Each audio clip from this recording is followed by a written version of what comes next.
Table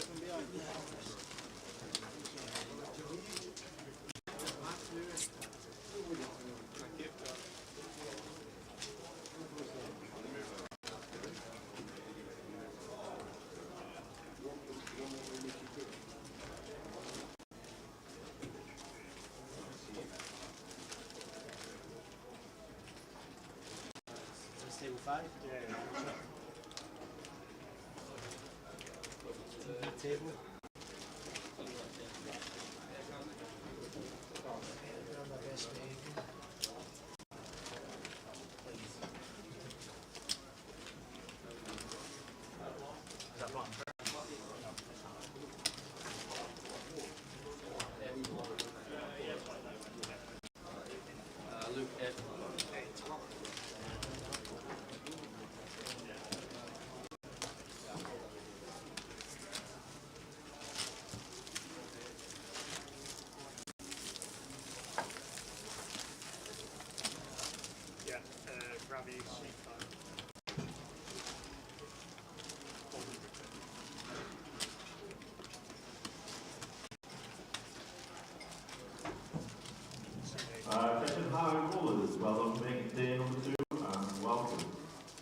Morning everybody. Good morning. 92 played yesterday, 26 made it through. We're in Leeds. Good afternoon everybody. We are about to start the high roller day 2. We're crowning the champion today. TJ sent us a message. You got me chip stack bomb. Instantly changed it and he's 4,000 short, the small blind short of 900,000, which is not bad. We saw him entertaining us on the cash yesterday. Some great names in this event at the minute. Mike Kane, Brandon Shields, Stu Rutter, champion of Luton, Robbie Bull, Dean Hutchison, Matt Eardley, who joined the cash late on last night. Jamie Nixon's made it through. Leo, Ariane Kashani, who's making day 2 for fun this year. It is a stacked high roller. And as you can see there, top right hand corner, we are off. First hand of the day. Have a good day, ladies and gentlemen. We'll be giving plenty of information regarding what's happening in Leeds and everything else going on, what's coming up in the next couple of months as we head towards the end of the season. Afternoon everybody in the chat, let's get to the action. High roller day 2. Table to start, first hour and 20 minutes leading us up to first break, and when Reg closes, run you through who we got for the first 80 minutes. Twan Lee in 1, Michael Kane in 2, we've got Ziao in 3, Stephen Cherry in 4, Ravi Chef in 5, Alex Gulabevs in 6, and Phil Hughes is in the 8C. Very nice, very nice. Afternoon Ewan and Nicholas watching on YouTube. How are you doing, Ewan? Sad to miss it. Where are you? Are you away? Are you abroad? Yeah, Cyprus maybe? Not here for this one. Grinding cash? So all in and cool, first hand. He shoves the king, jack suited, gets called by 9s, not the best of starts. No.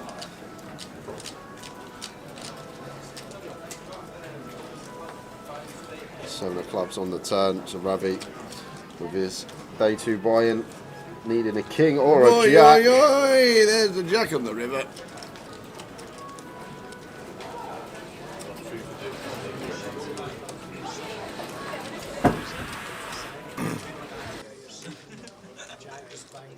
Just a slight. I've just been running pretty good this year, to be honest. Ravi wins these, says Ewan. Just in London and a bit busy. Well, Busy? Busy? What busy? What How busy? is Shopping? How's you No. busy? Walking around Buckingham Palace. I thought he was just a man Had of a day at leisure. the Man of leisure these days. Had a day at the National Arts Gallery. What's busy? What's like Ferris Bueller. What's busy? They'll send us a picture, there'll be like 14 games open online. There'll be cash everywhere. Well, we'll see you at the next one, Ewan. Probably at Coventry. We will see you at. Give you loads of information regarding Cov, because that's coming up very soon. Now Ravi with chips to open. Opens the ace-9 suited. Twan takes a light reshove spot with the ace-5 suited, gets it through for 13 bigs. Nice little pickup. Sorry, for 16 bigs. Blinds at 4k, 8k. Shoving for 130.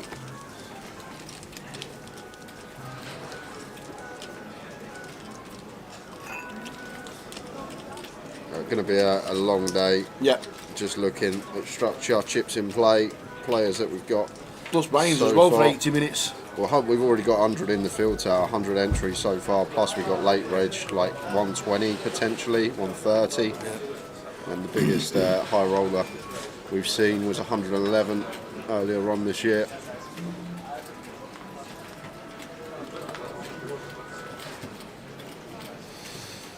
Making the mods working. Finishes later, see you online later, Mick. So Philip opens the ace jack here. Michael with the same hand on the button, starting the hand 40 deep, just shy off. I think both options going to be available here to Michael Kane. Free bet going to be fine, flat going to be fine. Yes, we do dominate a lot of these ace-X that do open from hijack when folded too. So he's going to choose to pill with position. And both blinds should be getting out of the way.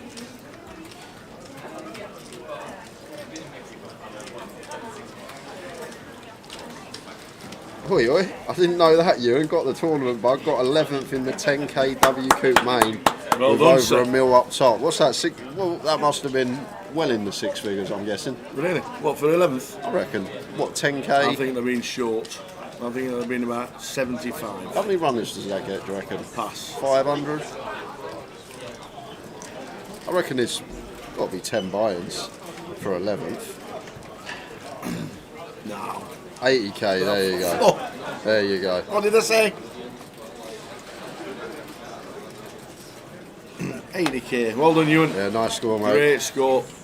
That's a stacked field as well. I can imagine. You'll know all the names of everybody online. I'll be like, who's he? Bongo and Golo watching on Facebook. Hello. How are you? And Gary's on as well. Afternoon, Preston Pixie. Watching on Twitch. Yeah, so Philip went for a very small sizing on the flop. Michael Kane made the call. Both players turned the up and down with the same hand. And 2 hearts on the river.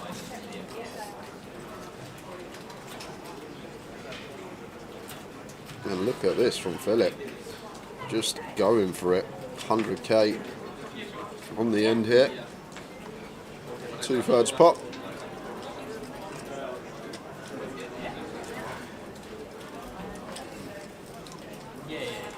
And ace jack high for Michael Kane. I do have the jack in our hand. Removal to some straights. We have the ace of hearts. Removal to some flushes. Is there ever a well where we start losing to some bluffs? Maybe ace king, ace queen with the king or queen of hearts. Is Philip ever going to have these hands that elect to go for 3 barrels as a bluff?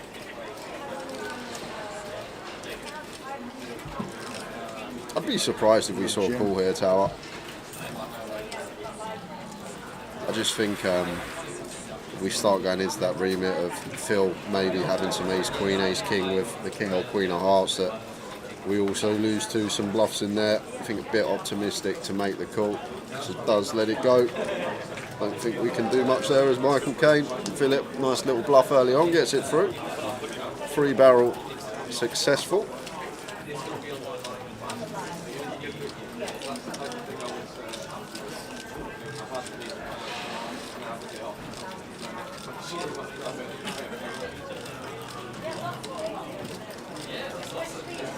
It's going to be a nice prize pool for this one as well, Tower. Yeah, the high roller underway now. 1,500 buy-in total. I think by the time late reg closes, it's going to be 150 odd K in there. Yeah. High roller day 2, crowning a champion sometime tonight, as Jay says, with all the buy-ins and stack field. This will be a full day's live stream. There'll be a bit in the background there, Dean Hutchison. Look at this from Twan. This goes for jam with the deuces for 21. Personally, I think too many BBs to just be moving in here.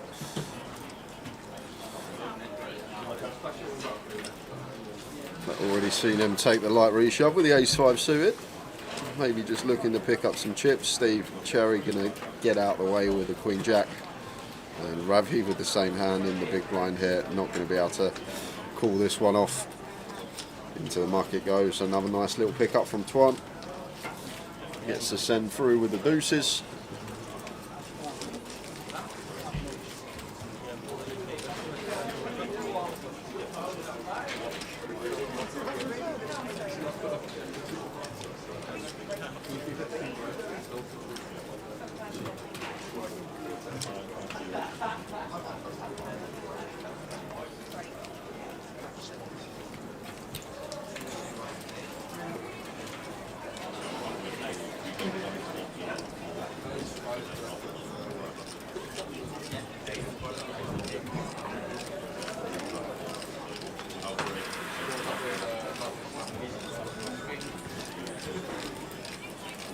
Michael Caine in the hijack, chip lead at the table, got everyone covered. Going to open the queen 4 suited, making it 16, and Zong here with a nice spot to potentially move in, I think versus Michael Caine in particular with chips, who's going to be opening slightly wider range with his stack from late position. King Queen, very nice hand to shove for 19 here over the open for Zong, but Zong going to take the passive approach, just make the call with position, and heads up.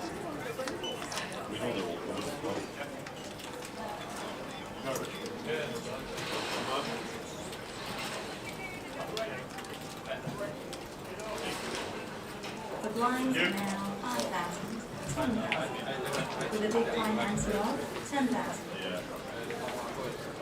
So Jack 7-3, 2-spade board here. Looks like Michael Caine going to continue, complete whiff, bottom of range. I think hijack versus cut off this particular board are supposed to have a fair amount of checks out of position to the player on our direct left. Michael Caine just firing with the bottom end of his range here, and Zong going to float here with the 2 overcards, backdoor flush and straight possibilities.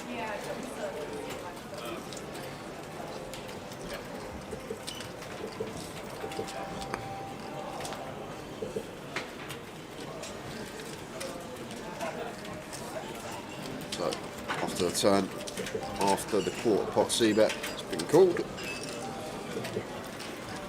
10 of hearts on the turn. Bottom down for Zong. I think this one probably just going to be a give up here. Almost all the time tower. Just with an overcard to the board, no draw. 10 is connecting with some of the calling range of Zong on the flop. It does check it over. Zong now with his up and down straight draw. Looks like going to have a stab. Can start folding out some ace highs that we are behind to. Still with equity to get there when called with 2 overs in the up and down.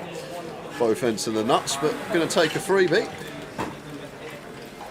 And the freebie gives Michael Caine the best hand. 4 on the river. Do we get the showdown? It's a funny one, Tal, because Michael Caine's always going to check, and Zong with the king queen here probably recognises that it's hard to be good, and with the king of spades specifically in our hand, removal to some flushes. I think this is a nice candidate once we do opt to check back turn to fire with, and it goes fairly small, 30 into 78, 40% thereabouts. And the thing is as well, Michael Caine will be aware Zong will still have some jack X here that could incredibly value bet river, that opt to check back turn for some pot control purposes and a bit of deception. A nice little bluff from Zong does get Michael Caine off the best hand. Well, go on board everybody, and we are here for the high roller, crowning the champion sometime later on tonight. Looks like a record field here in Leeds. Some great players on every table. Terry Jordan, chip leader, is on table to your left, top left. That's a good table. Sat aside of Tim Slater, Dean Hutchison's on the table. Boz is there as well. Boz, who final table the minute.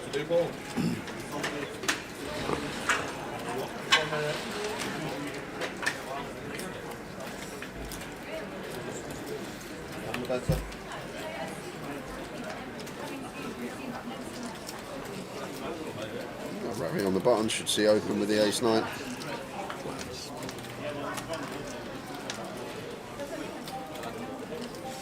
And Alex, need an S on the end of his name. Alex. Yeah.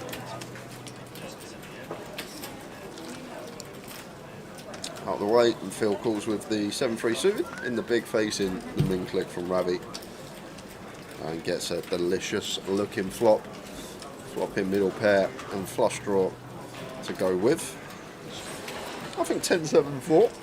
2 to a suit. One we can have some bigger bets on as Ravi. I think can definitely have the bigger size C bet versus big blind here and does go for 2/3. And back over to Phil, who just sets Ravi all in. Happy to run his equity with pair and flush draw, even versus a 10 or an over pair. Going to be effectively flipping. And Ravi just with a snap fold with the ace-9.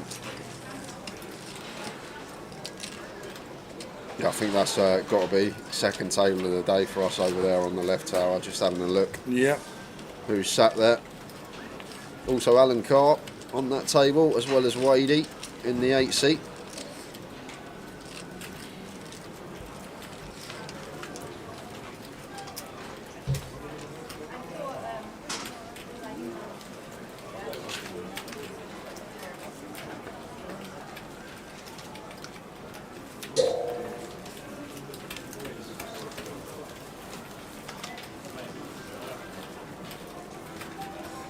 Michael came with the ace-king, and what a spot for Steve Cherry here.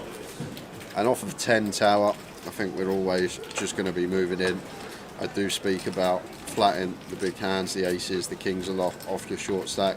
I think versus gun, always just want to play jam, because we're not really, well, he is going to flat, he is going to play flat still. Good to see us in the locker here from Steve. But the thing is, the problem with this off of 10 versus under the gun tower, what other hands are we going to flat facing an open when we're sat here with 10 BBs? Like, there's not really, if we've got ace king, we're going to shove, we've got ace queen, we're going to shove jacks, 10s, all these hands we're going to shove. We're not going to peel like a 10-9 suited. So once we do flat off this stack size, like, our range does become very condensed to hands that are at the very top. And I think Michael will be aware of this in his head once Steve does flat off this stack size. Like, but from the small blind, from the big blind, it does become slightly different, because then we can start having pills off of these stack sizes in our range. Whereas in this particular spot, if you really think about when an opponent opens under the gun, what hands are going to be in the flat range off of 10 BBs from the hijack, and a lot of the times it is just going to be the monsters. Nonetheless, Steve should still be getting a double up here, because Michael does flop top pair, top kick up.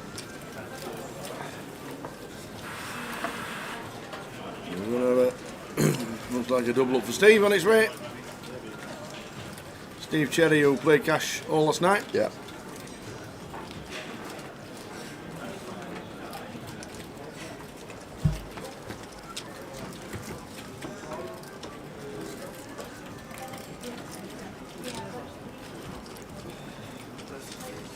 We're not going to love that card as Michael Caine here. Flushes now completing, and as well as that, maybe once in a while, I know we said about the 10 big blind stack, king queen suited, probably just going to shove over the open, but king queen now does jump into the lead versus us as well.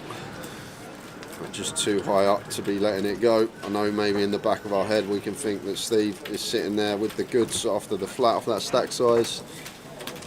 Ace king, too good a hand to be folding, getting this price. An offsuit king. That's a fair play to Steve. Played it trappy, going to get the reward. Beautiful.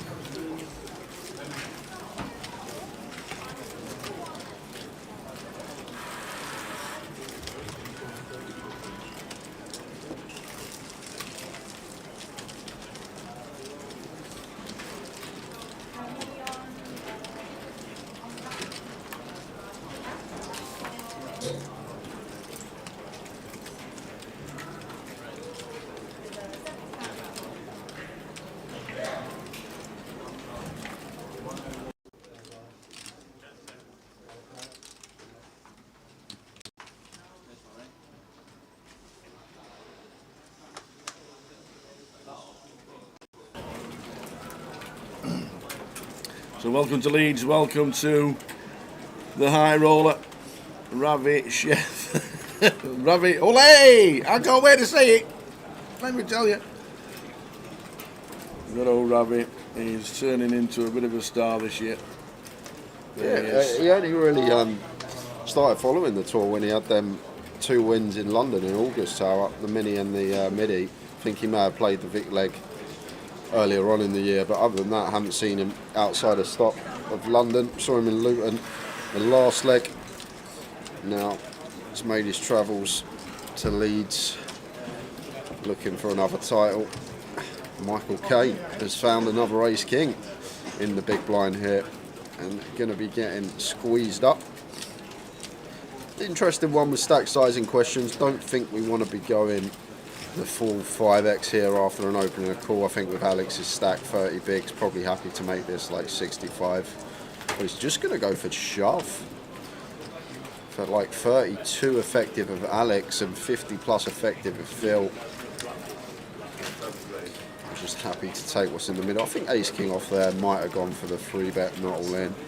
Obviously to call off a 4-bet shove. Alex Gulabev's opening from hijack. Perhaps when we do 3-bet, we do give him the chance to shove some hands that wouldn't call off the all-in for 32 effective of our stack. That does take another pot after losing a small one to Steve. How are we doing, Gary Miliotti? Hello, you legends. Best stream, guys. How are we doing, Gary? How are you? You been playing much? And I'm sure we'll see you in Coventry for the 888 festival. Won't see him in Leeds. Miliotti brothers don't go past the Midlands. No. We only see him in Luton, Cov and London. Here, we're the Miliottis, and we don't travel.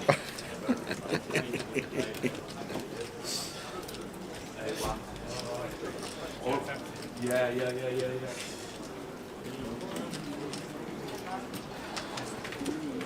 Blind on blind here. Michael Caine makes it 24.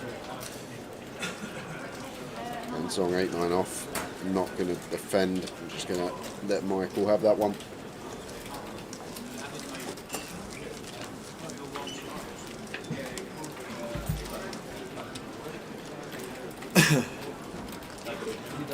On its way, actually. There we go. Oh, how do we do it? What did we do? We do. We do that, and then that, and then that, and then that, and then it comes back on, and then we're off. I don't know how it does it, but it does. Split into 2 is the 888 Fest. We've obviously elongated it because there's so much going on. Starting with all the satellites on the first week. Looking forward to being there. We're there on Monday the 23rd. We're going to be live streaming from the 23rd. I think it'll be cash on the Monday. Super high roller. Or the super high roller at £3,000. Yeah, That would be a nice one. it will. That's the first week in Coventry, and the second week in Norfolk. We'll get that on very soon, but that's the first week in Coventry. We're there from the 23rd for a full week. Ace king again for Michael Caine. He's probably thinking, is this deck broke? 3 times in 4 hands. Big slick yet again, and from the table's perspective, probably looks like Michael Caine's just going after it early doors here, but we can see he's been waking up with the goods, makes it just north of 4x. After an open and a call. Size seems fine. Antoine with the pocket 5s. Can't really do much here. No fold equity. Can't even think of jamming because Michael Caine would have to call off any 2 that he has elected to 3-bet. Should just see the 5s hit them up. How you doing, Ricky Kebabs? Afternoon, lads. Coming to play the Saturday tonight and main tomorrow. See you later on. See you later, indeedy. And Gary Spinks. How many times will I hear? Tell him Terry sent you today. Well, he started as chip leader. There'll be a lot of people saying, will he make the break? Other satellites of the 888 just online or live. Live in the club in Coventry, the only place where there's satellites for the 888 and the rest are online. So eventually, after a lengthy tank, Twan does let the fives go. Another pick up for Michael Kane.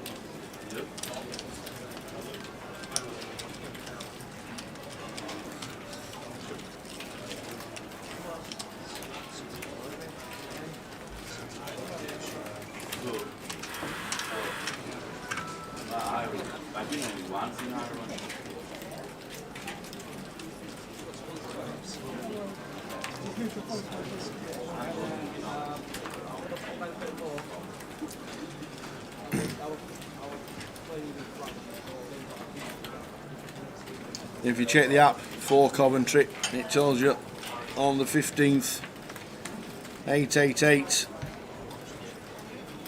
Poker Live Coventry main event satellite, 10 seats guaranteed, £110 buy-in, and that's on the schedule that you've just seen. Starts on Sunday. All the satellites starting in Coventry, all live, 10 seats guaranteed. Sunday, Monday, Tuesday, Wednesday and Thursday. The Mystery Bounty will start on the Friday, but next week in Coventry live is Satellite Week. Very nice shove spot here for Steve Cherry. Let's see if he takes it. Hijack open, we've got 21 and King Jack suited in the small. Very nice this from Steve. Goes for the shove, like it a lot. And should be working versus Twan's particular holding.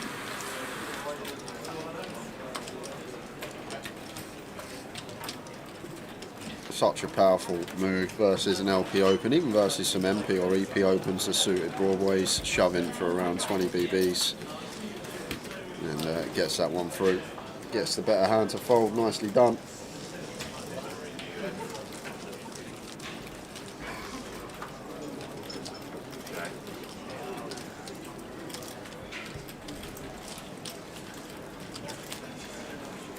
Afternoon, Smiter, watching on Facebook. Hiya boys, see you tomorrow. Won a live satellite at the weekend for 1K. Very nice. See you tomorrow. Nice one, Smiter. And Ian Roberts, good afternoon, watching on YouTube. Just checking in from time to time. Have a good day, and may get the commentary for the 888. Look forward to seeing you again, Ian, if you do make it a cough.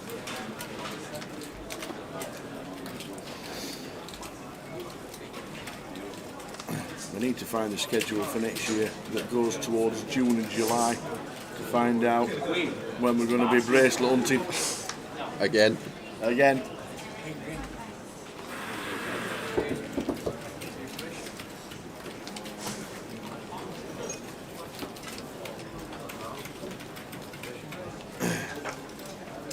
Afternoon, Mike, watching on Facey. How's Blackpool this morning?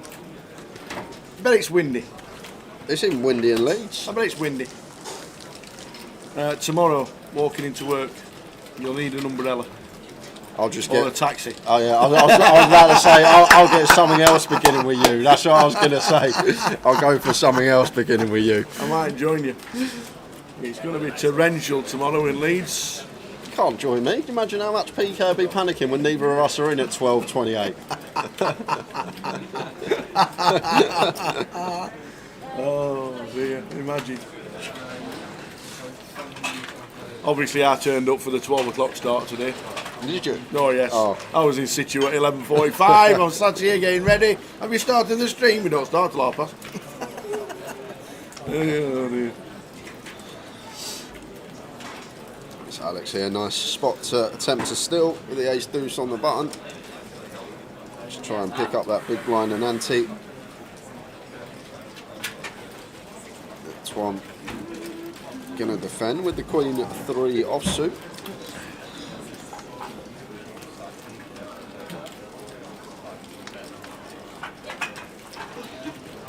Four, 7, 6, 2 hearts.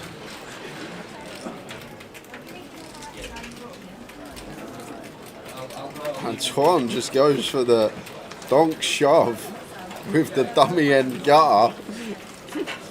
And the queen of hearts in there, and just a snap fold from Alex. I don't actually mind donking on that particular board from the big blind, even with our particular candidate with the queen of hearts in there. Just just think maybe a bit too much to be shoving. Is that Boz just leaving? That was Boz leaving, followed by Tim Slater on the same table. Oh wow! Not Ted. I'll tell him. Terry sent you. It could have been Tell 'em Terry sent you. No way. Yeah, so quick run through some of the early casualties. Day 2 of the high roller, Tim Slater and Jamie O'Connor, we just saw on the outer table. Matt Erdley's gone, JG has gone, Bixie has gone, Bihao Wang, Maz Bako and Leo Worthington Lease all exiting the field early on. Can still buy in though, late reg available for another hour for these guys. But already 10 players off our record setting high roller field, so that seems like it's going to be broken today. And Steve Should be. goes for the free bet from the higher jack with the ace jack, and this should be working versus Zong's hand once more. Going to be a nice little pick up from Steve, playing well, getting some nice little free bets through, getting some light reshoves through, good bit of poker.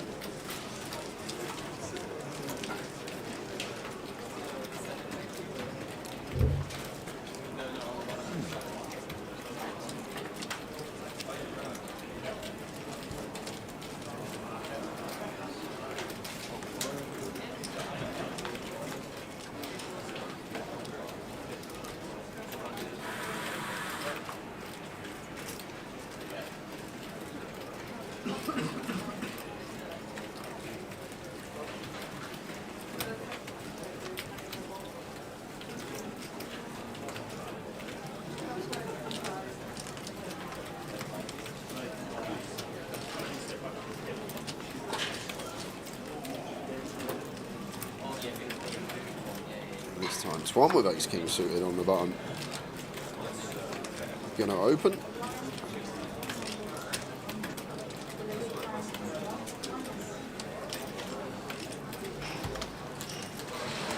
Yeah, and this could be double up for Tuan, because I'd like to see Zong shove here, Tower. Yeah. I'd like to see a shove, but he is just going to go with defend. I just think Tuan opening off of 16, 17 bigs on the button, ace-9 off, definitely be a viable shove. Zong doesn't take it, and it's a well-timed flat.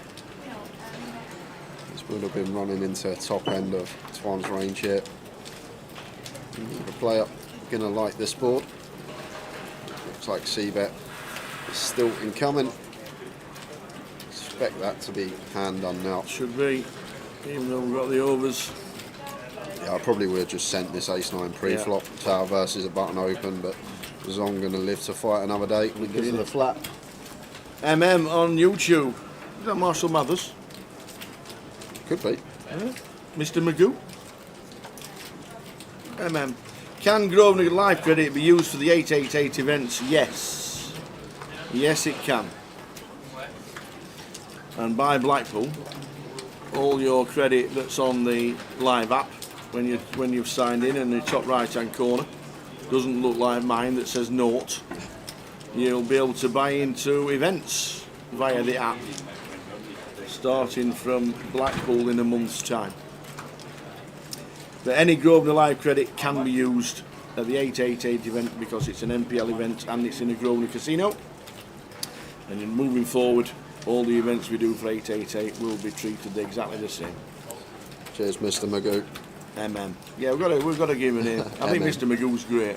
Do you remember Mubulo Mabizela for Spurs? Oh, obviously I do. Yeah. Mubulo Mabizela. That really prolific goal scorer. Scored that unbelievable goal. He scored one goal for us, and it was an absolute corker. Who had his name on a shirt apart from his mum? He had it, and his mum and his brother. That's one for the Spurs fan. I think it's Mubulo Mabizela. It was Mabizela. I think his first name was Mubulo. If any Spurs fans, that's one for the hardcore Spurs fans. Can you tell me who scored that corker against as well? Everton. I think it could have been. I'm trying to think. I Really? actually can't remember. Well, who it was everybody against. scores against Everton. I can't remember who it was against, but Mubulo Mabizela. Only for the proper Spurs fans, that That's one. it. Wow.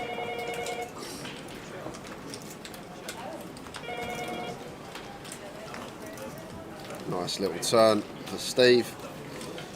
Turning queens up.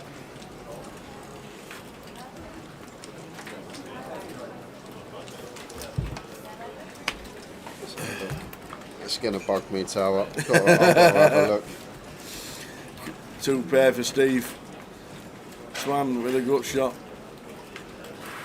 20 bigs. Leicester City it was against. It was against Leicester. A blue team, that's why. Everton, I thought it could have been Everton.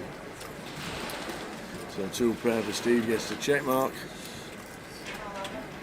Steve Cherry. Headphones off. Glasses off. How many you got? Bit of a live tell. Turned the beats off. Took the glasses off. And asked how many you got. I've never known that be a bluff. I'd like to see check. We can see he's not going to check Tower, but just keep some of the bluffs in of Twan. Once Twan goes for raise on the turn, and then just keeping some of these hands in is going to be good for us that want to rifle it in on the river, and we can just snap call when we go for this donk lead. Not only do we take out the bluffs from Twan that are just going to snap fold, but we also potentially give him a chance to fold some hands that might have gone for value, because our line does look very strong here. Call the raise on the turn and lead river. Either way, going to take the pot.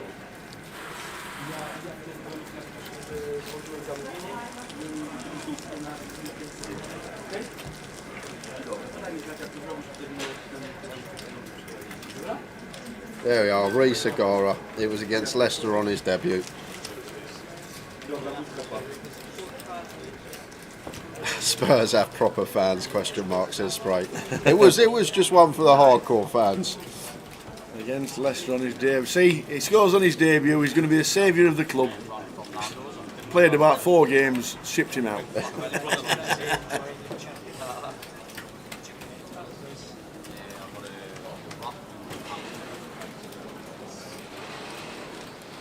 So good afternoon, wherever you may be watching.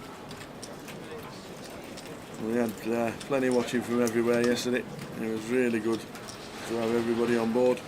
Yeah, and Zong didn't take the King Queen Tower, We're but doing it with the Ace 10. I'm really hoping he is going to take this one with the Ace 10. 17 BBs, very aggressive opponent opening in the cut-off. We're just going to get this through a fair amount of the time. Good removal to some calling range as well, but once more does just go for flat. And this is one of the other things as well, one of the problems. We then give the big blind a better price to come in, and they're then going to be splitting equity 3 ways rather than heads up at times. But Alex calls on this occasion, lets the 10-8 off go. Heads up to the flop between Zong and Michael Caine, and like before, Michael Caine makes the best hand of his top pair.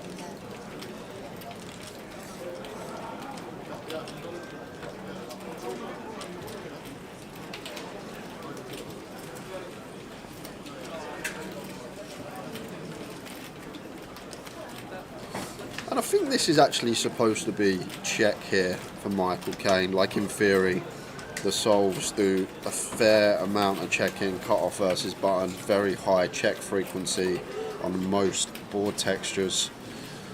But Michael Caine just fires out here with his top pair. Obviously a hand that does need some protection to overcards. I think check shove could have been a way to proceed there.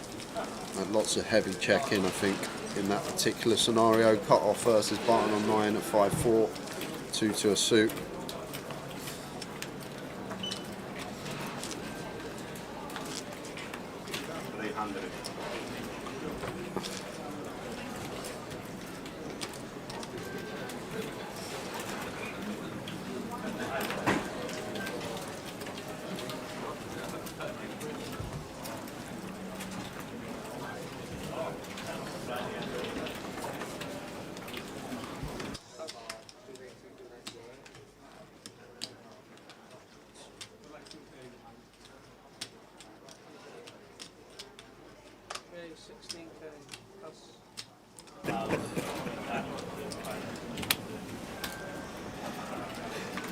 Good afternoon from me in Edinburgh, says Valerie. How you doing, Valerie? How you doing, Val?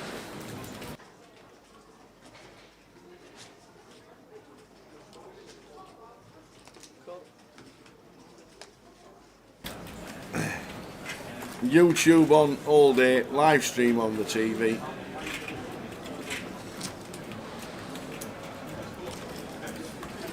Hot toddy to keep you warm. Nine Fingers Mike, good afternoon. Seating just behind us. Have a great day. Cheers, Mike. It won't be hard to spot. Especially when he waves. He's the one that's peeling his cards with his thumbs. Who's winning the high roller, says Curtis. Wow, what a stack field we have. Proper stack field. We've lost Boz though. I think Boz is back. I think everyone that's busting's getting straight back in getting tower. back in, yeah? Every time I refresh, there's another entry in the mix. Cheaper, man. Can I get more from this table, please?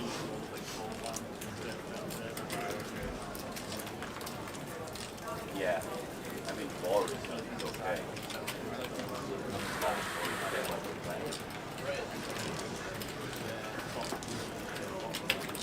Kings is 3 bet. Probably Queen's flat or 45 3 bet flop. Professional. Professional. I can see straight away. Lines up after this hand. 100%. Only 2 levels this session. Take us to the first break. Indeed. You get confirmed entries. Terry's knocked everyone out. He's playing heads up over there on the other table. He's knocked everyone out. He's sat there playing heads up. No, it looks like it. Four-handed on that outer table there. Dean Hutchinson, Alan Carr, Wadey and TJ. Yeah. All battling away. Terry looks like he's had a good start today. What's he got? 600 there, 7, 8, 9. Probably about where he is. Yeah. Maybe a bit closer Won to a few, million. lost a few, that's Terry. Afternoon, Morris. 41 degrees with a major heat wave in Tenerife.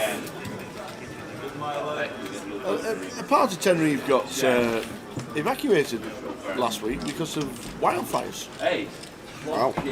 in October. Aircon's on, poker's on, Tower and J and cold beers. Bliss. Nothing wrong with that. And Zong goes for open here. Don't mind this. King Jack off of 15. Just electing to open. Making it 20. Sorry, blinds are up now, so it's actually 12 BBs here for Zong, so could actually potentially shove this one if he wanted to. But Phil going to do it himself with the 8s. Just ISO in. 12 big blinds effective of Zong, 10 BBs effective of Twan. And Zong now just going to let this one go. Still not working.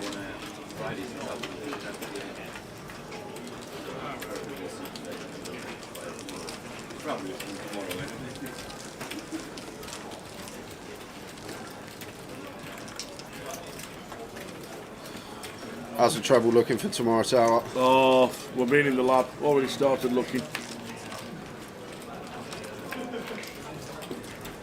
I'd love to see your lab. I'd love to see it. Because do you know you've what? no idea. Like the way you portray it, you go in and you got one of them whiteboards that spins round, and you got all the teams, all their results, strings going to different teams, away from all this stuff. Oh yeah, that's right. But I can imagine it. Away form's key. 2 out of 3 again last time. Yeah. We're just so close. Do you know what? I'm 100% doing the Trixie tomorrow. 100%. I'll do a treble and I'll do a Trixie. Watching at work in sunny Sunderland. Yeah, it's sunny in Leeds today. I'm guessing it seems to be sunny in most parts today. It's not sunny in Leeds. And beautiful today. Walking in was beautiful. Sun If you was had your out. eyes It's closed. a bit windy. Did you have your eyes closed? Yeah, it's a bit windy.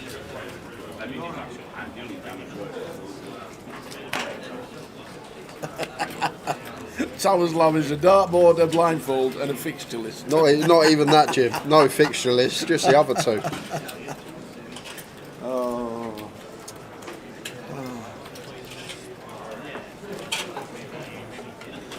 So Michael Kane goes for the 3-bet with the King Queen suited, gets that one through. I think once we do go 50 deep. I was really good at pin the tail on a donkey as a kid though. I always found a way to be able to see. You know, when you're walking up to the board with your head like that. It's great. I pinned the donkey, I used to walk to the board with a pin like that. What are you doing that for? Oh, my neck hurts. TSD. Towers treble. It's coming in tomorrow. Saturday. I keep thinking it's Friday. Oh, yeah, I keep thinking it's Friday. It does. It's not.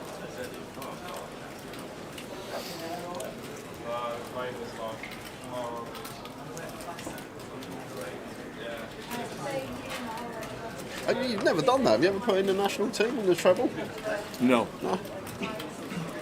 I didn't even know there was an international break till yesterday when they said that that Arsenal player's out. Didn't even know. Mike Kane, seat number 2. In the small, just making it up. Zong in 3. In the ace deuce. 8 beats. Can rip the ace if he wants to. I think the way he plays, he might just check. No, there we go. He says, have some of that. That was the right move. It was.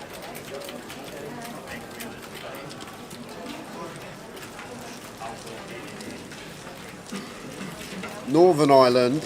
Northern Ireland? Yeah. Who were they playing? Northern Ireland, I would do Denmark and Bosnia would be my treble. Northern Ireland, Denmark, Bosnia. That would be the treble Are for they all tomorrow. playing today? Saturday, for Saturday. So Northern Ireland, Denmark and Bosnia would be my treble. Who in Bosnia playing? Bosnia have got Liechtenstein, Denmark have got Kazakhstan, and Northern Ireland are playing San Marino. So 1 to 3 treble. We've got to get one up, right? We've got to start somewhere. Can you just tell everybody your treble for him last Saturday? It was a couple of Saturdays ago, wasn't it? Was it 2 Saturdays ago? Yeah. Was it? I had Chelsea, 1 to 4, I had City, 1 to 3, and I had Man United. 1 to 2. I had a lumpy treble, and they all lost. Didn't even draw. Not like they lost because they drew. They all lost. That was the weekend, all 3 of them, when the City lost to Wolves. But yeah, I had a little treble. I sent Tower it, and all 3 of them lost. And we said, imagine doing the reverse treble on that. Would have been hundreds. It's all about time in this game. It is. Twan Lee. Ouch. King Deuce runs into Mr. Cherry. Steve Cherry, ace, king of clubs. We could be losing one.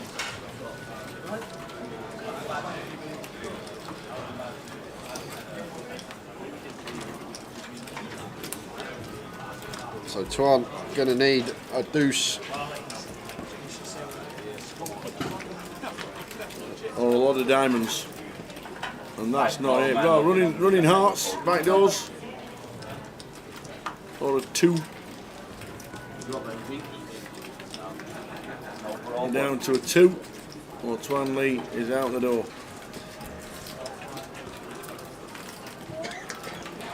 And it is not. The ace king plays. Steve Cherry takes out Twan Lee on our feature. Yeah, going back to that, what I done at Ascot this year was very special.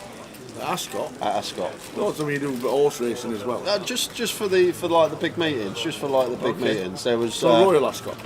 Royal Ascot, yeah. When there was 4 days of racing. Yeah. 4 days of racing.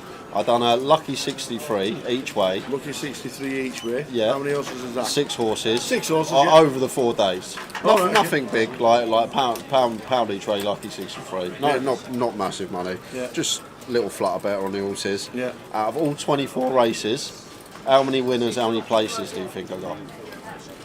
Lucky 63 is 24 horses. Well, yeah, over each day. 4 every days. day. I've done a lucky Oh, 63 right, I see. Every day. Every day for Ascot this year. 24 horses. Well, you must have made money. I didn't get one winner and I didn't get one place. I didn't get a single place and I didn't get a single winner in 24 races over Ascot. And I had a lucky 63 every day and not one of the horses. Was you backing the got a reserve place. horses? No, I wasn't even backing bad prices. It It was like obviously some 16 to 1s, 25 to 1s in there SRR at Ascot, but over the course of the week, Not one. 24 races, not a single place. Anyway, coming next week on Saturday afternoon from Haydock. Jay's GUKPT 7. Wow, that takes some doing. Not even a sniff. Yeah, you usually if you have a bad week, you get like 3-4 places, don't you? Like 3-4 places in the week somewhere, but Oh dear. I don't. It's only like once, twice a year. The bigger meetings, I have a flutter on the horses, but Wow.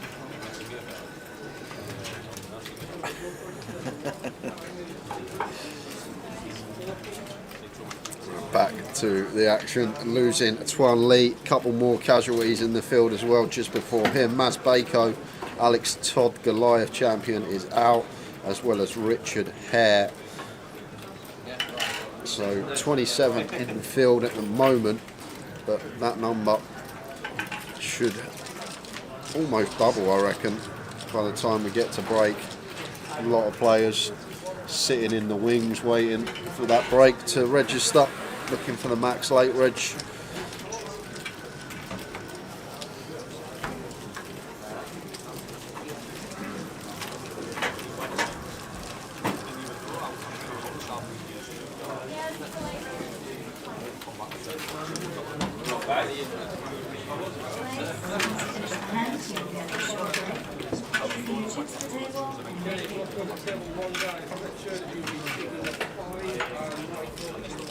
How many bigs if you max late reg? 10. 10.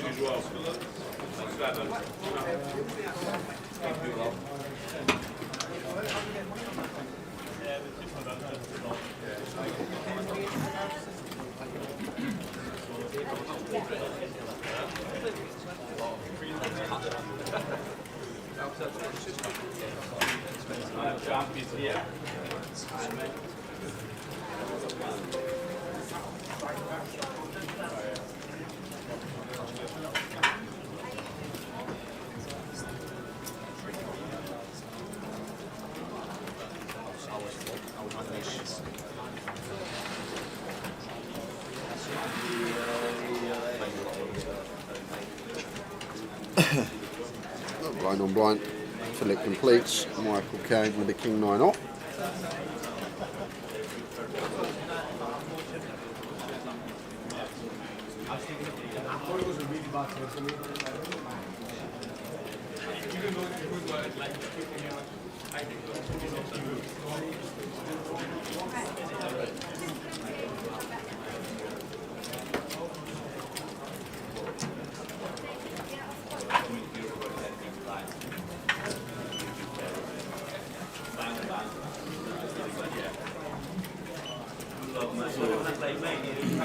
Mine can fill both the same hand. Goes check, check. Yeah, just both going to be on All the way down. the showdown hunt Yeah, now. absolutely. Blind on blind with King height.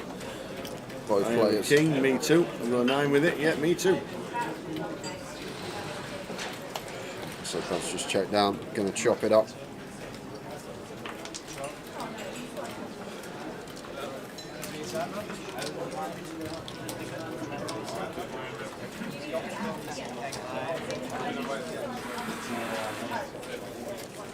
Oh, Oh, they've been on break for 3 minutes live. yes. We've just gone from 102 entries to 106. Yeah. I reckon we're going to get a good 15 tower. Everyone will be flicking in now. The prize pool is at 140k for the high roller.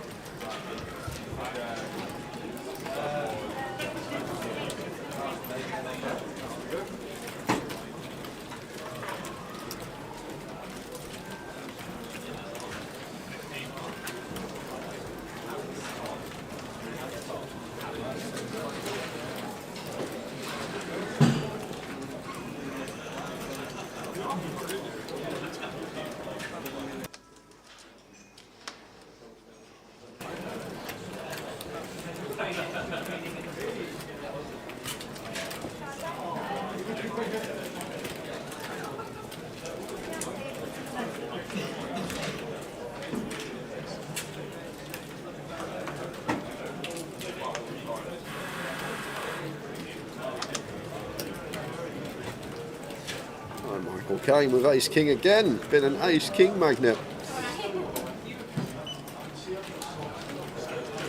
This is the 4th time this session.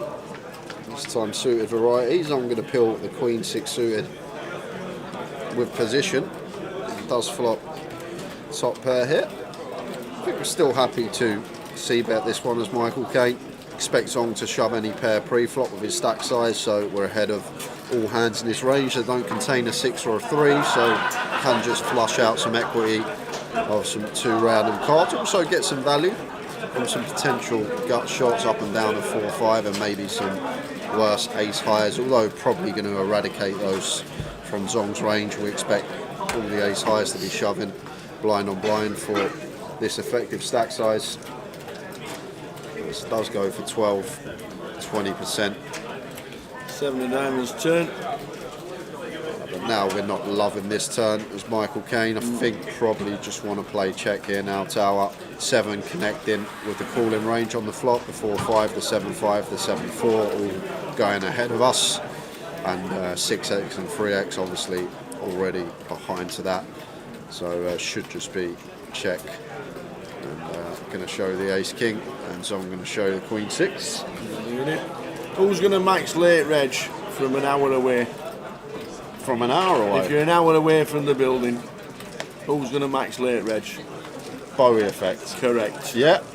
Andy Wilson is literally buying in right now. I live in Bolton. I've seen the field. I've seen what it's like. I was watching the stream last night. I'm making my way to Leeds.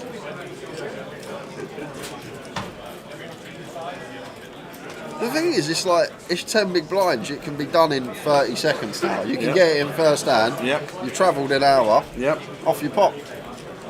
Another hour back. Because I don't think we'll see Bowie in the main event. I don't think he said he's going to be playing the main. He might pop down for the high roller, but it's a 2-hour round trip for what could be a minute of playing poker. and a buying of 1500. Yeah, and that as and well. And the juice of course, yeah. in the car. Jamie Nixon is still in.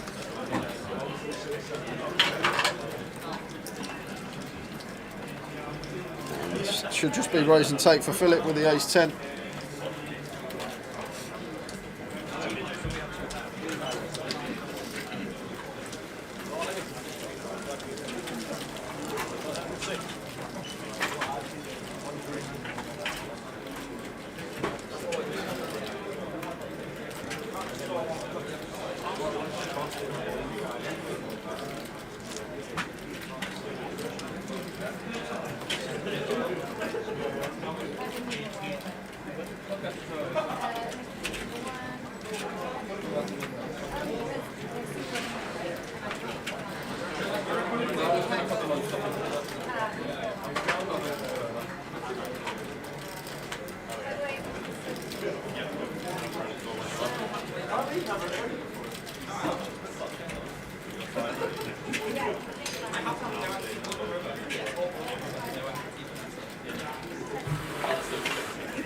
Surely Zong going to have to take this one. In they go.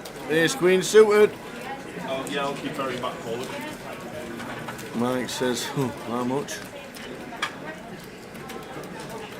Steve Cherry with Queen Jack. Won't be defended, he's small. And there was a big blind.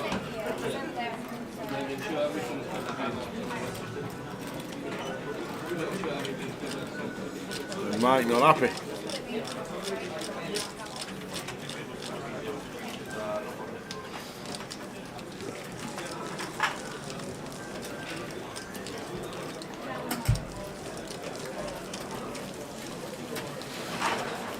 Coming in the main tower. Let's have a look. I forgot the main was on today. I think there's only about 3 or 4 tables at the minute. 29 4 in. tables. Pretty standard now for a Thursday.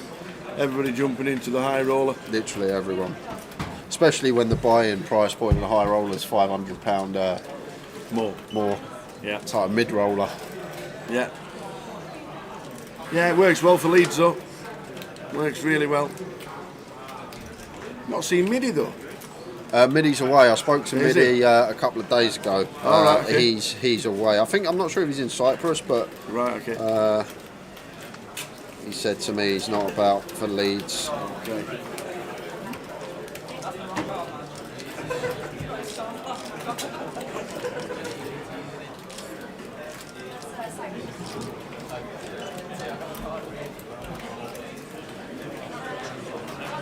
Alex takes a stance. Small blind. Will be good. Yeah, it's just so far 11 entries and still a queue, I believe. There is. The cash desk. There's 10 in the queue still. Another 10 in the queue, so it could be 20 Yeah. plus, like we said. Matt Davenport, Chris Johnson.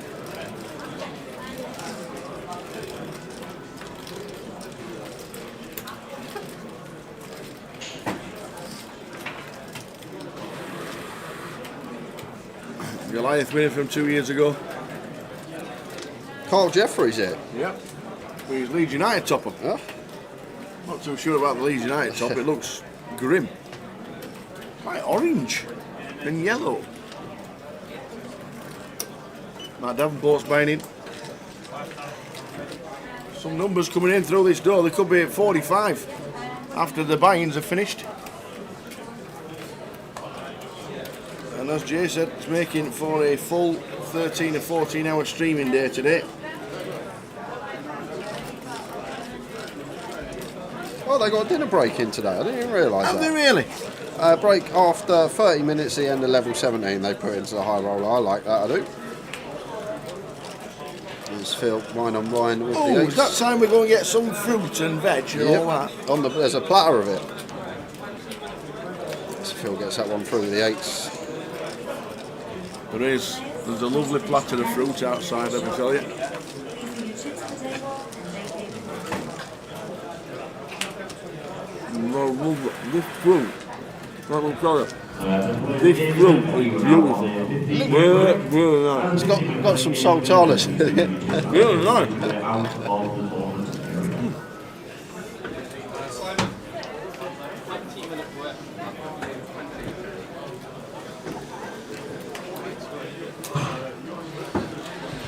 Even John Mooney's here.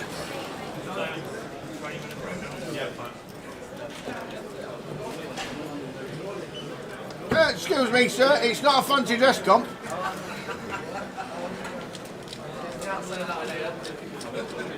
Marching on together. Kyle Jeffrey with his Leeds United, Tom. Ace queen for Alex. Shoves from the cut off.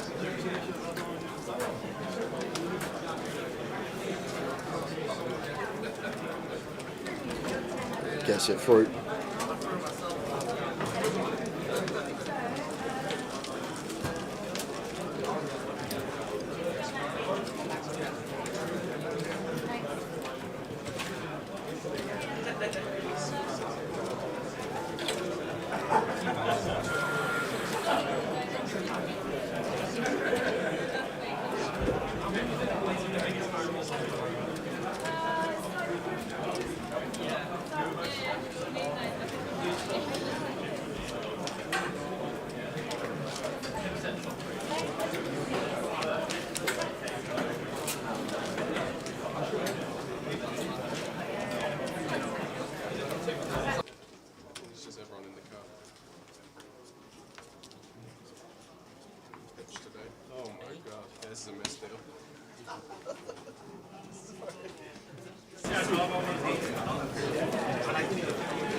Jerry Full says, off 13 bigs would an open from Alex be better rather than all in? It depends on position. I think from late position, as he was, perfectly fine.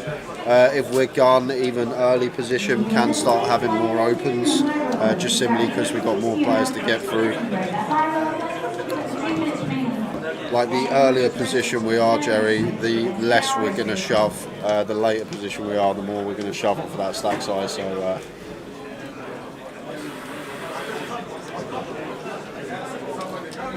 And that's just down to the players that we've got to get through.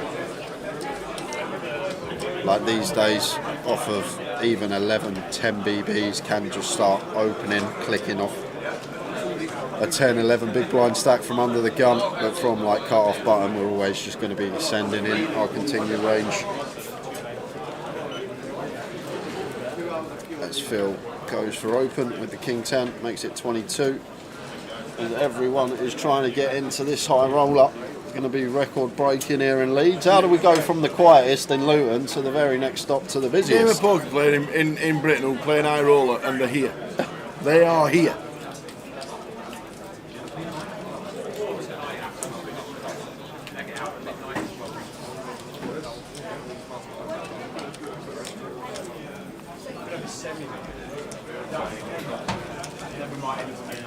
It's funny though, because the average has just gone from 45 big blinds all the way down to 30 big blinds, just because of all the buy-ins, obviously. And who was the last buy-in? The last buy-in, Stop looking. Cheat. Guy Taylor. No. Oh, Rob the Rass. No.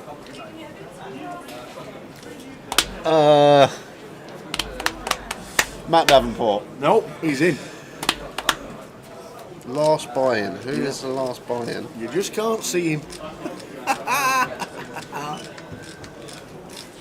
He might be leading the NPL.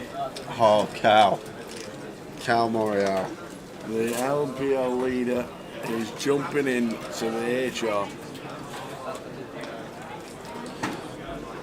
Yeah, so I think that's going to give us 118 entries, Sal, when we come back after the break, setting a new record.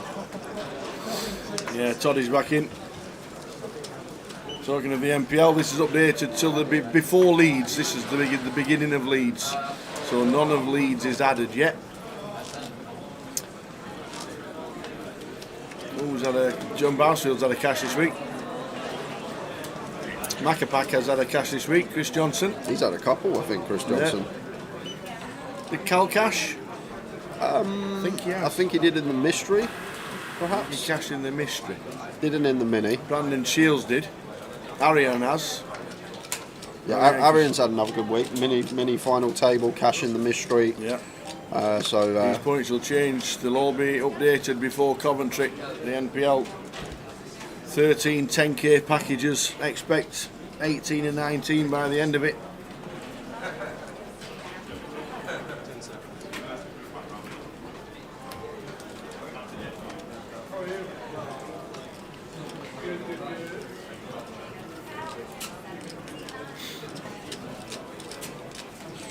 yeah, awkward one for Alex off of 16 here with the ace-3 suited. It's just going to go for jam and get it through.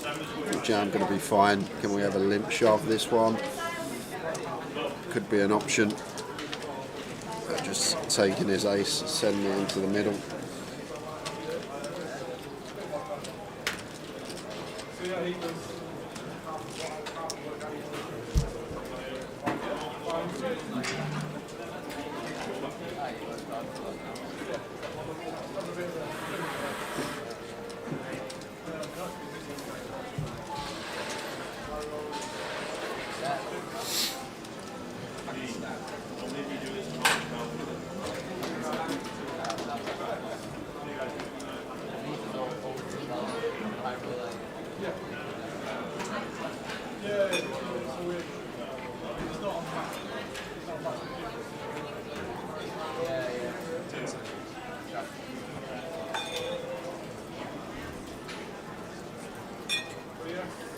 We'll get the payout structure.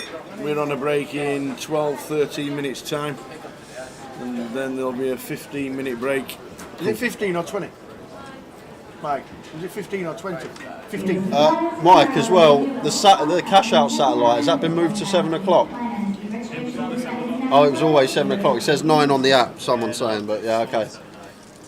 Yeah, cash out Saturday is. I'll check myself. Live app says 9. It's definitely 7. It is definitely 7, Mr. P-Man. It is advertised on the great big board. It says 7 now on the app as well. It's changed to 7 on the app now, Mr. P-Man. It has. I think because it's been advertised live in the club as 7 p.m. Obviously. cross-proofings of times, just an error. But it's been advertised on the big board here. They have a massive GUKPT Leeds schedule, tournament schedule on a massive board. It's been at 7 o'clock. Somebody pointed it out, and I think they've only just realised that it's still saying 9 o'clock on the app, but it is definitely 7 o'clock. Everybody who's thinking about going to Leeds for the satellite, it is 7 PM, not 9, and it's now changed. This is a meaty jam from Alex. Now that we're working with 19 BBs, just sub. Might have just gone for open here with the ace jack. Like what we do with the open here off this stack size tower, we can get someone behind us to like set us in with a suited ace that we dominate, an ace 10 and ace 9.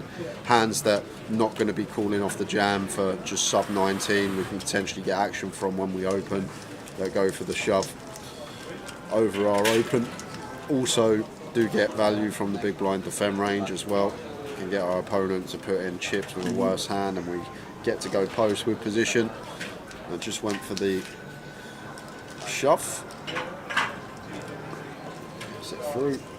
10 minutes until the 15-minute break.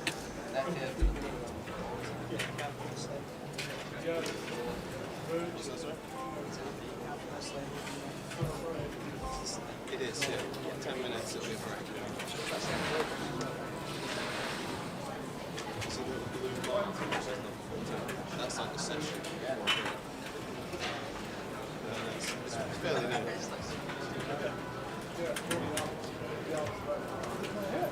Yeah, that blue bar, that's showing that break is raised to 20.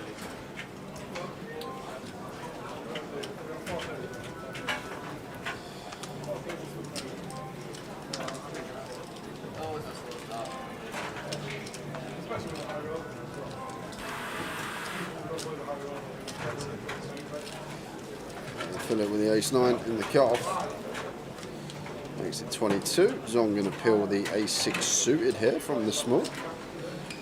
And should be a defend from Steve. Jack 10 off from the big blind.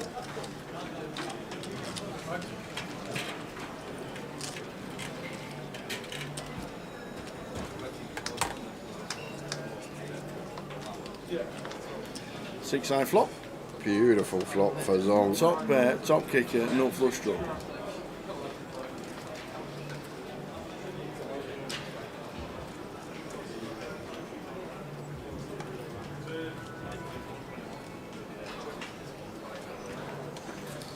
Yeah, and one I don't think Phil's going to be c-bet in here, Tower, once we go three-way with big blind in question that can plausibly have a lot of strong hands on this particular texture. Does elect to check behind. Like Phil's decision not to c-bet here. Now Zong going to try and get some chips in the middle with top pair, top kick up, and the nut flush draw. I'll turn it into second pair on this what looks like black 8 turn. It is the 8 of clubs. And that should just be hand done.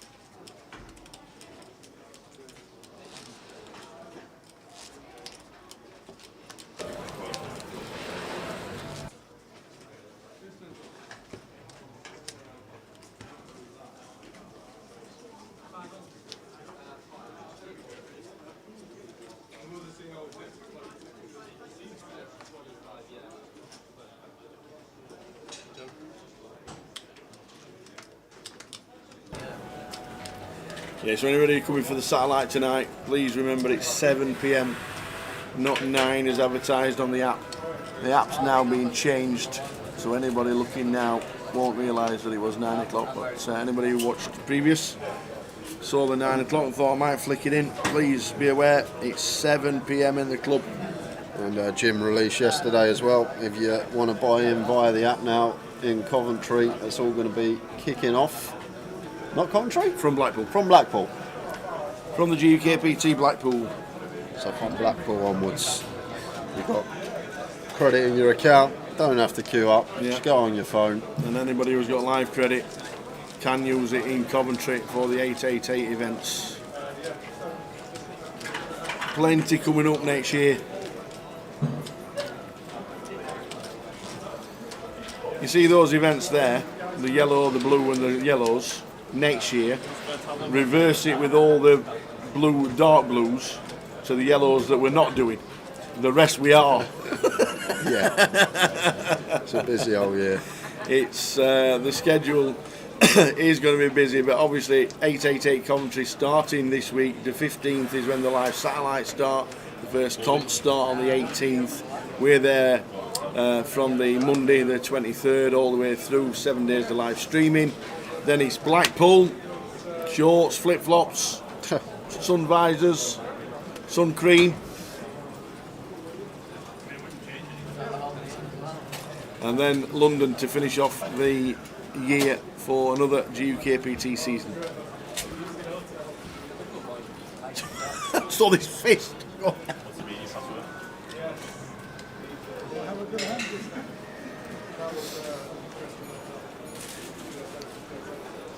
Blind on blind here. Alex going to go for the complete shove off of 18 bigs. There we go. In they go.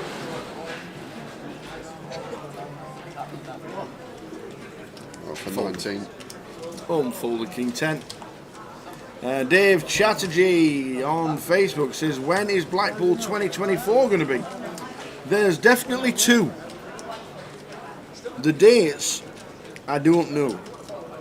But there are definitely two.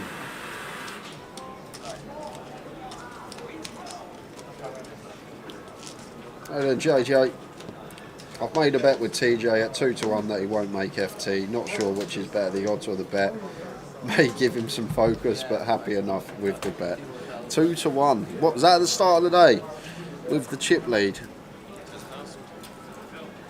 900k, probably. 2-1 that he won't make the final Yeah, table. so what's that going to be about? Average stack with 11 players left. Like, if he wanted to, he could just lock up the bet. So I think 2-1's an unbelievable price. But then it's TJ. It might so only you've be got to a take 10. that into account. Yeah, I know, but it's all about the price. You don't think about how much you got on, do you? Well, it's JJ. It's. Yeah, I think 2-1's an absolute steal in Terry's part. If he wanted to do it properly. Yeah. Sitting with 9 starting stacks. Tell him Terry sent you. Oh, look at this from Steve Cherry. Just open rips the jacks for 31.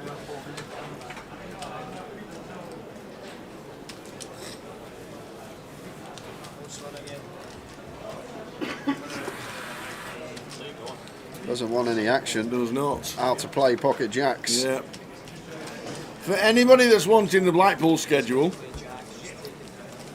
Valerie, and anybody else, please take a link and take a click, take a screenshot. Are you ready? That is the schedule for Blackpool. Do we think the 1500s are going to get decent turnout for the WPT sats? Are they definitely going to run? They're definitely going to run. Yeah, they are definitely running. The Mystery Bounty's on at the same time as the WPT packages. The 8th is the best satellite there is if you want to play the Mystery Bounty and the Mini Main. 65 quid in for that. But yeah, they're pushing it really well. London are doing them as well for the WPT. Spoke to Jim yesterday. He was saying the WPT contacted him and wanted to come on board with doing live satellites in clubs. Obviously Grosvenor very prominent in festivals and tours around the country. So they got in touch and said, would you kindly run packages? They said, yeah, no problem. And fingers crossed we'll be sending a few people over to the biggest 40 million guarantee, is it? Something like that, yeah. 40. And if they need a media team, to be fair, the best around. So yeah, there's Blackpool. Pause it on your YouTube, pause it on your Twitch, take a screenshot, and then you've got it for the rest of the season. but 8th of November is when it starts. And an added bonus, the Illuminations are still on. So if you fancy a wander up the prom with a bit of candy floss, a few hot donuts, and wander the prom, the Illuminations are still on.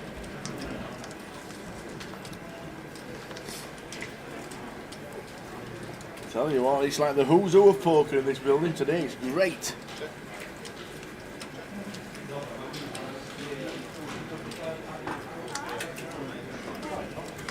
How are we doing, CFO? Good evening. Where are you this week? You can't be in Manchester, surely. Can't be at home. Got to be in Cyprus. The CFO? Yeah, it'll probably be in Cyprus. Where is he?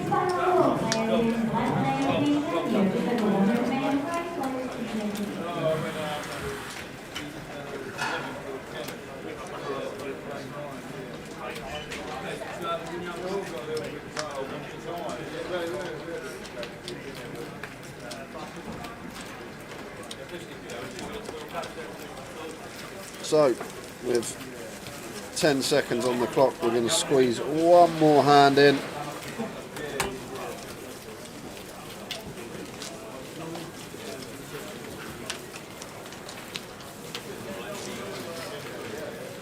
One more end.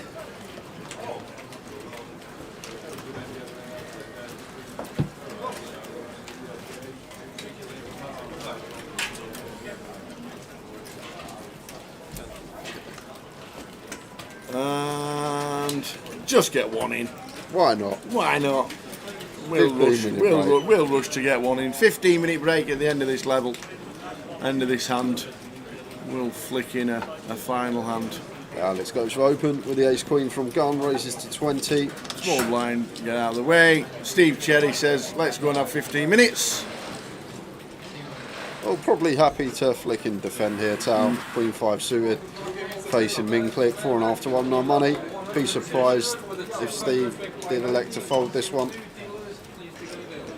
Could potentially get himself in some bother. Times that we are met with some queen high boards.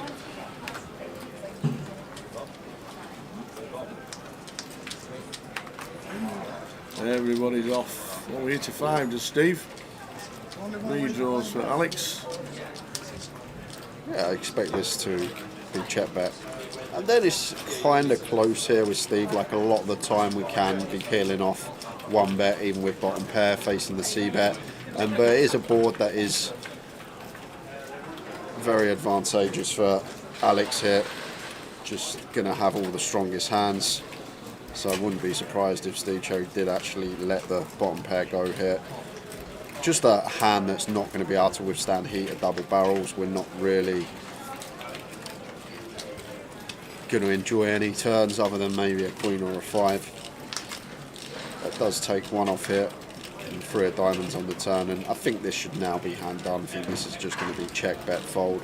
I think Alex could definitely send some barrels in here, potentially folding out some Jack X on the turn and set up a nice clean 3 barrel against some King X on rivers. It's going to take a freebie. And 7 of hearts on the river. And now once we don't elect a double barrel as Alex, we are just going to take our showdown. Still beat some of these front door flushes as well as the Queen 10, the 10-9, the Queen 9, these sort of gut shots in there as well. But Steve Cherry looks like he's going to play bet here. Thought we're always going to see check, and 40% on the river should be enough to get the job done. And we will be going on a quick 10-minute break probably. We will. Cheers, dealer. Come in, have a wander. And there we go. See you in just over 10 minutes, guys. Back with confirmed numbers and hopefully prize pool.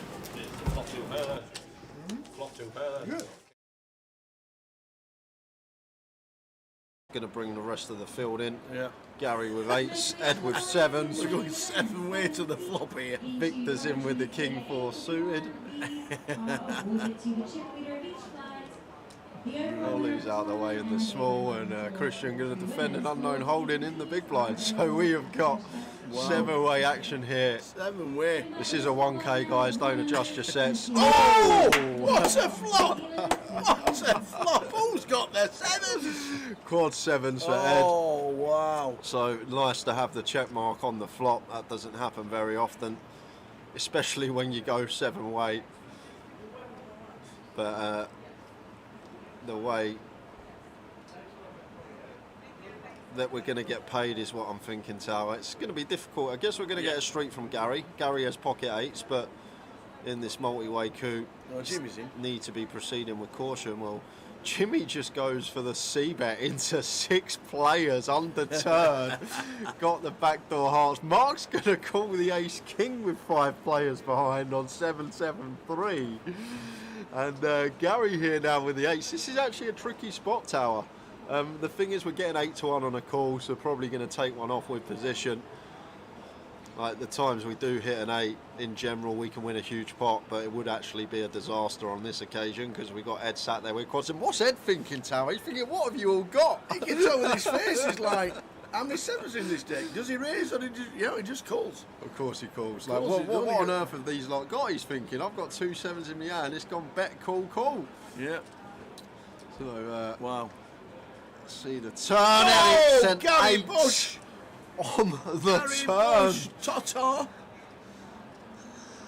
Wow, ill for Gary. And it's going to be a nice clean double up for Ed.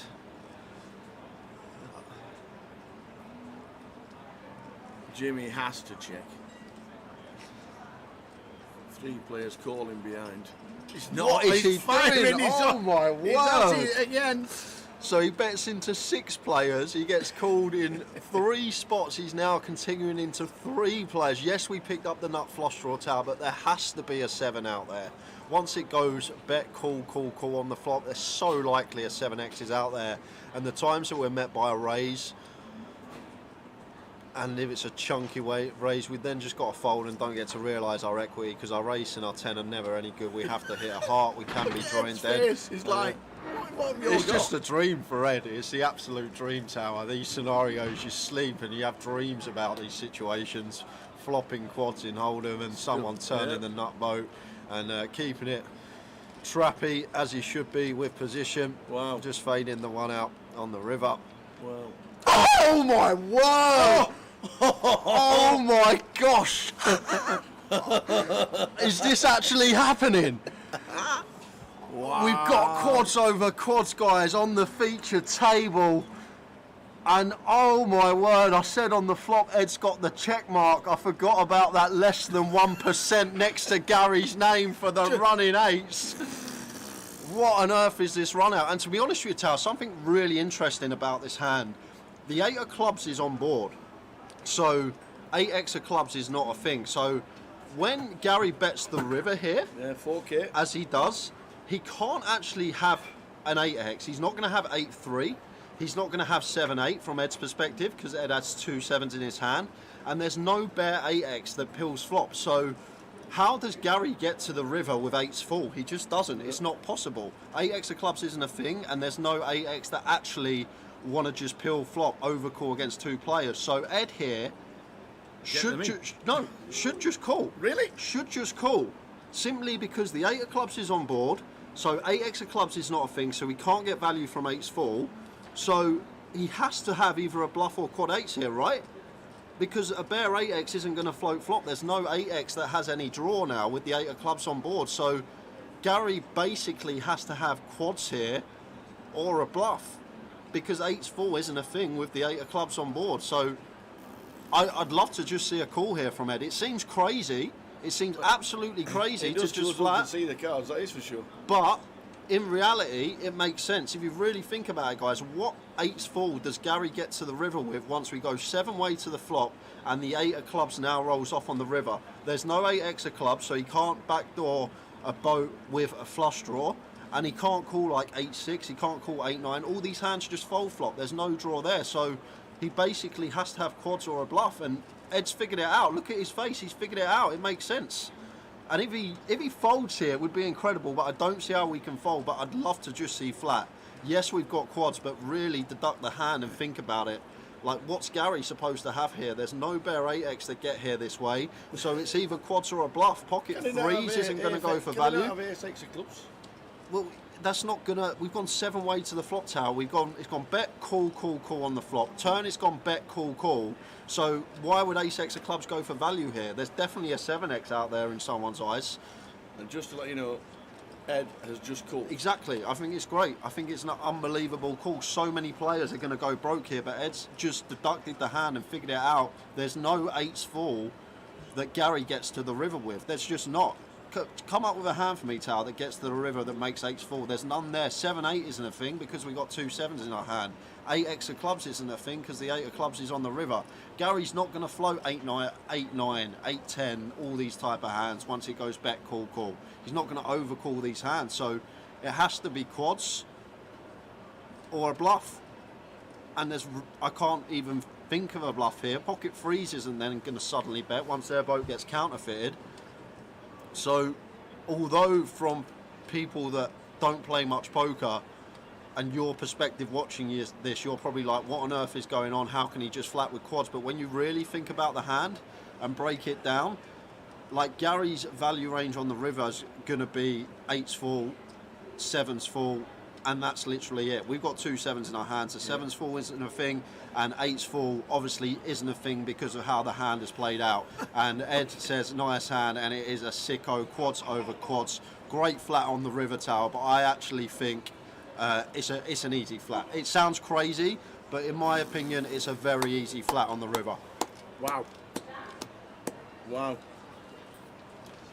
And Ed just says, I'm just so good.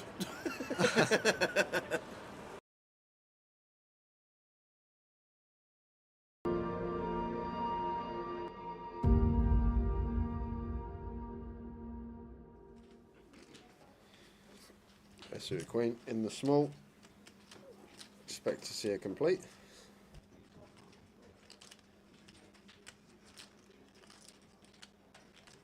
So Queen 5 for Abdul, 25 to call, so he does. Sorry, Queen 6, and Lynn's got the 2s. Yeah, one of the pairs that could definitely check in the big blind, the smallest. Here is Lynn. It's horrible if we get limp free bet as well with the deuces, so does go for the check here. Off to the flop we go. 4, 6, 4, 2 spades. A nice looking flop for Abdul with his top pair, just going to come out firing. Deuces, deuces, spades.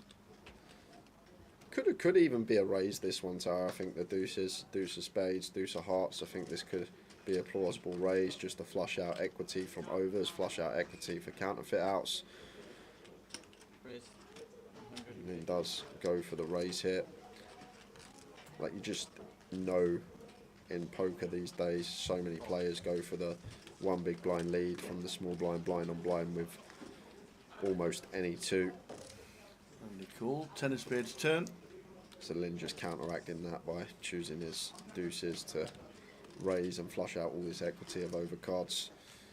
But Abdul not with overcards, flop 2 pairs, so made the call and 10 of spades turn, and Lynn doesn't actually have a bad candidate here.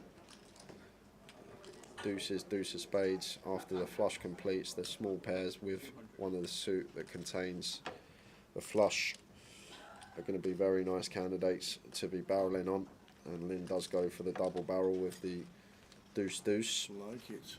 The river's a 6. Check mark. Thank you very much. And now playing the board is Lynn. What you gonna do? Oh no. Abdul's gonna go for the lead. No, Abdul. Like, Lynn's hand probably has to bluff. You can't showdown deuce high, and Lynn's hand would have had to bluff Tower. And now Abdul potentially missed out on Lynn. Unloaded on the river, went for the lead. Keep some bluffs in of our opponent. He's going to value bet a 4 anyway if he's got a 4. Might start checking back some flushes. That's probably why Abdul thinks the lead's going to be good here, but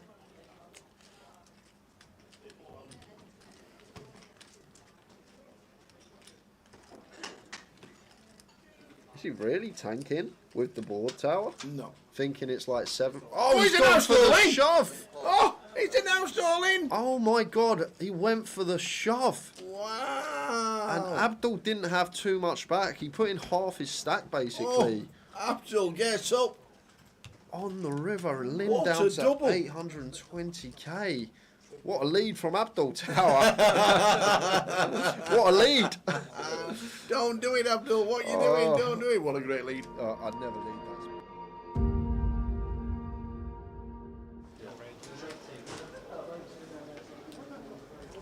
So we've moved the chips to the left. So we're done.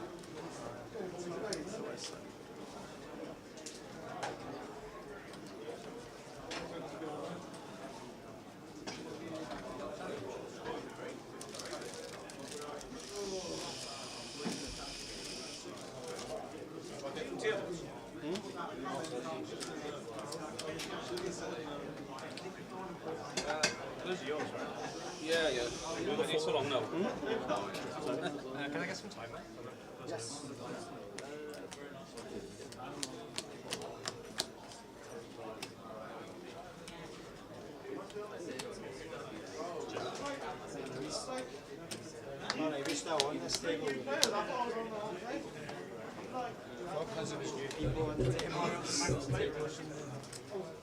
Ah, that's an half order as well. Do we move all the stacks along?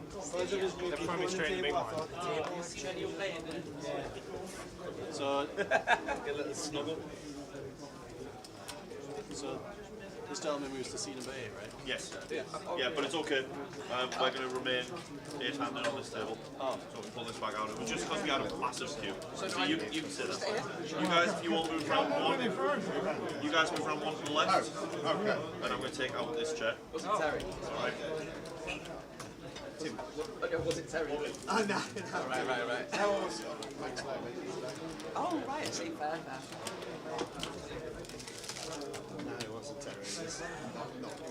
So, just about to start again. What a table. I don't think we changed players because Mike and Zon and Steve are in the same, Alex as well. Yeah, So keep we've got the a lot table of the same. players coming in. And because of the influx of players, And they ended up going back 900. and redraw at 24 as well. Yeah. Obviously another factor. They ended up going 900 on the outer tables.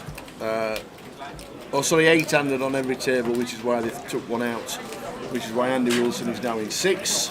So funny on break. I was just walking to get a coffee. Drinks machine to the right of the screen. Walking past Terry's table, all in and call, all in pre. Terry's got 8-4 off versus B Howe. It just comes 9-8-4. See you later, B Howe. Terry sent you. Wow. So spoiler alert, one of the outer tables. What happens in about 10 minutes time. TJ doing TJ things. Indeed it. JJ's 2-to-1's looking juicy. Yeah, and we've gone from 102 tower to 121. Wow. Biggest one there is. So 121 entries. Well done, everybody. We are back for the next session. And then train block. Jamie Nixon is still in the field.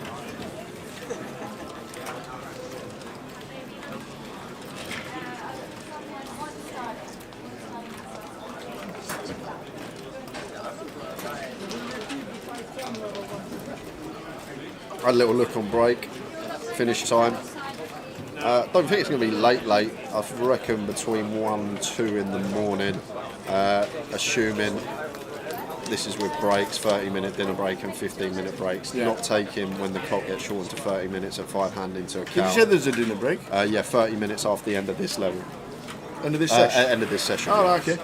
So 3 levels of 40 minutes and then a 30-minute dinner break? I'm going to say around 1, half 1.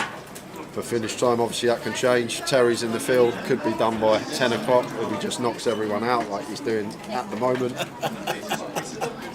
Saber Emas watching on YouTube. He says, "Afternoon, boys. Just finished watching some of yesterday's cash stream when Swifty was asked what food she had. And she said something noodly, some noodly thing. And Jay said, noodles then."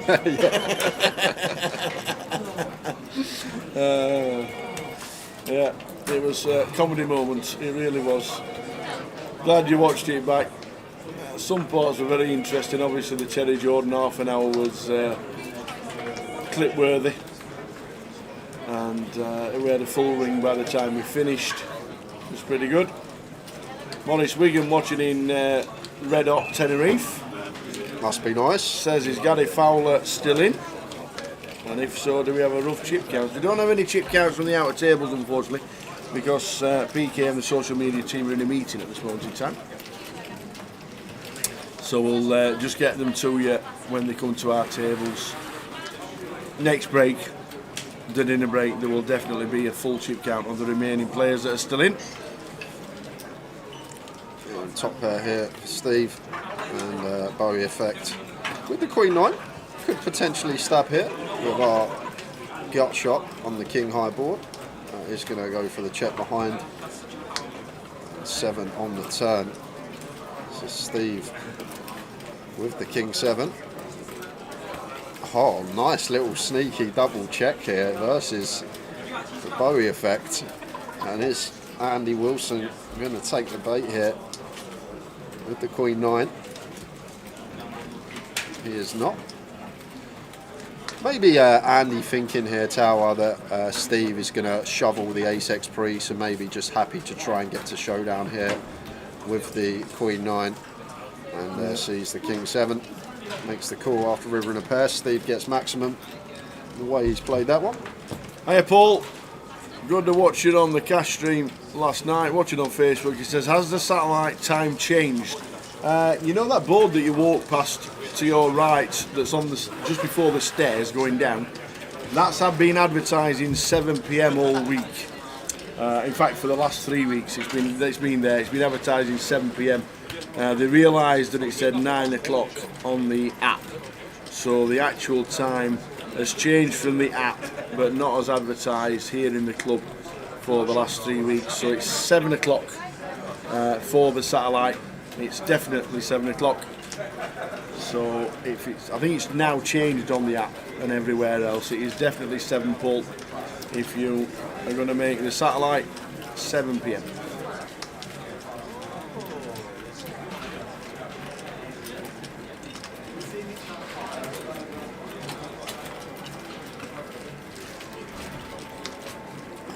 Bowie Effect here, suited Jack, 5.5 BBs. Could be thinking of just sending this one.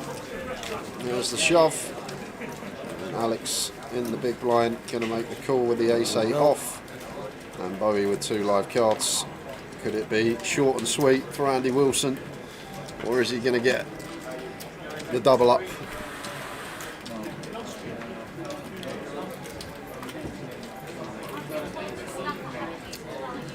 Just over 60-40.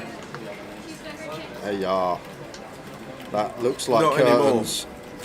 Going to be dead on the turn.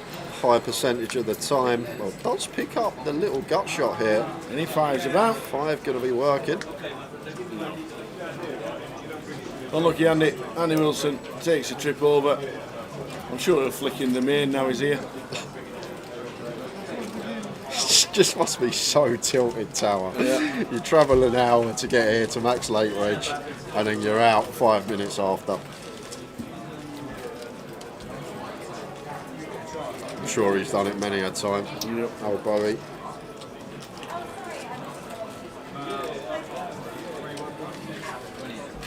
Believe it or not, he was not the first out after the break. Really? We lost Gary Fowler and the Macapac Chris Johnson shortly before.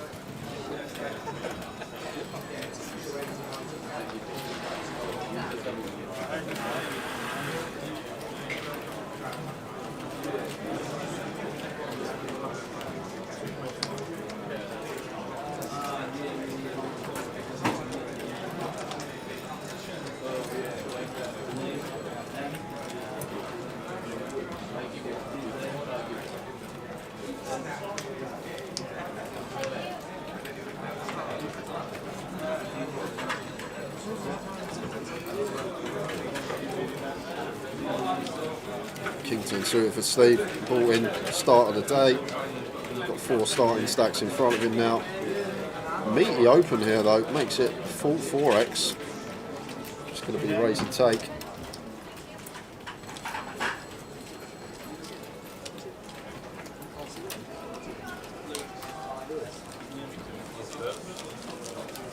The first time in a while that we get to the money before the final table for the high rollers as well. Usually it's been 7, 8, 9 places paid. Record turnout here in Leeds, 121 entries, biggest high roller we've seen since it was brought in for GUKPT.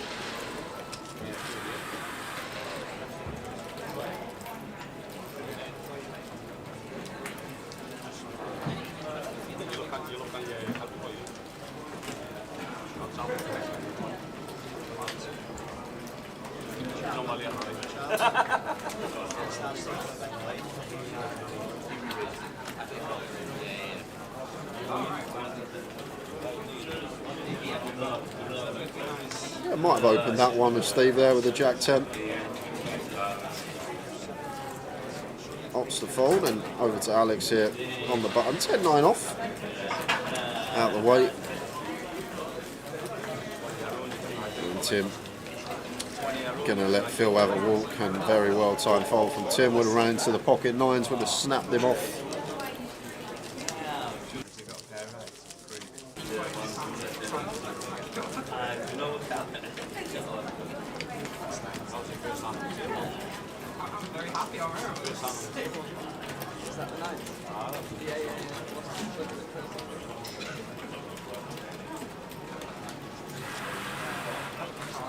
Odin Abda is the man, the myth, the legend Terry, and he is. He is top indeed. left of your screen, you can see him.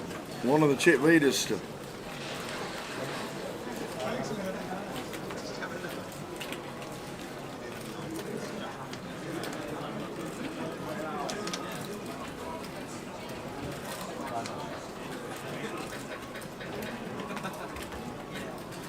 Get him on the feature next, please. We'll see what we can do, Abda. We will indeed. We're obviously going to have the 2-table redraw at 24 players, which we should get to this session just because of the there's probably 20 plus stacks, 10 bigs or below coming back after the break. So still expect to get to the 3-table redraw this session.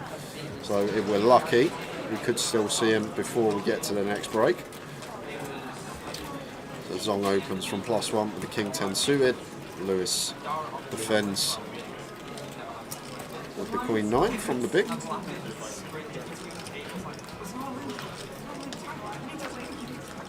Yeah.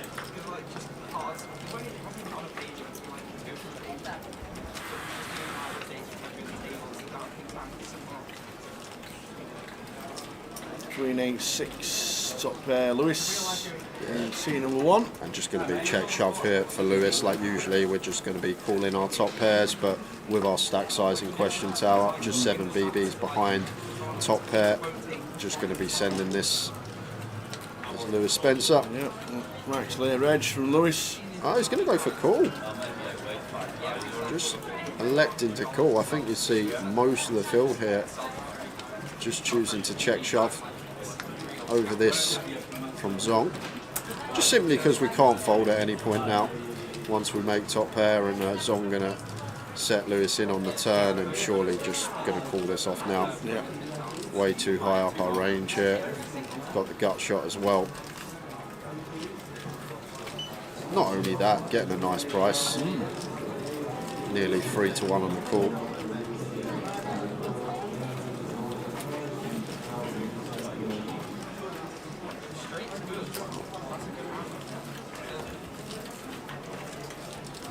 Now this could be player dependent while Lewis is tanking tower. I think maybe just on glance he doesn't expect Zong to have any bluffs here perhaps, and maybe thinks that all of Zong's value, which would be right, would be in front of us. All the stronger Queen X over pairs perhaps sets, and this 6s, 8s.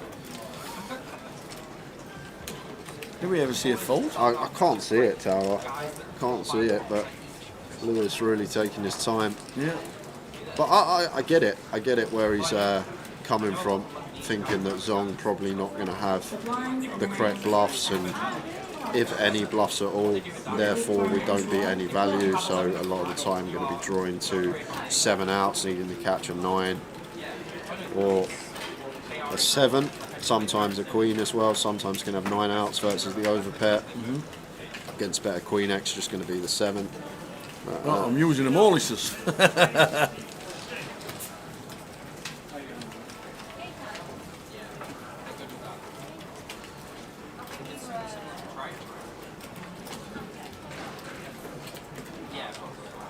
Makes a couple. Good shape to double. Thought about it. Still got time banks left.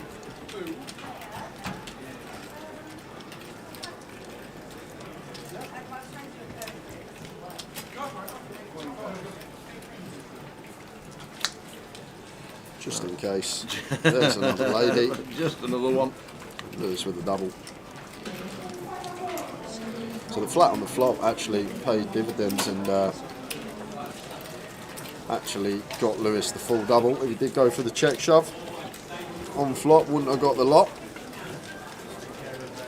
Played it in a manner, gets him a nice clean double up. Now with 20 bigs, a lot more wiggle room.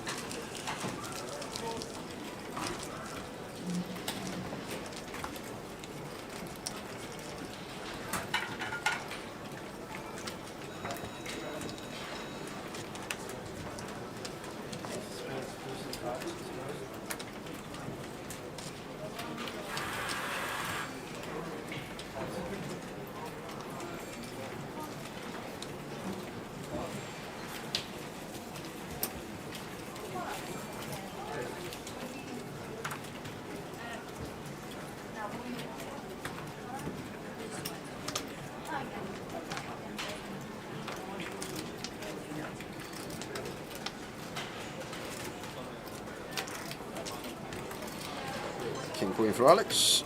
Should be opening, as he does, clicks it to 20. And Tim Slater here, ace-9 off in the cut-off.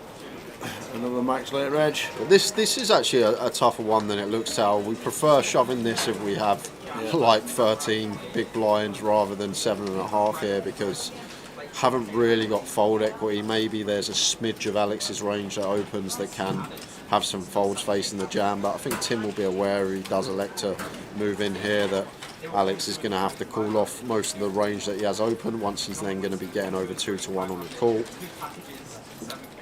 There is the jam from Tim. Does take the spot and he's going to be in the better shape once Alex calls it off, which he should be doing. It is indeed. Paint against Tim Slater's ace-9.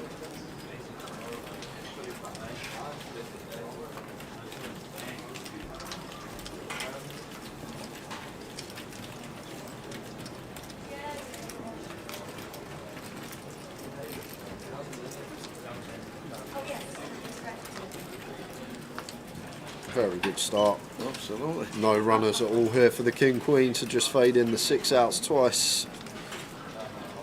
And now 6 outs reduced to 4. There we go. 9 on the river. So Tim Slater with the double through Alex.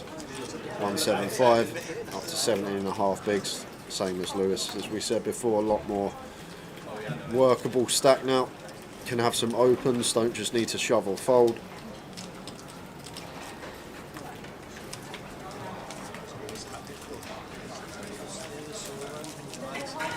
Much needed double for Tim Slater.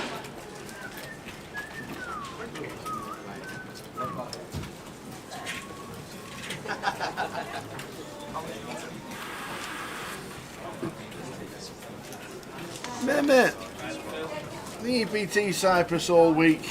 Good lad. Enjoy, Mehmet. You watch our live streams all the time, and now an EPT's gone to Cyprus.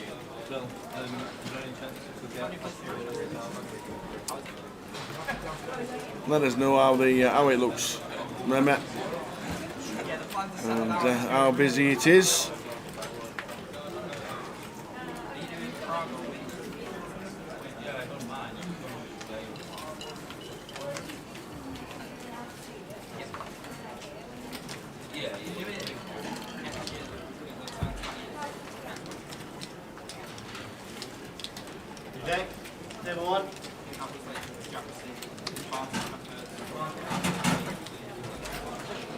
Okay, blind on blind here versus Zong. Just going to set Zong in. Zong must be fairly short here now after hand versus Lewis, so this seems fine for Michael. Yeah, 10 BPs, and what a spot for Zong. Pills the aces. Oi, oi. In they go, and sees the Queen 4. And wakes up with it in the big blind, smiles.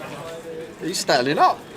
He knows he's got more than 90% equity, right? You'd think Zong had the queen 4 here.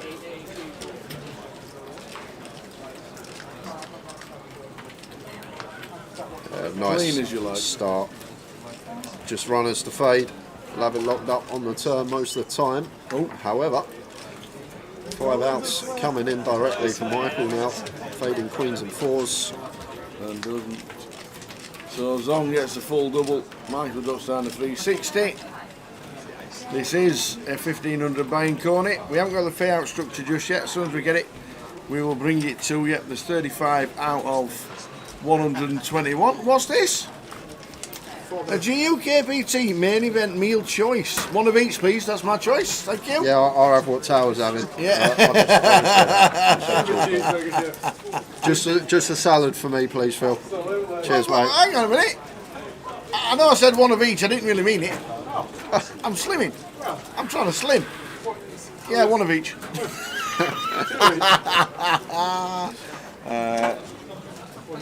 One of each. I'll have a salad sandwich, please. Two salads. Two salads. Thank you very much. Salad sandwich for me. Plated salad for Jay.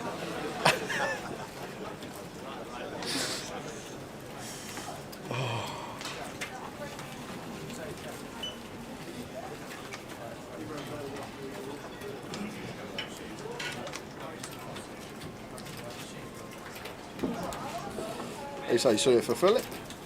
And the hijack should see open from him. 22.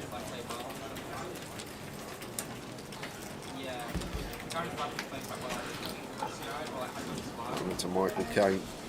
Looks like has a decision on the button. Just waiting for action to catch up.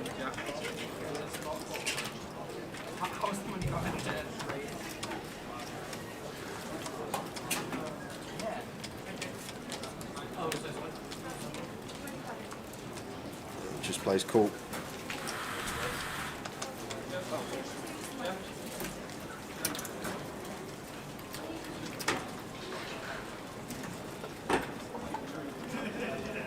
Cool in with pocket 9s here.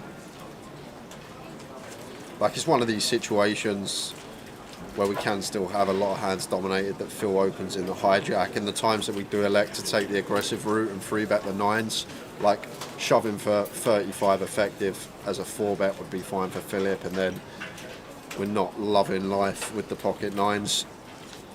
So just choosing to flat as Michael Caine here and taking a flop with position. King Jack 7 flop.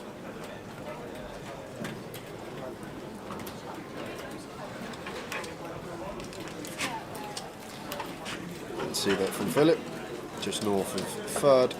Michael Caine with position, going to take one off, getting attractive price. 10 of spades turn, nut flush draw for Phil.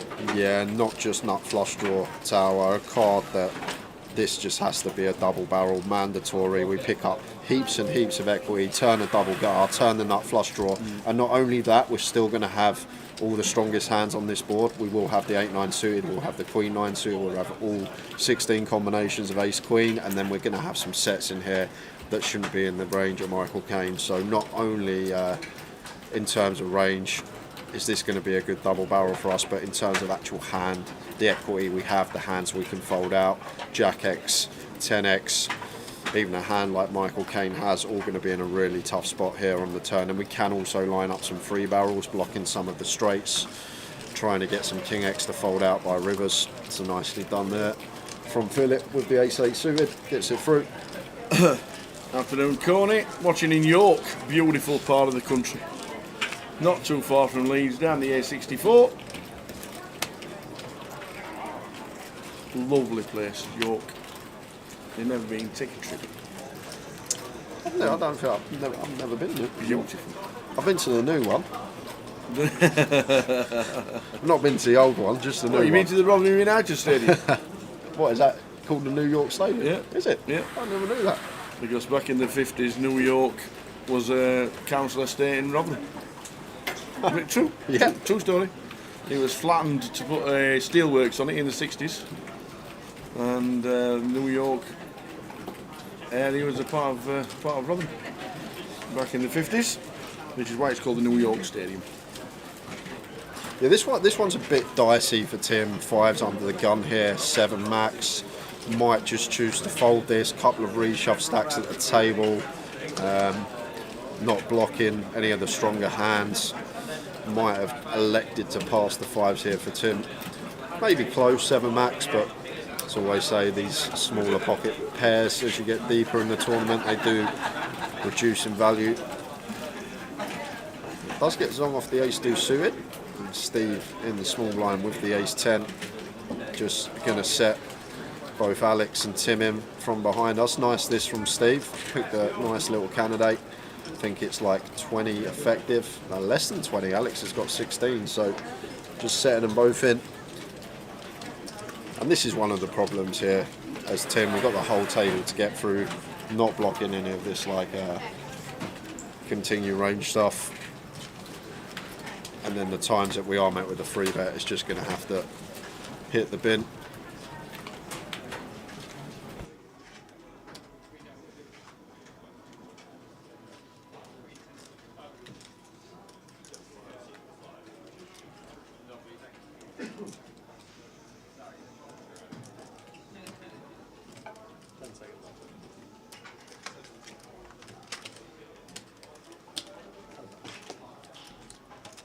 How's king? Race.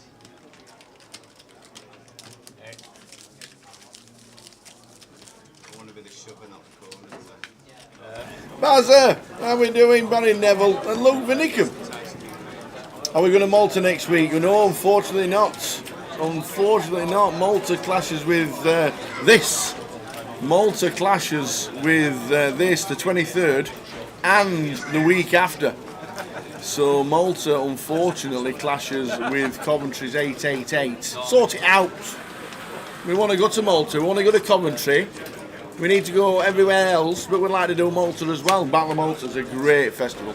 But so is the 888, and we're in Coventry next week, or the week after, to 23rd when we turn up, and for 7 days of live streaming. We've got, so that's the final week. The first week is full of satellites. So unfortunately, not being Malta for the Battle of Malta this year. Hopefully it doesn't clash with anything for next year and we end up going, but it's one of those things. Work is work, and Malta, even though that was work as well, was also a little bit of extra, so it would have been nice to get there, but unfortunately not. Bazza, we're in Leeds, you're in Sheffield. Where are you? Where are you?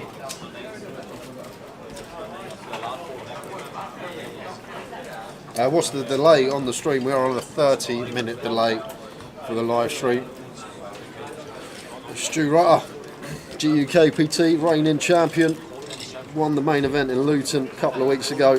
He's back for more and looks like he's having a fantastic day so far in the high roller. Yep.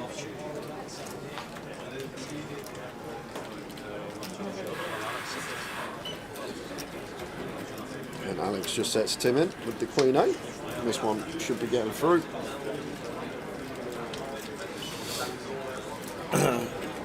Heard I paid a visit to Sunderland Riviera to see Simon. I did indeed, Smiter. I did indeed. We had a Thursday night NFL night and then a Friday game of golf at Whitburn. About a month ago. Went into that's the first time I've been in the Sunderland Grosvenor Casino. Like ever. So I went to see Phil and the team. That was good. But yeah, hopefully get to play Whitburn again when Simon smashes me at golf as always. Always turns it on when I turn up. Always. I'm a 28 handicap, me. Boom, 320. I'm an 18 handicap. You are now. Yeah. You are now, because I've wrote to my England golf. You want to see me to bowl 28 handicap.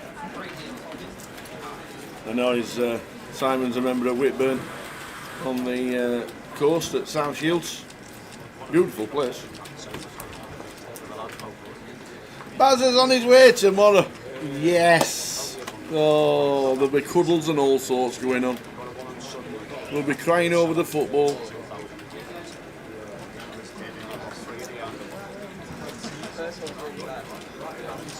Yeah, Terry Jordan's still in, and buying for this is 1,500, and all in and a call here. Tim shoving for 13.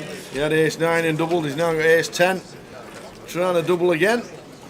Yeah, fairly close for Phil, but we've got an ace, blind on blind, 13 effective. Going to be a lot of king highs, queen highs in here that we are ahead of, even some 5x that we dominate, king 5, queen 5, jack 5 suited. Probably all going to still elect a shove for Tim. Got some chop outs for Philip here though. That's nice and clean turn for Tim Slater. Set for the double at the moment. Just fading the 5 to stay alive. 8 or 3 would chop it up. And it's the 4 of clubs. So double for Tim. Tim up to 270. Loves his ace rag. Mr. Digweed's in the building. How are we doing, Mark? How's Glasgow? Miss you. Mark do. So I've never worked out whether it's do good or Digweed. And he's never told me, and I've asked loads. Hope you well, Mark. Still playing the game. I know you're working in Glasgow now. I hope things are good. And yeah, Dean is on the outer table. Mike Kane is in seat number 2. Always good to see the lads from Scotland. A few more bust outs to make you aware of as well, guys. Quite a few going, as you can see, down to 31. Losing Danny Laidlaw, Cal Morial, Jack Hardcastle, Rob Duras, Bihao Wang, Keith Littlewood, Rabi Chef and Majid Nadeem, all in the last 20 minutes. So 31 remain.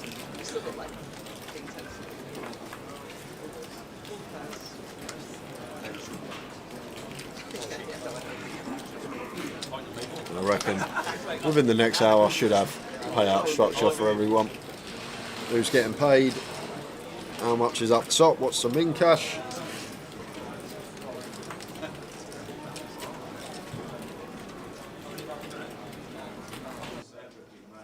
Right, 22,000. Reigning champion with a rope right around.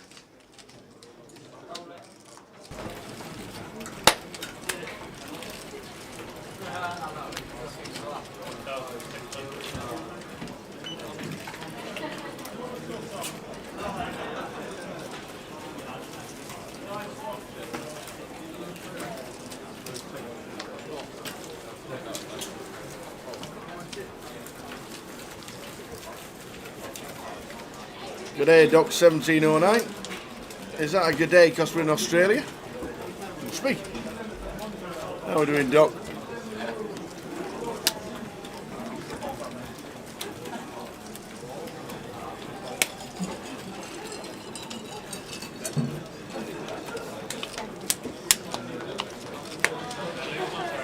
Currently in the UK on holiday. Must be visiting family. You wouldn't come to the UK on holiday this year. It's been the wettest ever. Now saying that, it's been a proper north-south divide. Because down south's been really nice. It's when we were in Vegas had the nicest weather here. But yeah, I think We missed it. We missed it. Yeah, we missed the 25 degrees in England for the 40 degrees of Vegas. The F1's coming up in Vegas soon, in a month's time.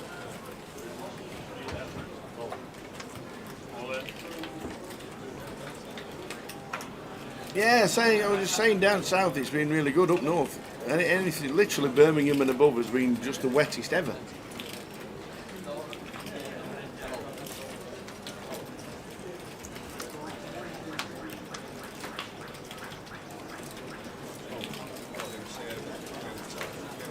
I dropped into Luton for the closing. That looked bad at Luton Airport the other day in the car park. All the cars on fire. That looked proper bad.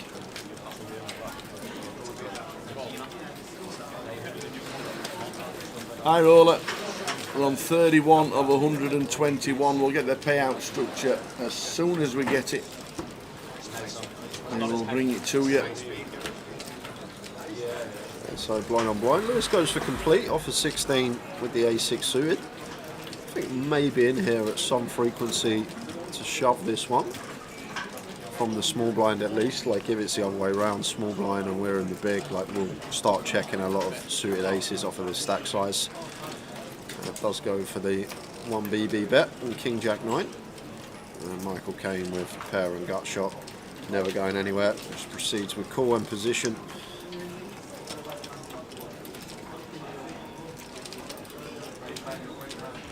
Four of clubs on the turn. Not too much going on for us as Lewis, just the overcard.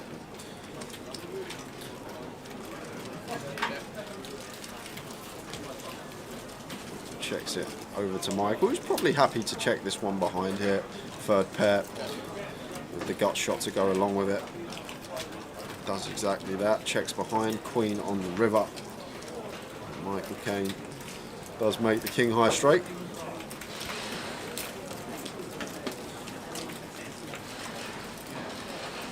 And Lewis, after he gets called on the flop, will probably be aware that this ace high not going to be able to show down as the winner once Michael Caine calls flop. Just expect him to always have us beat. So we're going to bluff at this, goes for 70% on the river, and Michael Caine just going to be setting Lewis in, I expect, tower. It's quite nice for us as well. The stack size in question pre 16 bigs. I think we're going to make the assumption that ace 10 going to be shoving fairly high frequency. It just goes with call. Just goes with call with the 10-9. Maybe wanting to see Lewis's holding. Maybe not thinking that he's getting called by worse. Yeah. Once more, a lot of the two pair combos, king queen, queen jack, king jack, these will be shoving at some frequency pre. Obviously not going to have any sets. Maybe kings. I guess kings could be in there. That complete pre makes sense. That pot goes the way. Michael Caine.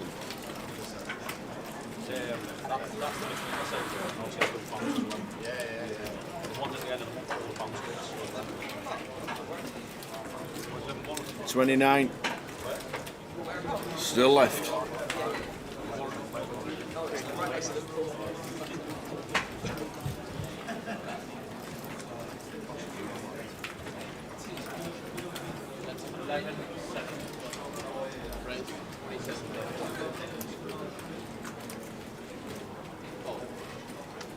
Stu Rutter getting a stack built up together as well. Champion in Luton.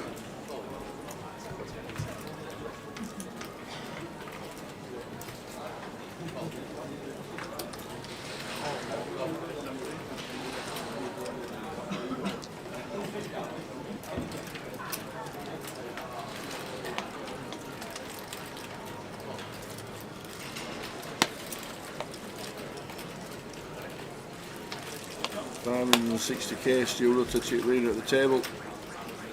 Terry Jordan's still in, as you can see. Interested in what's happening on the outer table because there's cards going on. Somebody's on your backs. There is an all-in on the outer table. I want to sit down from Wadey. Wadey sits down. So he's just doubled up, as you can see, top left.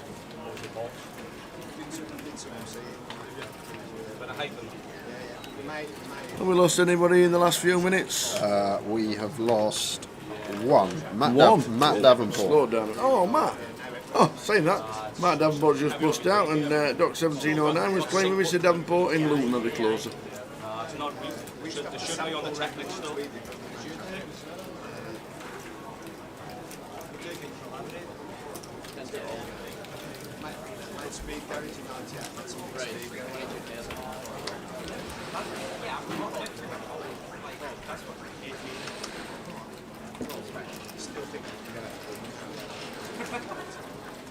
Philip opens, king 8 suited, more than viable, raises to 22. And Steve in the big blind here, just always going to be playing cool. And this effective stack size with the fours after the flop.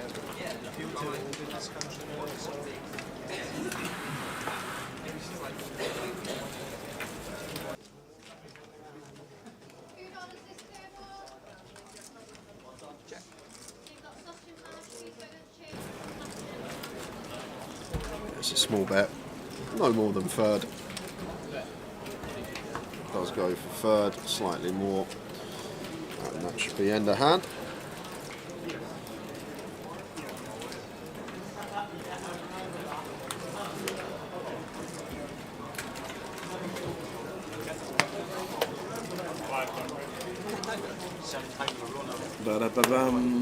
We haven't visually got the payouts because PK is in a meeting with social media team. He's going to be back very shortly. But I thought I'd just check the app to see the number of runners. And there's the payouts. There's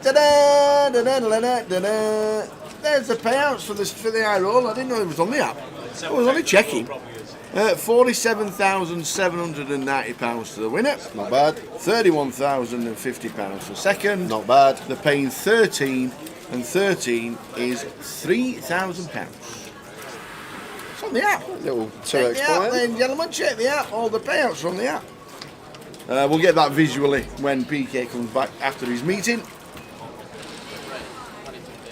Oh yeah, get us off. Social media. Good job that weren't Guinness. forgot the pictures are still on. It usually is. King 9 suited for Phil opens from +2, makes it 22k, and Michael Caine comes in with a free bet with the ace queen off here, makes it 60.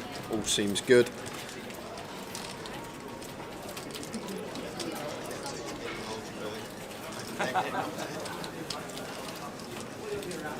Back over to Philip here. I'm not sure what Stu's thinking about with the 6 deuce off.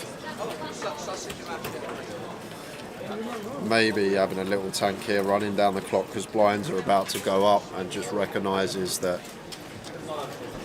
we're going to be probably on the button when blinds do increase. Well, maybe not. That's what he's thinking. What is Stu Rutter up to here with the 6 deuce off?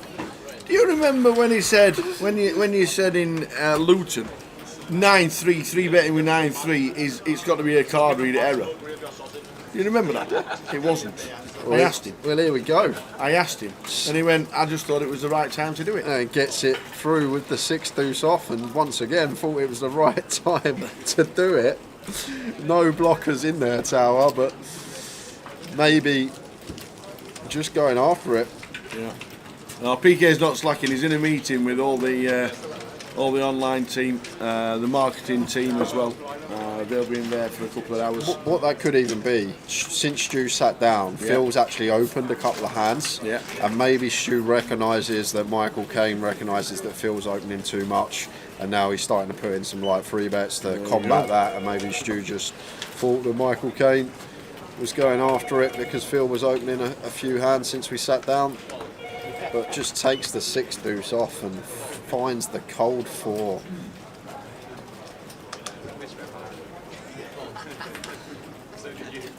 I've got to go watch that back, Tower, just in case. Oh dear. Ladies and gentlemen, there we go again. £1, £2, hold of the cash table. Please make your way to the cash buffet. Why does Phil not work on the fair or in a? Is you? Hey, ladies and gentlemen, it is awesome old Phil on the mic. Oh dear. No, not a single card went near Stu Rutter's box. 6 deuce off was the hand in question.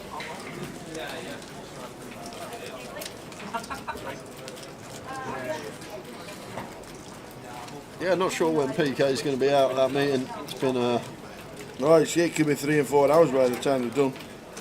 Doing all kinds of thing with marketing. 47k up top, 3k is the min cash, 13 places paid. Yeah.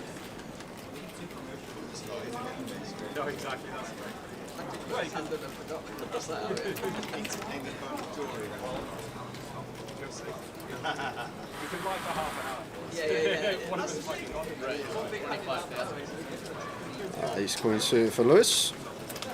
This is nice to see from Lewis, choosing to open here off of 11.5 from under the gun with the ace queen suited. You will see a lot of players just elect to move in here off of this stack size, but mention it a lot on the stream now. When we do get into this remit and we are gun +1, the early positions can just start having some opens rather than open shoves here.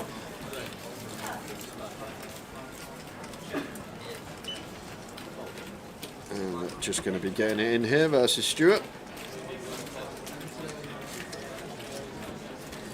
Both are suited, but hopefully will end up in a chop come showdown.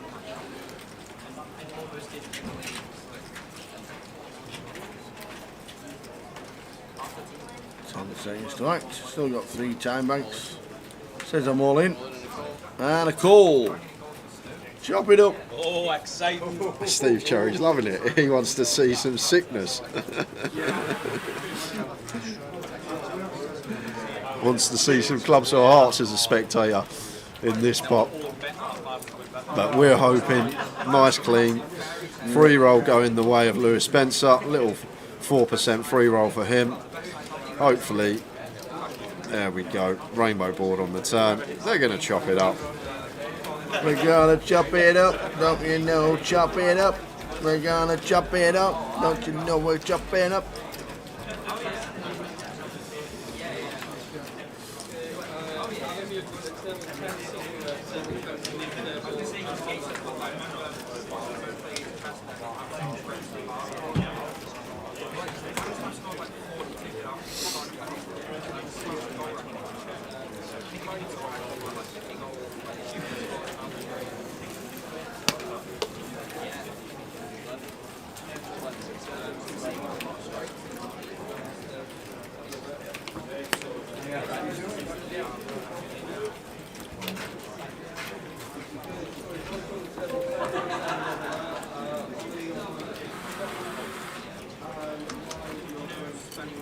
Pocket 8s for Zong. The blinds are now 100, 300. With a big blind anti-off, 300.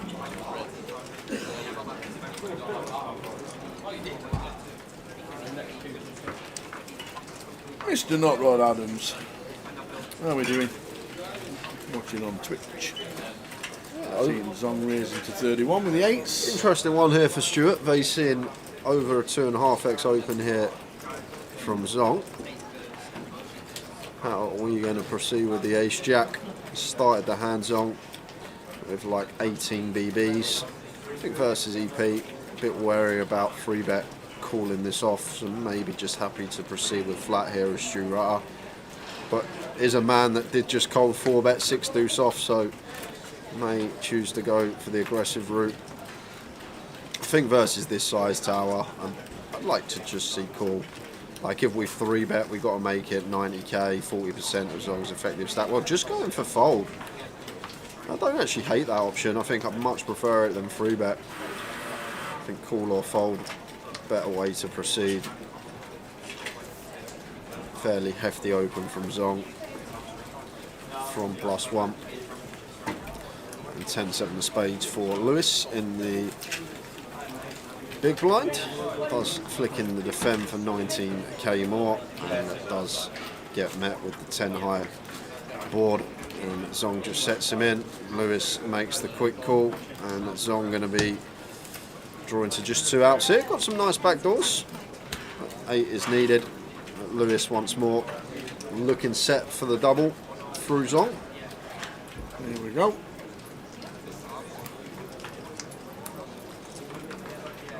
King of clubs brings the 8 of clubs into play. Yeah, never easy, is it? Never. Free as you like. So Lewis Spencer doubles up to 250. TJ is still in, top left of your screen. Yep. He's in trap 2 on the table to the left.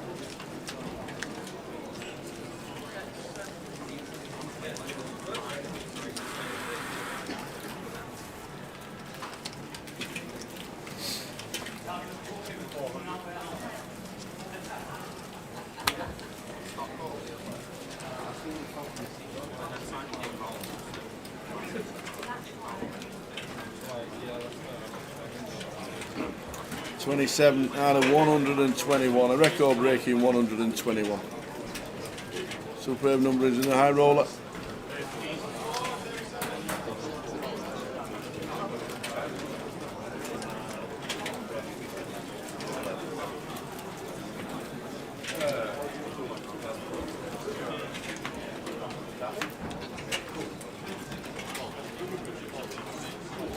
Line 6-12. Yeah, should Start see to the new level. open here from Philip with the ace-3. Definitely can open any ace once folded to us. Maybe some situations could fold it. Two very aggressive players with reshove stacks in the blinds could potentially let it go on those occasions, but more often than not, any ace once folded to on the button. Happy to open. And Michael Caine ponders for 5 seconds before defending for 12k more. Heads up to the 10-9-4-2 par board. Quick check, check. 5 of clubs on the turn here. Let's pick up wheel draw here, Philip, and particular ace-3 combo, ace of clubs, 3 of hearts. Could have the delay c-bet in mind if checked to. But Michael Caine looks like he's got other ideas here.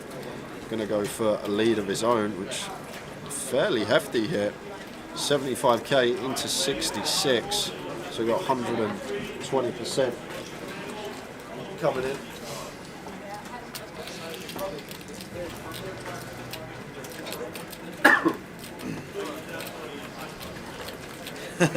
Call forward, yeah.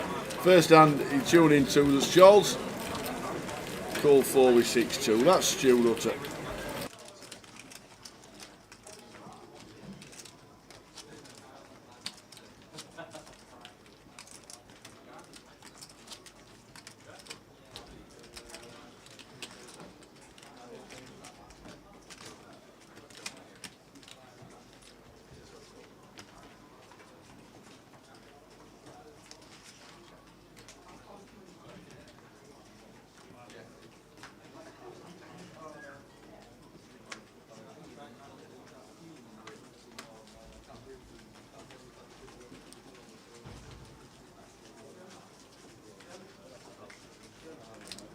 Raise 36,000. Fold. Fold.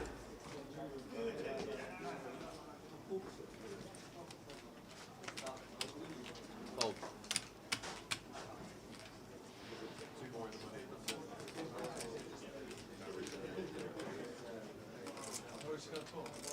You get 2 ball, 1 bubble. 10 seconds. Hold it. Fold. Fold. Another conkies.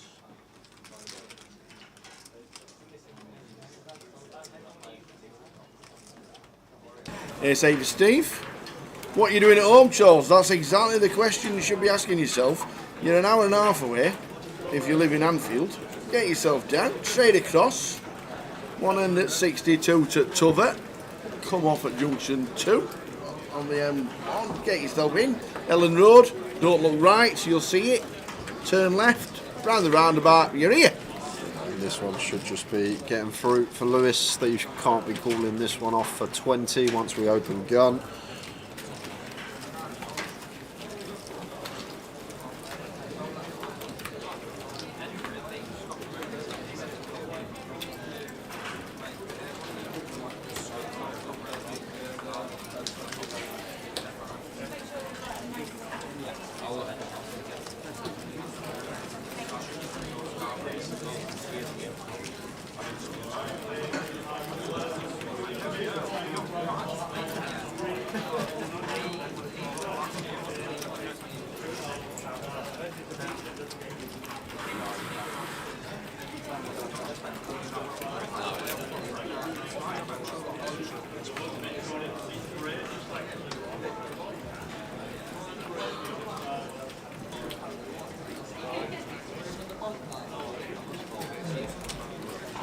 We'll get the payouts for you. They are on the app. As soon as PK's finished his meeting, we will get the payouts so you can visually see them. But they are on the app.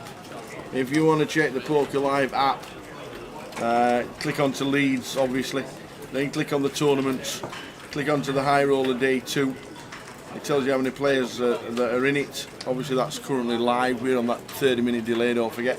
Scroll across twice. And there's the payout structure, £47,790. Nice little payday. Yeah, really good. Not bad for the day 2 buy-in. It's like Yeah. what, 10, 12 hours work for 50 bag potentially. Yeah, absolutely.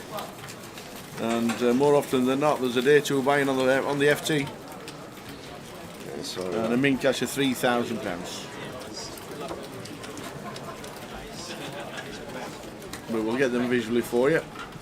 Barry Neville's thinking about coming to play in Leeds. old Barry Neville. So he's not playing in a Grosvenor for a while. Yeah. He's asking, what's the starting stack? For what event? Is he playing the main? What event are you playing, Barry?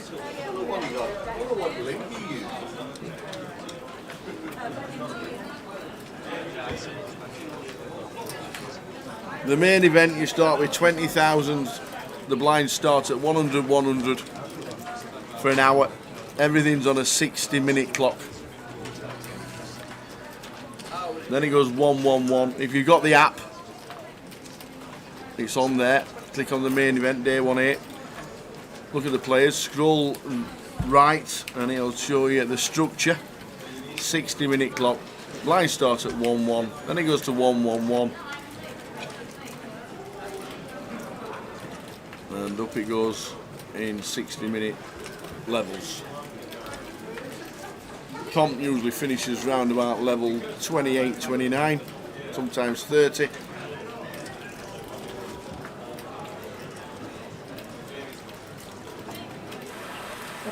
Yeah, that's a good fold from Lewis there with the 6s. A lot of players may fancy peeling one off, see if they can flop a set, but with his stack size and a reshove stack size behind him, I like the decision just to let the 6s go. Means that we're going to go heads up between Phil and Stuart. Stuart defending in the big, unknown holding, and Philip flopping a guttable on 10-8-7 rainbow.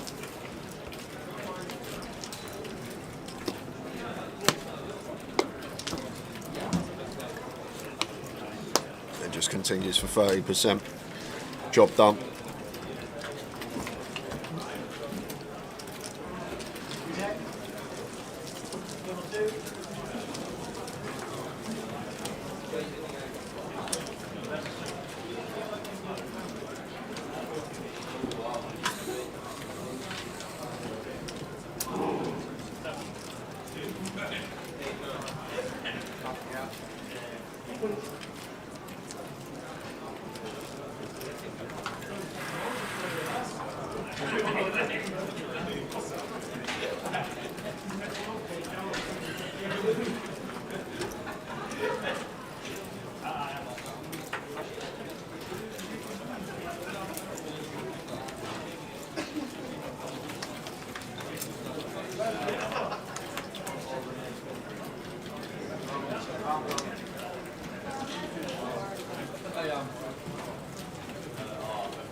Line here, Stu goes for complete with the jack deuce. Tim checks his option with the 9 deuce. Battle of the deuce X in the blinds here.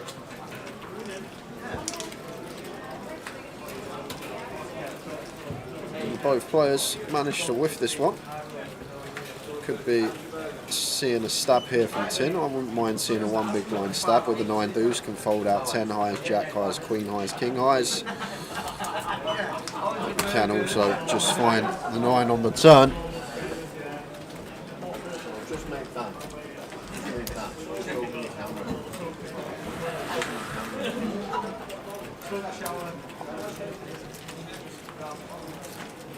Yeah, Stu goes to the stab on the turn now. Tim turning top pair, not going anywhere, makes the call. And then 8 on the river, so fairly wet now. 6 does make a straight, which is going to be a give up here from Stu. And at 9 is going to be good for Tim.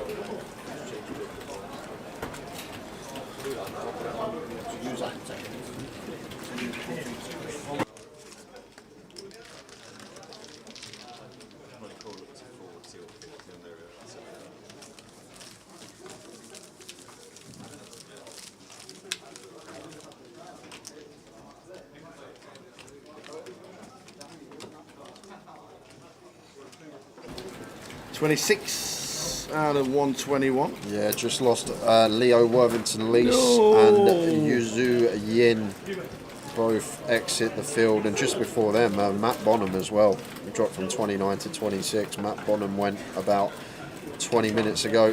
Then Leo, and then Yuzu Yin just bust in on one of the outer tables. So two players off the free table redraw.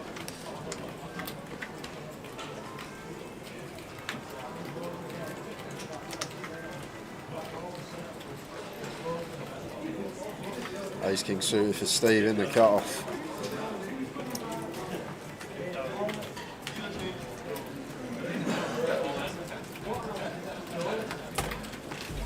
It goes fairly large. Goes for 32k, north for 2.5x. Tim in the small blind.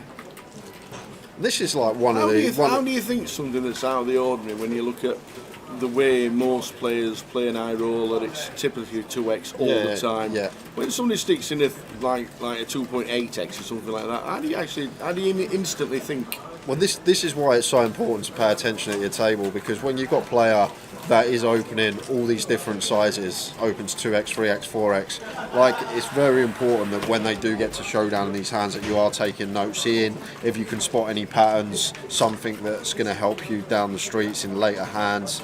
Like if we get to Showdown and they're opening 4x and you see like 6s, 7s, 8s, 9s, like indicative of these hands, if they're opening like 2x and stuff with their strongest hands and then 3x with the rest of their range, then you can start exploiting that and going after some of the 3x opens that aren't going to be weighted towards the nutted hands. Against the 2x opens you can be more wary, and this is just hypothetically if someone is doing this. Obviously different players are going to have different propensities and choose their sizings of what they believe is going to be correct, but if you're sat there at a table and you do have one of these players who is opening all different sizings, different hands, it's just very important to be paying attention and hope to see one of these hands get to Showdown, see what parts of their range is included in this opening size, and then potentially exploit that later in the day.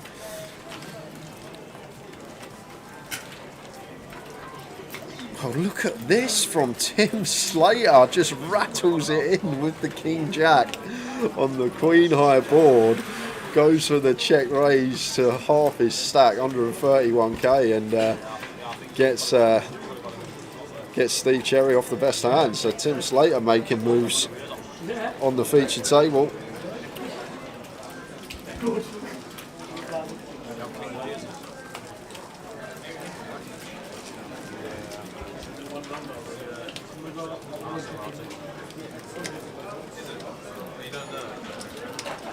And this is why as well, Tal, like we say, just 2x, just north of 2x, like just keep to this size. Like if you start trying to mix in different sizes and you're doing certain size with certain part of your range and a different size with a different part of your range, then players like the good top players that are very aware at the table will be recognising this and will be thinking of ways to exploit it and potentially increase their edge on you. So if you are playing the game, don't choose a size based on your hand when you first enter the pot. Just choose the same size with the entire range that we're going to open.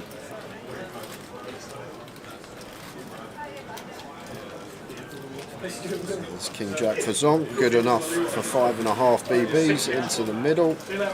Over to Lewis in the big blind, who's been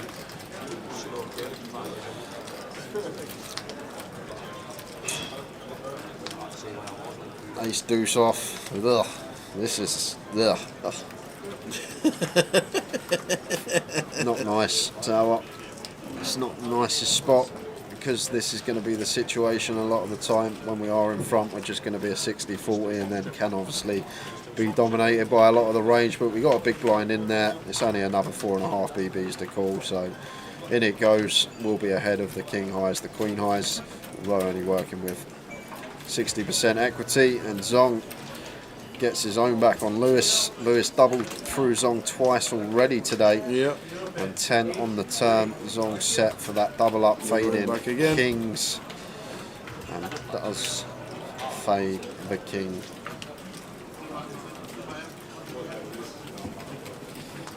As So I'm back to 157. Those two passing chips between each other.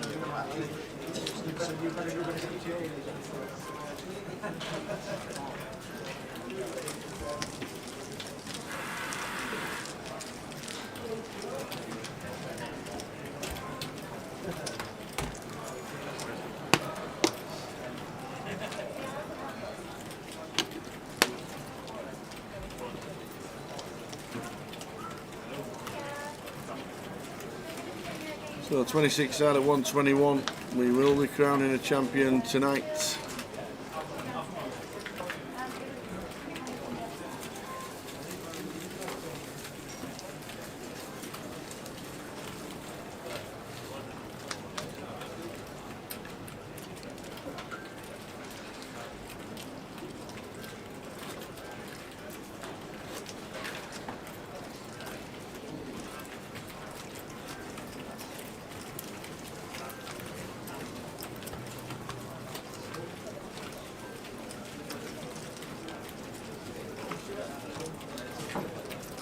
Tim built his stack up to 418 for his late match.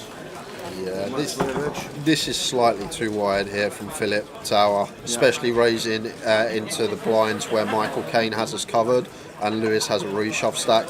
Like Jack 7 off, just slightly too loose here. I'm not sure this is going to be winning in the long run, but Michael Caine got the reverse combo of the Jack 7 in the big blind. Checks.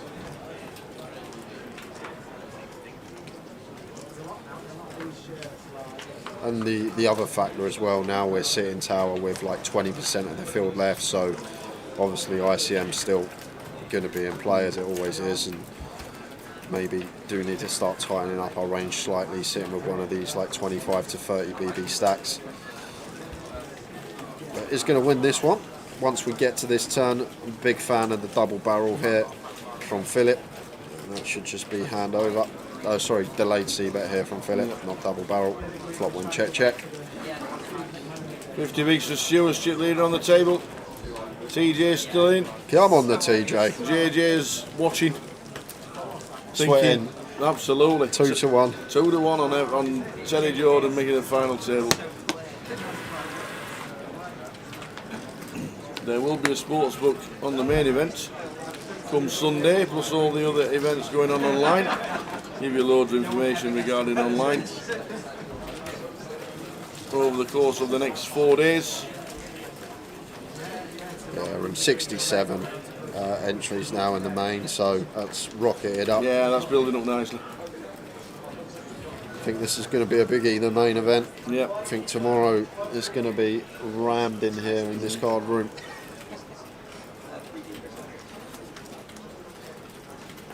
See, they didn't go with the quote that Jim was telling us about last year to fill in the middle of the Leeds casino. No. If you've ever been to Leeds and you look over the middle, you know it's on 2 floors. Just do half of it. Just do half? Yeah.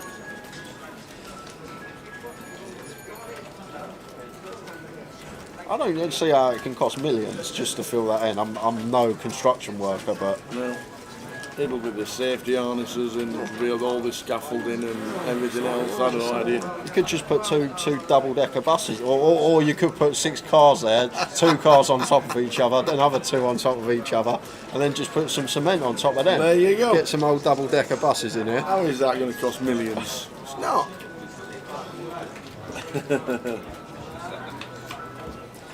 That's the only thing tomorrow that I'm thinking about, this space, because expect it to be very, very And busy. then if you want to see downstairs, make it a glass floor.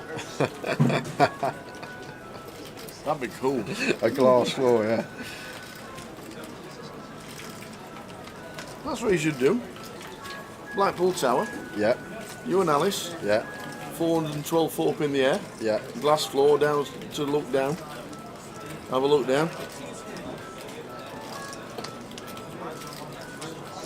I'm going to be lone soldier in Blackpool this year for the first time, yeah? No cat.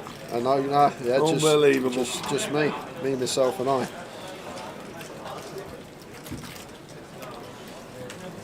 Right, King Queen suited here for Tim. Opens from +1 and Zonk going to wait for a better spot. Steve is not going to wait for a better spot, just sends the 10s into the middle for 26. This is perfectly fine from him. Very frustrating for Tim. Not going to get to go post with his hand. They're going to have to let it go. It's very annoying having to fold the King Queen suited. Yeah. But situation where just going to have to let this one go.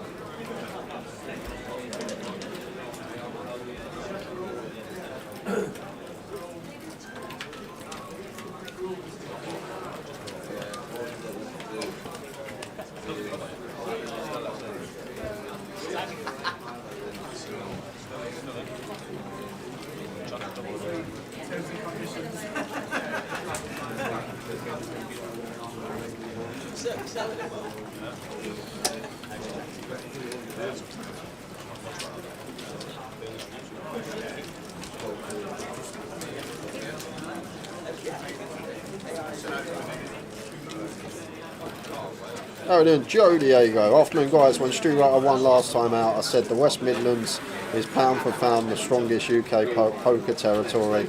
Discuss. Jay counts as the West Midlands. You've got some decent players. Yep. For sure, but then you have up north, you've got Scotland's got some very good players, London as well. I just think on a whole, always say it, UK poker probably the toughest poker scene you're going to get in the whole world. There's no place I've gone and played across the globe that I think is as tough as the UK. And I think that's why we have a lot of success when we go abroad, when we go Vegas. We're only, in terms of country and population, like we are quite a small nation compared to, say for example, the USA, and we still have nice success over in the series. A lot of notable names doing it for the Brits, the Scots. But yeah, not a bad shout. West Midlands having some of the best. Scotland's a good shout as well. Luckbox Jobby. There's some heroes up there for sure. There's no easy fields when you play a major festival in the UK. There's not, and this is what I always say. I just think UK poker, one of the toughest scenes you're going to get. Yep. Anywhere in the UK, you play a festival in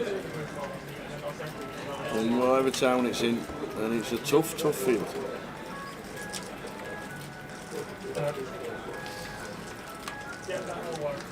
Do your job, Andy.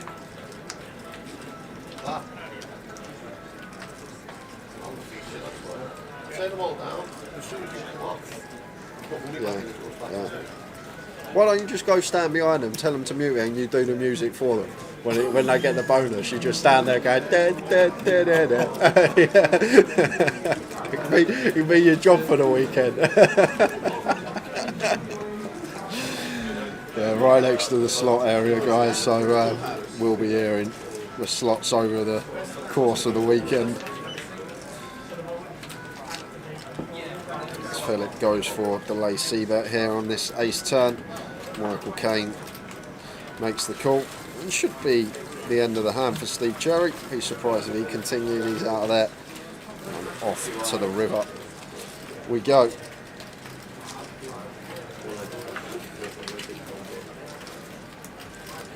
Which is the 3 of clubs. And look at this from Phil Hughes. Goes for jam. That's a pretty quick jam here, Tal. I've got a very intriguing point about this hand. If, let's say, Phil was sat here as the +1 opener with ace king, ace queen that wants to go for value, would we snap jam on a 4-liner? I know it's a 4-liner when 4x makes the straight.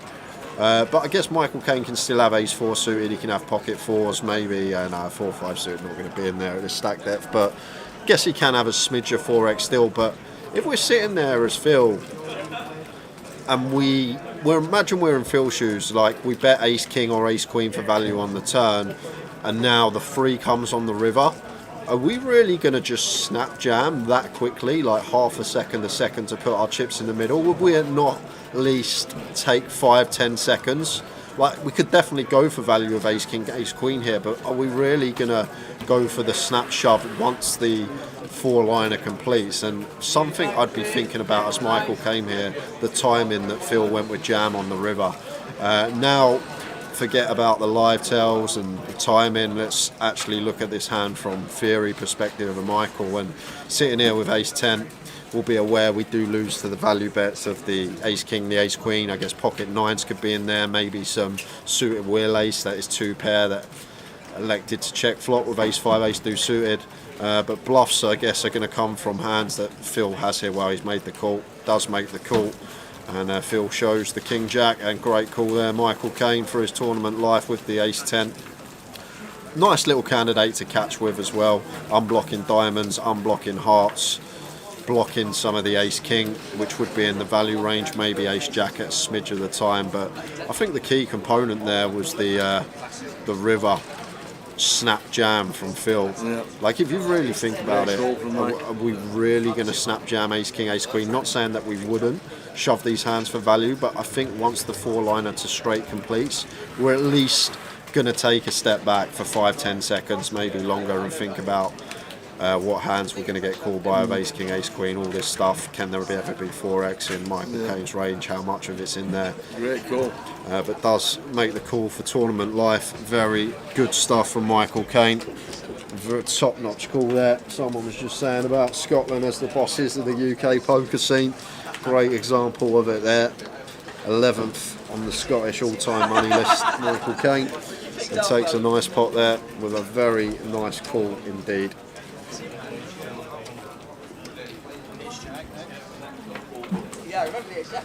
And as that hand was playing out, we lost current Irish Open poker champion David Doherty from the field. He exited in 26, so we're actually on 25 now. So when we lose one more player, we are going to be on that 3-table redraw.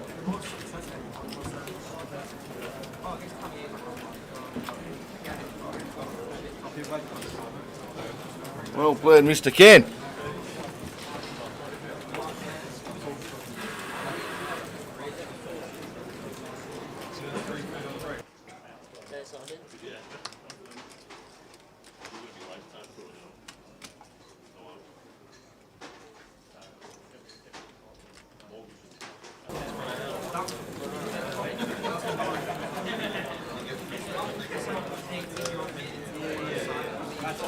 Phil now just moves in with the king 7, and it could be the same player that just took all his chips off him that's going to be busting him. Michael Caine makes the call with the 8s in the hijack, and Steve queen 10 suited here. Rather annoying for us as Steve. Well, it looks like Steve's still wanting to get in the mix and going to go for the free bet here. Michael Caine will for sure have some traps here, like aces, kings. His strongest hands are definitely going to be in the flatten range, but Steve Cherry here wants to try and get this heads up, and I can't see how we can continue here with pocket 8s now as Michael Caine under the gun open. We call and then free bet from the button. This looks fairly strong, but I think he's going to be surprised at what he sees when the cards are on their back. Sees the queen 10, and Phil gonna love to see that. If we do see a queen or a 10, we are going to be with the final 3 tables, and there will be that 3-table redraw. But if Phil doubles, we will play on. Well, look at that. Whoa. For a flop. Jack 7-3. Catch a pair as Phil, but it means nothing. Still 50-50. And that deads it. The surface there. Dead on the turn. So we are going to lose Phil Hughes from the field. That puts us with 24 players, and we are going to be on a 3-table redraw because we're going to have 5 minutes tower. I'll go get the tees. Good lad. Go on. I am closest. Go. Get out of the way. What have we got coming up? What is coming up in the world? Coventry. We're on the way to Coventry.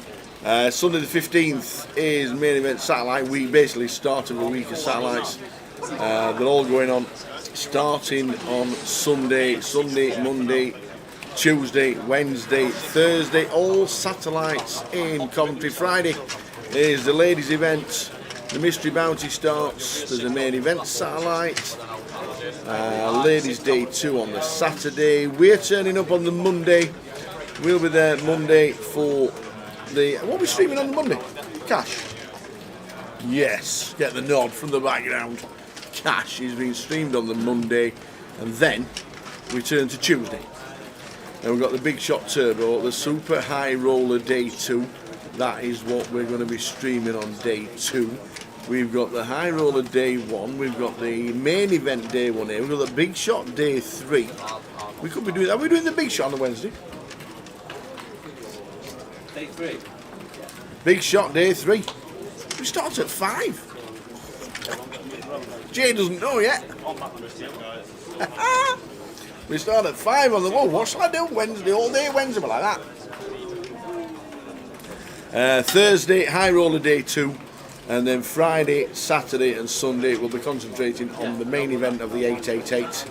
£888 buying, £500,000 guarantee. That's going on. Great schedule.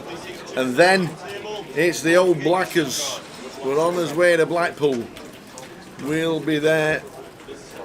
We're starting work on Wednesday the 15th with the cash on the Wednesday. Thursday will be the High Roller Day 2. Friday, Saturday and Sunday we will be working the main.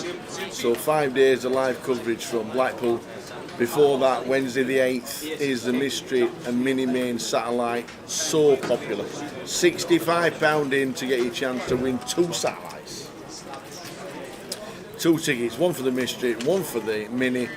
You'll have the tickets for each if you get the satellites in. Thursday will be start of the WPT Vegas package satellites in Blackpool. There's also WPT satellites in London as well. The Mystery Bounty will be starting on Thursday. There's plenty going on. It's always a busy schedule, is Blackpool. It's always a busy time. Plenty come out to stay for the entire festival in Blackpool. So look forward to seeing plenty of people in Blackers for that. So there's plenty going on. And for the NPL events that we're not going to be covering after Coventry, the first weekend in November, Luton, Portsmouth, Bury New Road, Newcastle and Glasgow. They're going to be the deep stacks of 25/50s. After the London leg, they've added Liverpool. Liverpool's got an event now on the first weekend of, in fact, the same time as the Big. We're down in the grand final, so we'll not be at the Liverpool for the 25/50. That's added. That's a new one. If you've not, if you've got an old schedule, that has been added. And then there's Luton, Leeds, Edinburgh, Leicester, Stockton and Coventry to finish off the season. And right at the end of the year, dates to be confirmed, there's a Christmas cracker. There'll be a Christmas cracker in the northwest, which includes Leeds. I know it's not in the northwest, it's in the north. But Bury New Road, Blackpool and Liverpool, plus Leeds, will be having a live Christmas cracker with Day 2 in Manchester. I've not got the dates for the Christmas cracker. All I do know is that he is on. So there's plenty going on regarding poker. And then we start looking at 2024. It isn't long. That is for sure. It is not long. And if you want to get involved in anything regarding Leeds, we're on Thursday, the 12th of October. As you can see, High Roller Day 2 is what we're on now. And then we have Friday, Saturday and Sunday concentrating on the main events. A few side events to going on as well. The Cup starts Saturday, concludes on Sunday. The Seniors is on Sunday, back to its normal time. Sunday, £150 buying, starting at 1 o'clock. And then the PLO Bounty to conclude the festival with a 3 o'clock start, finishing late reg at 5:15 as we crown a champion of the main. So that is what is going on. That's taken us to the end of the redraw. And we've got TJ. We have Terry Jordan. Michael Caine in 1. Richard Hawes. James Baker. Lynn Chen. Brandon Shields. Terry Jordan. Steve Cherry. And Not seen Ian for a while. Ian Fieldhouse, big Wolverhampton Wanderers fan. Top lad. In seat number 9. 24 players left.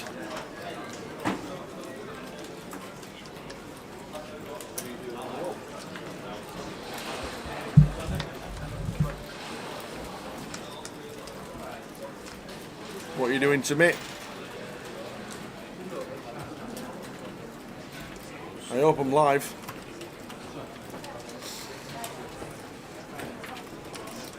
So 24 players left. 13 get the money. 13 is £3,000.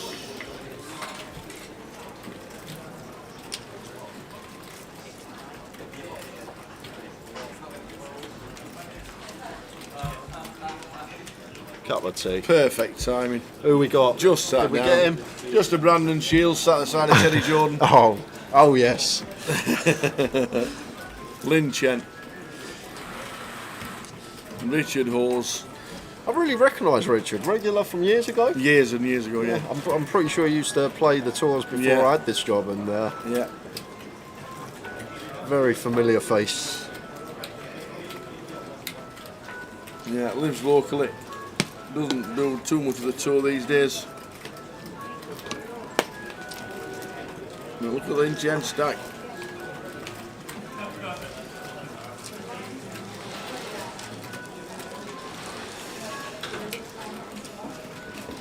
Will England win the Rugby Union World Cup? No.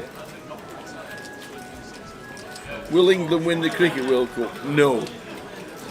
Will the Leeds Rhinos win the Rugby League table? No. Did anybody watch Woods and Warrington fight last Saturday night? Yes. What? They're all Richard Hutchinson's questions. Will Towers treble ever come in? Yes. Sheleven poker. This Saturday. The dream is real.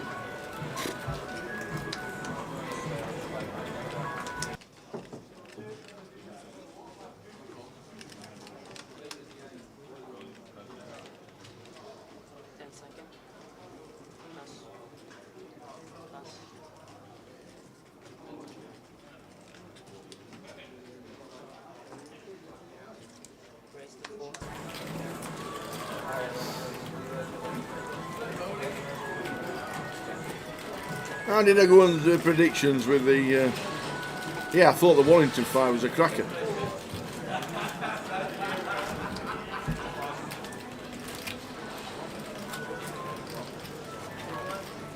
I actually thought he was unlucky as well. He got caught, should they say. He was winning. Got a big fight on Saturday. What's the big fight? The YouTuber versus Tyson Fury. Tyson Fury's fighting a YouTuber. Not Tyson Fury. It's Tommy Fury. Oh, his cousin. Oh, Tommy Fury. Who's he fighting? KSI. What's that stand for? I don't know. KSI? Oh, actually, I do know. Sounds like a robot. It used to be. He was a FIFA YouTuber when I was at school. I remember watching him when I was at school. All right. And KSI was part of the clan that he was in. Oh. So it's just stuck, I guess. KSI, well, there you go. Knowledge, strength and integrity. Yeah, but Thanks, Mike. Originally, it stood for the clan he was in, KSI. He was part of a clan. It's because his username was KSI Olajida BT. KSI what? Olajida BT. Olajida BT. Yeah, What's that mean? that's his first name. Is it? Yeah, it's like Olajida BT it's is his something name? like that. Yeah, Is it? it's one of his names. But anyway, enough of that. Well done. I just know there's a boxing match on Saturday There night. you go.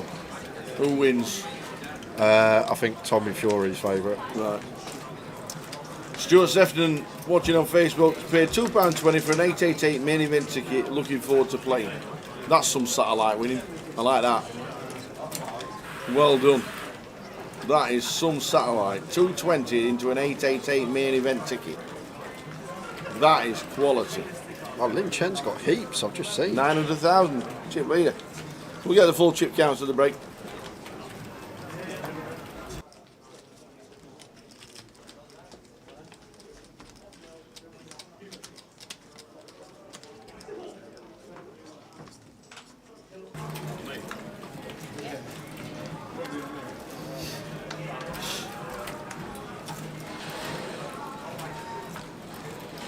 Yeah, 220 into an 888C is fantastic.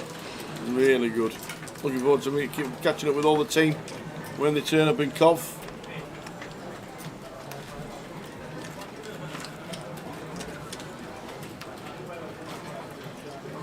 You see the graphics just dropped to 23. Whoa! First out in the free table redraw, Wadey Ashraf. Oh, Go unlucky Wadey.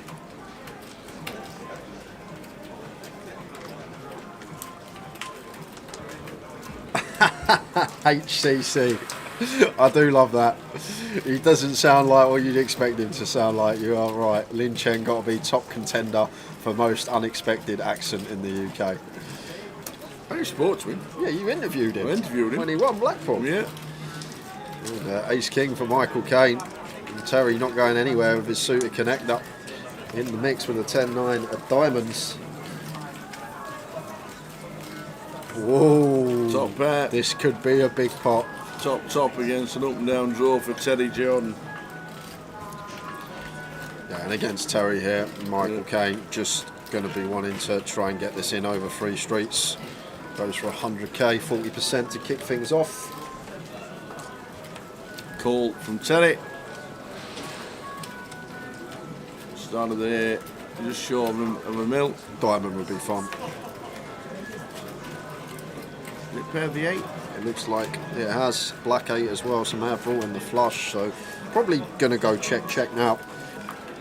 One of these situations where we're not in love with getting it in on this turn as Michael only working with 1 SPR, but it's a situation where we can get our value on the river, assuming it breaks out from some worse King X, and we can also induce some bluffs from Terry. That is another benefit here.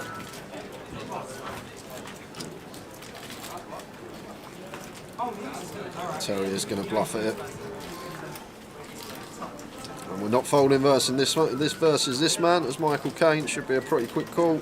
Does make the call, and Terry shows the 10 height. Michael Caine with a very nice pot up to near $1 million. Yeah, playing very, very well. Yeah, made a top-notch call just before the break.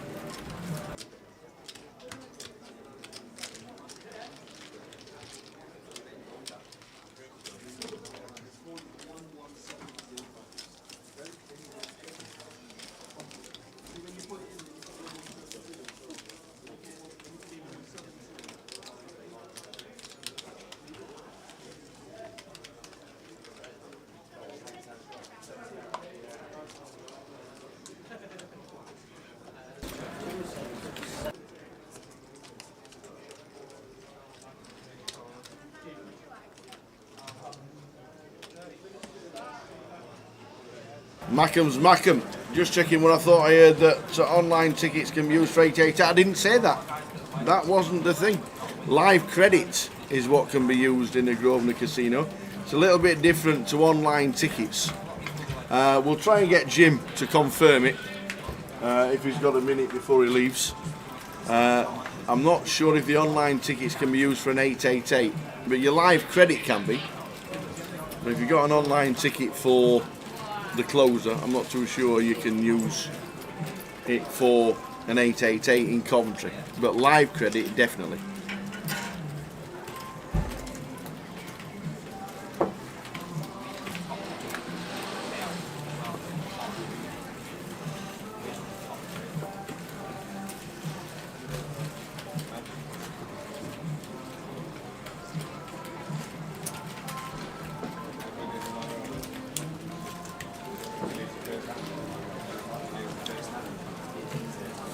James opens to 32k, blind's just got up, 8k, 16k now, so 40 minutes taking us to the half-hour dinner break.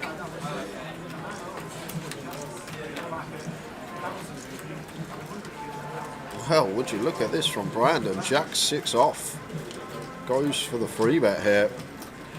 Obviously wanting to be polarised. Just going to take this one and elect to free bet. And should be a send here for James. Started the hand with 21. Well, 20 effective, 19 effective of Brandon's stack. So ace jack button versus big blind. Should just see a jam here.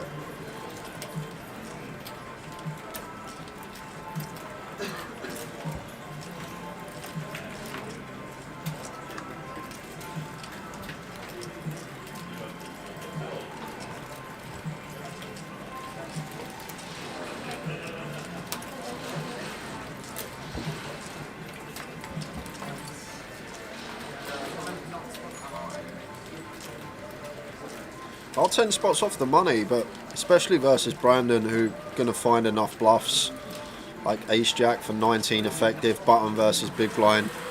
We're usually fist pump getting this one in. Wow, just folds. Folding. Well, there you go.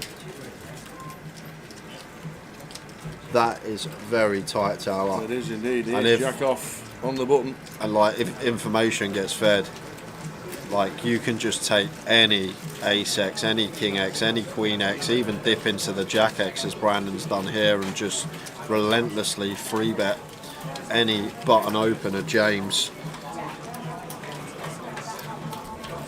Wow, that is a very snug laydown. I'm expecting to see jam. Took the option that we didn't think was ever going to be a thing. It went for fold.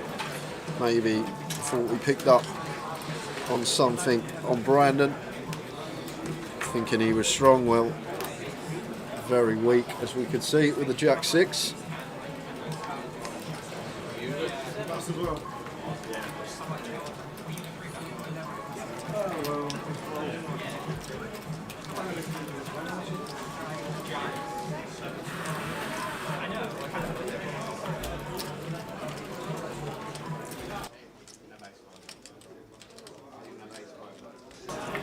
So 30 minutes to go until that said break.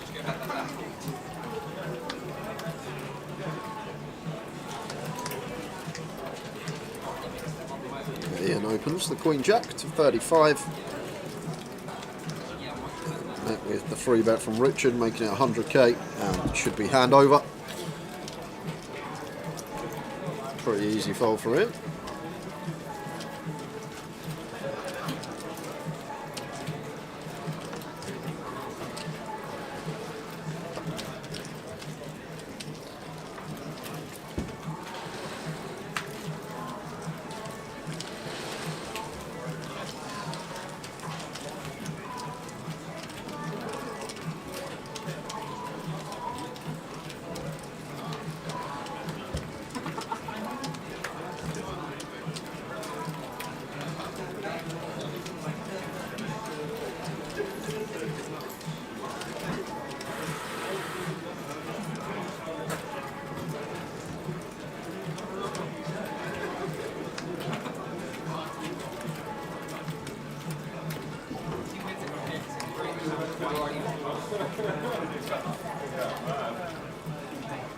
Jack was one of the first out today. He Yep. did Reg Day 2. He was. Morning, Mr. Multi George. Good morning. Well, things are good. King 7 off for Brandon on the button.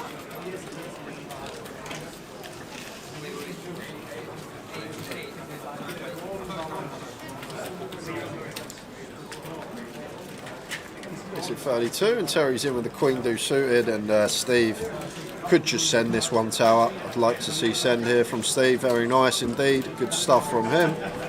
Effective stack of Terry, which is 24 big blinds. So into the middle it goes.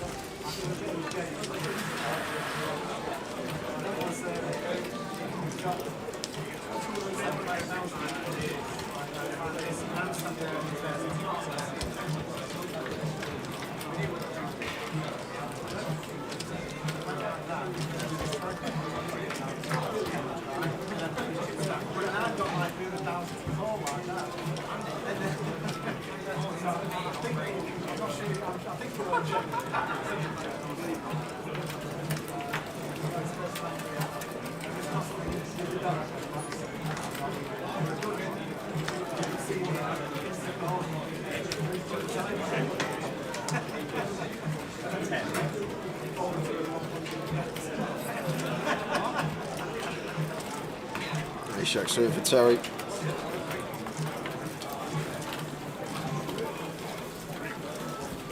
Looks meaty.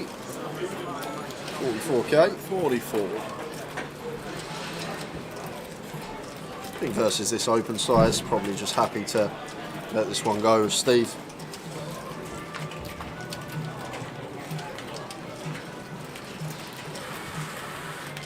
Queen 9 off here for Ian though, should see defend. No, gonna let it go. Maybe because of the size and actually veering towards 3x. Gonna defend slightly tighter. I might have been happy to get in the mix with Terry though, even out of position. John Brown, no Chris the Silva. I'd be amazed if he's not in Cyprus. He loves the sunshine. He loves walking around in shorts and flip-flops. No, I've not seen Chris for a few events. Only seen me in probably a couple of events this year.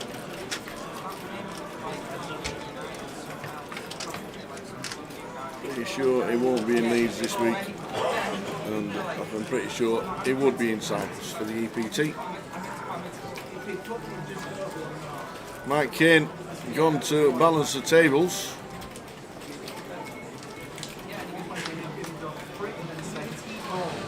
Who's out? I think we're down to 22. Is that 21? No. The 22, Jamie Nixon. Oh, Jamie Nixon. One of our team pros, Jam Nix, exits the field. Brandon makes it 32, Terry's in with a Jack 10.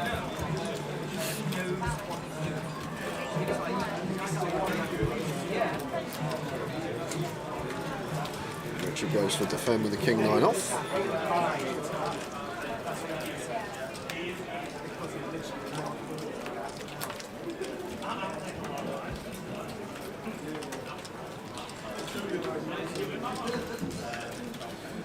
Top pair for Brandon on the Queen High board, freeway hit. Like some of the time out of position to cut off here, we'll do some checking as Brandon, but I think with Terry in the pot tower, we just want to go bet and just get some chips in the middle. Yeah. Like Terry's going to peel his 3x, he's going to peel every single gut shot, he's going to peel his 8x, he's going to peel worst Queen X.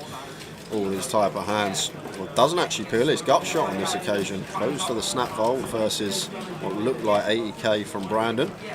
With 2/3 C-bet. Gets everyone out of there.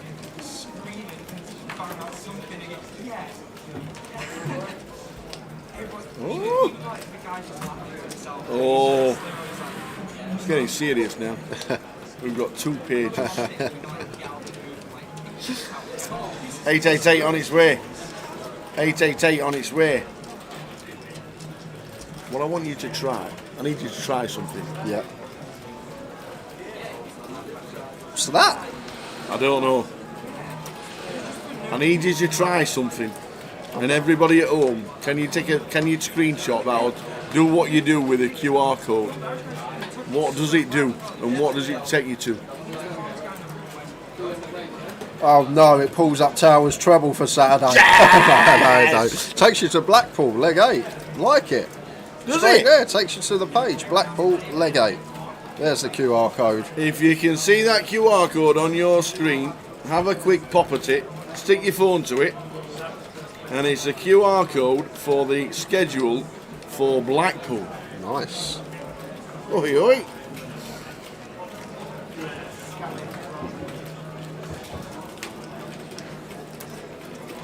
A 9-4-5 rainbow board over pair for Brandon.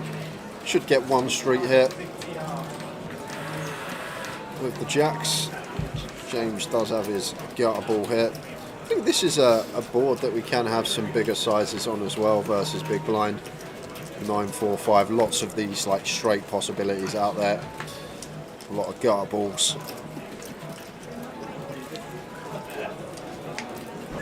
Yeah, Brandon does go for the big bet. Like it. 2/3 pot.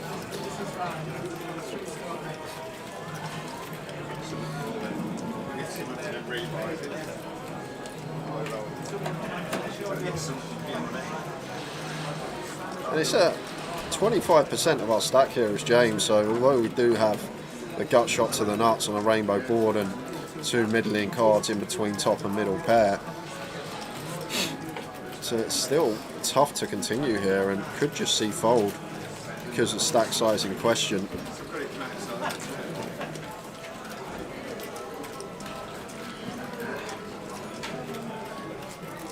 And one of the reasons why we do have some of the bigger bets on this board as well, Tower versus Big Blind especially, there's countless combos of hands that have flopped straight draws in there and so many gut shots out there, and going for the big bet, the 2/3, puts all of these hands in the cage, whereas if we go for the smaller size, a third, a quarter, then they've all just got an easy continue. So Brandon's 2/3 does get through. Would have wanted action with his particular hand, but like the fold from James. So £47,790 up top. We'll get the payout structure so we can visually see it very soon. 13 get the money. £3,000 as a min cash.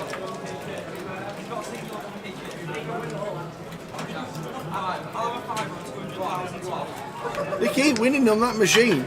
They keep winning. Turn it down.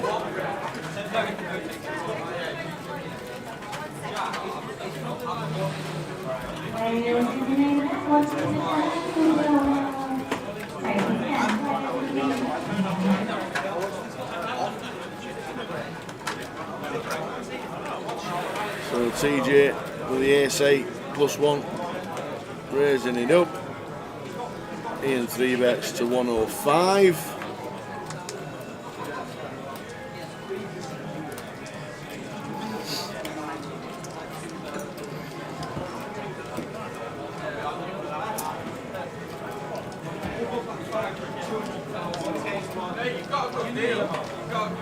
Nice one here. Don't know his holdings. Good to see Ian Fieldhouse back at the tables.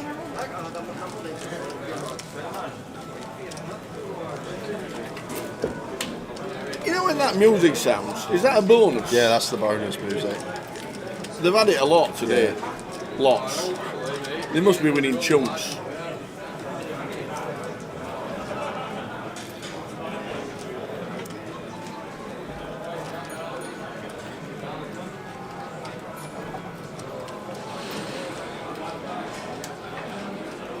Have we seen Lawrence Gosney this week? I don't know who that is, Tower. Leeds local. You know all the locals from everywhere. You know who's a local from here, who's a local from there. Yeah, Lawrence Gosney, bracelet winner from years and years ago. Not seen Lawrence for ages. In fact, I think last time I saw Lawrence was the UK Open.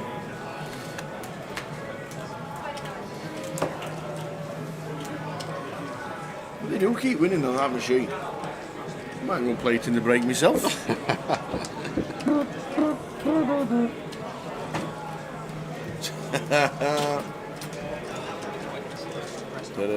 Okay, there's a pair structure.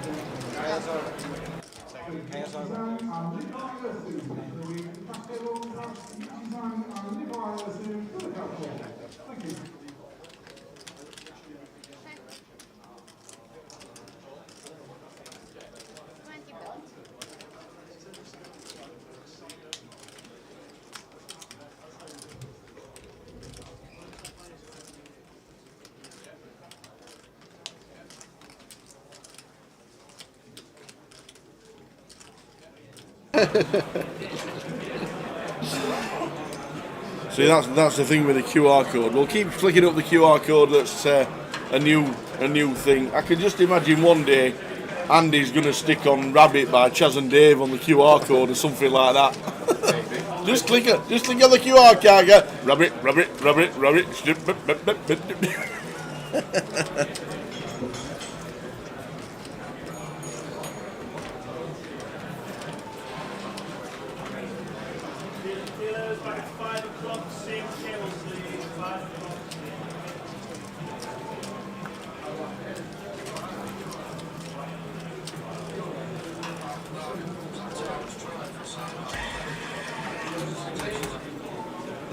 He's gone back to check, see if we've done it.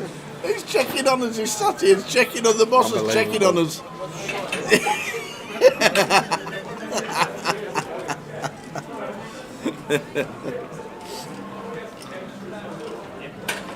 King Jack for James makes it 32 from the cut-off off of 15 BBs.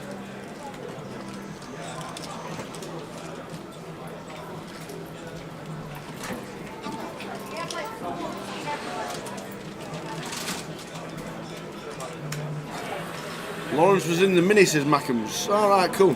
Good old Lawrence. Like to see Lawrence. Happy, smiling, go-lucky Lawrence Gosney. Miss him.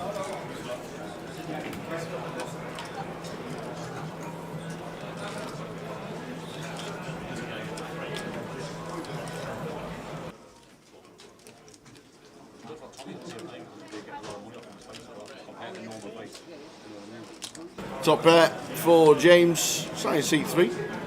Terry Jordan with the old 7-3. He's got a pair. He's got a spade. 50-50 it is, so. Yeah. Nah. James goes for the check behind, looking to get his value on the river. Check back. Oh, Terry's cool. Oh, okay, Terry's bet himself. I thought James checked that one back. I looked up, see him spin the cards over. I didn't realise Terry went for the lead. JJ sat in the house, fist pumping every time he sees Terry in a hand. He's dropped down now to 15 bigs. Yeah, so Terry went for the lead for 50k, and James with easy call there. Versus Terry in particular, maybe against that tiny size. Don't think Terry's ever going to have 2 pair plus. I think it's just very weighted towards 1 pair holding. So maybe just make it 1-2-5 could have been an option, trying to get value from our top pair in form of a raise.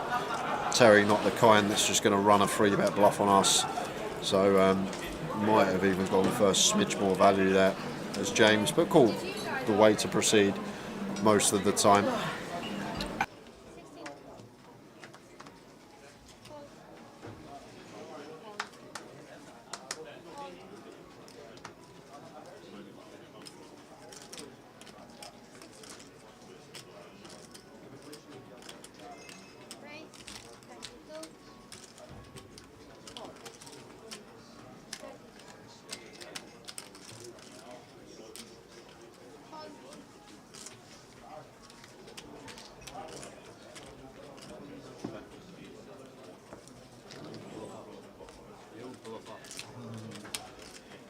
Last time when you went all in. I didn't see him out.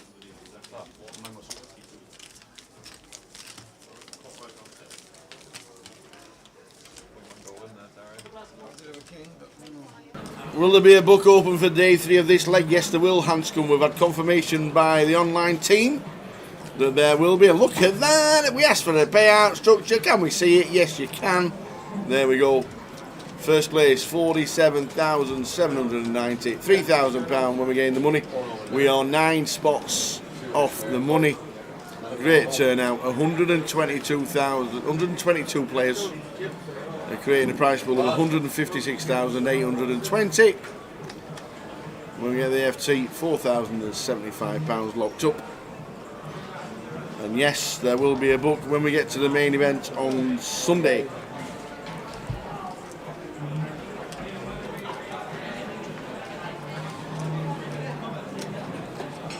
A6 suited for James makes it 40k. It's for the 2.5x.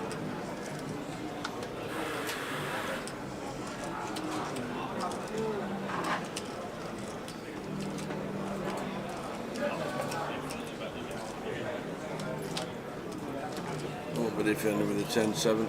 Anytime, what time they open the book? Yeah, when you open your eyes. Around about 8 AM normally.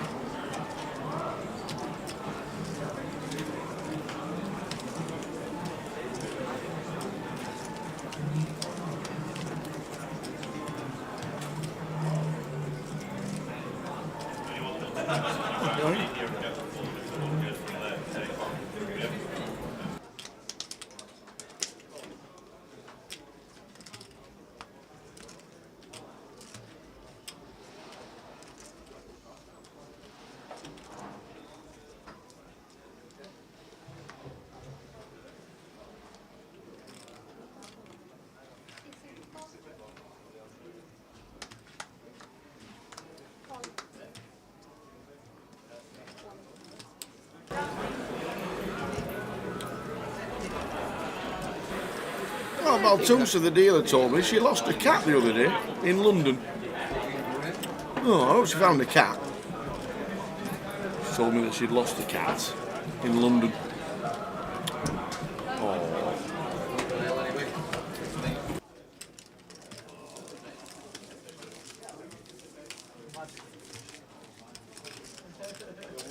So yeah, the book will be out. What? Why? What? Come here. What? Why are we shaking hands? It's Thursday and it's 4 o'clock. All the best, young man. See you over the weekend. Are you back Sunday? Yeah. All right, cool. All right, buddy. If I need help, I'll let you know. Absolutely. One bell when you get in, please. That motorway's it's a troublesome road. Is Cal Morial still in? No, it's 10 bigs. His late reg, max late reg did not work. I think he's jumped into the main event. I think he's jumped into the main.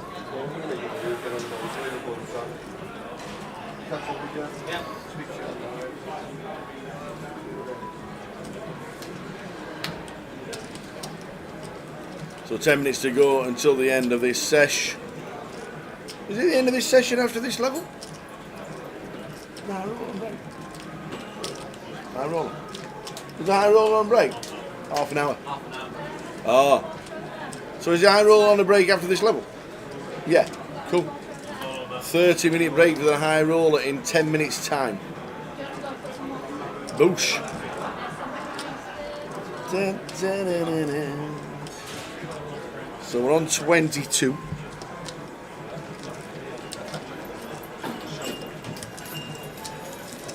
Lin Chen, one of the chip leaders in the room on 8:28. And good to see you in Fieldhouse. Wolverhampton lad. Top geezer. Doesn't play too many legs anymore. Used to love Walsall obviously back in the day when Walsall was a thing.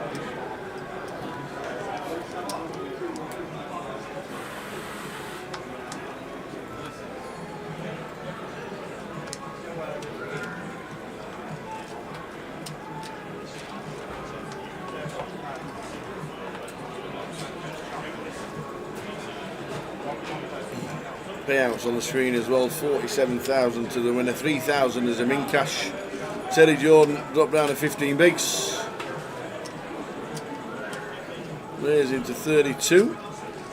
James coming in for defend on the small with a 10-7, and Lin Chen with the ace queen could set him in.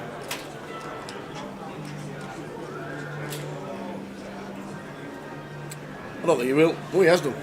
He's done the lot. Have some of that, he says.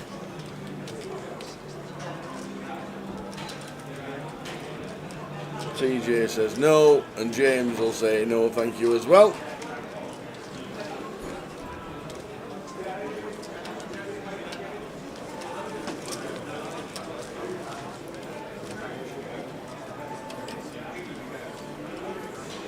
$21. Tim Slater busting out a day two buying, got a double up and then a double up and was up to 400k, but couldn't keep it going. Look at Dean Hutchinson's stack, by the way. That look like chunks. Already won a high roller this year, as Dean.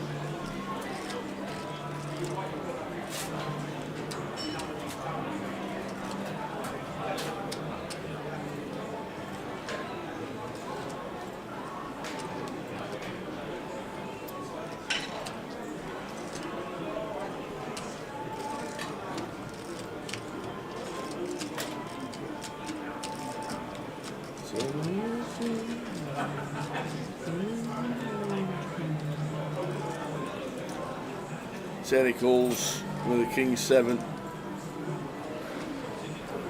Initial call. We'll have to see Terry just sticking in a flat gun. James. Makes it 60,000. Pretty small 3-bet.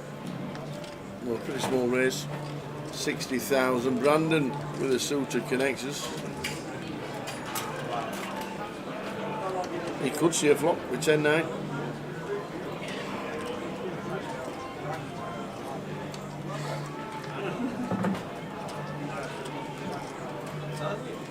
But decides against it. Terry says, get me involved. He makes a 44 call. 11 bigs behind the line. And Steve Cherry with the nice one-gappers.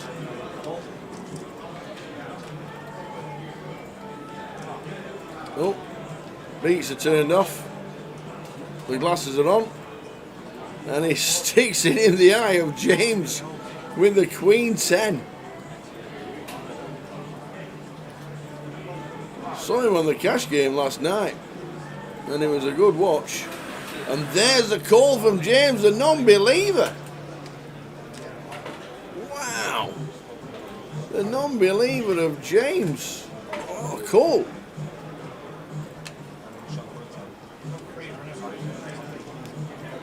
I don't think we were expecting to see those cards when they got turned over. Good call with the King Queen. Ace 2-2.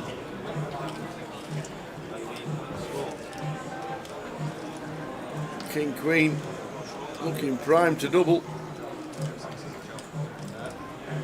6 is a chop. So Steve down to 11 bigs. Steve Cherry tried it, nearly worked.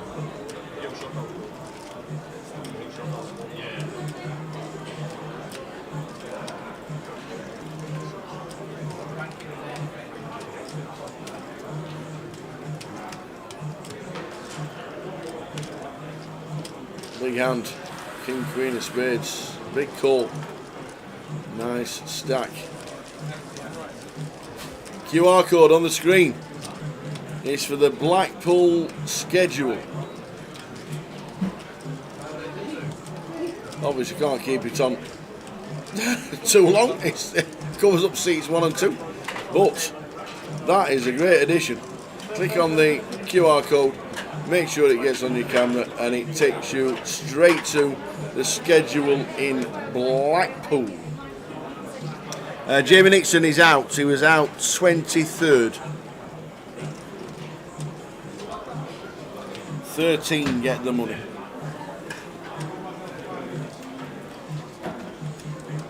And we'll have full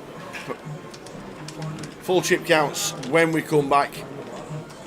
2.5 minutes to go of this level, and then a 30-minute dinner break, which means we're back at 5:10. 5:10 in the afternoon local time.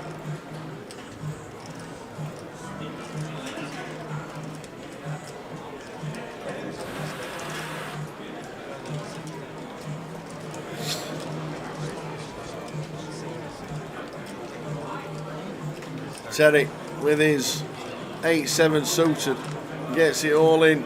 Is it the 8? The 2 short stacks on the table, 11 bigs each. Oh, the ace on the turn is not good for TJ. A 7, 8 or a 9, and it's not, it's a 10. Terry Jordan will probably have a big blind left.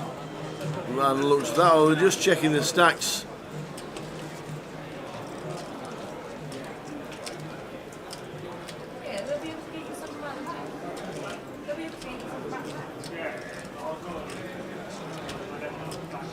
Has he got chip left, Terry Jordan? Yes, he does. He has chips left. So one last hand, and they are not doing anything else but going in. Terry Jordan will be all in this hand. He will not be hanging about. Buying for this was 1,500 in total. Prize pool 156,820 and £47,000 to the winner sometime tonight. This is the high roller. Last hand of the session.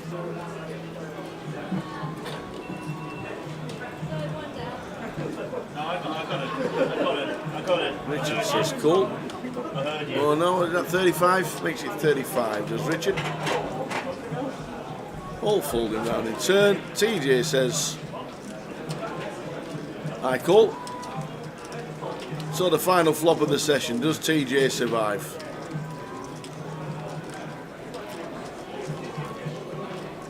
Well, yeah, in front of the minute with his king high. Well, he folds to the all-in manoeuvre, leaving himself 60,000, and that's it. He's got himself 60,000 to finish with. That is it, ladies and gentlemen. We will see you back in 30 minutes' time. They're off for sausage and mash. We'll see you in 30.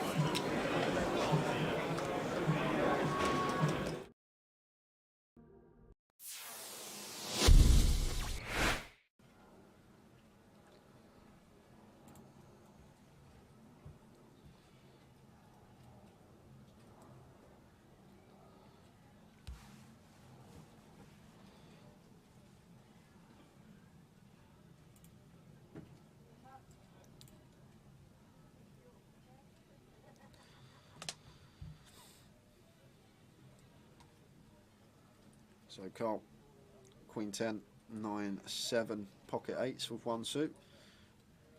Gary with double suited kings, although the cards working with it aren't the most attractive, but still going to come along on the button with position on Carl. Mitch is in the big blind, and Mo here with ace king jack 5 3-3 closing the action. Oh no, he's not, he's got nil on the 50 behind him, my mistake. Oh, is Mo just going to put it in here with all this dead money out there?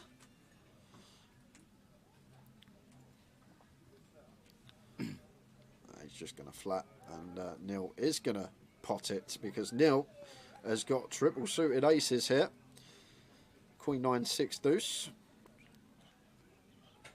makes it 1.2, and Carl's going to give him a spin here. Absolutely, that's a great board. 7 8 8 9 10 queen, and Gary good enough to fold kings now tower. This just becomes an easy fold with pocket kings here for Gary, I think. Double suited? Yeah, they're double suited, but the thing is, like against ace X of spades, ace X of diamonds out there, obviously bad reverse implied odds. The deuces, the times that we flop a set of deuces, we're not really going to be in love with our hand, whatever the board. So basically, call in to hope for a king here as Gary, and I think he'll come to the correct decision to let this one go. As well as that, obviously 4 spades in our hand, less likely to make a flush. But maybe the nil factor is what's doing it here for Gary. Maybe thinking nil, not necessarily going to have aces in this spot. However, usually in a Mitch scenario, has put a lot in for 3.4. More snap called. Neil's never folding. Not ever. What is going on here? Mitch can't have anything. Kings he can't have. Aces he can't have. Queen Jack 10 9 8 7 rundown's unlikely because Carl's blocking that. What on earth has Mitch got tower? Spread your cards, Mitch. Because Neil's never folding, and now Carl is thinking, what's happening here? I've got a call. He calls. Gary, is he a family all in? He's asking for a count. This is one 3-3. Yeah, this is one of the other problems with obviously flattening the kings. We're not closing the action behind, and now we've probably got a call getting this price on the call here. Absolutely. 5 all ins. 6 to 1. We're talking a 15k pot going on. It's going to be a biggie tower, I'll tell you that. And Carl and Gary still going to have betting on the side. Good luck, Sean, sorting this one out. pray for the dealer tower. That's what I'm going to say when this all goes in.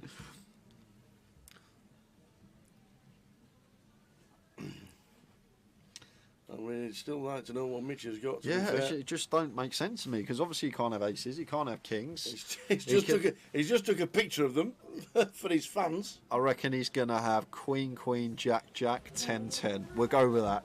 Queen, Queen, Jack, Jack, 10, 10. I'm going on the dead cards tower, but the fact that he's taking a picture as well, I'm guessing it's a hand he's not going to have too often. Yeah. So Carl and Gary both just getting the lot in. Well, he can't have kings. He could have queens. Yeah, Queen. You could have jacks. Queen, Nice Jack, set. Jack, 10-10, something like that for Mitch. Spread him, Mitch. Maybe with the ace of spades in there. There we go. He's got the King, Queen, 10 Jack, 10, Queen, King. 6, 7. There we go. 6, 7, 10 Jack, Queen, King. Having a little gamble. Neither his suits lives. Heart's Yeah. not working for him. Diamond's not working for him. So Mitch going to need a miracle here. Good luck, Sean. Oh, he's got 3 suits here, Mitch, to be fair to him. He's got the Shablammer. The Shlabama, I do like that word. So we have a 5-way all-in, 15k pot, and it's 459. There is a side betting, because we've got 2 people still with money. It's checked. 10 on the turn. Yeah, that's a massive turn card for Mitch now, Tower. He has got the super wrap here. Any 6 through King that doesn't pair the board and isn't the club is going to give him the nuts. And the 9 on the tens? river. Who's got the 9? Who's got the 10s? Does someone have 10s? Carl's got 10-9 10-9 for Carl Shaw. Oh, sure, baby, and gentlemen. He's going to scoop the lot. Boom. 21.5k pot. Whoa. Going the way of Carl. Phelps the entire table, but Mark and Carl is just up to 21.9k, just like that. And the 10-9 does it. Wow. On the end there. Well, if nobody pulls up, we've done. There we go. There we go. That could be it, guys. It's felting everybody. Oh. Wow, Carl Shaw. 10-9. It comes 10-9, turning river. Wow. What a game.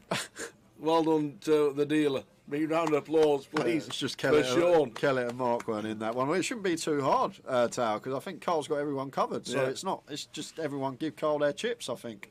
I think that's how this is going to go. I think everyone's just going to be giving Carl Shaw money.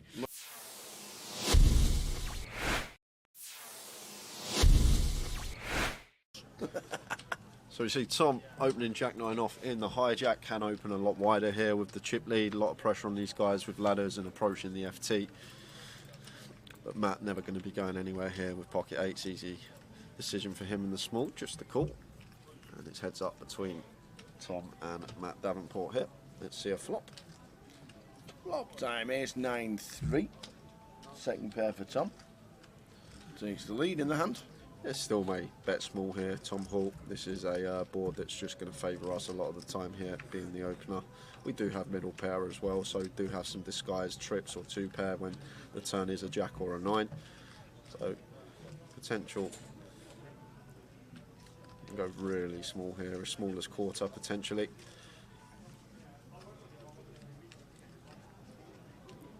And goes for 21k, so quarter pot is the sizing of choice for Tom, just under. And Matt here with the 8s, getting this price, probably going to call once. Tom's still going to have lots of holdings here, all like the broadways, the King Queen, Jack 10, all this sort of stuff that we are still ahead of, and sometimes he will shut down on some turns. 7 of diamonds hits the turn.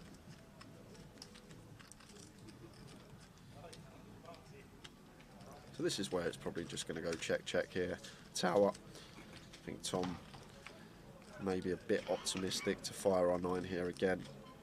Very hard to get 2 streets from worse now. I think the 8s will fold if we fire, so maybe better to check this one behind. We can also put ourselves in a tricky spot here where we do fire and Matt opts to raise. So just expect to see Tom Hall check this one back most of the time here on the turn. And there is the check. See a river card. And it's paying 2 pair. Well, it is 2 pair for Tom Hall, but probably going to be very difficult to get value from Matt Davenport here with his particular hand. Matt does have the 8s blocking the nuts. 10-8 could still be in Tom's range. He's going to open 10-8 suited from the hijack, although 10-8's probably going to double barrel turn, something to take into account. But Tom will now just opt for probably a larger size here, I think now. Tower, this little disguised Jack 9 of us, ours, somewhere around like 90, 3/4 pot, probably what I expect to see. It looks pretty chunky. That's pot size. That's 105. So around 85-90% up there. And Matt here with the 8s, never going to call this one, Tower. Just not putting in a quarter of our stack here with 8s, so we lose to too much. Well. Ah. Oh, he's going to raise. Matt Davenport. Is he going to find the raise here? What a raise it would be as well, because Tom could still just have some one pair holdings. Matt Davenport, where's he found this shove? Oh my word. And Tom's got 2 pair here. This could be the end of Matt. I'm guessing Matt's trying to target all the 1 pair holdings here of Tom. Like, Tom can check back some ace-x on the turn and go for value on the river, and Matt's trying to target this, but Tom's even higher up here with 2 pair. And he's gonna be in the tank here, because what will go through Tom's head tower is, we beat value? I don't think we do. Maybe 9-7 might be in there for Matt, but is he going to check rip that? Obviously Matt can still have some ace-3, ace-9, ace-7 defending out the big blind. He might even float a 10-8 as well, wrap round this 9 with backdoors, so 10-8 of hearts, diamonds and spades probably going to be in there. But the question we got to ask ourselves, is Matt Davenport ever going to do this as a bluff, and what are the bluffs, Tower? Once Matt calls on an ace-9-3, there's not many you can come up with. And because of that, I think Tom may let this one go. Simply because of the board texture on the flop. It's ace-9-3 rainbow. What on earth is Matt supposed to have here? He can have sets, he can have 2 pair. And what hand is he going to turn into a bluff? Is he going to rip some 9-10, some 8-9, blocking straights and 2 pairs? This is just a 6-6 jam from Matt Davenport early on a big day 3, and Tom Hall in the blender here and lets it go. Matt Davenport, you boss, and shows Tom as well. Pocket 8s. There is a reason this guy is top of the National League. Matt Davenport putting on a show early on. Wow. He's not afraid, Tower. He's not afraid of busting. Fasten your seatbelts, ladies and gentlemen. Wowzers.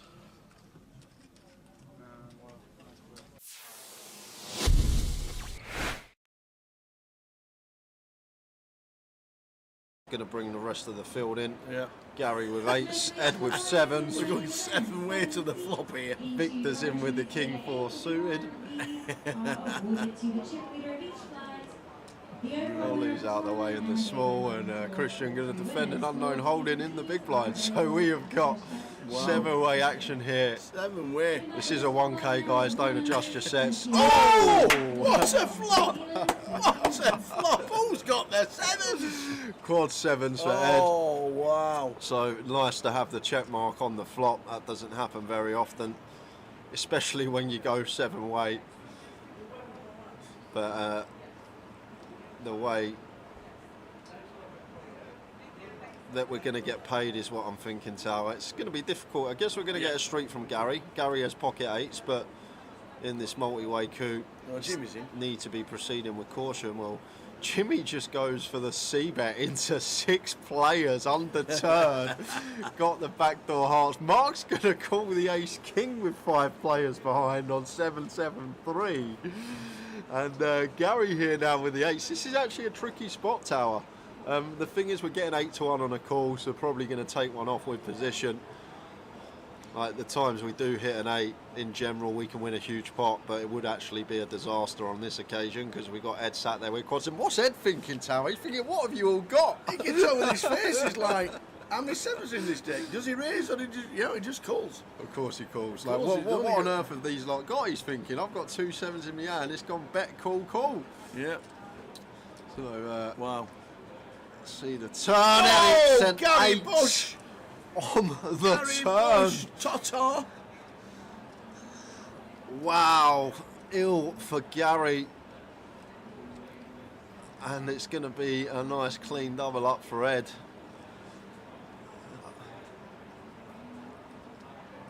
Jimmy has to check.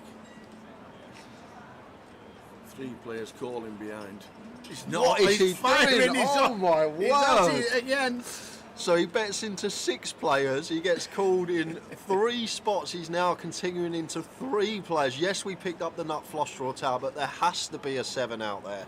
Once it goes bet, call on the flop, there's so likely a 7x is out there. And the times that we're met by a raise, And if it's a chunky raise, we then just got to fold and don't get to realise our equity, because our ace and our 10 are never any good. We have to hit a heart, we can be drawing dead. It's like, what have you It's got? just a dream for Ed. It's the absolute dream tower. These scenarios, you sleep and you have dreams about these situations, flopping quads in Hold'em and someone turning the nut boat and keeping it trappy as he should be with position. Wow. Just fading the one out on the river. Well, Oh my word! Oh my gosh! Is this actually happening? wow. We've got quads over quads, guys, on the feature table. And oh my word, I said on the flop, Ed's got the check mark. I forgot about that less than 1% next to Gary's name for the running eights. What on earth is this run out? And to be honest with you, Tal, something really interesting about this hand. The 8 of clubs is on board. So 8x of clubs is not a thing. So when Gary bets the river here, Yeah, 4K. as he does, he can't actually have an 8x. He's not going to have 8-3. He's not going to have 7-8 from Ed's perspective, because Ed has 2 7s in his hand. And there's no bare 8x that pills flop. So how does Gary get to the river with 8s full? He just doesn't. It's not possible. 8x of clubs isn't a thing, and there's no 8x that actually want to just pill flop overcall against 2 players. So Ed here should just call. Really? Should just call. Simply because the 8 of clubs is on board, so 8x of clubs is not a thing, so he can't get value from 8s full. So he has to have either a bluff or quad 8s here, right? Because a bare 8x isn't going to float flop. There's no 8x that has any draw now with the 8 of clubs on board. So Gary basically has to have quads here or a bluff, because 8's full isn't a thing with the 8 of clubs on board. So I'd love to just see a call here from Ed. It seems crazy. It seems absolutely crazy He to does just just look and flat. see the cards, that is for sure. But in reality, it makes sense. If you really think about it, guys, what 8's full does Gary get to the river with once we go 7-way to the flop and the 8 of clubs now rolls off on the river? There's no 8x of clubs, so he can't backdoor a boat with a flush draw. And he can't call like 8-6, he can't call 8-9. All these hands just fold flop. There's no draw there. So he basically has to have quads or a bluff. And Ed's figured it out. Look at his face. He's figured it out. It makes sense. And if he folds here, it would be incredible. But I don't see how we can fold. But I'd love to just see flat. Yes, we've got quads, but really deduct the hand and think about it. Like, what's Gary supposed to have here? There's no bare 8x that get here this way. So it's either quads or a bluff. Pocket threes isn't going to go for value. Can they not have 8x of clubs? Well, that's not gonna. We've gone 7-way to the flop tower. It's gone bet, call on the flop. Turn, it's gone bet, call. So why would ace-x of clubs go for value here? There's definitely a 7x out there in someone's eyes. And just to let you know, Ed has just called. Exactly. I think it's great. I think it's an unbelievable call. So many players are going to go broke here, but Ed's just deducted the hand and figured it out. There's no 8s full that Gary gets to the river with. There's just not. Come up with a hand for me, Tal, that gets to the river that makes 8s full. There's none there. 7-8 isn't a thing because we've got 2 7s in our hand. 8x of clubs isn't a thing because the 8 of clubs is on the river. Gary's not going to float 8-9, 8-10, all these type of hands once it goes bet, call. He's not going to overcall these hands. So it has to be quads or a bluff. And I can't even think of a bluff here. Pocket threes isn't then going to suddenly bet once their boat gets counterfeited.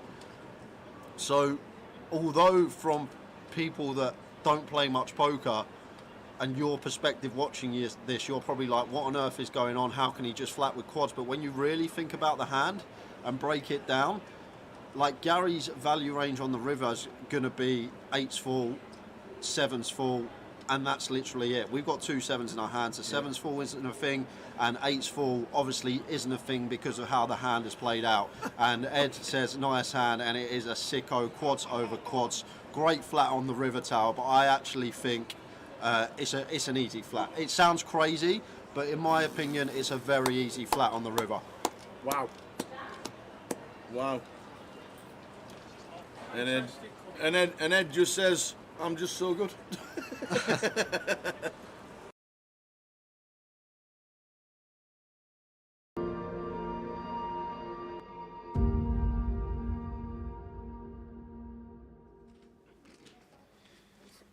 Suited queen in the small.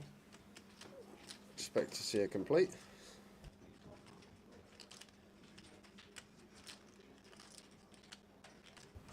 Queen 5 for Abdul, 25 to call, so he does. Sorry, Queen 6, and Lynn's got the 2s. Yeah, one of the pairs that could definitely check in the big blind, the smallest. Here is Lynn. It's horrible if we get limp free bet as well with the deuces, so it does go for the check here. Off to the flop we go. 4, 6, 4, 2 spades. A nice looking flop for Abdul with his top pair, just going to come out firing. Deuces, deuces, spades. Could even be a raise this one, Tara. I think the deuces, deuce of spades, deuce of hearts. I think this could be a plausible raise just to flush out equity from overs, flush out equity for counterfeit outs. And then does go for the raise here. Like, you just know in poker these days, so many players go for the one big blind lead from the small blind, blind on blind with almost any two. Only cool. 10 of spades turn. So Lynn just counteracting that by choosing his deuces to raise and flush out all this equity of overcards. But Abdul not with overcards, flop 2 pairs, so made the call and 10 of spades turn, and Lynn doesn't actually have a bad candidate here. Deuces, deuce of spades. After the flush completes, the small pairs with one of the suit that contains the flush are going to be very nice candidates to be barreling on, and Lynn does go for the double barrel with the deuce deuce. Like it. The river's a 6. Check mark. Thank you very much. And now playing the board is Lynn. What you gonna do? Oh no. Abdul's gonna go for the lead. No, Abdul. Like, Lynn's hand probably has to bluff. You can't showdown deuce high, and Lynn's hand would have had to bluff tower. And now Abdul potentially missed out on Lynn unloading on the river. Went for the lead. Keep some bluffs in of our opponent. He's going to value bet a 4 anyway if he's got a 4. Might start checking back some flushes. That's probably why Abdul thinks the lead's going to be good here, but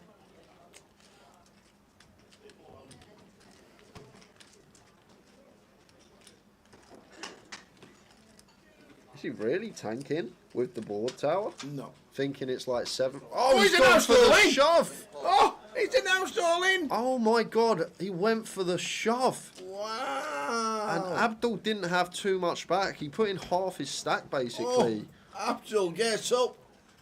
On the river, Lynn What down a to double. 820k. What a lead from Abdul Tower. What a lead.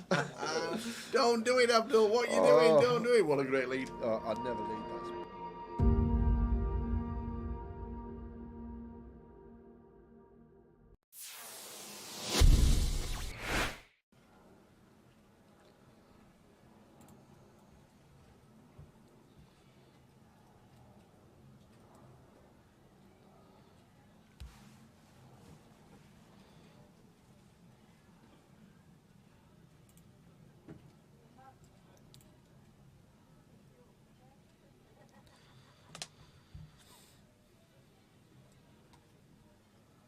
So Carl, Queen 10, 9, 7, pocket 8s with 1 suit. Gary with double suited kings, although the cards working with it aren't the most attractive, but still going to come along on the button with position on Carl.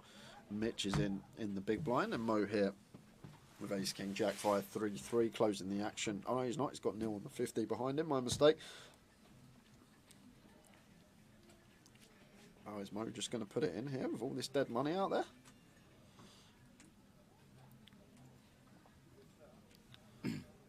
He's just going to flat, and Neil is going to pot it because Neil has got triple suited aces here.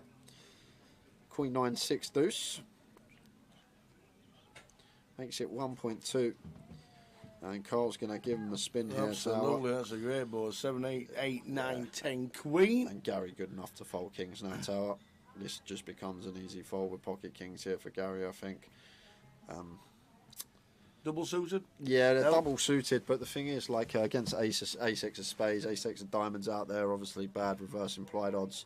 The deuces, the times that we flop a set of deuces, we're not really going to be in love with our hand, whatever the board. So basically, call in to hope for a king here is Gary, and I think he'll come to the correct decision to let this one go.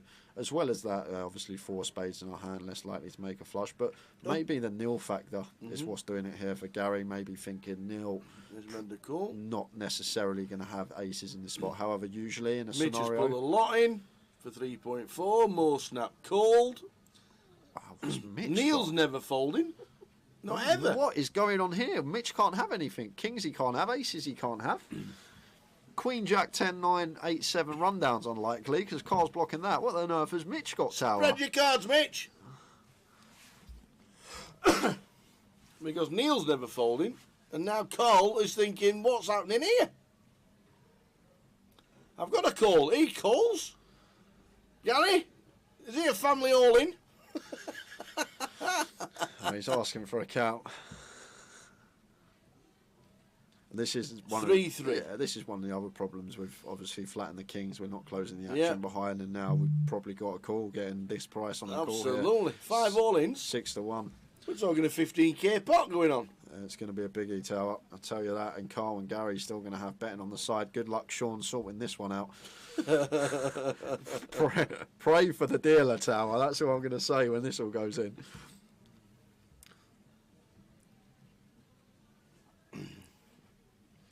I mean, it's still like to know what Mitch has got. To Yeah, be fair. it just don't make sense to me because obviously he can't have aces, he can't have kings. He's just took a picture of them for his fans. I reckon he's going to have Queen, Queen, Jack, Jack, 10, 10. We'll go with that.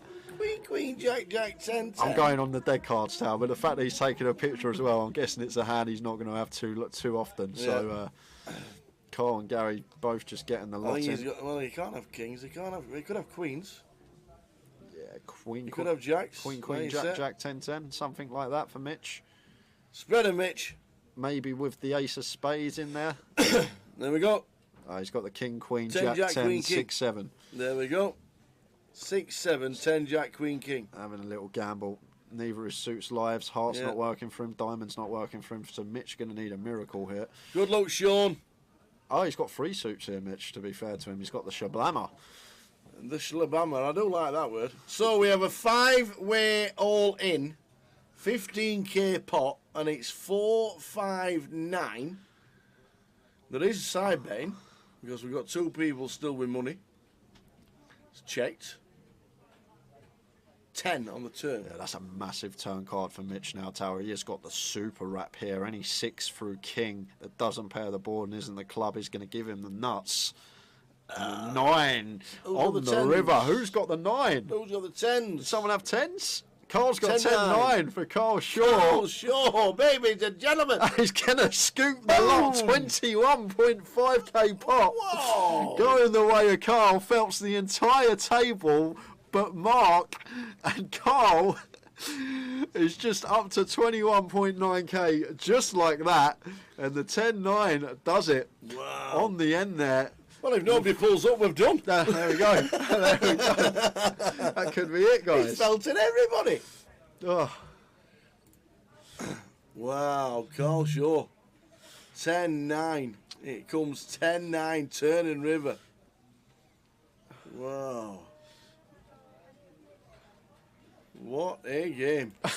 Well done to the dealer. Big round of applause, please. It's just for Sean. Kelly and Mark weren't in that one. Well, it shouldn't be too hard, Tao, because I think Carl's got everyone covered. So Yeah. it's not. It's just everyone give Carl their chips. I think that's how this is going to go. I think everyone's just going to be giving Carl Shaw money.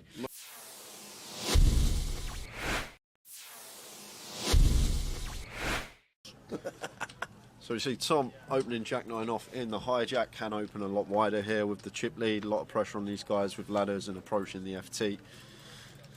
But Matt never going to be going anywhere here with pocket 8s. Easy decision for him in the small, just the call. And it's heads up between Tom and Matt Davenport here. Let's see a flop. Flop time, ace 9-3. Second pair for Tom. Takes the lead in the hand. Yeah, still may bet small here. Tom Hall. This is a board that's just going to favour us a lot of the time here, being the opener. We do have middle pair as well, so we do have some disguised trips or 2 pair when the turn is a jack or a 9. So potential. You can go really small here, as small as quarter potentially.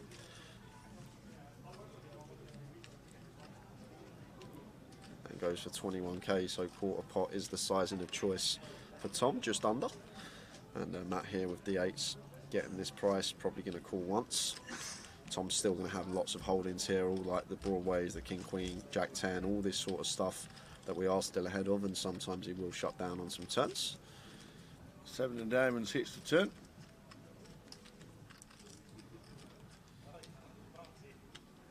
So this is where it's probably just going to go check, check here. Tower. I think Tom may be a bit optimistic to fire our 9 here again. Very hard to get 2 streets from worse now. I think the 8s will fold if we fire, so maybe better to check this one behind. We can also put ourselves in a tricky spot here where we do fire and Matt opts to raise. So just expect to see Tom Hall check this one back most of the time here on the turn. And there is the check. See a river card. And it's paying 2 pair. Well, it is 2 pair for Tom Hall, but probably going to be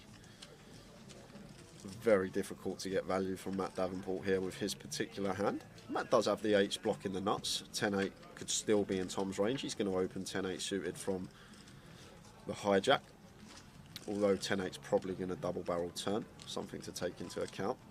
But Tom will now just opt for probably a larger size here, I think now. Tower, this little disguised jack 9 of us, ours somewhere around like 90, 3/4 pot, probably what I expect to see. It looks pretty chunky. That's pot size. That's 105. So around 85-90% up there. And Matt here with the 8s, never going to call this one tower. Just not putting in a quarter of our stack here with 8s, we lose to too much. Well. Ah. Oh, he's going to raise. Matt Davenport. Is he going to find the raise here? What a raise it would be as well, because Tom could still just have some one pair holdings. Matt Davenport, where's he found this shove? Oh my word. And Tom's got 2 pair here. This could be the end of Matt. I'm guessing Matt's trying to target all the 1 pair holdings here of Tom.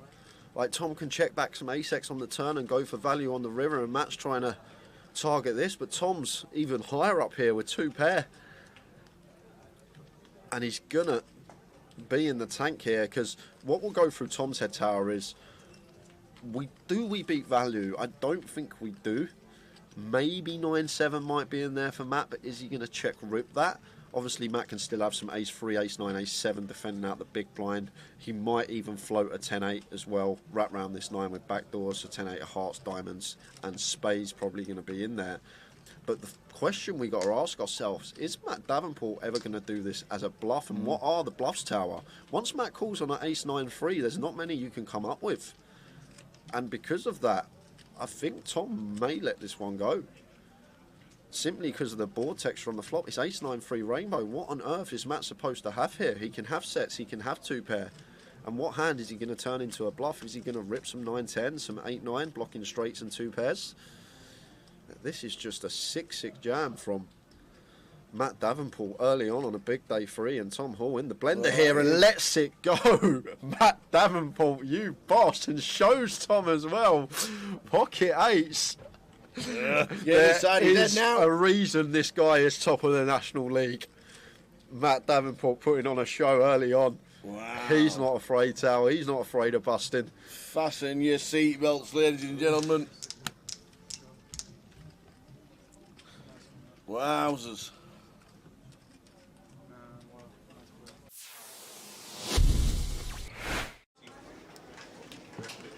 I thought he was just fucking doing that. I know what he's like about it, and obviously what us 2 just flat. I thought he was just fucking on. I would have folded king queen suited. I would have never shoved on anyone else at the table because I know what he's like, and I thought he was just trying to steal that. I'm the only person he's done that worried about the big leg. He knows where I'm going. No need to jam, right? I made it 60. Yeah, I know that. Like with his stack, you can still call. Right? Like, I thought when he jams, like a bad jam. Yeah. I just know I King can't Queen feel doesn't about his game, but he's Brother, strong. he might have had nines and stuff. Yeah, like nines and tens. And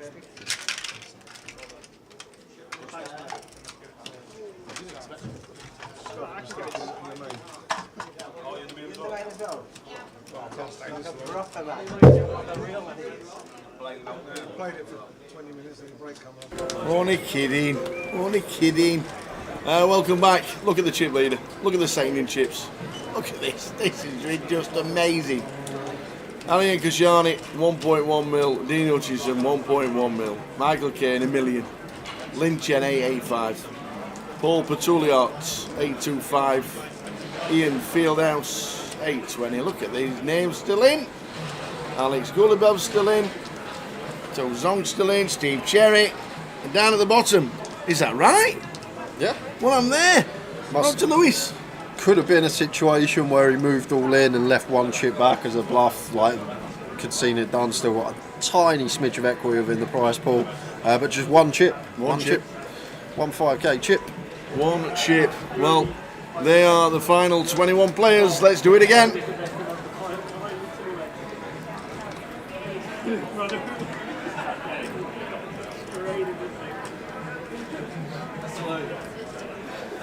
It's my man from the mini main. Your man. The one that was giving it the boom every all Is in. it? That's the man. That's the man. Awesome. You have to tell him no shouting. That was funny. That was funny. 13 places paid. I'll quickly pop it up. We will get it as a template, but you can actually check on the app as well what the payout structure is. We'll get that. We took that payout structure out for the results, but we'll get it in for you. £47,000 and a bit of juice up top. 13 players paid, 8 off the money.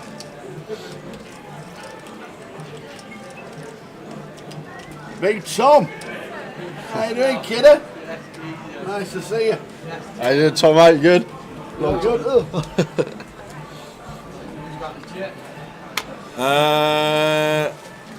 Dean's got $1 million. Yeah. Brandon's got just shy off. It's got like 300, Brandon. Yeah. Terry's all in. King 7, 2 big Terry's in. blinds. The old King 7. And look at this for shape. Good. Be in good shape to double. Caesar 7 deuce. Not even 2 live cards for Richard.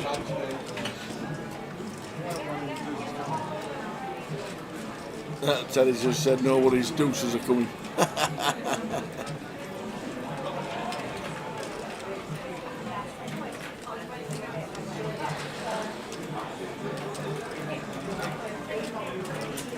Oh, nice, good start.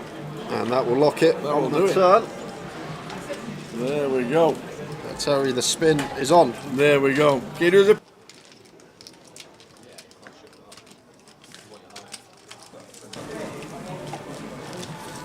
We'll get the payout ticker scrolling across the bottom of the screen very soon, but if you want to check the app, the Poker Live app has all the information wherever you are. We are in Leeds. You click on it. Yeah, exactly. I've not seen Richard for a long time. Doesn't do the circuit like he used to. And the high roller is underway. We're on 21. And £47,790 up top. 31,050 for second. And 13th will get £3,000 as a mean cash. Steve finds an ace for 8 big blinds in the cut-off. Good enough to go with. Going to be getting this one through. Can't call off the Queen 5 office, James.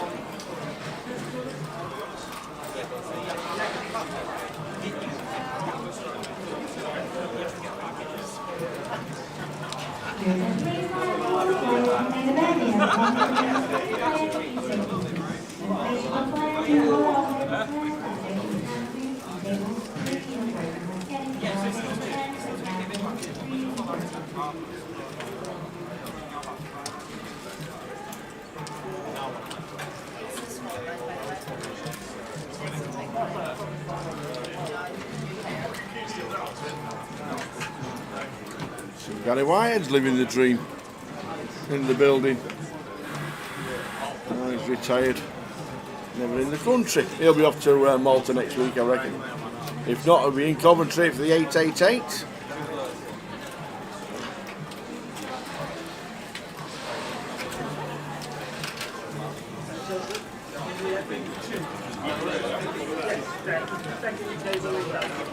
Blinds 10,000, 20,000, 21 players left. Afternoon, everybody.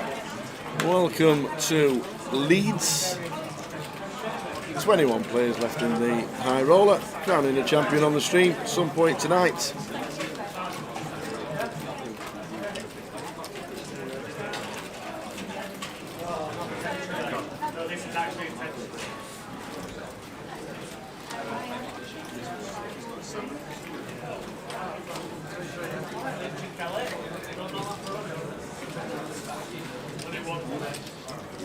Only one? Call. Right,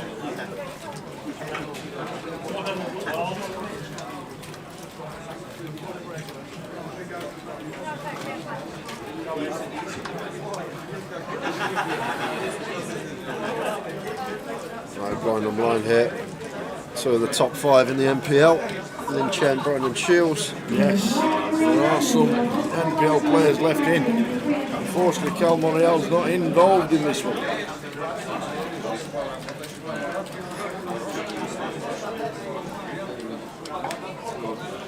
Lynn flopping best on King Jack 6. 2 clubs. Comes out firing.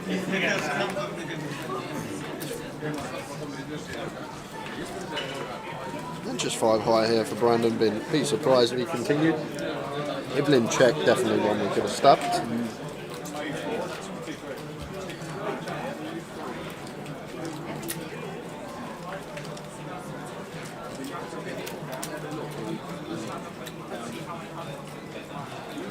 There's the fold.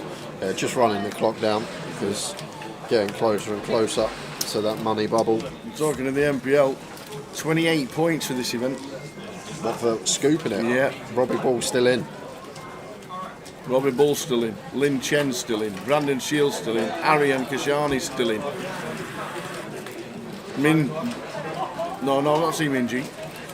Macabac's out. But those 28 points.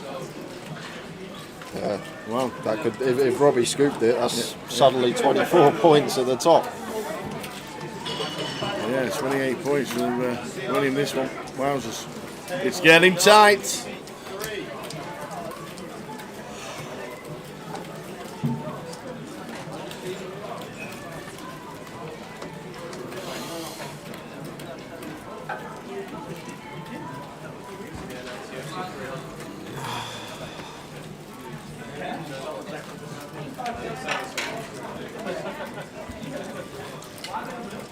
And Steve with the Cowboys raises.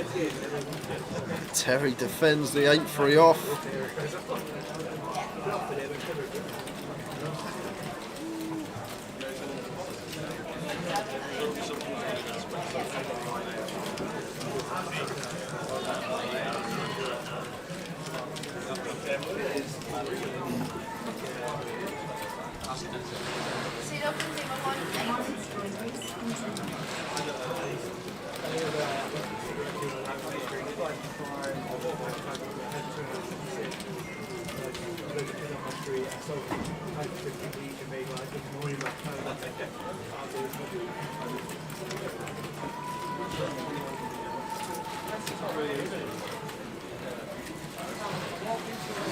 Richard Horse. Sack of 420. Makes it 40,000. The blinds at 20. Just a call with the 9s. Yeah, I like call here from James facing +1. I think happy to just peel. Take flops in position. What else I will say as well, which is good for us here as James, we got Terry sitting there with a stack that could just want to move in. I'd be an underraise anyway, he's only actually got 50k to start the hand.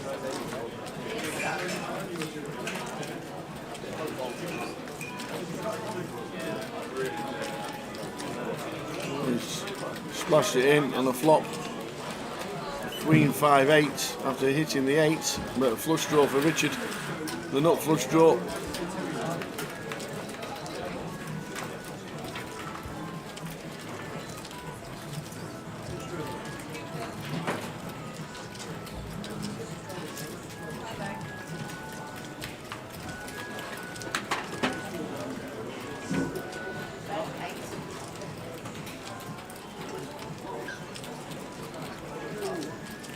And there's a raise from Richard. Great news for Terry, because he's going to get the 9s out of the pot. Yeah.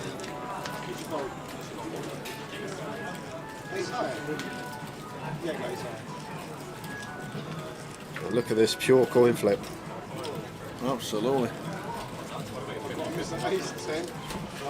Ace 10 clubs to fade.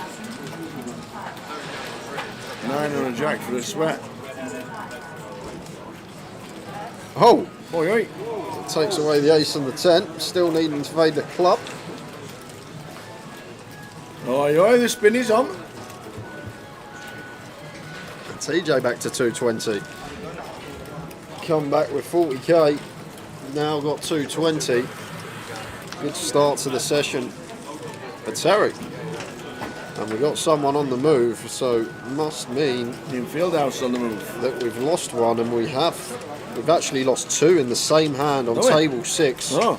Rob Boone and Lewis Spencer Oh, Lewis only had one chip. both exit the field. So that's going to leave us with 19 players when that updates.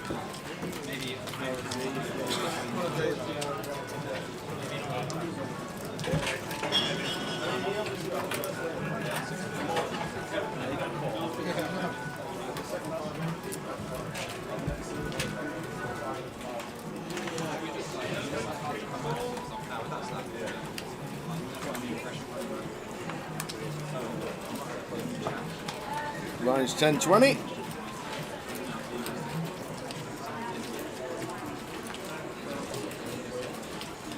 King Jack Lint raises to 40k, and Brandon here, interesting spot for us, off of 18.5 BBs with the King 10 suited. I think all 3 options could potentially be available for us here, and does go with jam. Always going to be continuing, it's just whether to call 3-bet or 3-bet jam, and goes for the latter. Gets it through, nice candidate, the suited broadways to be shoving over and open for sub 20.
King 10 for Richard, blind on blind here, 15 BBs into the middle, seems good, 16 sorry, and obviously going to be getting through versus 9 deuce.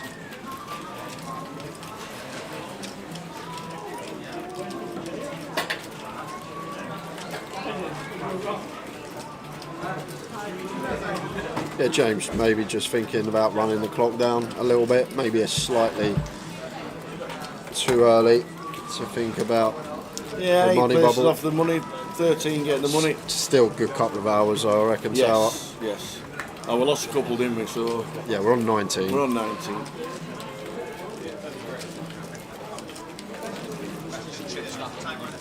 Terry Jones goes to stacking 45 to 220.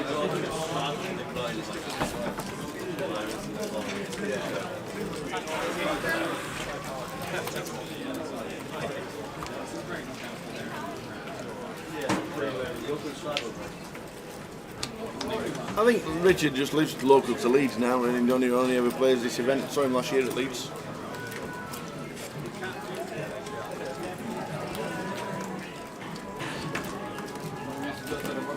Another bonus in the room. Bonus? Oh, bonus on the slots. Yeah, I've just tuned it out, Tower. Literally. Already? Yeah, just it's gone.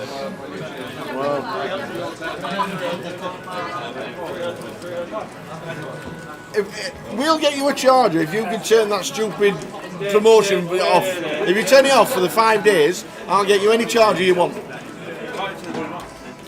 Whatever. So I can go worse than that. I think you might like this actually. So 2005 I started with it. 2006 I got a giant Elvis machine, slot machine. Every 3 minutes, 40 seconds of doing this conversation will blast out. That's not what you want to hear. I understand the marketing of it all, but it is annoying. It's the same in the win though. If you're sat at the win and you're at the back tables, like where the tournament area is, all you hear is oompa loompa. All you hear is that Willy. Yeah, if you played in the win, you would know. You hear that Willy Wonka machine over and over again while you're sat there. Just every 5 minutes, oompa loompa. Someone else has got a bonus. It's the same in the win. Oh dear. What kind of phone is it? Android. An Android? I haven't got an Android charger. Yeah, there'll be somebody. There's just no need for it. There ought to be a volume button where you can just set it down to 1. So you can only hear yourself when you're playing it. Or when you're playing it, just put headphones on. So you can just hear the music yourself. Crazy. So we're on 19. It will. Yeah. The Lady Luck feature. Good luck if you're playing the Lady Luck feature. It seems to be going off a lot today. And this one going to get through for Brandon.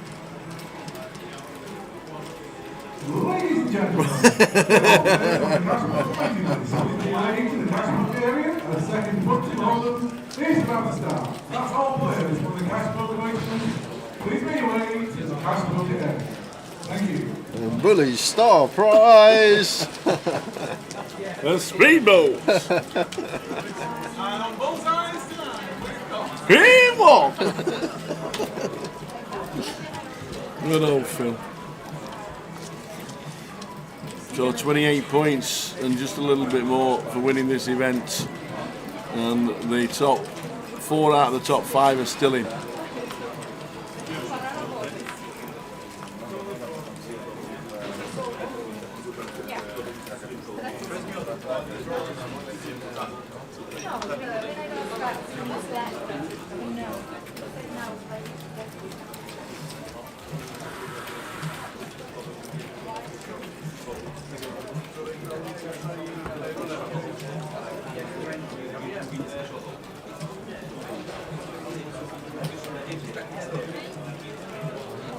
Richard, you're going to shove the king, queen, jack for 16.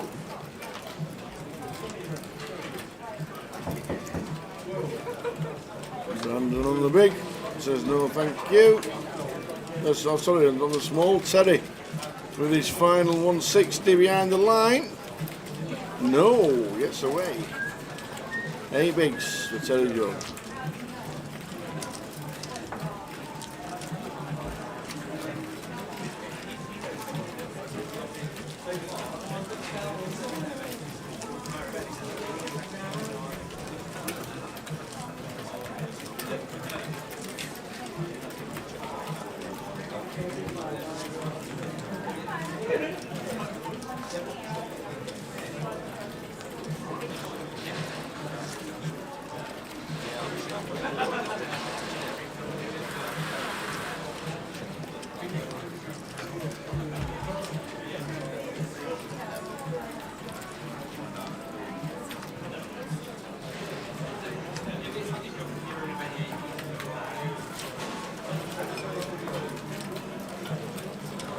Ace 10 for Richard. Now this is one should just see open tower. Too many bigs to be shoving, especially from gun. Does go for open off of 18 big blinds.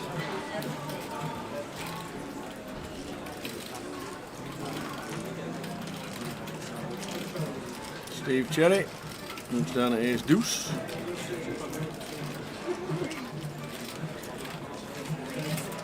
A bit annoying versus guns specifically here. Likely to be in a dominated spot with the ace deuce off. So much better to defend. Well, he's going to go for jam for 8 big blinds, and Rich with 2 invested already, 6 more bigs to call, getting just shy of 2-1 here. Not going to be folding. Like in these all-in situations, when you are getting 2-1, I know on this occasion just shy off, you only need 33% equity to make the call. And basically, as long as we're not in complete crush situation against aces, as long as we got a 3 outs, whether it be an ace or a 10, getting the correct price to continue. And maybe thinking that Steve is going to be weighted to a very strong hand here. The fact that he has shoved through or under the gun open with not much fold equity and gets it through. Richard does fold the ace 10.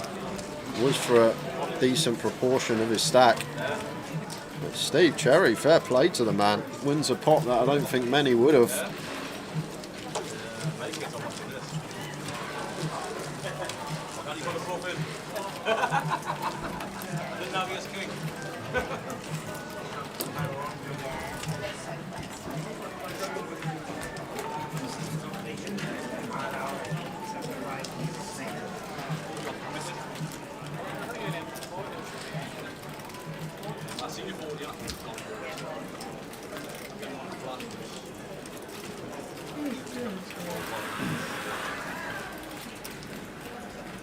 Terry Jordan for the ones, isn't it? How are we doing, Nate? How are things? What are you up to? Watching on Twitch.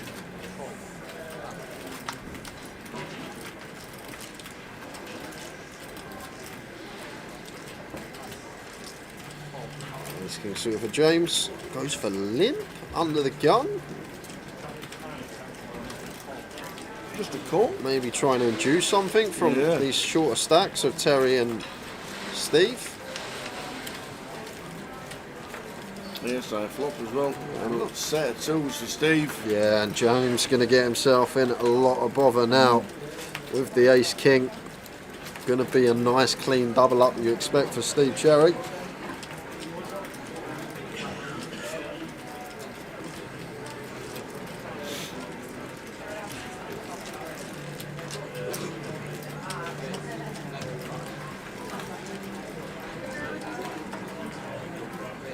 Yep. So bet raise, I'm all in the air. I call as well. Drawing pretty thin with the ace king. Yeah, hard to lose this one for Steve. Yep. Going to need to see a running boat. The only way we're going to be out the door.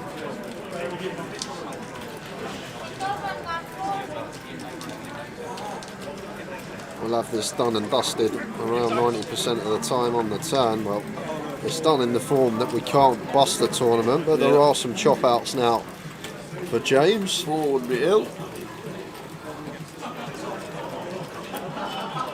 Oh my word! Wow. Will on the river. Wow. James moonwalking his way out of that one. 3% equity on the flop and manages a chop here. The run in 3-4.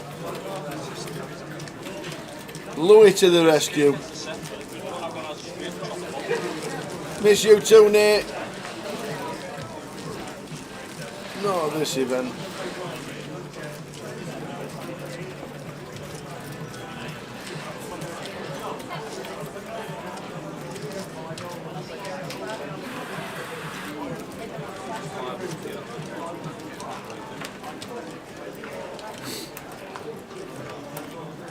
Stu Rutter in the background, champion in Loon still in, on the same table as Ali and Kashani. And Mike Kane.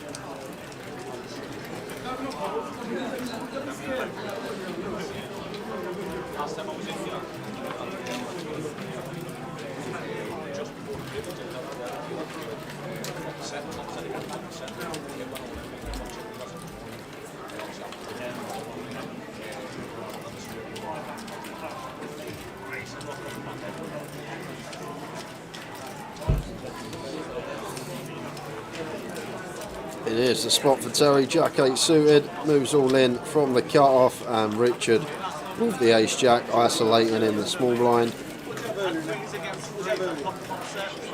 And, pretty easy decision here for James. Queen jack off.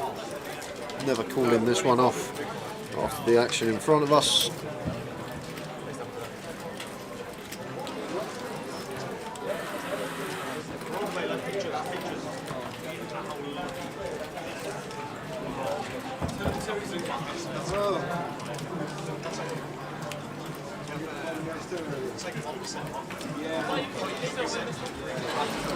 So Teddy Jordan was chip leader overnight.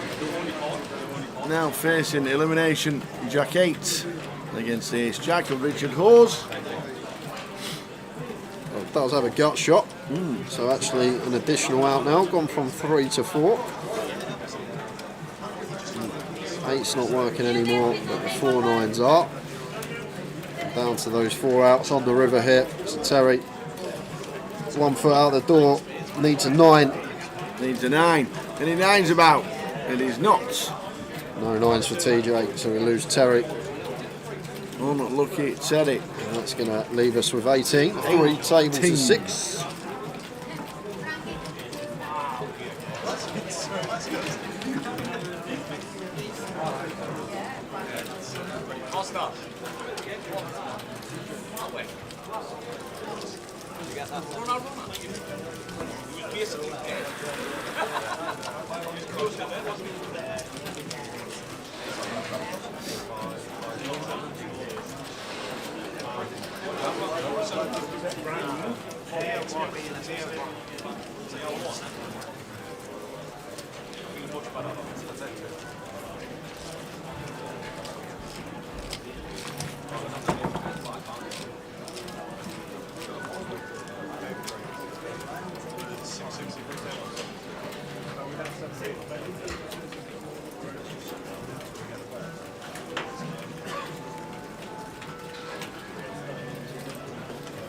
So with 3 tables of 6.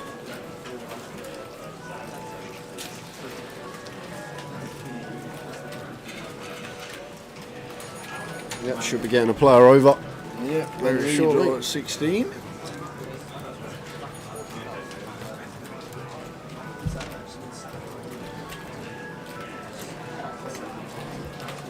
Looks like the chatty man. Chatty man. Wait, Jordan. My name's Chatty man. The chatty man. It's not. It's not who I thought it was. It is of a lookalike. Paul Petuliart we've got coming in to seat 6. Had over 800,000 at the break.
Hi Alex. Alex Martin watching on YouTube. Hope the weather's wonderful and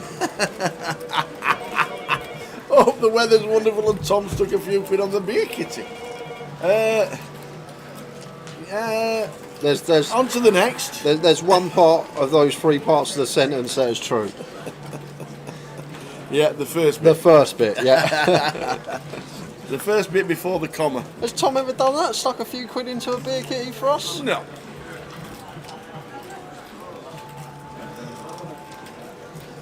We need to see the online team a bit more on these events.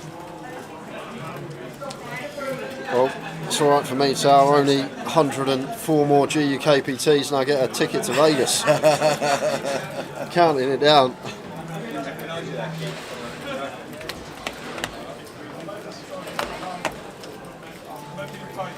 We'll be doing the road to Vegas again next year with the Grosvenor team.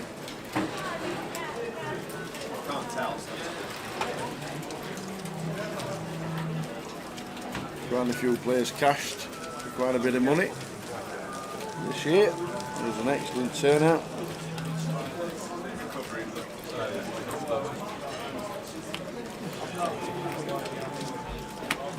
Are you worried about Spurs, Alex? Being a big Arsenal fan? He's not worried about Spurs. I bet he is. I think the only people that should be worried about Spurs are Spurs.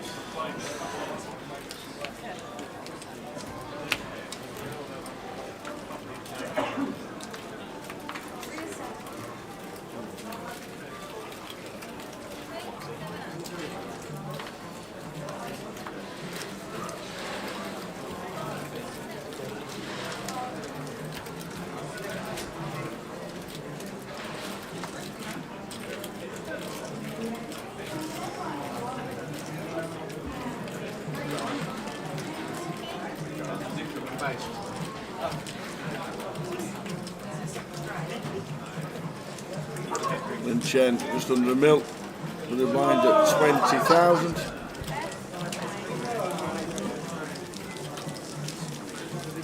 Next event for us, here it comes, Coventry. First few days, Sunday, Monday, Tuesday, Wednesday, Thursday, all satellite days. Friday, the Mystery Bounty opening will start, then the ladies is on as well on Friday the 20th. Monday the 23rd we turn up and we'll be doing the cash on the Monday, and then Tuesday, Wednesday, Thursday, Friday, Saturday, Sunday of streaming. It'll all be different tournaments. We'll be doing the Super High Roller on the Tuesday.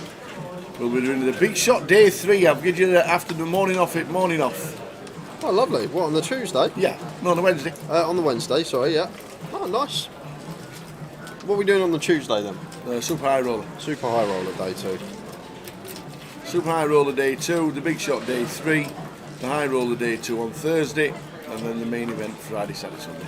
Like it. Looks good. There we go. You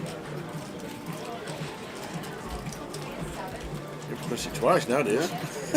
There's that many buttons to press.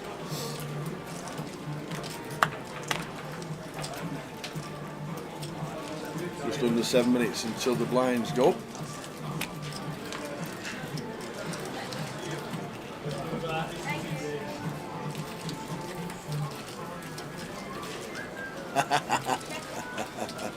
Ian Roberts, how are we doing, Ian? Hope to see you there later this weekend, if not in Coventry. Said you'll be down in Cov.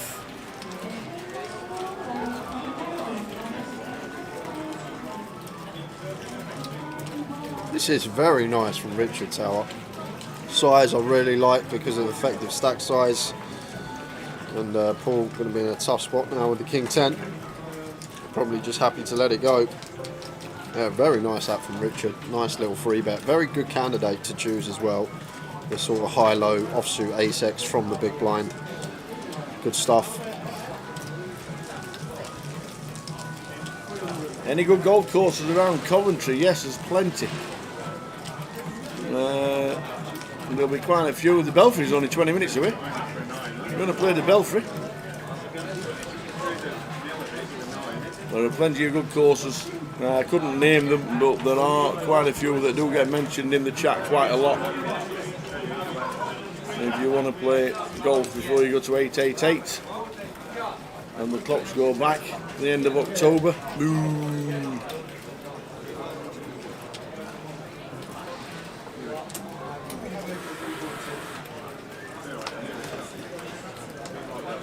Yeah, it was a great trip being Las Vegas. Hope to do it all again next year.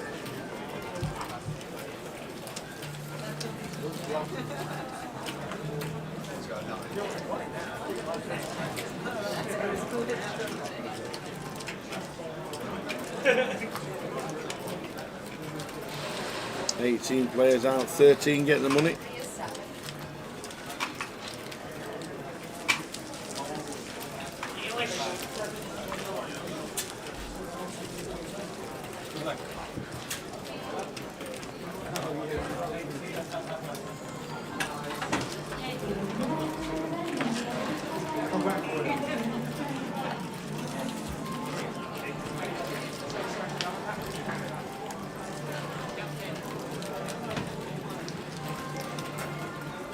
Can you hear me calling in?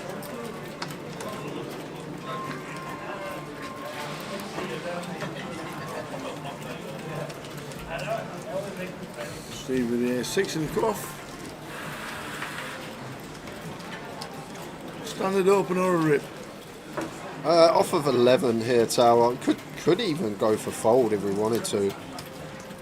I don't think off of 11 bigs. I think we're just going to play a lot of the time fold or shove, because the problem with opening tower, a lot of players will just shove their ace king, ace queen, ace jack, pocket tens, pocket jacks, all this type of stuff. So once we start raising from late position off of 11 BBs, our actual value range becomes so condensed to just the nutted aces, kings and queens, only as a few combos, and therefore people from the big blind can just start free betting every ace x, every king x, just knowing that our continue range is now so condensed, because you have this, a lot of players in these spots have what's called a big raise fold gap. So that means that they'll start shoving their ace king, their ace queen, their ace jack, but they'll open their aces and their kings, and then they'll also open all their stills, their offsuit ace x and suited king x, the stuff that they're trying to steal with. So if we start doing that, people then can exploit that. When we open, they can just start putting in so many free bets with ace x, king x, blocking the aces and kings, which are the only hands that we're going to have in there which can call off the jam. So if you are going to start opening off of really small stack sizes, just have that in mind. Don't just open your aces, your kings and your stills and then shove your ace king, ace queen, jacks. Like, we still want hands in there that aren't aces and kings that can raise, call off a jam, like the ace king, like the ace queen, like the ace jack, these type of holdings. Either way, Steve did just go for the still and did get it through with the ace in there.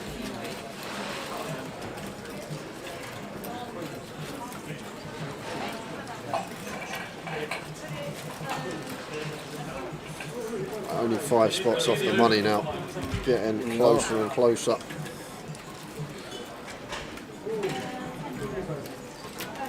It's Lynn versus Brandon. Lynn raises to 75k.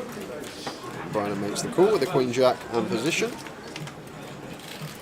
Ace king 4, top pair for Lynn, good shot for Brandon with the jack queen.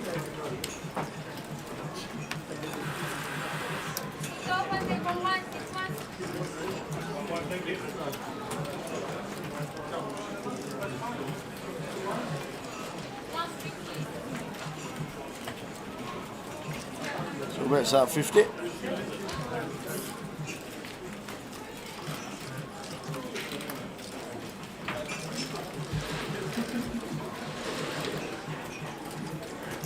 And got a ball here for Brandon. And not only that, blind on blind, queen jack can still definitely be the best hand, not high hand. So versus third, just shy of, who still expect to see continue, getting 4-1 on our money. And off to the turn. Here comes a 10.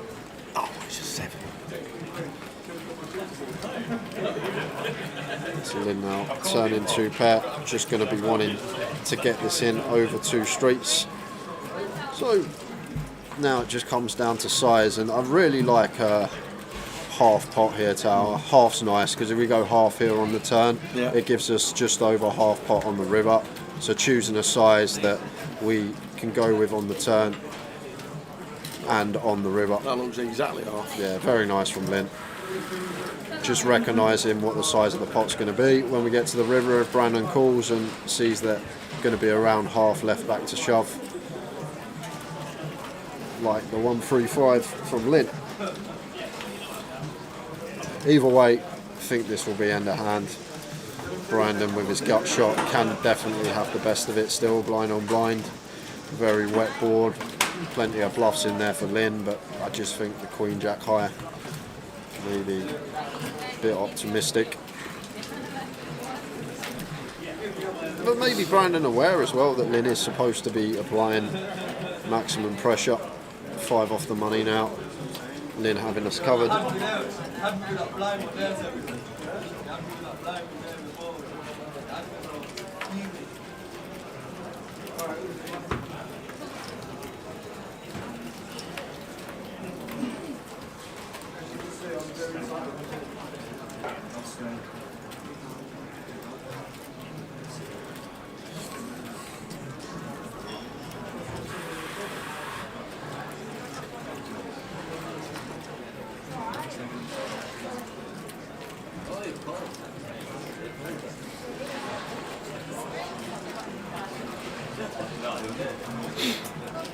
Oh, look at this, Brandon, non-believer, and this is really interesting, Tower, because if Brandon's calling turn here, he's calling not because he's got the gut shot, he's calling because he genuinely believes that Queen Jack high is going to be the best hand enough of the time here. And 8 of clubs on the river, won't like that card, because if Lynn was barreling with some clubs, one of the bluffs that has just completed. But only one move here for Lynn now, and it does go for all in. And only one move for Brandon. Snap fold from Brandon. Into the money go. Jim Marlowe's played with Rich at University at Leeds.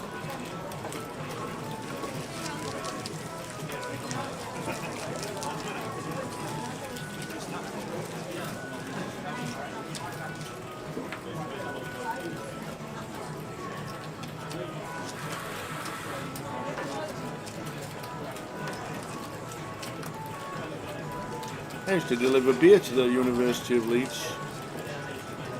I feel punchline. No, true story. 30 years ago. Delivered beer to Leeds. It was the second biggest grossing unit in the country. Second biggest. They drank forever. Leeds. They did. Agnes, what water? Could Lynn ever check river there, Jay? No, I don't think so. A couple of reasons why. First is because Brandon checking back off of that stack size, he's still going to have plenty of ace-x, like all the ace-deuce upwards. So if we check, we then give Brandon the opportunity just to snap check back his ace-x or even king-x and take his showdown. We're never check folding. The A7 there, just never check fold in when we'd be getting 3-1 on the call if we were settled in by Brandon. So therefore, Jam's going to play a lot better because we're never going to be check folding. And then we get calls from some ace-x that Brandon's going to check back that hero us off, as well as maybe some king-x with a club that want to hero us off. So what we do, we just get these calls some of the times from hands that are going to be checking back. And just going to jump back to the action quick because we do have an all-in and a call, and Brandon Shields going to be at risk, needing help. And help arrives. Oi, oi. Any help about? Yes, there is.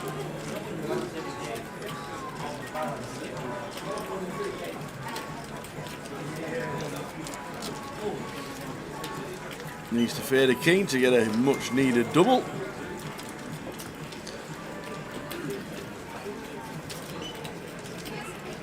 And does the wrong paint.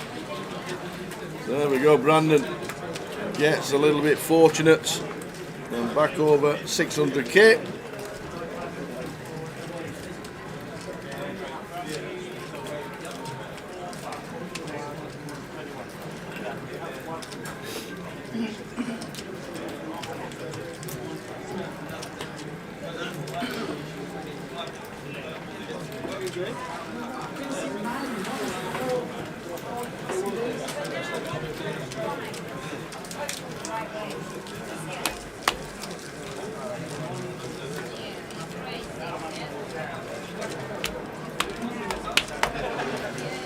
It might be tea time in a minute, Tower. You reckon? Tea and water time. I think you might be I'll right. go get the waters, go get the teas. I think you might be right.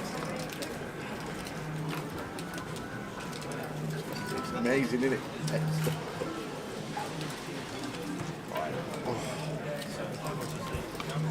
You might have to see if there's a bit of shortbread. Shortbread? Oh, get them biscuits in. Slimming down for Blackpool. only having 5 pieces instead of 7. Gotta do something to lose this midriff, let me tell you. I think not eating would start. It would be a decent start.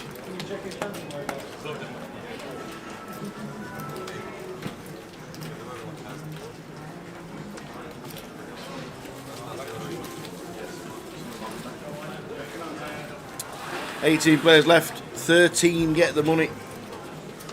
Blinds going up.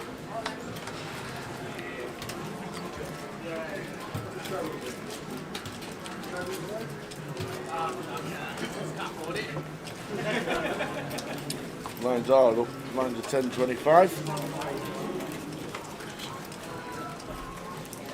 10.25, I like that level.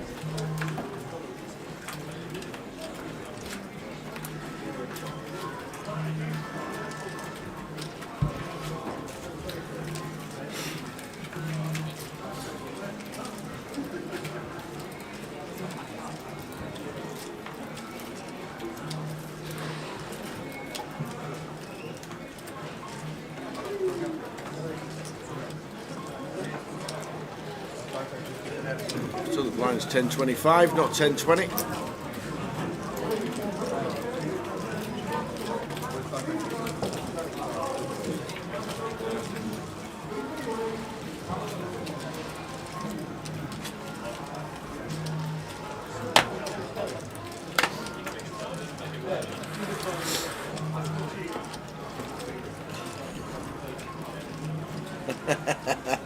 £10 a night at Mark Kelly's and put it all back on.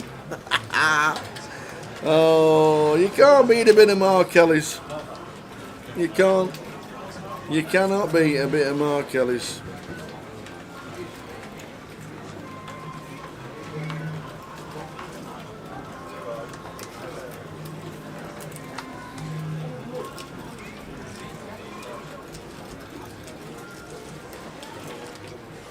Random with a Queen 10.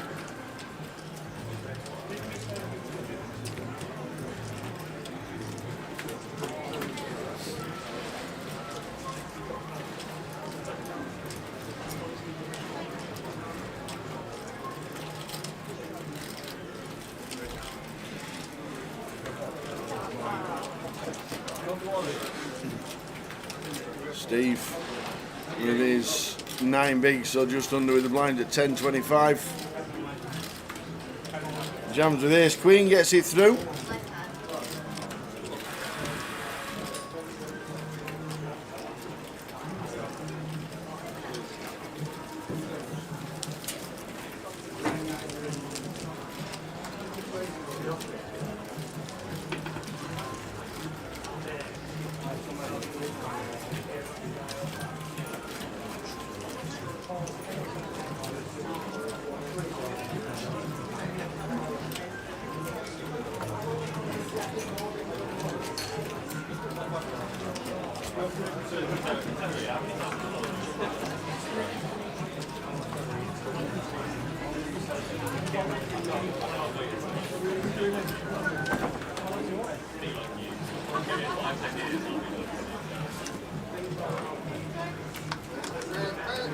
Here comes half a cup of tea.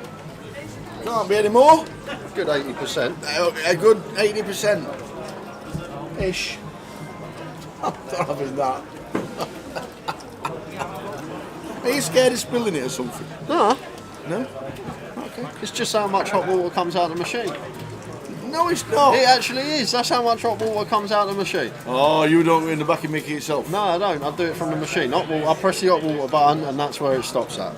Get you. I've got to save the planet. I'm not going to let it run into Now I know why. There you go. Now I know why. You don't use the urn in the back. No. Right.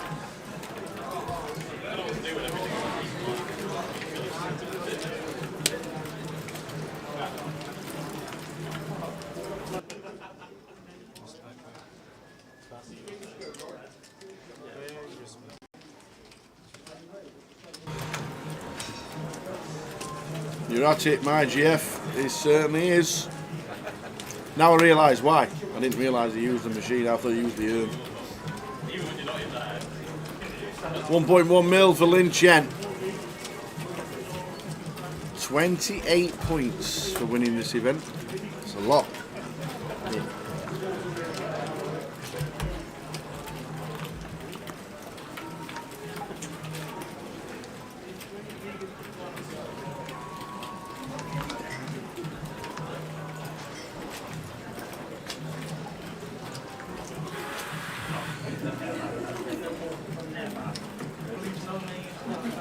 Jacks for Brandon makes it 50k.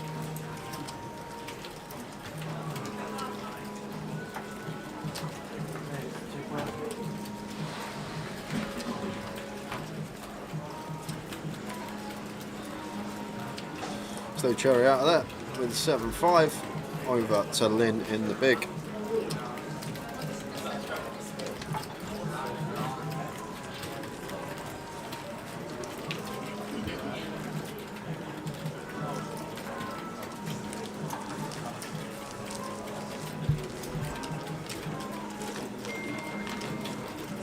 So still on 18, 13 getting the money. Stu Rutter doing a deep run again. Form game. Yeah, absolutely. Wise person once said that.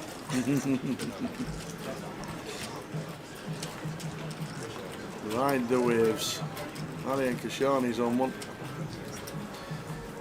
Yeah, got chips as well. Yeah. Looks like there's an all in the call on Louis' table, top left. Counting out the chips, but nobody's leaving.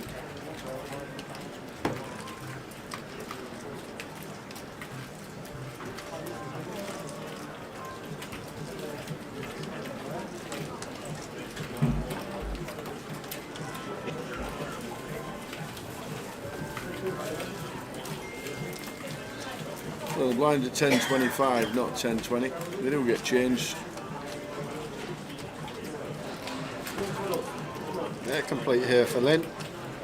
Don't mind this at all with the Ace King. Need some of the strongest hands in the complete range. Brandon gonna check his option with the King Deuce.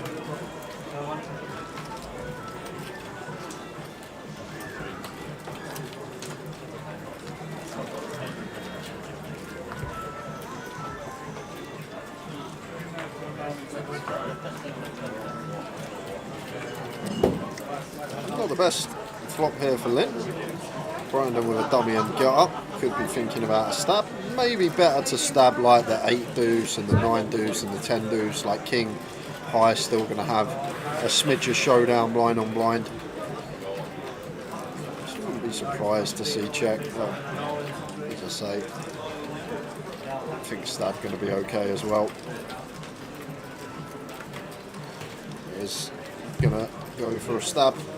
And Lin Chen with an easy check call. Facing 2/3. Just never fold in this spot. Ace King, not high hand, 2 overs, backdoor, second nut clubs. Does proceed with call.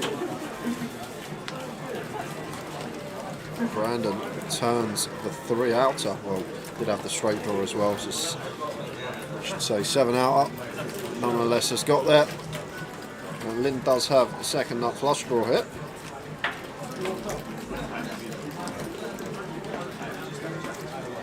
Probably going to be check now, tower. Brandon does go in front of the ace highs and better king highs that could potentially be in there for Lynn. So I think we're just always on the showdown hunt now. Not really got good properties with our hand to think about running a 3-barrel bluff. So I think we're just always going to be checking this one. Just check. 10 of diamonds rolls the river. And still expect this to go check. Yeah. I don't think Lynn needs to bluff here with the ace king. Can still show down the best of it some of the time versus Brandon's give ups. And Brandon shouldn't take too much time in just taking his showdown here with the deuce tower.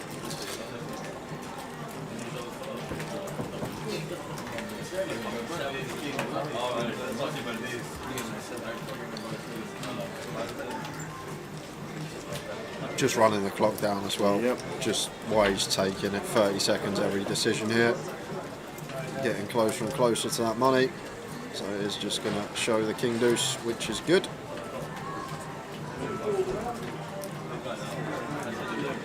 There we go. Run it down. And the deuce hits and wins.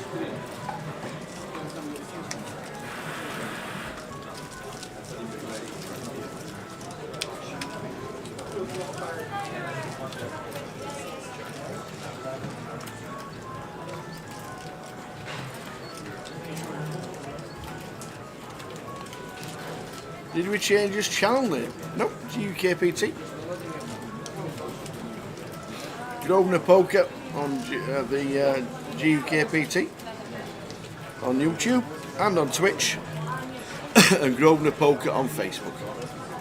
How are we doing, Amy? Where are you? Where are you watching?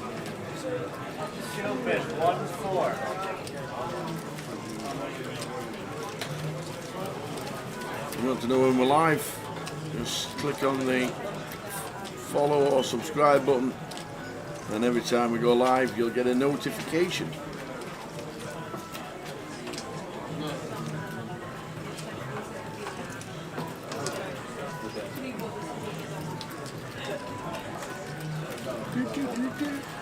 Seven 4 suited for James in the cutoff.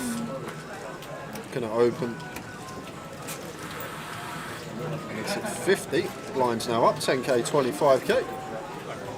And Brandon. Going to see a lot of this from Brandon. Just going to be a lot of tanking going on. Now just 5 players to get through. Do us a favour and unplug that fruit machine. I wish we could.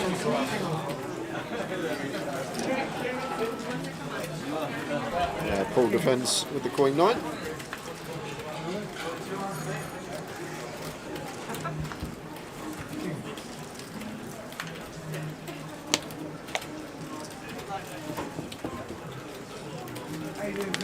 What about this for a flop? We've got top pair for Paul, we've got bottom pair flush draw for James.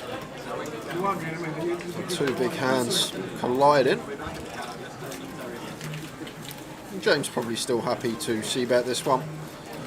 I think Queen 8-4, definitely one of the boards we can have some bigger sizes on versus big blind specifically. Goes for 50k, so 40%. Paul, easy decision from him. Never going anywhere with his top pair. To the turn, which is the king of hearts here, and in the back of my mind now, as James might be thinking about running a multiple street bluff here, really send the 8x and the queen x into the blend, if not on the turn, at least by the river. Like, this king is just so good for our perceived opening range, and very difficult for Paul once he calls flop to have a king unless it's a turn 2 pair or king x of clubs and ace of hearts on the river. And Paul gonna have to check this spot here with the queen 9. And James would have had a very nice river to triple off on if he did go for the double barrel on the turn, but now may still be thinking about turning this 4 into a bluff, trying to rep an ace, getting to fold out a queen or an 8x holding, and is going to go after it on the river here. Goes for 175.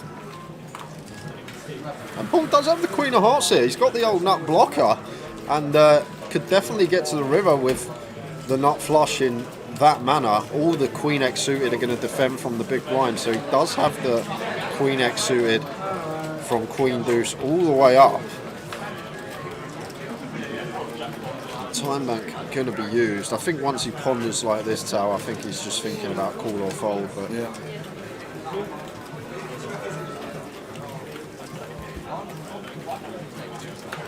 Like, it's actually really interesting because James can't actually have a flush here, in my opinion. Like, let's say James did have, love this.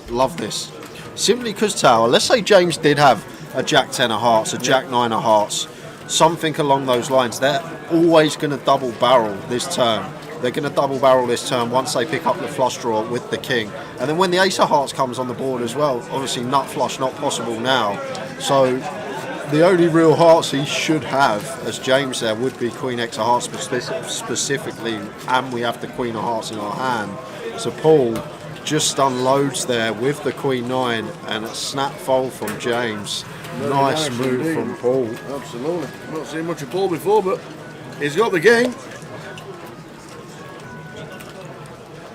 I think could have missed the spot there to win that pot as James Tower. Could have gone for double barrel on the turn, setting up a triple on rivers. Then went for the bluff, trying to fold out some Queen X, 8X, and Paul did actually have the best of it. Turned his third pair into a bluff with the nut blocker. Some good poker. Death Blow says, they were in your Leeds uni in 2003 and no word of a lie, the same fruit machine was making that noise in the card room then. Well, it's still going strong now and somebody keeps hitting the jackpot. 20 years ago. Surely not 20 years ago. Lucky Ladies Charm weren't out that. And Gary Owl is watching in Germany. How are you doing, Gary? Work takes him to Stuttgart, over in Germany. Glad you tuned in for however long per day. We're here until we crown a champion, which we reckon will be about 2 a.m. When we get down to the champ- This is how bad I'm running this week. Go on. So I find out Yeah. that for the first night we've got a proper Big 2 game going tonight. Tonight. When we finish at 2 in the morning. Wow. This is how we run Tower. Unbelievable. Free money from the dealers sitting there. And, look, if you've been given an invite, there's something wrong. They think you're easy pickings. Look at this, up and down, V up and down, and in with the top end of it. Might even go for check shove here with Steve. I think check shove's the way to proceed.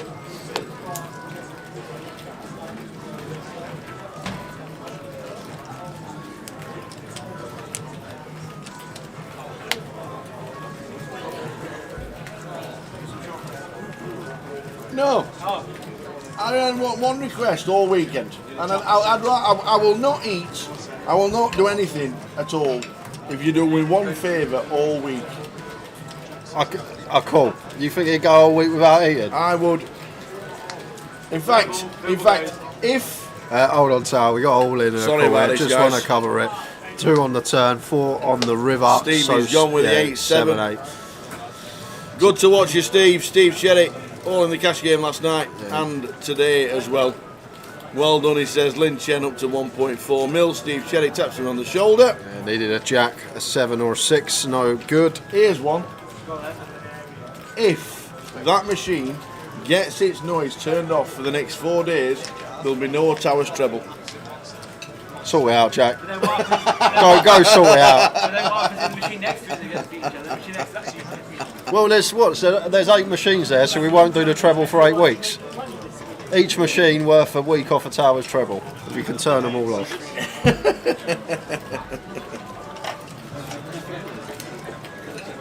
We can't do anything about it. Oh, unfortunately. who else has gone? What? 16?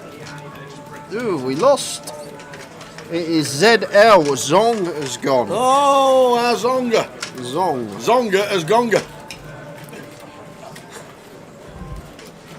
And now it looks like a redraw. We're on the table redraw, ladies and gentlemen. We're on the redraw. If you press that code, yep. If you take a picture of that QR code, yep, it will pull up the schedule for Blackpool. Nice. So we're on a 2-table redraw. Jay's just going to have 5 minutes. Oh, lovely. Quick stretch of the legs. I actually weren't, but as you suggested it. Yes, I knew. He was twitching. I'll go have my tea and some fresh air. Good lad. I can see him twitching. 16 players left. 2-table redraw. That QR code brings up the full schedule of Blackpool. And Coventry is on the way very shortly. And that's Coventry. The 888 big one. $500,000 guarantee main event. We're there on Monday the 23rd, setting up and getting ready for the cash game on the Monday night. Before that, you got the big shot, you got the mystery bounty, you got the ladies event on Friday and Saturday. There's 5 days of satellites live in the club, plenty going on in Cov. And then when we're there, that's the streaming schedule for the rest of the week. We're doing every single day of the second week. So Monday to Sunday inclusive, 7 full days of streaming. We've got the Super High Roller Day 2 on the Tuesday. We've got the Big Shot Day 3 on the Wednesday. We've got Thursday High Roller Day 2. And then Friday, Saturday and Sunday we will concentrate on the main events. That is what is on in Cov. And as you know, if you've done the QR code, you will know that Blackpool's on its way, and there it is. Blackpool, Wednesday the 8th. The Mystery Bounty and Mini Main Satellite, £65. Get yourself a seat into 2 events for 1 satellite. WPT steps are on in Blackpool as well as the Mystery Bounty. Then there's the Mini, then there's the High Roller, then there's all sorts of other side events as well. Take a screenshot or press that QR code that we keep flicking up every now and again. And then the rest of the year will only leave us with 1 more event, the Vic in London. We're going to be streaming 10 days in London. We're going to be there, I do believe, for 10 days. Confirmation will be at Coventry. But if I've let it out of the bag that we're streaming 10 days of the grand final, sorry. Are you streaming 888 on the? Are we streaming on the platform 888 or GUKPT? Hopefully both. I'll get confirmation off Jim or PK about that, but hopefully on both. 888 inside the Grosvenor Casino. We should do both, shouldn't we? We should do both. So after Coventry and after Blackpool, we've then got the Vic, and that finishes the year for another season of the GUKPT. 2550s going on. We've got Luton, Portsmouth, Berrynew Road in Manchester, Newcastle and Glasgow on Bonfire Night weekend. Then the first weekend, while we're in the Vic, Liverpool have got their 2550, and then the week after, finishing the season, Luton, Leeds, Edinburgh, Leicester, Stockton and Coventry. And that is about it. We are just about set. 16 players left. 2 oh, well, the table's gone. Bit of scrubbing going on. Go on, PK, get on your hands and knees. Jack of all trades, this guy. Look at that.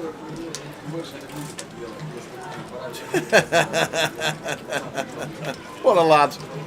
What a lad. So we're ready. The final 16. 13 get paid. PK will have to answer the question. But I think we'll be streaming on more than 1 platform. We should be.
Oh, we're back.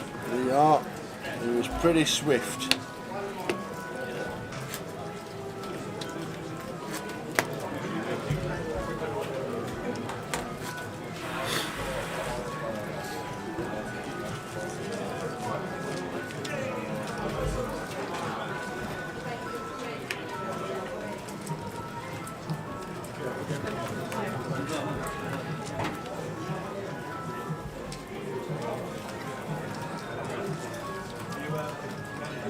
So Matt Eardley in 1, Robbie Bull, Hamza Nazir, Brandon Shields, Paul Patuliart, Ariane Kashani, Richard Hawes and Dean Hutchison.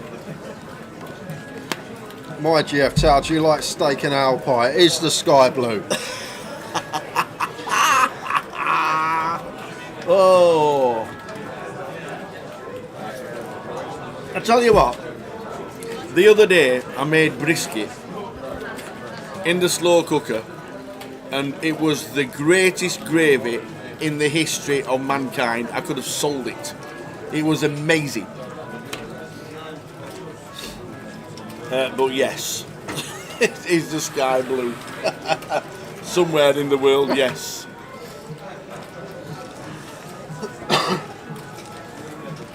But a steak and ale pie has to have a top and a bottom. Can't be doing pies with no bottom.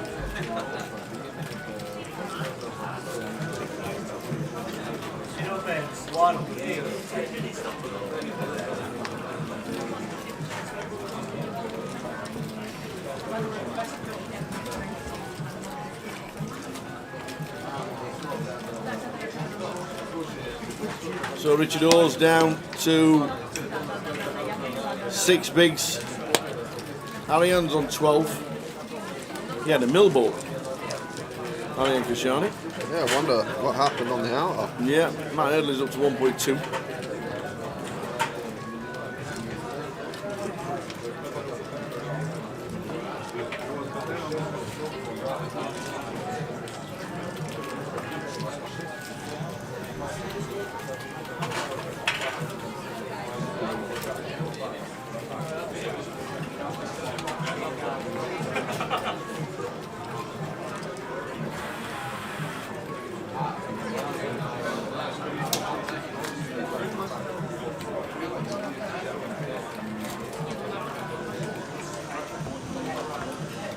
Things are really going to slow down next hour, guys. Going to be a lot of tanking. Just the 3 spots now.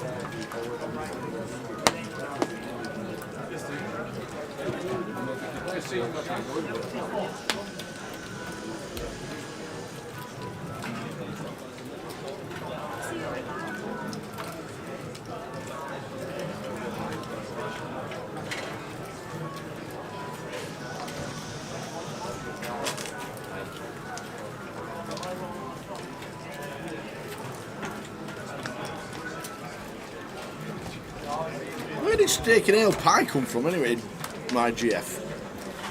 Maybe making you some for Coventry. Well, one would never say no. That's a good point, Mick. I've just seen your question. I'm not sure. I'm guessing we're probably going to be streaming on the 888 platform. Well, I said both. You said both. Yeah, so and then I said we would have to ask Jim or PK. Because it's an 888 event in a Grosvenor casino, we might as well do both. Can you multiple stream across 2 Twitch platforms the same content? That I don't know. Maybe on Twitch 888 to just do it on 888 because they're affiliated. Yeah. I think that might be a reason. So maybe it might go on Twitch and Facebook. Grosvenor Poker on Facebook. We'll have to find out. We'll see what the actual answer is from Jim or from PK.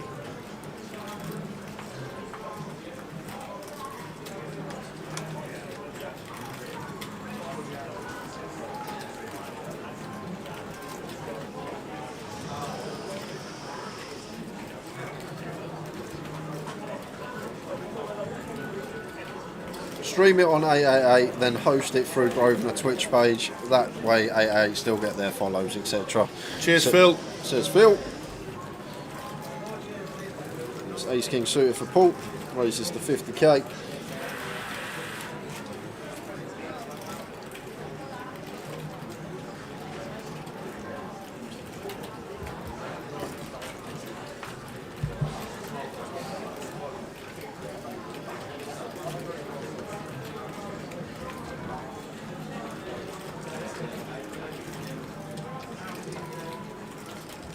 How do you host? We'll cross that bridge when we get there, Tower. Okay. I'm sure with all the 888 guys in there, all the boys and the girls that do all the streaming for 888, Yeah. they'll surely know, won't Who they? have we got coming over from Canada? Chris Eubank. No.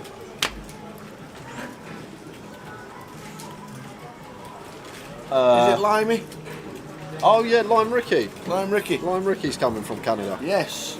She'll tell us.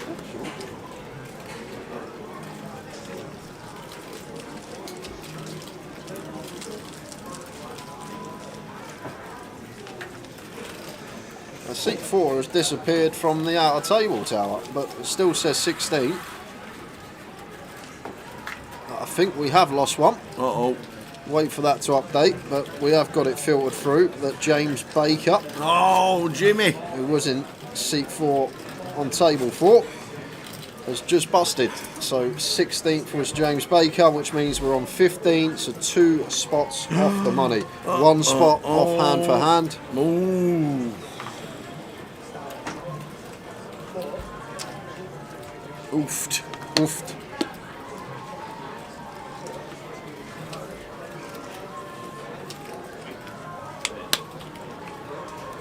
So Phil Baker will remind us when we get to Coventry to host it, and then we'll ask the question, and then we'll be everywhere.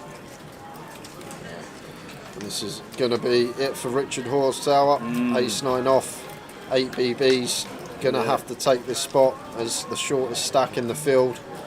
Can't really wait around for others to bust when we're this shallow. Be good to see him at least take the spot.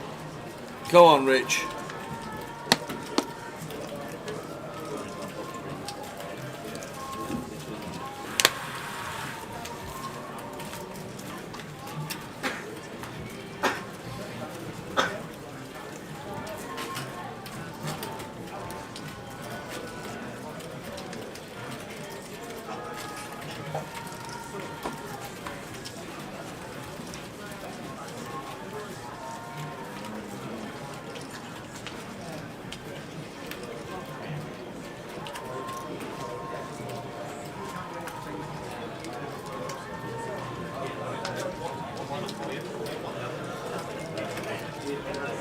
So Rich gets it through.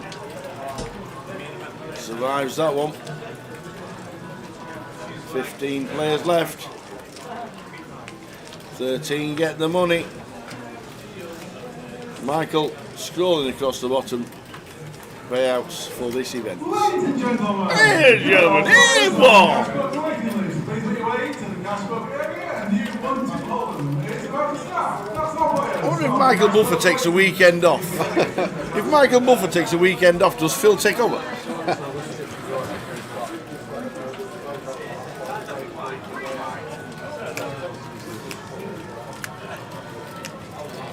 Jim will know. Are we streaming on 888 in Coventry, or are we going all over platforms? Start exclusive yourself, and then the final 4 days you're everywhere. So if we host on 888 as a Grosvenor, we can host, and then it still gets the 888 people, gets all the things. That's it. Well, With your channels and their channels. beautiful. There you go. We'll be everywhere for the main event. Nice. Just not top of Oxford TV. Top No. yeah. Is that it? No more exclusives? We haven't had any this week. We haven't. We've had about 6. Goliath? Yeah. Oh, what? No. I daren't. Can announce it? Can we? You can, because I don't know. Well.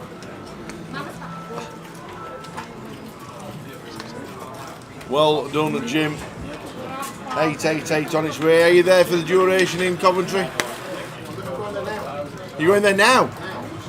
Beautiful. Excellent. We'll see you for the 888. Jim McShane, head of poker, turned things around so well.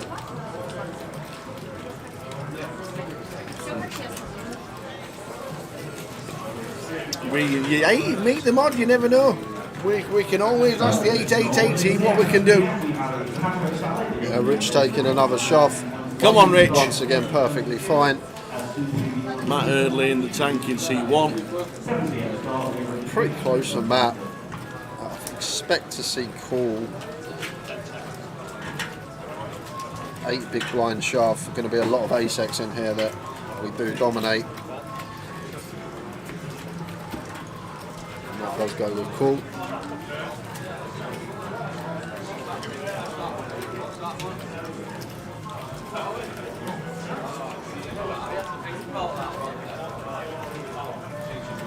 There we go. Are we going to be on the bubble?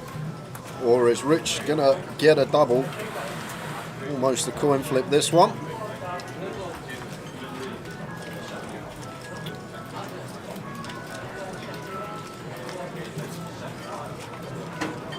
There's a jack, but look at the clubs, and a king going to be working as well. Oh, so it's still 50-50. Hits and it's still 50-50. And that is not it. Still 4 outs to get there for Richard now. Matt turning Broadway. And It's not, it's a 9. So it's bubble time. Richard Hawes busts 2 from the money.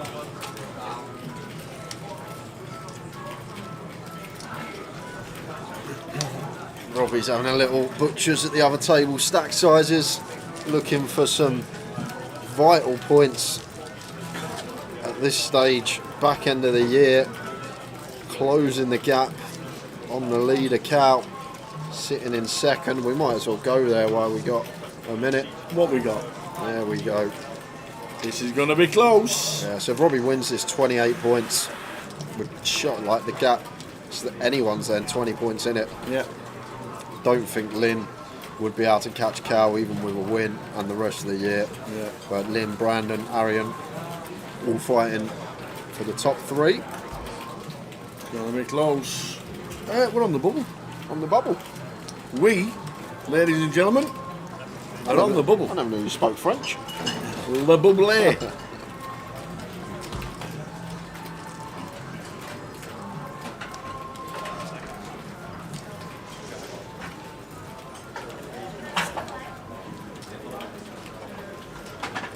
Dean opening 3s, Matt not wanting to tangle with another big stack, just lets the ace-10 go.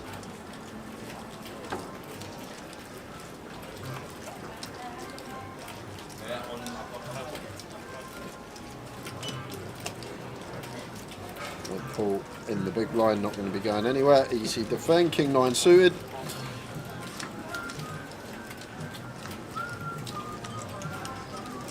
Eight-eye flop, 8-5-2.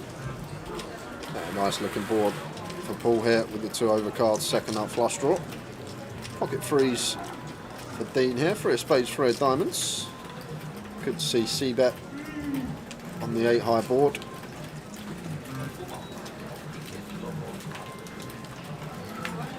Does continue for third exactly, 45 into 135. And this deep, approaching the money, Dean having a slightly covered, not wanting to bloat the pot here as Paul, so should just be playing cool here, in my opinion, Tower, and taking some turns. Like, we don't need to run it here for heaps and heaps against an overpair. Just want to keep the pot small as possible, take our equity, make the call off to the turn. Which is the king of hearts, so does snag one of his overcards here, Paul, but continues to play and float.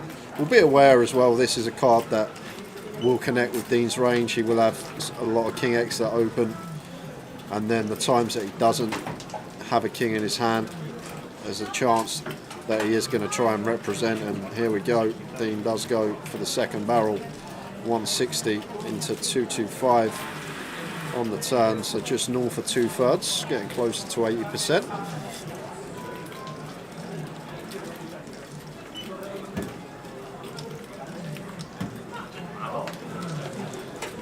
never a fold, is it? No, he's just taking some time. Always cool in here, Paul. Yeah.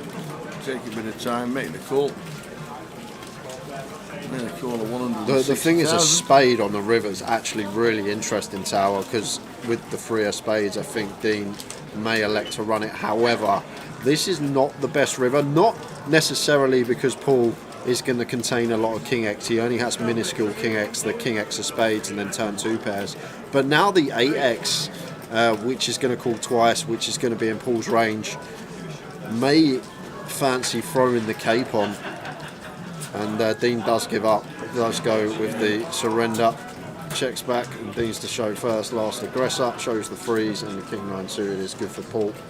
Good shutdown from Dean, just recognising not the most attractive river to follow through with the bluff. And Paul takes a nice one, puts him up to 1.4. Has anybody ever been barred for turning off slot machines? I don't think so. Getting very close. We'll come in tomorrow and all the wires will be cut for the slot. So I don't know who done that. Who could that have been?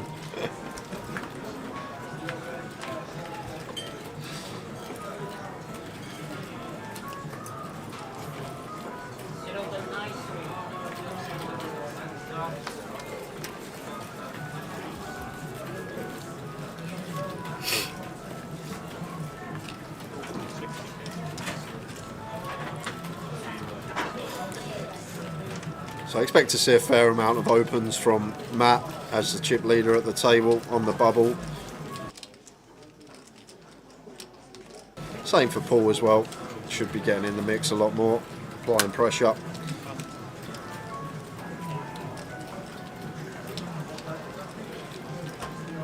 But against Matt specifically, same scenarios against Dean. We want to keep pot small, so always going to see flat here with the pocket 8s, not going to be 3-betting, not really going to have too many 3-bets with this hand versus +1 either way, so just makes the call. And over to Arian here with the Queen Jack in the big, and is going to flick in the defend.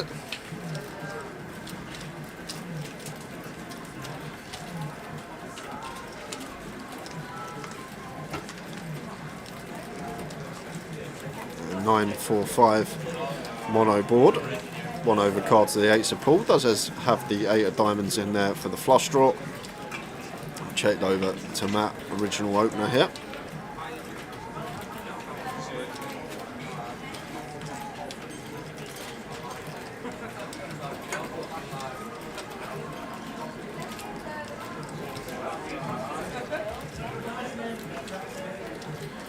And 45k continue, 45 into 210, so just north of 20%.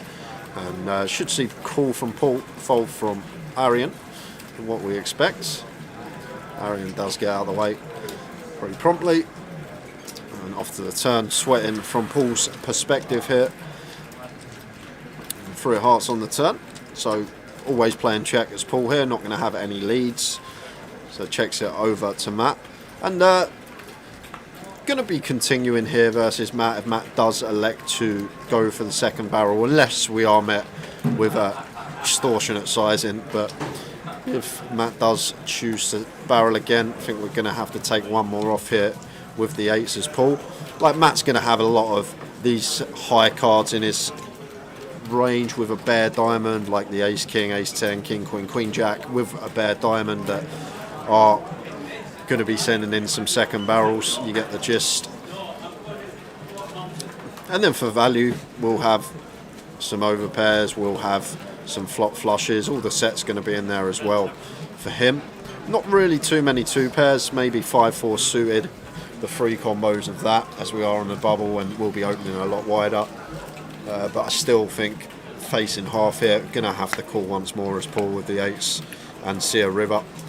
Just because I think like all these combinations of like the Jack 10 through to the Ace King with a diamond in it, I think at this stage of the tournament with the chip lady on the table, maybe Matt Eardley going to be over bluffing these hands and just going with every single one of them. But Paul does choose to fold the 8s there. facing the half pot bet. Might have gone with call. That may have been a good fold from Paul. We'll never know what Matt Eardley was working with.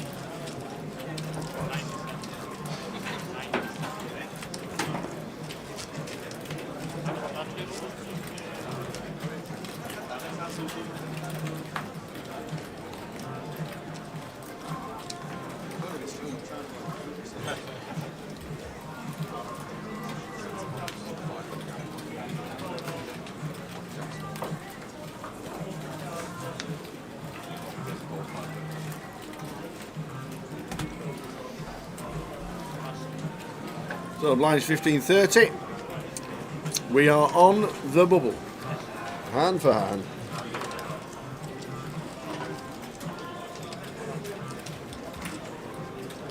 Ariane, one of the short stacks now in the room.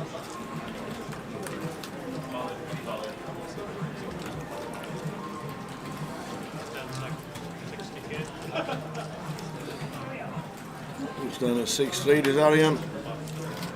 He's getting out of the way. No need to dwell on time now, as it's hand for hand.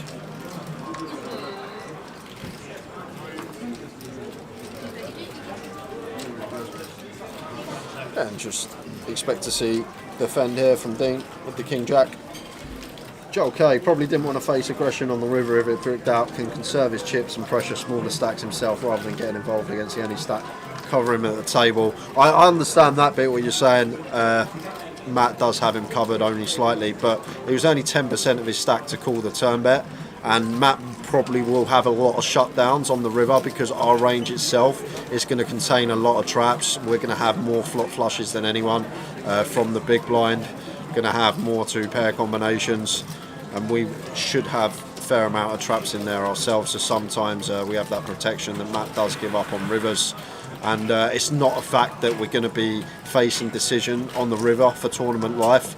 Would have been 600k in the pot if we call 1.3 in stack, so it's going to be like 210% pot back on river. So there's not really going to be a situation where we can ever actually bust the tournament on the bubble. I see what you're getting at, maybe wanting to preserve some chips. I think particular hand facing that size, getting 3-1, it's a tough one to fold, but Paul did come to that decision.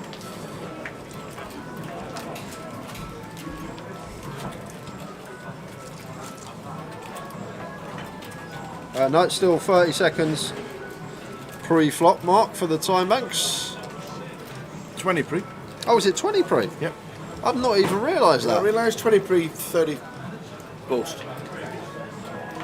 Is that facing just all the time pre-flop, 20 seconds? Yes, when the time limits get introduced. First event has been introduced at. I didn't know. I didn't know until it was announced for day 2. You've got Dean going for it here. There's a bluff with the King Jack, King of Hearts in here, very nice candidate. Good combo of choice and gets the job done. I'm not sure about that tower. Obviously, different people are going to have different opinions, but 20 seconds pre, I understand it if it's for unopened action. Like if you're first into the pot, then 20 seconds, but you can get some gross pre-flop spots, especially deep in an MTT tower, like with ICM, like it can go open 3-bet shove and like you're sat there with like ace queen for like 28 BBs and like you're gonna need more than 20 seconds. I know you can use your time banks and whatnot, but we'll see how it goes this event. But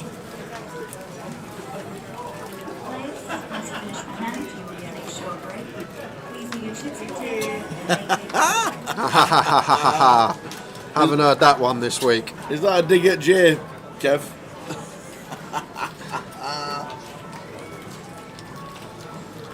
If you saw the picture and just instantly thought that Jay was on the FT, take a closer look. But it is not Jay. I can see the resemblance, but it's when I don't have a shave, I'm just a bit lazy, my hair's everywhere. Nobody's ever seen your hair. Yeah.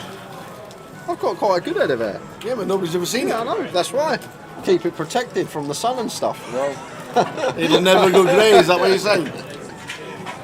Oh, don't even talk to me about grey hairs. Kev, wish you good luck as well. No, if you look at that picture, Kev, it's not Jay. It might look like him, but it isn't. It's a farce. Unbelievable. I woke up that morning. Good luck in the mini final table. Good luck in the mini final table.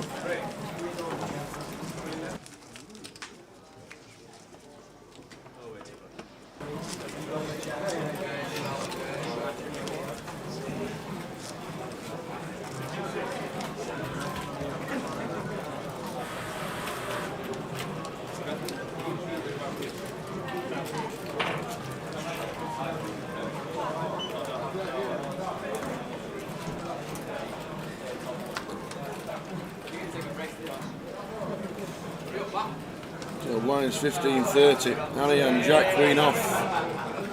7 big blinds. Is this the time? Everything but 2 chips for Ariane.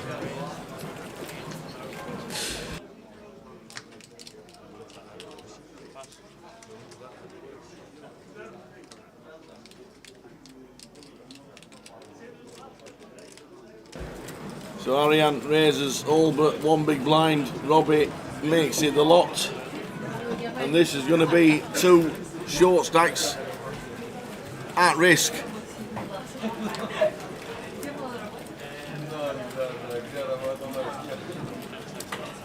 Just checking. We're just checking the outer table to see if anybody realises that nobody else is in a hand. And now we have Ariane Kashani all in with Jack Queen off against Robbie Bull. Stacks are very, very similar. Robbie with Ace Queen. The other table, stand and look. Ariane on the right in the 8K hat. Well, that will do it. Wow. Gonna have to find the running at King 10. Only way to wangle our way out of this one for Ariane. And 5 on the turn, deads it off. Unlucky Ariane is out. So we're in the money. Not a long bubble. No, he bubbles the high roller. Unlucky, sir. 13 remain. And we're going to be going on break in 25 minutes as well. Oh, 20 past 7. That 2 hours flew by.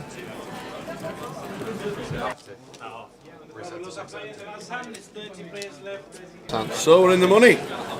Robbie Bull up to nigh on 500,000 chips. Time banks replenished. Don't know why they do. I don't understand the time bank rulings. I'm going to have words with that Stu McNally next time I see him, Mick. Well, what's he saying? He posted on the picture, Jay's lost a bit of weight. Oh, God, I'm going to be having words with him. Oh, you've seen it, have you? Yeah. I was just looking then.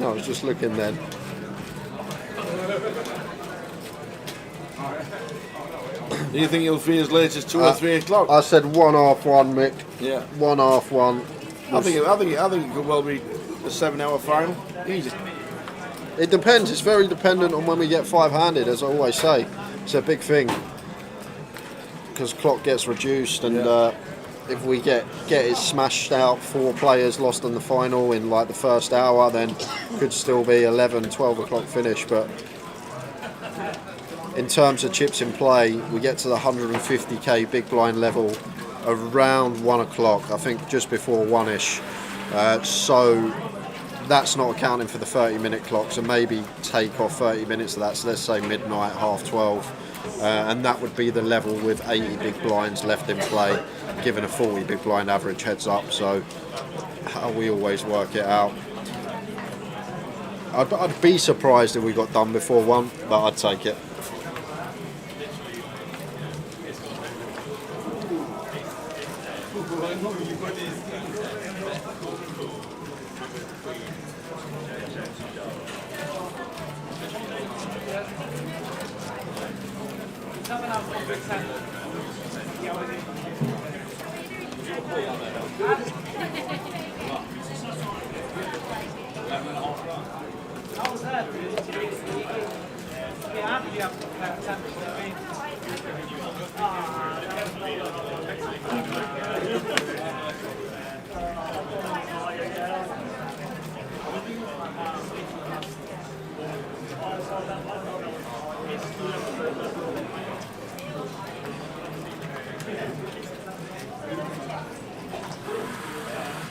Matt Only opening from the cut-off hit.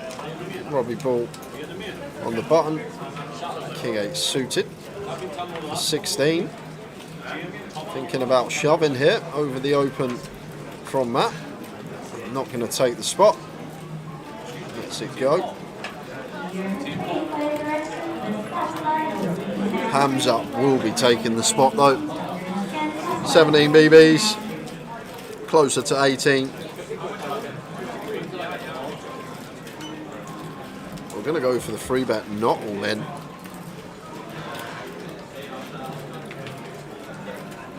Free betting to call off.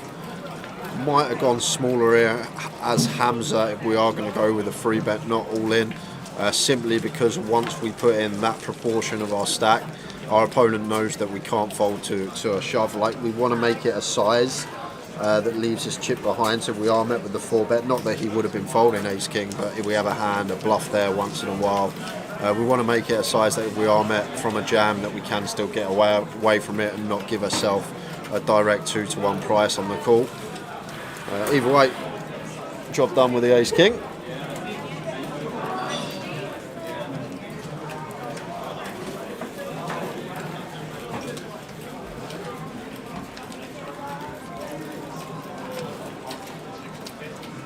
Nine suited for Dean from under the gun, makes it 60.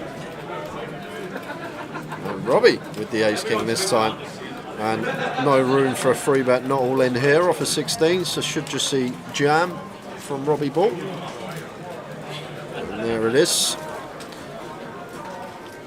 And just leaving himself a few chips back, and that is just in case there is an all in on and out of table, so we can have a little tank, see what happens, and then try and get our ladder before we put the rest of our chips in. And as we say that, there is an all-in on an outer table. Here we go. Who's this? This is Konstantinos Patsarakis, who is all in and at risk, and he's in rough shape.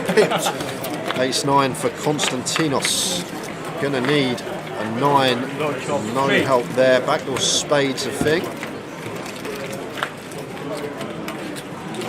On the turn. It's a 9. And it's not, it's a 7. So out in the money for £3,000. Konstantinos. Well done, sir.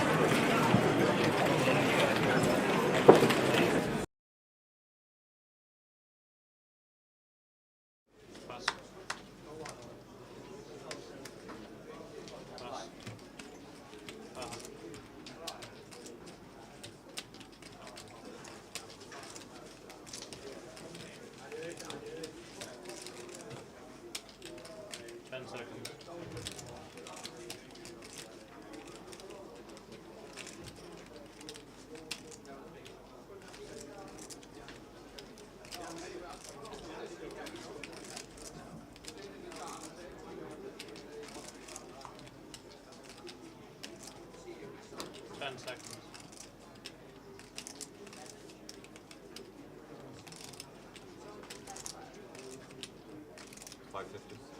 550k.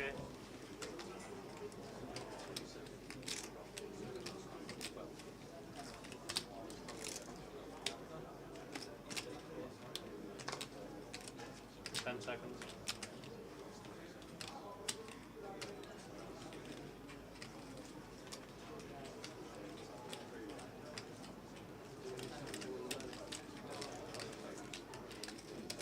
You did indeed. You saw evening gents, Mike Sally, just a flying visit. Hope you both well. Did you see Mr. Rutter on the other table? Yes, you did. And is this in Westgate? This is at Wellington Street, not in the town centre. This is on Wellington Street on the corner of Kirkstall Road near the fire station and Yorkshire Television Studios. Well, look at this big flip about to occur. Dean has called off the jam with the 5s, and this is probably because he expects Brandon to have deuces, 3s and 4s all in here. Like, probably doesn't expect him to shove as wide as like 8s. I think he expects these to just raise. There's a jack on the flop for Brandon. Yeah. So starts off this flip in a terrific manner. There were some chips left behind, so Brandon just waiting to call this off. Same scenario as before, seeing if there's an all-in on the outer table.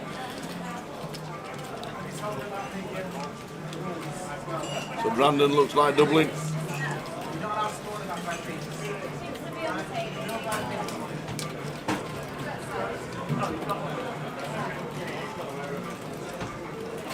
Big pot this tower, 1.2 million in the middle. 8 of hearts on the turn, not changing anything. So Brandon just feigning 2 5s now. It's going to be a chunky pot for Brandon. Does Up get to 1.2 mil. gets the Dean fade. down at 280.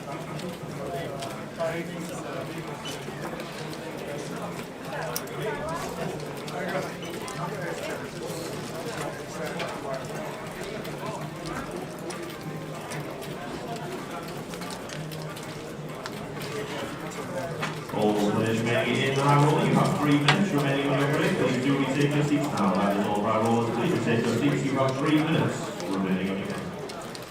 Yeah, Brandon has got it more or less got to the flop behind both times. Just shows you. He'll take it on the chin if he wins, if he loses when he's in front. And he'll just get it quietly when he gets a bit fortunate and scoops in a biggie.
Ace 3 for Dean on the button. Here we go.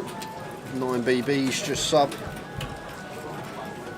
Yeah, it's been playing all day long, the Lucky Lady Charm music. Tower is loving it.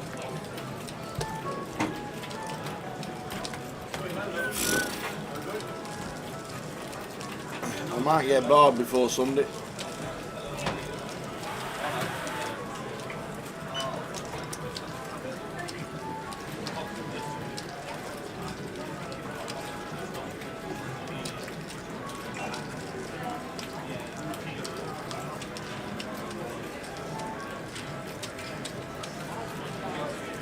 The problem is we can turn the music down and put it onto 0 or 1, but then when somebody sits down and plays it and puts some money into it, it resets itself to loud. That's the problem. I think what we need is Joe to hack into the system to get all the sound off. I bet he can do that.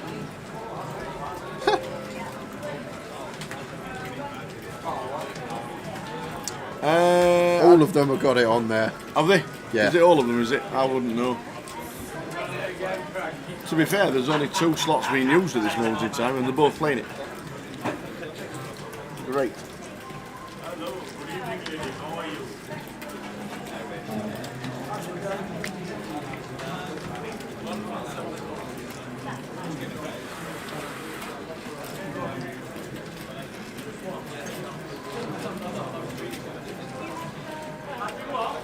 So 5, 6, 7 flop, not a bad flop for Hamza. I don't think Brandon's going to do too many chips unless we come to spade on the turn. Yeah, a board that we're not going to have too many C-bets on, the 5, 6, 7 versus big blind specifically. Does have the jack of spades in here.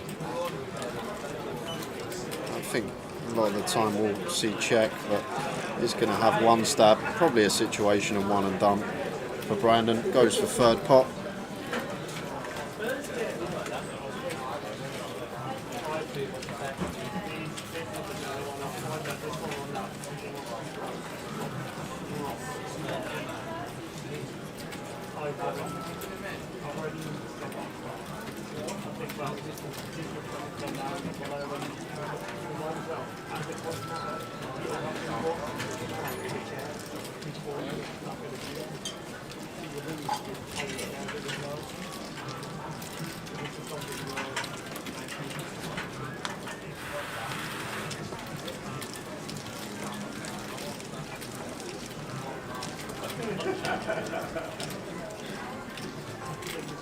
So blinds 15:30, break time on its way.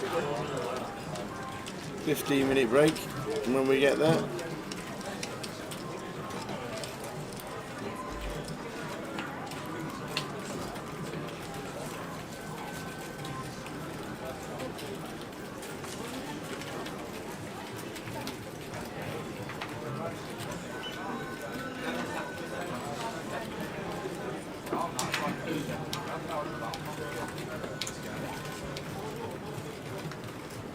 Minutes and counting, or 12 minutes and counting, mine's at 15:30. See how the main event's getting on tower. Go on, how many you think we got in? Yeah, 77. 89. 89, very good. Very good for a day one.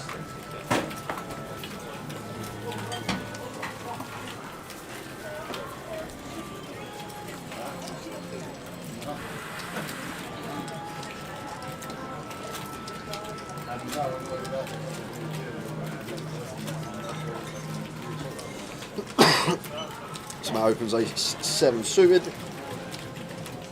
Raise and take. Out in Rich Whitmore. Good evening, chaps. See you Saturday. See you Saturday, Rich. Playing the cup. Then playing the seniors on the Sunday. Walk home with all the money. See you in Blackpool. That's what he'll say. Oh, because he's in Coventry. He lives down south. Up the posh. Up the push. Peter were playing on Saturday.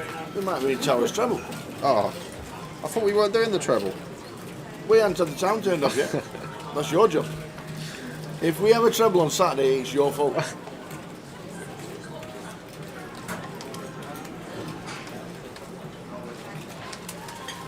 That's just the slave in the background, gas. So just the pictures. Yeah. That we can see.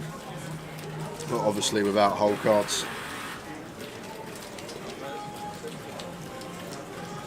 We did have a cash game, didn't we?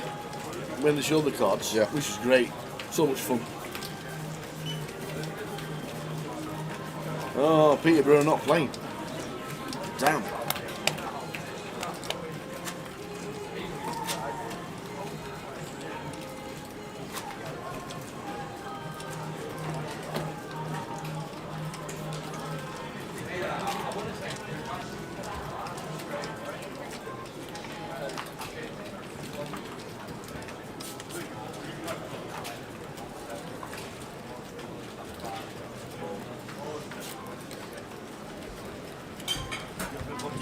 For Brandon, facing Hamza's button open. goes with fold.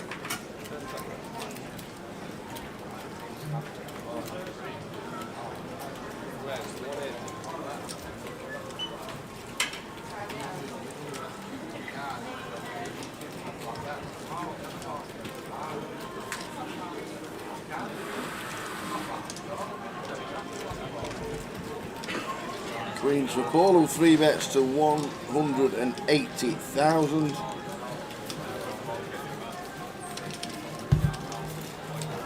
Hamza says no, thank you. 12 left. Break in 10 minutes.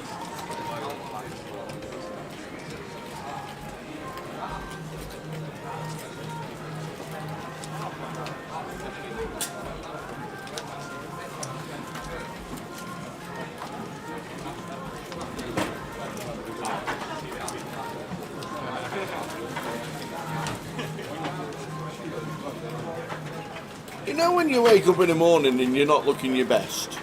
Do you think that ever happens to Frankie? Do you? Nah. I don't think he does. I think he wakes up, looks like he's come off a clothes horse. I do. I really do. You seen Wallace and Gromit? You know when they get out of bed and they got the machine, they go through all of it, get some dressed, get some looking good. Frankie's got one of those. That's what he does. That's what he does. Slide out of bed, all the suit on. He's pegged up and then they just shove him in a suit. Love it. Loving it. I can't relate to Al because you said about getting up in the morning. Well, I can't imagine your body clock. I can't imagine what time when you look at the clock and think, right, it's time for bedtime.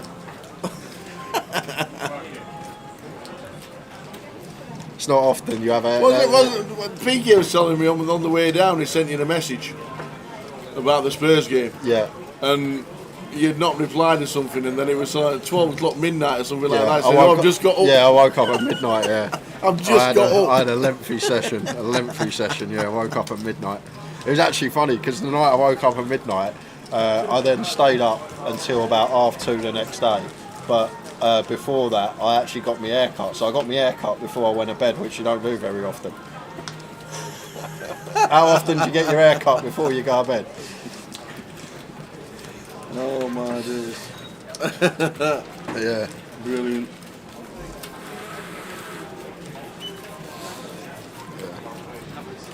Body clock is well out of whack. Absolutely. On a regular basis.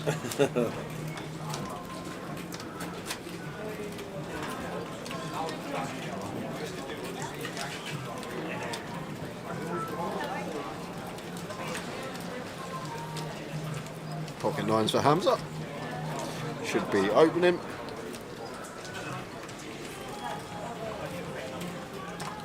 Ladies and gentlemen. There we go, and one.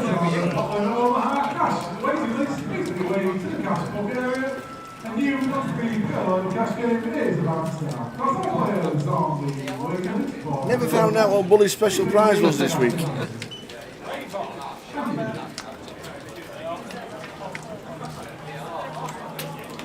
Alright. Riggy's come out of retirement. Matt defends the 6-5 off. Riggy was here, he cashed in the mini, made the last 2 tables. Did he? What an out corner for him.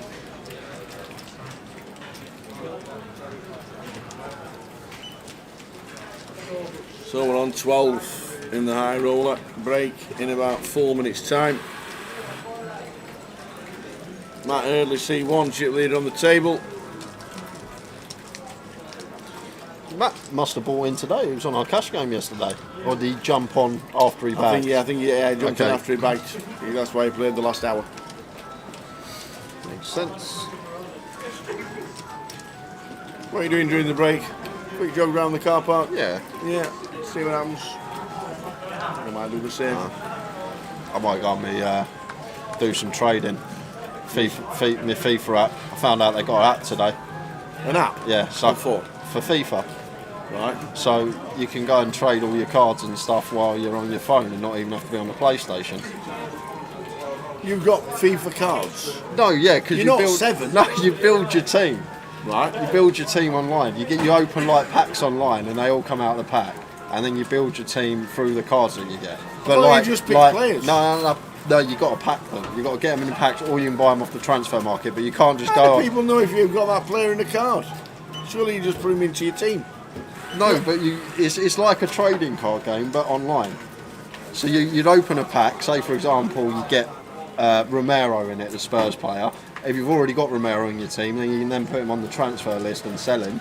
But the best players like Haaland, your Mbappes, they cost like 500,000 coins, which takes forever to get. Coins? Yeah, coins, because you collect coins from winning matches, and then you use the coins to buy packs to improve your team.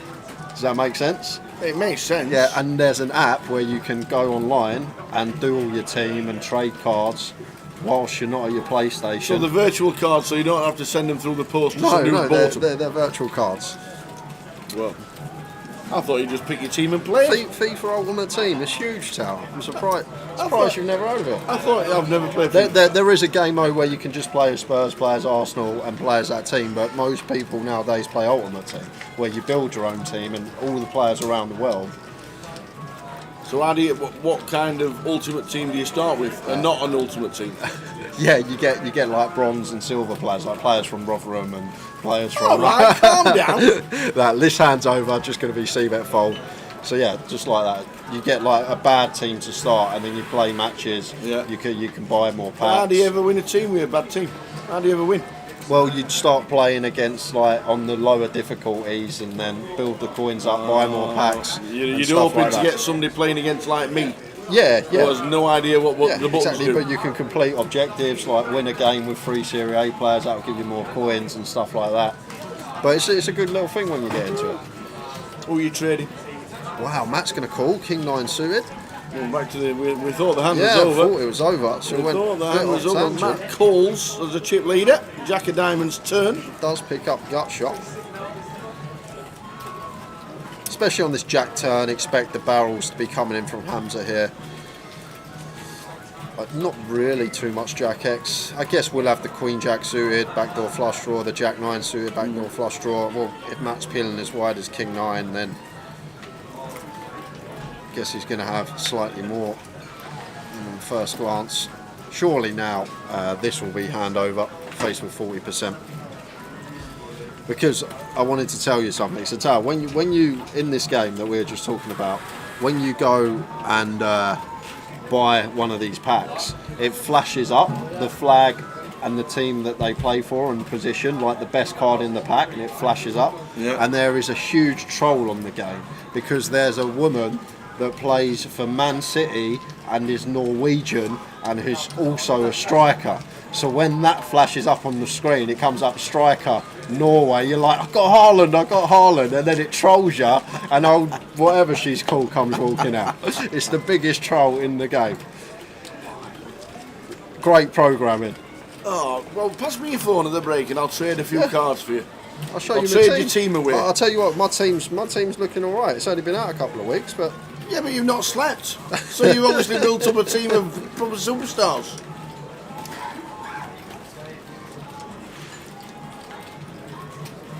Last stand before the break. This is the last stand before the break. He's just about to trade his team away. He's going to be playing with Rotherham United in the second half. There you go. No, I'll have to look at that. I need my glasses. We'll stick it on. Everybody's leaving. Thanks for tuning in. We're still on 12 in the high roller. We're back in 15 minutes after this goes fold. There's Robbie Bull is making sure that we're on a break, and he'll be getting out of the way and doing none of it. Thank you very much. Back round to Hamza, who's going to see a flop. So we're going to see a flop with Queen 7, final hand of the session. Everybody else has gone. Full chip count on its way from the final 12 players. King Jack 3. And can't see Paul's cards, but this should be end of hand. It's should a be board, check bet fold. Yeah, a board that Paul going to have a lot of bets on the King High Rainbow as the opener. And that'll do. Goes for third. There we go. And we will see you in 15 minutes. Let's go and have a look at his team. See you then. Going to bring the rest of the field in. Yeah. Gary with 8s, Ed with 7s. We're going 7 way to the flop here. Victor's in with the King 4 suited.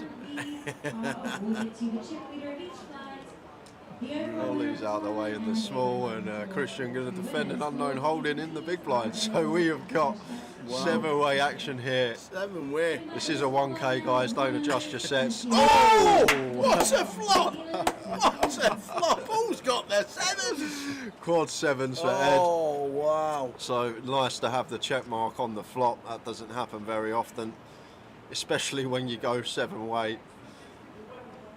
But the way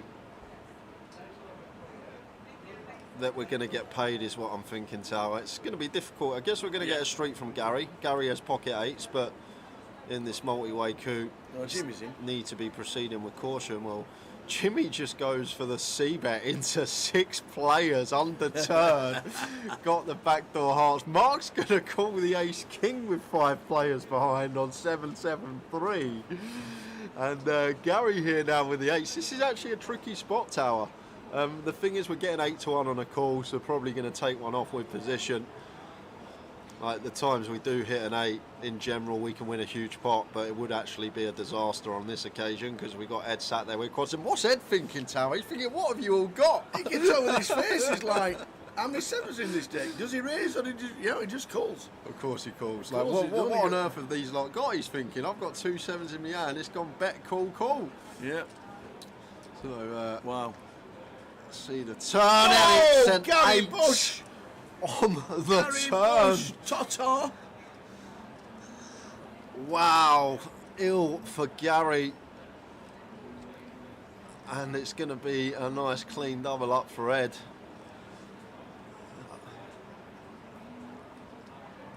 Jimmy has to check. 3 players calling behind. He's not. What is he doing? He's Oh on, my he's at word! it again. So he bets into 6 players. He gets called in 3 spots. He's now continuing into 3 players. Yes, we picked up the nut flush draw, Tower, but there has to be a 7 out there. Once it goes bet, call on the flop, there's so likely a 7x is out there. And the times that we're met by a raise, and if it's a chunky raise, we then just got to fold and don't get to realise our equity because our ace and our 10 are never any good. We have to hit a heart. We can be drawing dead. It's like, what have you all it's got? just a dream for Ed. It's the absolute dream, Tower. These scenarios, you sleep and you have dreams about these situations. Flopping quads in Hold'em and someone turning the nut boat and keeping it trappy as he should be with position. Wow. Just fading the one out on the river. Wow. Oh my word! Oh my gosh! Is this actually happening? Wow. We've got quads over quads, guys, on the feature table. And oh my word, I said on the flop, Ed's got the check mark. I forgot about that less than 1% next to Gary's name for the running 8s. What on earth is this run out? And to be honest with you, Tal, something really interesting about this hand. The 8 of clubs is on board. So 8x of clubs is not a thing. So when Gary bets the river here, 4K, as he does, he can't actually have an 8x. He's not going to have 8-3. He's not going to have 7-8 from Ed's perspective because Ed has 2 7s in his hand. And there's no bare 8x that pills flop. So how does Gary get to the river with 8s full? He just doesn't. It's not possible. 8x of clubs isn't a thing, and there's no 8x that actually want to just pill flop overcall against 2 players. So Ed here should just call. Really? Should just call. Simply because the 8 of clubs is on board. So 8x of clubs is not a thing, so he can't get value from 8s full. So he has to have either a bluff or quad 8s here, right? Because a bare 8x isn't going to float flop. There's no 8x that has any draw now with the 8 of clubs on board. So Gary basically has to have quads here or a bluff because 8's full isn't a thing with the 8 of clubs on board. So I'd love to just see a call here from Ed. It seems crazy. It seems absolutely crazy to just flat. See the cards, that is for sure. But in reality, it makes sense. If you really think about it, guys, what 8's full does Gary get to the river with once we go 7-way to the flop and the 8 of clubs now rolls off on the river? There's no 8x of clubs, so he can't backdoor a boat with a flush draw, and he can't call like 8-6, he can't call 8-9. All these hands just fold flop. There's no draw there, so he basically has to have quads or a bluff, and Ed's figured it out. Look at his face, he's figured it out. It makes sense. And if he folds here, it would be incredible, but I don't see how we can fold, but I'd love to just see flat. Yes, we've got quads, but really deduct the hand and think about it. Like, what's Gary supposed to have here? There's no bare 8x that get here this way, so it's either quads or a bluff. Pocket threes isn't going to go for value. Can they not have ace of clubs? Well, that's not gonna. We've gone 7-way to the flop tower. It's gone bet, call, call, call on the flop. Turn, it's gone bet, call, call. So why would ace x of clubs go for value here? There's definitely a 7x out there in someone's eyes. And just to let you know, Ed has just called. Exactly. I think it's great. I think it's an unbelievable call. So many players are going to go broke here, but Ed's just deducted the hand and figured it out. There's no 8's fall that Gary gets to the river with. There's just not. Come up with a hand for me, Tower, that gets to the river that makes 8's fall. There's none there. 7-8 isn't a thing because we got 2 7s in our hand. 8x of clubs isn't a thing because the 8 of clubs is on the river.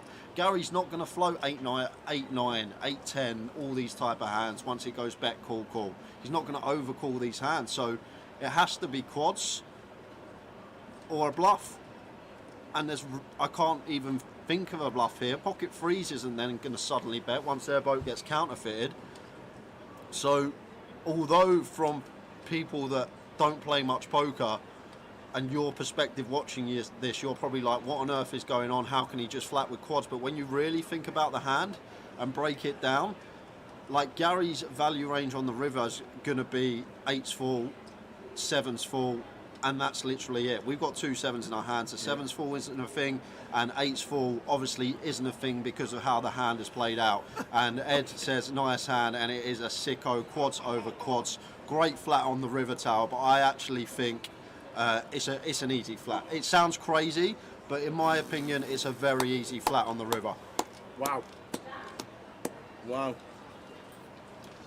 And Ed just says, I'm just so good.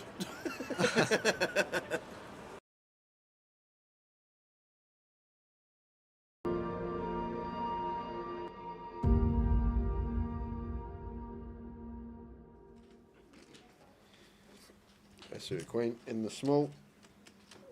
Expect to see a complete.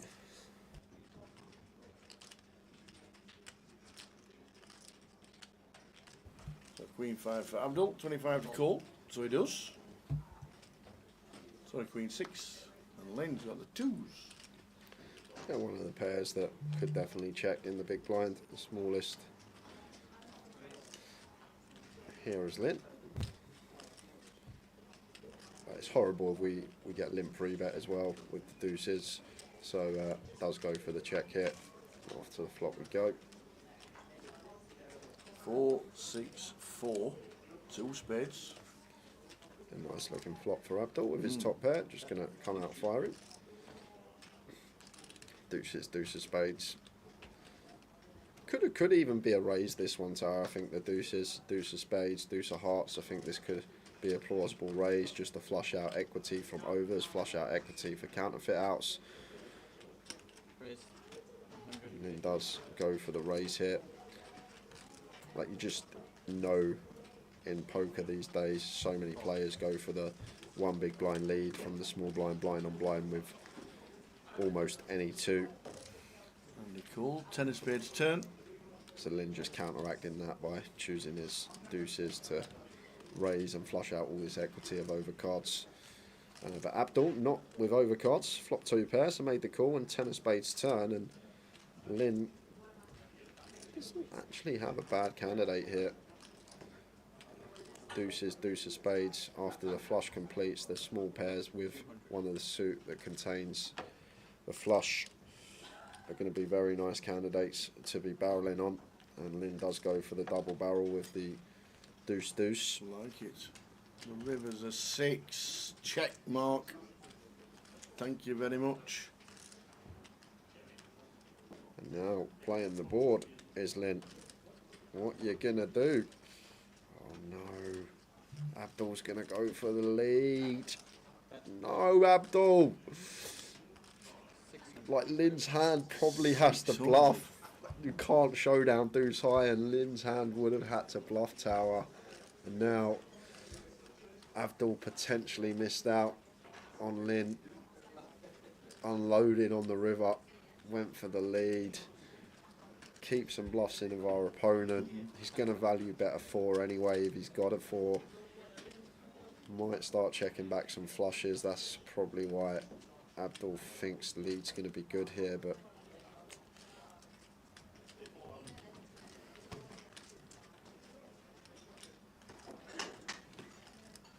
is he really tanking with the board tower? No. Thinking it's like 7. Oh, he's gone announced for the all in! shove! Oh, he's announced all in! Oh my god, he went for the shove. Wow. And Abdul didn't have too much back. He put in half his stack basically. Oh, Abdul gets up. On the river, Lynn What down a to double. 820k. What a lead from Abdul Tower. What a lead.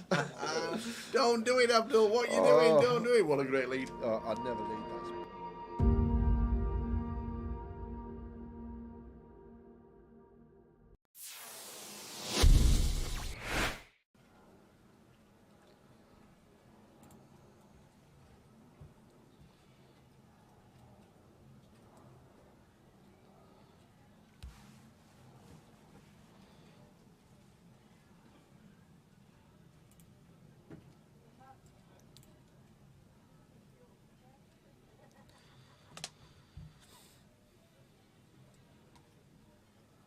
So Carl, Queen 10, 9, 7, pocket 8s with 1 suit.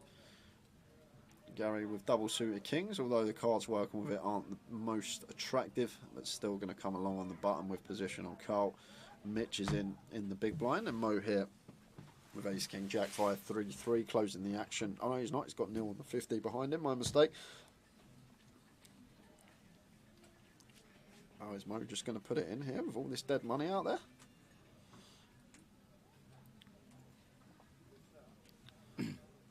He's just going to flat, and Neil is going to pot it because Neil has got triple suited aces here. Queen 9 6 deuce makes it 1.2, and Carl's going to give him a spin here. Absolutely, that's a great board. 7, 8, 8, 9, 10, queen. And Gary good enough to fold kings now tower. This just becomes an easy fold with pocket kings here for Gary, I think. Double suited? Yeah, they're double suited, but the thing is, like against ace X of spades, ace X of diamonds out there, obviously bad reverse implied odds. The deuces, the times that we flop a set of deuces, we're not really going to be in love with our hand, whatever the board. So basically, call in to hope for a king here as Gary, and I think he'll come to the correct decision to let this one go.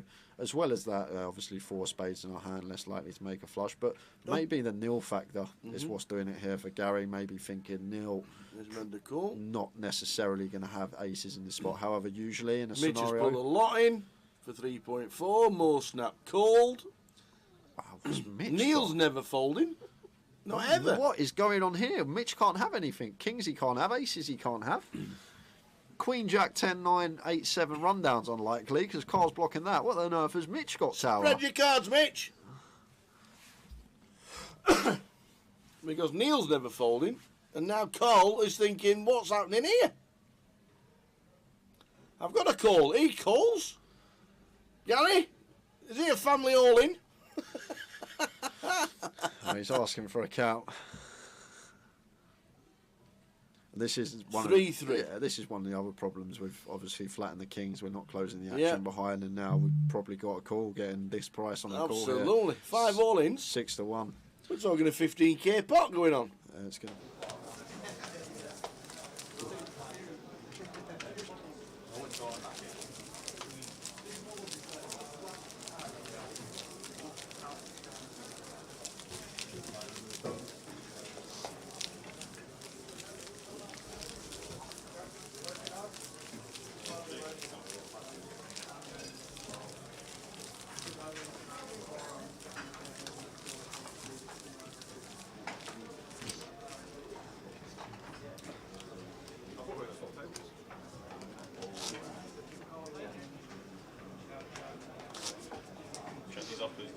Yeah. So 100 run? Yep. Thank you. That's 500, 600. Thank you.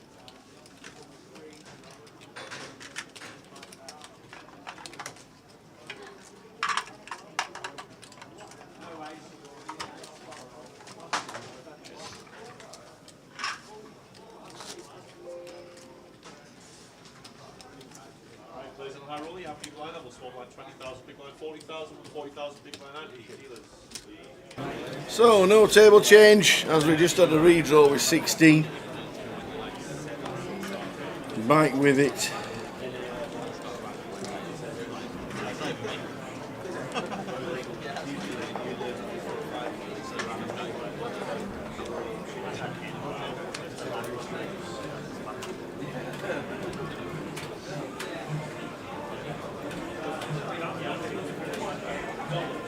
So the first hand with the blinds at 20-40, 12 players left. Here we go, no table change.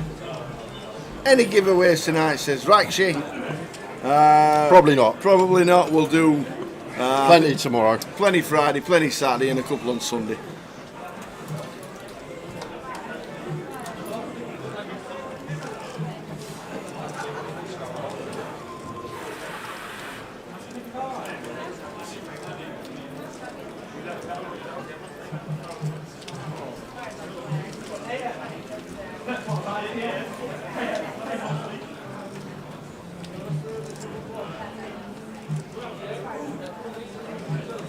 So what was the wheeling and dealing?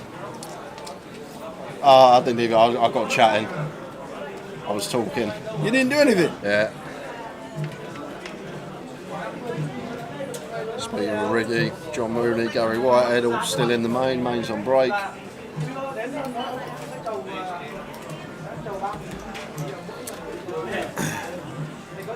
2, 3, 4, 1 bet should win. Evening, gents. Just finished work. Sorry, Tara, I had to go last night. Did you say the months for Blackpool next year? I can tell you. I think it's March and November. I'm pretty sure. Pretty sure it's March and November.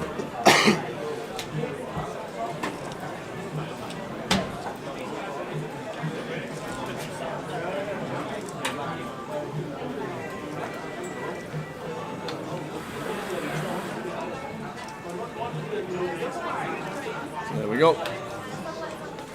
Why is his hand not over? Well, Brandon does have a gut shot facing quarter here, Tower, so maybe thinking about peeling it off, getting 5-1, see if we can snag that 5 on the turn. I think fairly close one at this stage. I think versus third already being the mark. Still could see call versus quarter here.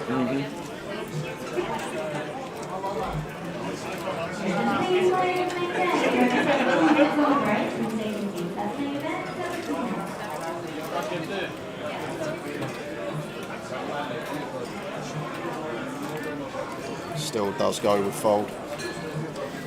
It does indeed. So yeah, March and November next year, Colt. Blackers.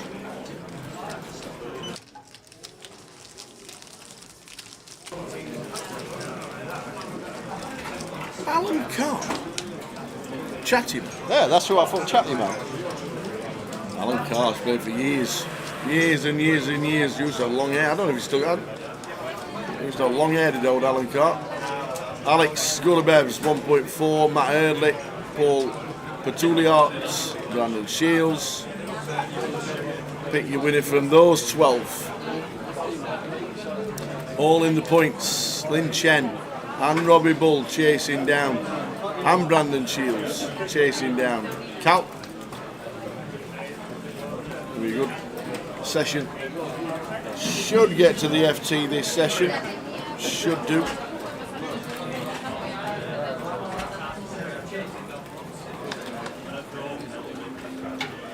Dean is all in. King 6 suited.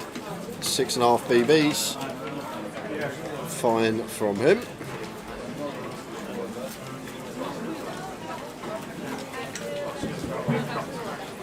Just saw 22nd Tom walk past as well. No way. Tom Laxell is in the mix. Boom. It's funny, 22nd Tom now that the shot clock is 20 seconds. Ooh, will it become 15-second Tom?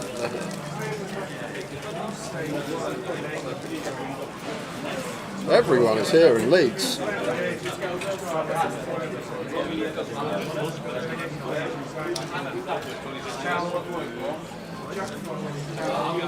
Some real heroes. Ludo here. Obviously Bowie effect here. Mr. Hardcastle, I can see. I was speaking to Bowie while I was on break because the main event was on break. I was just having a chat with him and he was like, yeah, I just thought I'd flick in for. I'm like, you don't live far away, it's like 40 minutes. Yeah. And I was like, how much is an Uber? About 30 quid. I go, why didn't you get Uber then? He goes, train was £18. The guy's won millions this year and he wants to sit on a train and save 12 bar. But I got 30 quid for Uber. I go, why did you get an Uber then? He goes, train was £18. Uber can't be more. Uber's got to be more than any taxi from where he lives in Bolton to Leeds. For 40 minutes, 30, 40 quid, I reckon. 40 minutes. Not a chance. I bet he's a wanna. He said 40 minutes, so I bet he's a wanna. Easy. Arms are still in.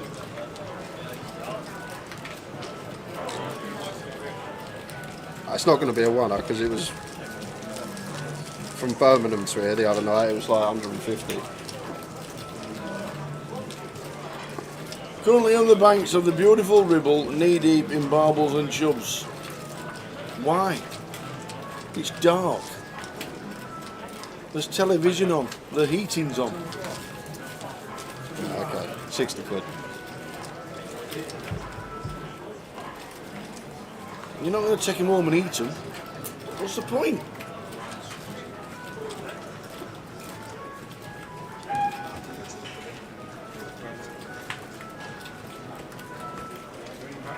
Enjoy your night, Fizz.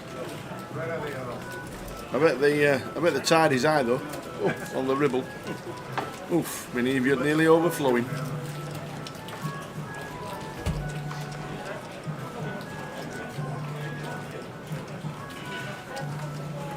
Yeah, 60 quid. I just checked, Dennis. 60 quid.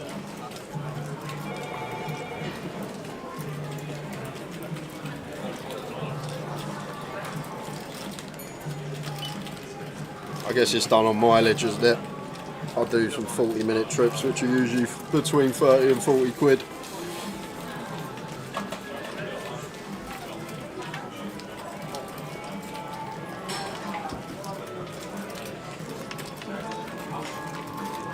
The jackpot going off in the background. Another bonus. Really? Ace 10-5 rainbow. So should be Hamza's pot. Expect to see C-bet here.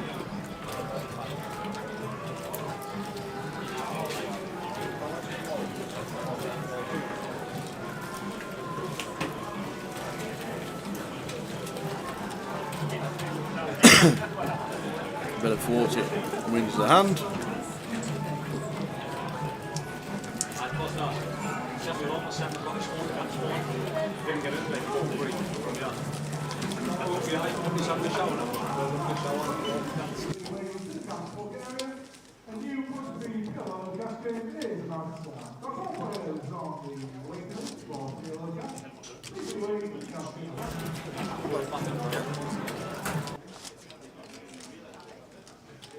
We head over.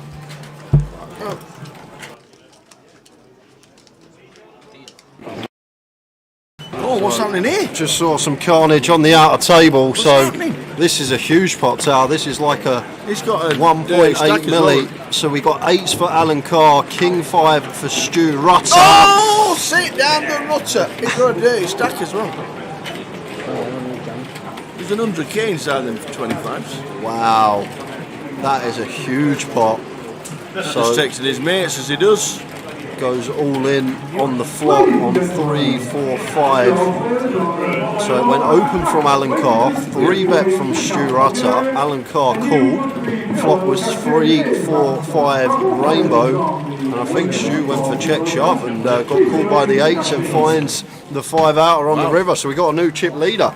Stu Rutter taking a near 2 million chip pot from Alan Carr. Wow. That was big. And even though he's behind, that's not a bad flop for Robbie Bull. Yeah, you're not wrong. The C4, you are not wrong.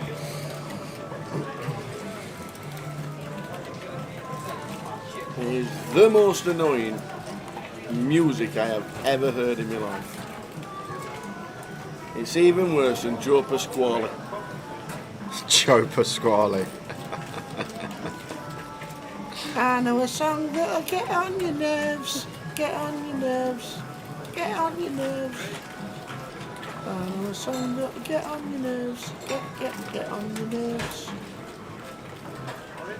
I know a song that'll get on your nerves.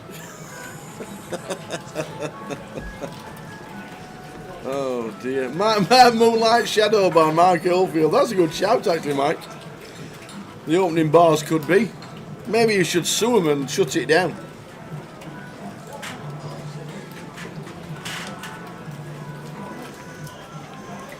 We checked all the way down to the river here, and Robbie could be thinking about folding out some ace highs or better king highs here with the king 4. Thinks better of it, goes for check, and Paul just going to take his showdown with the king jack.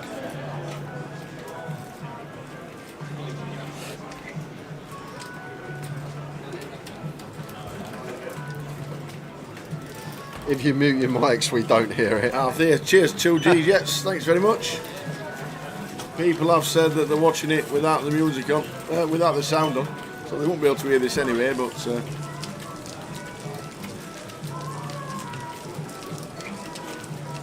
how long can you sit as a slot machine?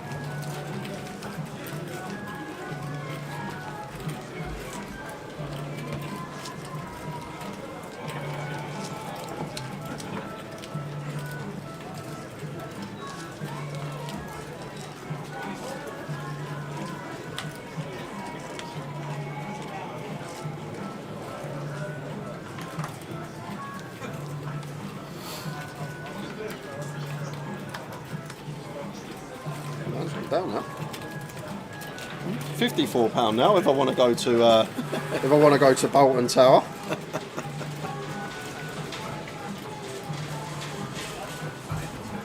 That's the thing about it. It always fluctuates. Like sometimes I'll get an Uber that's the exact same Uber that's like £50 difference, and it just changes on days. It's really strange. Just get a taxi.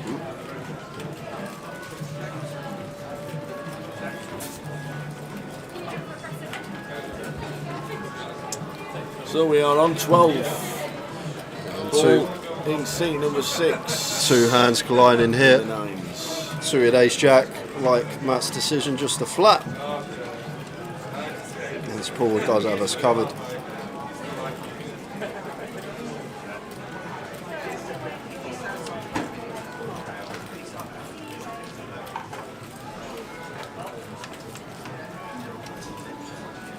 King 4-3, rainbow board. Our position to Matt here. May start playing some checks as Paul with the nines. Like, still viable in the king high board, 2v betting here, but need to be wary about calling range of Matt early on the button. We'll have all the king queen, probably down to king 9 suited.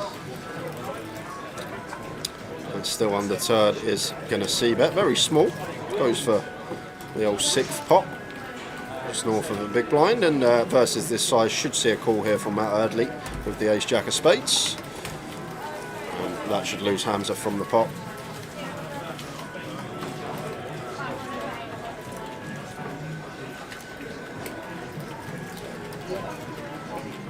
Ten of hearts on the turn now. This is where Paul should start checking. I think betting on the flop's going to be fine. I think either or.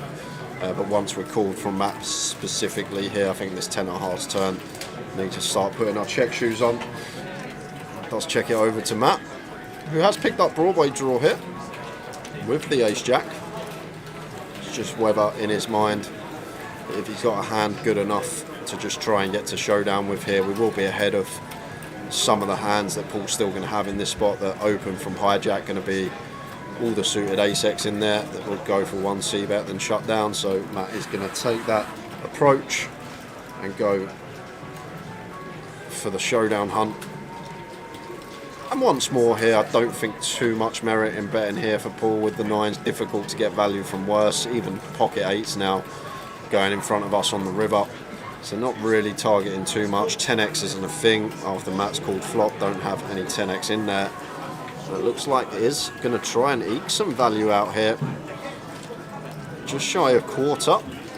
90. Oh, 115. Thought it was 90k. So north of quarter. And back over to Matt with the ace jack here. I don't really expect Paul to have a hand here like Queen Jack or Queen 9 or Jack 9 suited, because they are going to be nice double barrel candidates on the turn.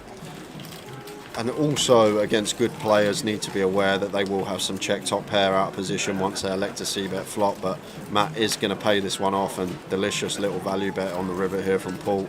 Don't think many players find that with the nines. Just think it's difficult to get called by worse, but if we are up against an opponent that we think can plausibly call with ace high or worse than nines like Matt just did, then it seems like a good bet. Nice, a little bit of value. Oh, then here, Needleman, looking forward to the stream tonight. Perhaps the slot machine technician in the casino can turn down the sound. They used to turn down that sound in Genting when it used to annoy the players. Can somebody get us a slot machine tech? Does anyone know any?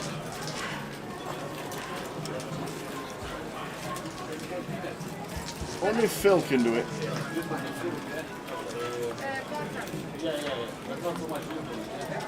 If it's affecting you guys, it's affecting me.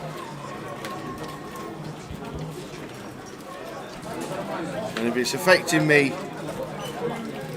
we have to do something about it. No. Of course it is. It'll always be Jamie's bird. Always. It even got mentioned at the wedding. It even got mentioned at the wedding of the year. Not just Jamie's bird anymore, she said in a speech. Ellie Nixon playing the... what's on tonight?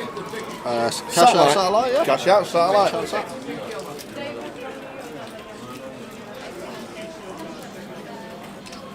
Blind on blind. Got a nice suntan for October. Completes. Brandon checks his option.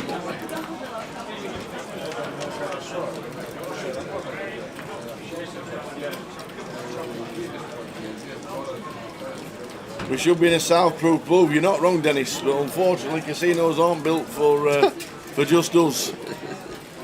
I wish they were, but I know what you mean. We should take a soundproof box with us everywhere we go. Just what, in the box, do the comms from the box? We'd end up doing karaoke all night. Could we not do it from there? Is that not possible? Through them doors? I have no idea. I like it, well, it's good here. I know why you like it where it is, because you can't get out from any bloody tea run. So every time you want a drink, I've got to go on my pop and go and get them.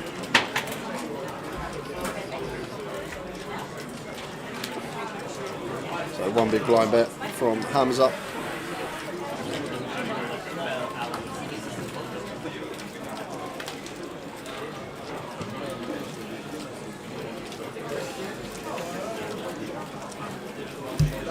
You're all right with saying things about tea runs anyway. You just stick your hand up and the valet comes. Nah. I don't go and do it myself. It was only the other day when there was no cups.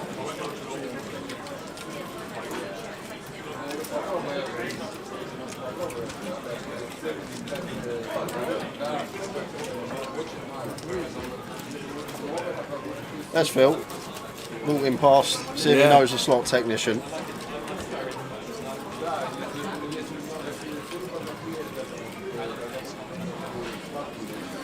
But we had the same problem last year and the year before that, guys, with the slot machines here in Leeds, just where we're situated to do the comms. You get used to it after a few hours anyway. Come Sunday, you won't even hear it. It'll be ingrained in your brain.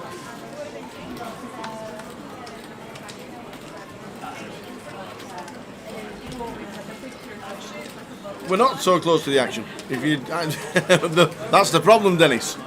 We're not in the card room. If you see the setup and you know the setup, whenever you see the table, about 50 paces, 80 paces right of Brandon right now is where we are. Go on then, you're on, Ravi. What's happening, Ravi? Ravi's money's on What's happening? Money's on Robbie and Dean here. I bet you 2 pints and a bag of roasted. I've got the field, he's got Robbie and Dean. The 2 pints and a bag of roasted. We are on.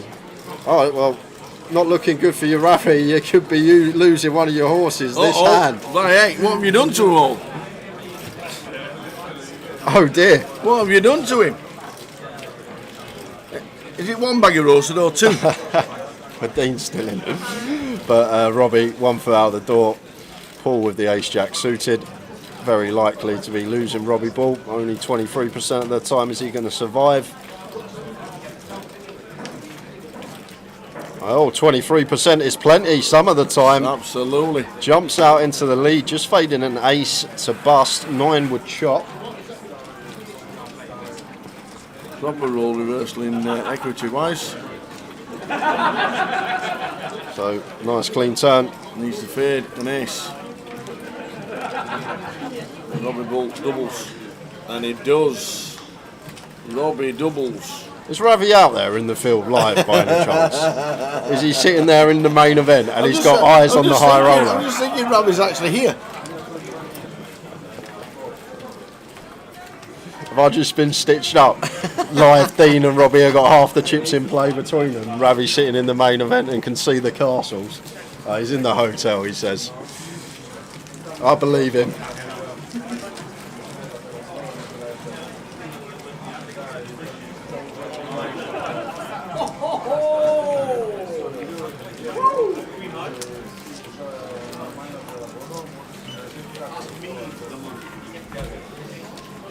A nice double for Robbie. That is big for the MPL as well. 28 points for winning this one. Yes.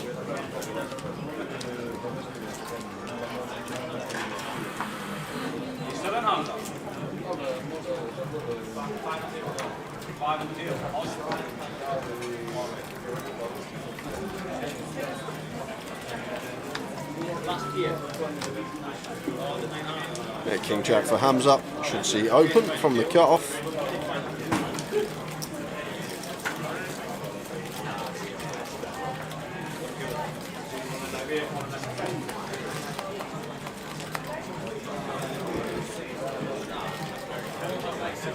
You want me to join in?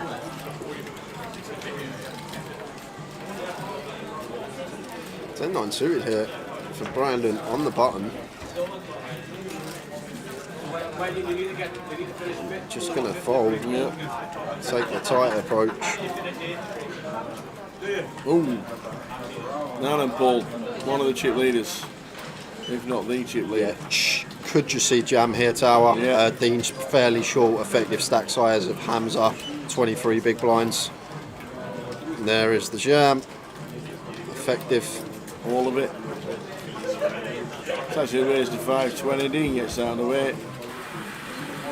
And so does Hamza. Yeah, a little bit like Edinburgh, but obviously with Edinburgh there's no slots around us because the slots is in the pit area, which is, I think Edinburgh is actually probably the only casino where you go to the poker room and you don't actually go in the pit. Pretty sure. I know you walk through the slots when you walk in. You don't really go through the pit here, do you? Well, not really, but you see the pit to the right. You don't really go through the pit of the Vic either, do you? Oh, that's on 2 floors. Yeah. Yeah, that's true. There's loads of places. How's that only looking? And in Blackpool, if you hug the left-hand side of the casino, you technically don't really go through the bit there either. Luton, yes you do. There's no way around it in Luton.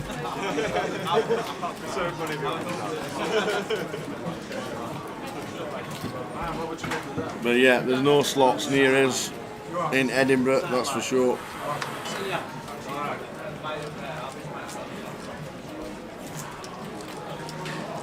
Over the pull on the button. Might just let this one go here because of Dean's stack in the small blind, but looks like still, it's just Dean's going to shove so wide versus the chip leaders open with his short stack here, and then we're just going to have to call it off a lot of the time. How much has Dean actually got? There we go, there is the shove from Dean, so 280k, and now look at the price we're getting over 2 to 1 as Paul, and now we're going to have to call it off, and this is why I just like fold, because of stack size in question in the small. And there's the call with the 10-8, but he's actually going to love what he sees. He's in really good shape once Dean does shove. Coin flip with the 10-8 off, the fakest of flips you're probably ever going to see.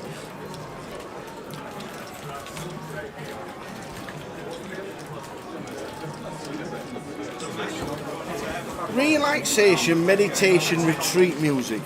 Sounds great. So Dean with the 7s.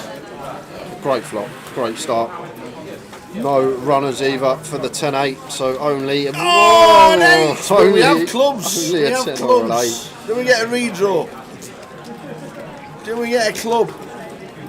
Or a 7? No, we don't. That is ill. So lose Dean Hutchinson out in 12th place because we lost Constantine. Yeah. Patsakoris. We saw saw that him, one. didn't we? Yeah, We saw that, Constantine. Unlucky Dean. 7s was more or less a clean flop. But Dean busting out in 12 for £3,000. Another good run for Dean Hutchinson. Ravi Chef's down to 1 horse. Yeah. For 2 packets of peanuts. Both and a of his pint. horses been in all in space of 3 hands.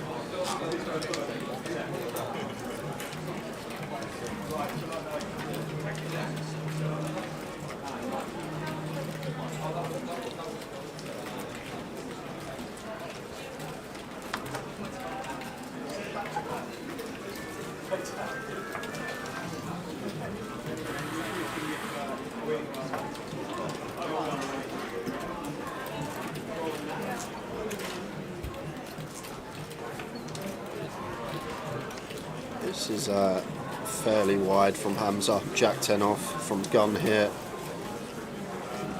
Slightly too loose, especially at this stage. Wants to get in the mix. I guess we are 5-handed now, so is effective hijack in this particular hand. And Robbie with the ace-5 off here in the big blind. Expect to see the Fen facing the min clip.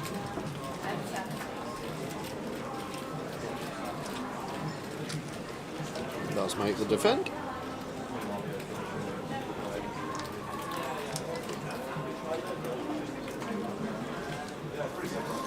Nice flop for Hamza, but it brings a redraw for Robbie.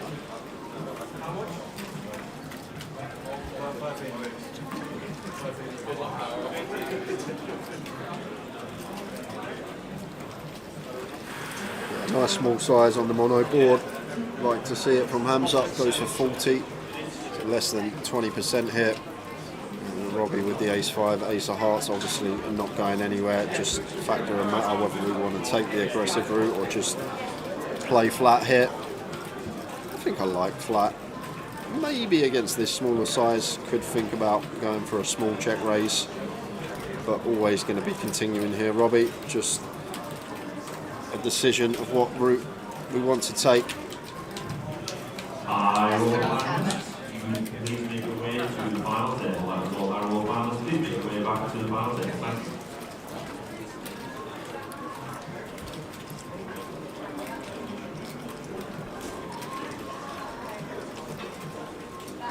And he's going to go for the check raise. Makes it 130.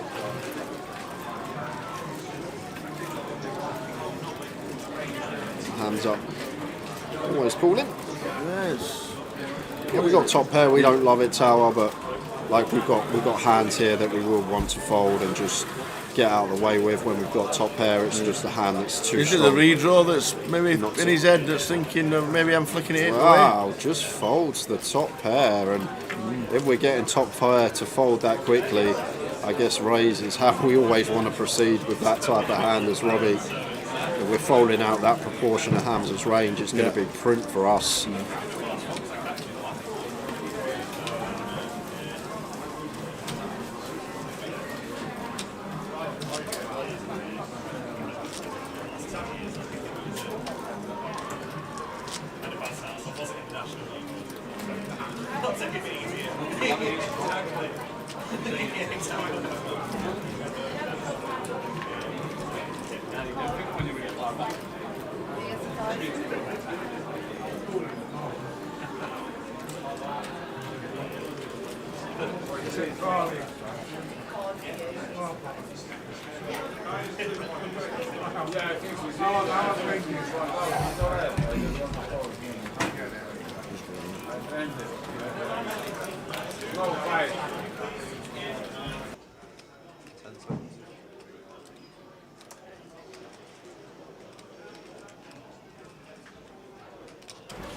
So Hamza with the ace king, 40,000 to call, but it won't be a call this time.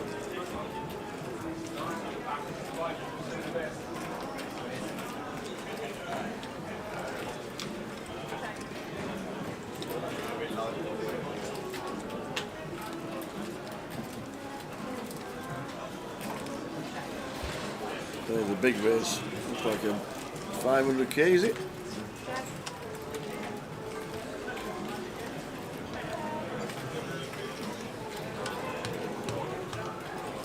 There we go, 540,000. That's the end of the hand.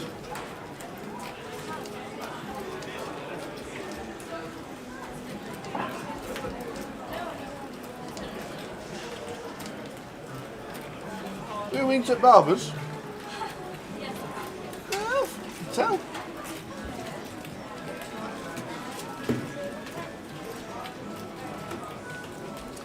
That was the end of the hand. 11 left. 11. When we get to the FT, there'll be a break, as there always is, and then we'll be back with you with the 9 players. But I don't know how long the break will be when we eventually get there. Depends how long it takes to get to the final table. So we could be 3/4 of the way in, and we could take a full break. But we'll see when we get there. We've got plenty of poker to play before then.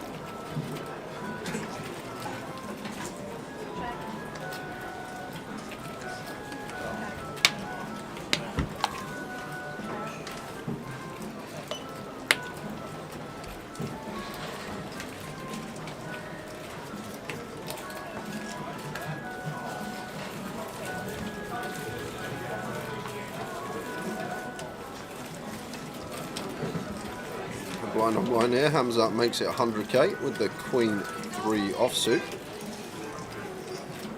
Might have put a little bit more juice on this, just out of position. Going to give Brandon a decent price to come along.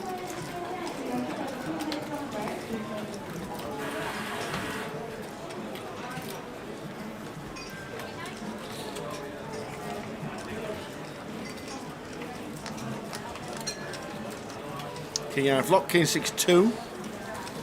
Likely to take this pot here as Hamza. Should just see small bet and done.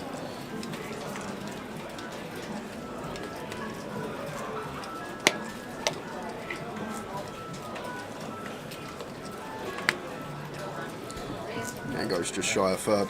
Gets Brandon off the best hand. Nice little pick up for Hamza.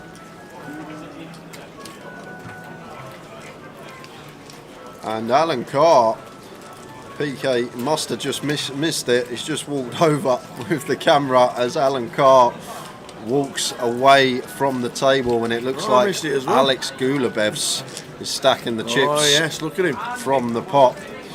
So Alex Gulabevs busting Alan Carr, who was substantial chip leader. If we have a look, when we come back from break, 1.7 million. He lost the big one with Stuart, didn't he? Stu Rutter, yep. So Stuart doubled his stack there, so he was on 1.7. Alan dropped down, and then he's out to another chip, one of the big chip leaders, Alex. Alan Carr. Busting out for £3,290. Ouchie, ouchie, ouchie. Scrolling across the bottom is the full payouts for the 13 players that get paid. 121 entries.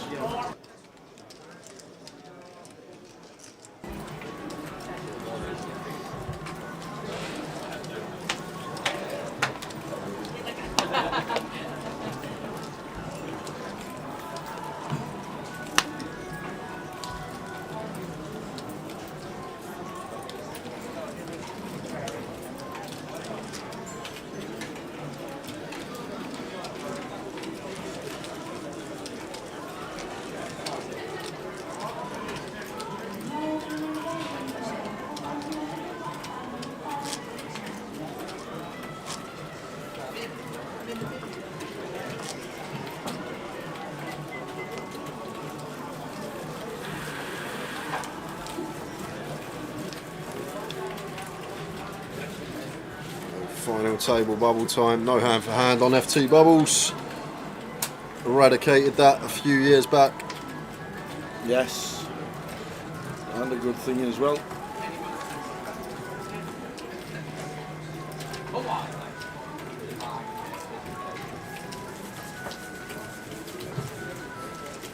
Rory makes it 80k. And Paul with the goods in the small blind. Robbie better hope he hasn't got a hand here. We can't see his cards, but we can see Paul's.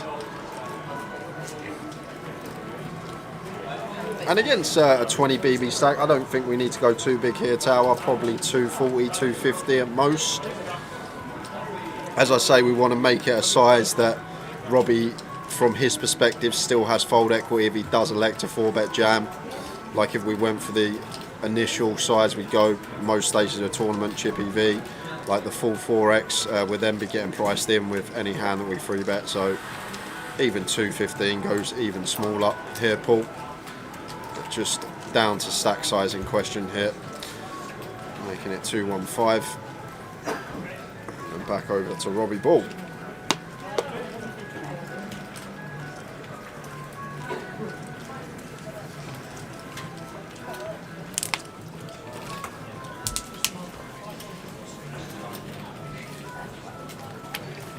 No action with the boots. No action.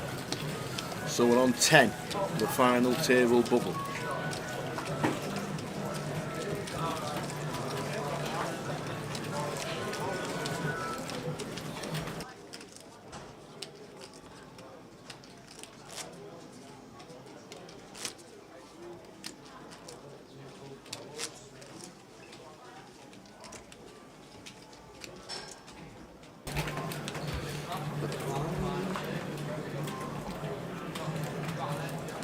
£47,790 to the winner, £31,050 if you play the final hand and lose it.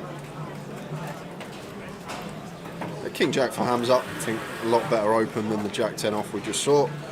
5-handed, I think this one can be getting amongst it. Makes it 80k.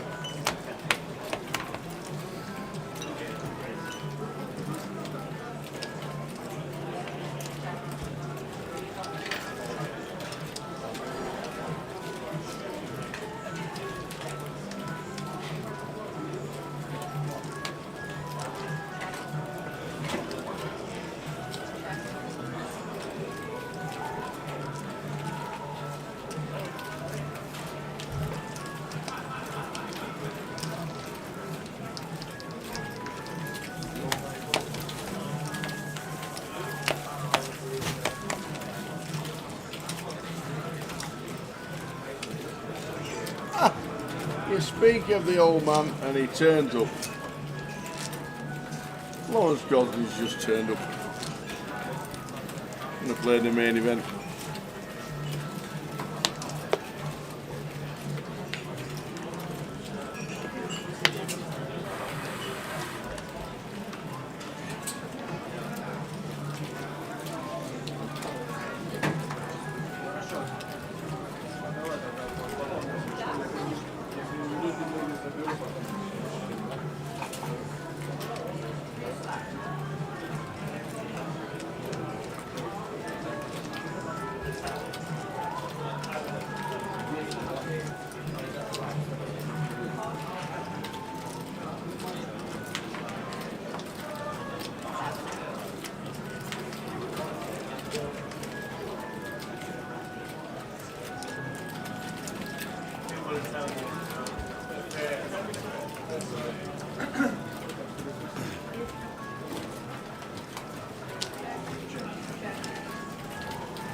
So we're on 10. Anything happened on the hour table, we should get it. Now we're on the bubble for the final table. This is where people rock up and the best time to get them in. Relaxation, meditation, retreat music. I like saying that. Yeah, it's actually quite calming. Yeah, some people want to just sit back and make the FT. Other players will try and abuse that. A lot of it's stack size dependent as well. Good to see Ian Fieldhouse having a deep run. One of his first games for a while.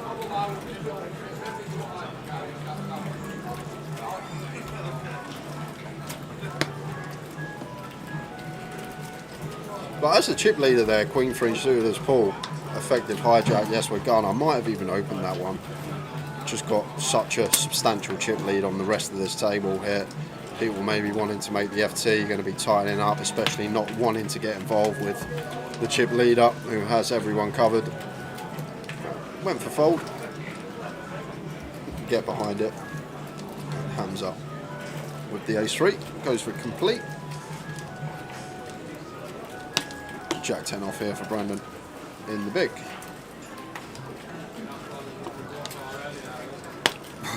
Rode his luck a couple of times as Brandon, but I just love, he just plays so well. He seems to have had a lot of decisions today as well, Tower, that are like on the line. You could go either way, you could bet, you could check. He seems to be having a lot of these close call decisions. 2, 4, 6 rainbow board. Hams up. Does have gut shot here and ace high. I like check here. I like check call. Still can have the best of it. Blind on blind. If Brandon hasn't caught a piece, so I think this is a nice one. Just put on the check call shoes.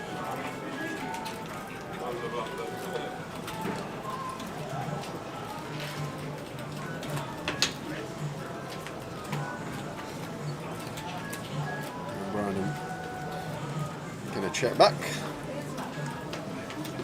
5 of hearts turn.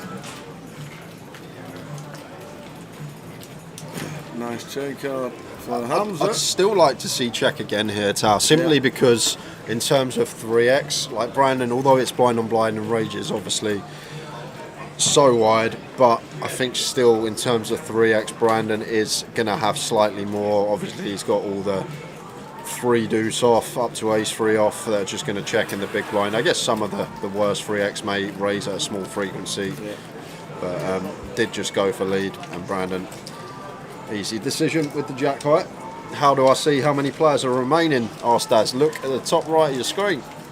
Yeah. The remaining players, there's 2 tables you can see there. This was the last chip count at the last break. That's the names of the players that were in the final. No more Dean Hutchinson. No more Dean. And no more Alan Carr. Top and bottom. So, exactly. Top and bottom gone. So there's 10 left. They're the 12 names. But as you can see, 2 tables, our table, and in the top right, where Simon is checking it, and running floor.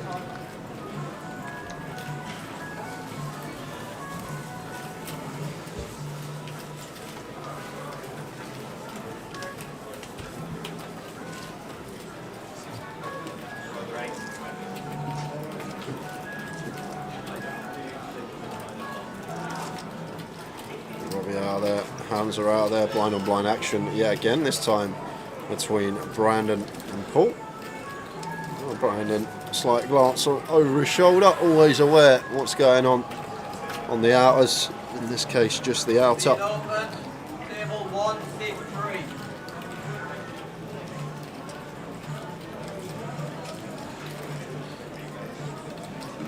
Yeah, so could be seeing a few time banks going in here from Brandon Shields Tower, because there's some action occurring on the outer table. So I think he's just waiting to see what happens. Oh, he's just going to go with jam, and it's a quick fold from Paul, and that is going to send us straight over to the outer table, and we can have a little look. Oh, nothing occurring.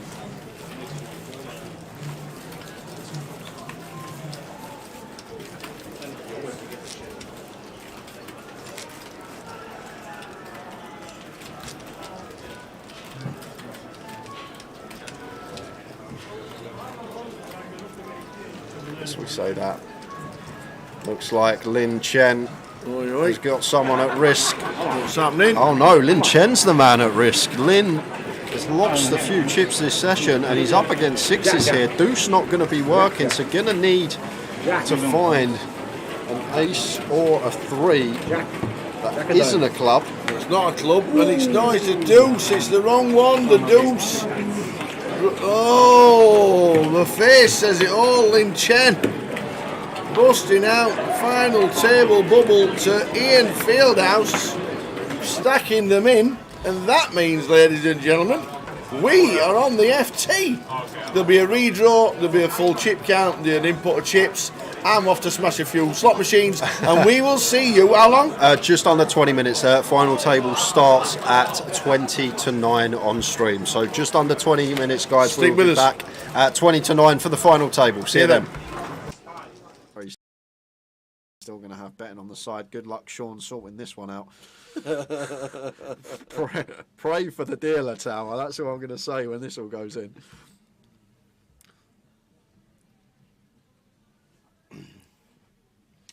I mean, it's still like to know what Mitch has got. Yeah, it just don't make sense to me because obviously he can't have aces, he can't have kings. He's just took a picture of them for his fans. I reckon he's going to have queen, queen, jack, jack, 10, 10. We'll go with that. Queen, queen, jack, jack, 10, 10. I'm going on the dead cards now, but the fact that he's taking a picture as well, I'm guessing it's a hand he's not going to have too often. Yeah. So Carl and Gary both just getting the lot in. Well, he can't have kings. He could have queens. Yeah, queen. He could have jacks. Queen, queen, jack, jack, 10, 10. Something like that for Mitch. Spreader Mitch. Maybe with the ace of spades in there. There we go. He's got the king, queen, 10, jack, 10, queen, 6, 7. There we go. 6, 7, 10, jack, queen, king. Having a little gamble. Neither his suits lives. Heart's not working for him. Diamond's not working for him. So Mitch going to need a miracle here. Good luck, Sean. Oh, he's got 3 suits here, Mitch, to be fair to him. He's got the shablammer. The shlabama, I don't like that word. So we have a 5-way all-in, 15k pot, and it's 4, 5, 9. There is a side betting, because we've got 2 people still with money. It's checked. 10 on the turn. Yeah, that's a massive turn card for Mitch now, Tower. He has got the super wrap here. Any 6 through king that doesn't pair the board and isn't the club is going to give him the nuts. 9 on the river. Who's got the 9? Who's got the 10s? Does someone have 10s? Carl's got 10-9 10-9 for Carl Shaw. Carl Shaw, baby, the gentleman. He's going to scoop the lot. 21.5k pot. Whoa. Going the way of Carl. Phelps the entire table, but Mark and Carl is just up to 21.9k, just like that. And the 10-9 does it. Wow. On the end there. Well, if nobody pulls up, we've done. There we go. There we go. That could be it, guys. He's felted everybody. Oh. Wow, Carl Shaw. 10-9. It comes 10-9, turning river. Wow. What a game. Well done to the dealer. Big round of applause, please. It's just for Sean. Kelly and Mark weren't in that one. Well, it shouldn't be too hard, Tao, because I think Carl's got everyone covered. So it's not. It's just everyone give Carl their chips, I think. I think that's how this is going to go. I think everyone's just going to be giving Carl Shaw money.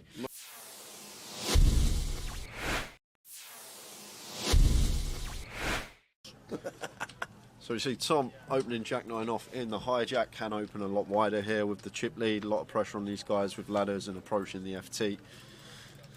But Matt never going to be going anywhere here with pocket 8s. Easy decision for him in the small, just the call. And it's heads up between Tom and Matt Davenport here. Let's see a flop. Flop time, ace 9-3. Second pair for Tom.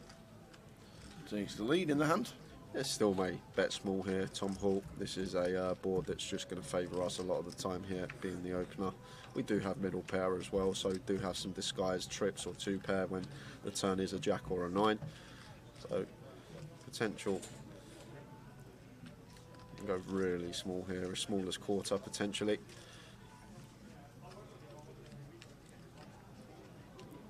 And goes for 21k, so quarter pot is the sizing of choice for Tom, just under. And Matt here with the 8s getting this price, probably going to call once. Tom's still going to have lots of holdings here, all like the Broadways, the King Queen, Jack 10, all this sort of stuff that we are still ahead of, and sometimes he will shut down on some turns. 7 of diamonds hits the turn.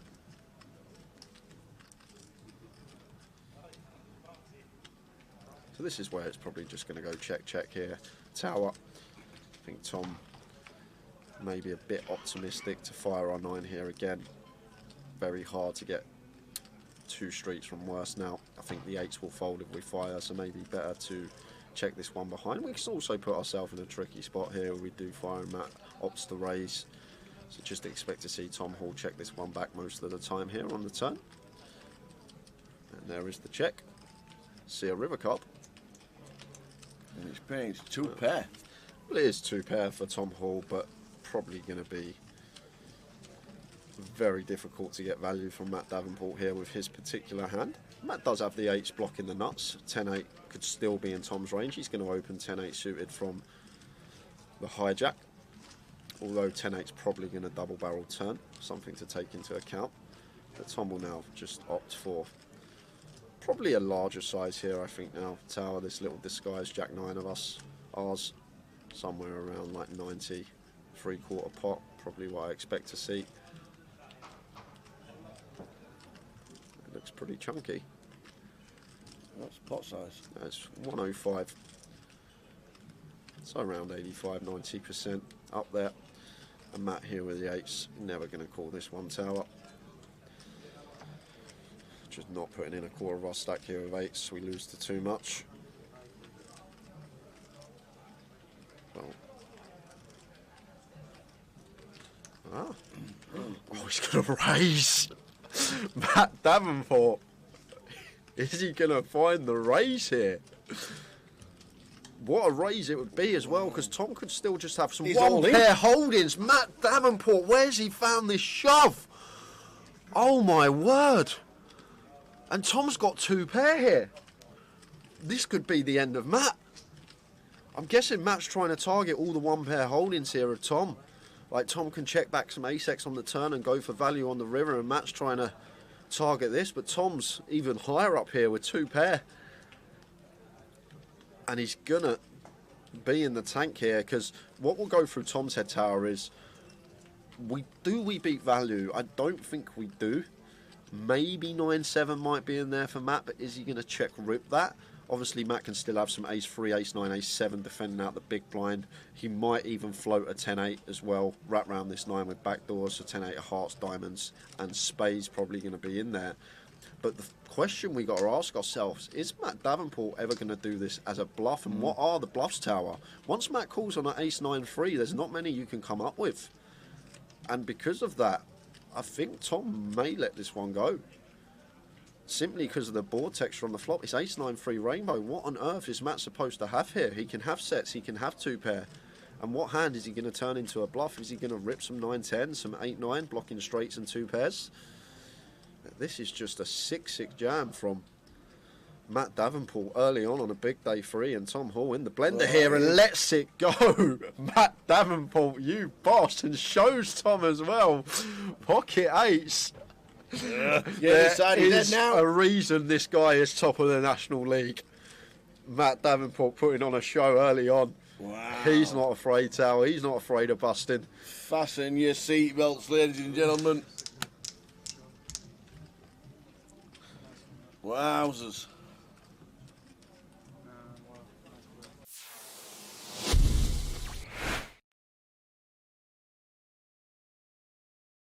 Going to bring the rest of the field in. Yeah. Gary with 8s, Ed with 7s. We're going 7 way to the flop here. Victor's in with the King 4 suited.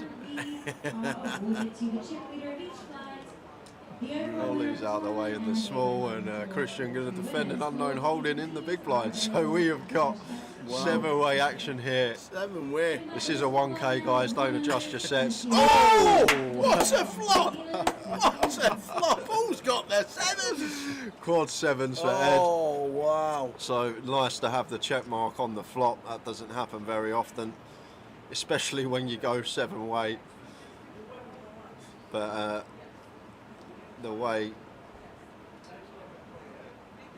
that we're going to get paid is what I'm thinking, Tower. It's going to be difficult. I guess we're going to get a street from Gary. Gary has pocket 8s, but in this multi-way coup, Jimmy's in. Need to be proceeding with caution. Well, Jimmy just goes for the C-bet into 6 players, undeterred. Got the backdoor hearts. Mark's going to call the ace-king with 5 players behind on 7-7-3. And Gary here now with the 8s. This is actually a tricky spot, Tower. The thing is, we're getting 8-1 on a call, so probably going to take one off with position.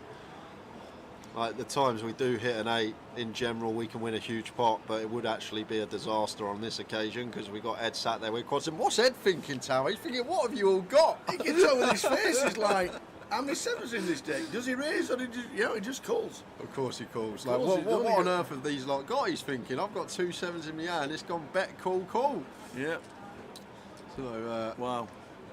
See the turn. And it's an Gary 8 Bush on the Gary turn. Bush, Tata. Wow, ill for Gary. And it's going to be a nice clean double up for Ed.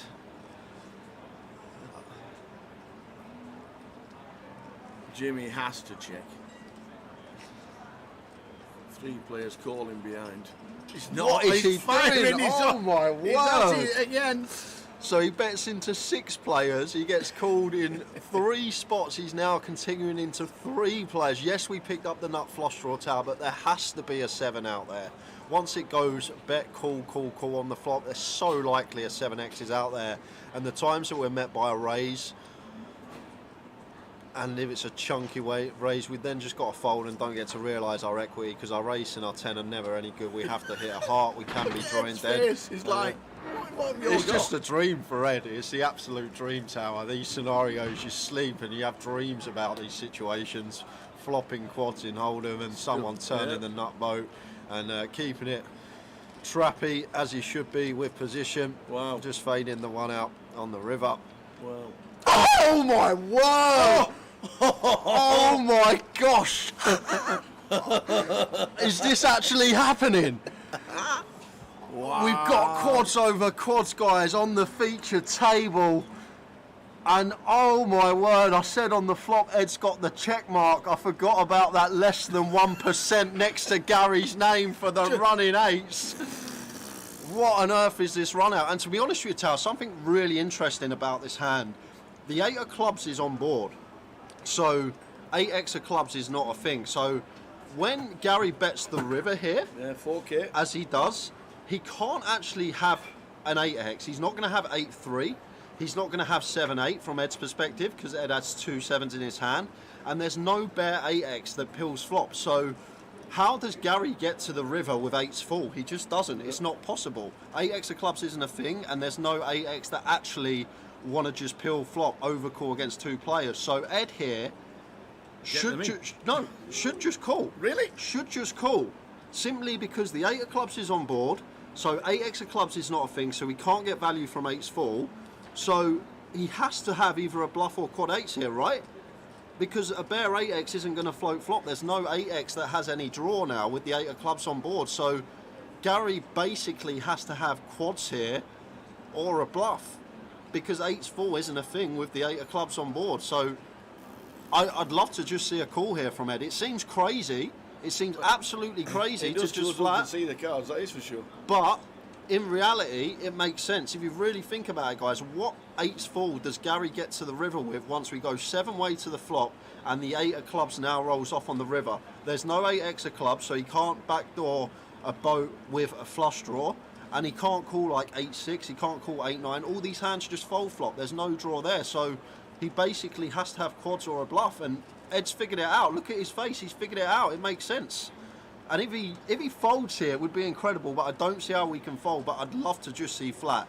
Yes, we've got quads, but really deduct the hand and think about it. Like, what's Gary supposed to have here? There's no bare 8x that get here this way, so it's either quads or a bluff. Pocket 3s isn't going to go for value. Can they not have 8x of clubs? Well, that's not gonna. We've gone 7-way to the flop, Tower. It's gone bet, call on the flop. Turn, it's gone bet, call. So why would ace-x of clubs go for value here? There's definitely a 7x out there in someone's eyes. And just to let you know, Ed has just called. Exactly. I think it's great. I think it's an unbelievable call. So many players are going to go broke here, but Ed's just deducted the hand and figured it out. There's no 8's fall that Gary gets to the river with. There's just not. Come up with a hand for me, Tao, that gets to the river that makes 8's fall. There's none there. 7-8 isn't a thing because we've got 2 7s in our hand. 8x of clubs isn't a thing because the 8 of clubs is on the river. Gary's not going to float 8-9, 8-9, 8-10, all these type of hands once it goes back call. He's not going to overcall these hands. So it has to be quads or a bluff.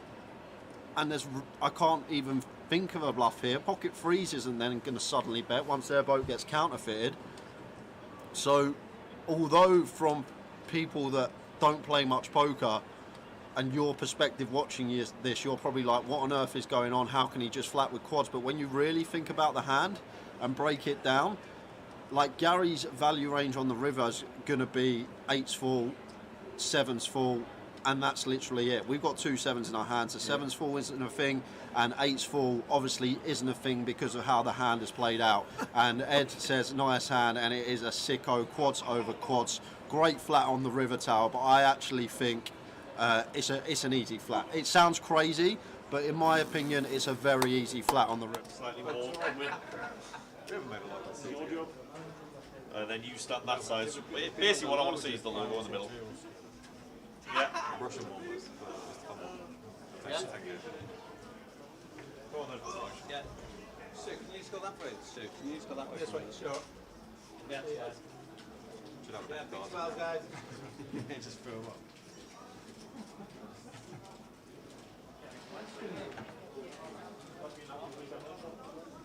Yeah, good, thank you. Thank you. Cheers, mate.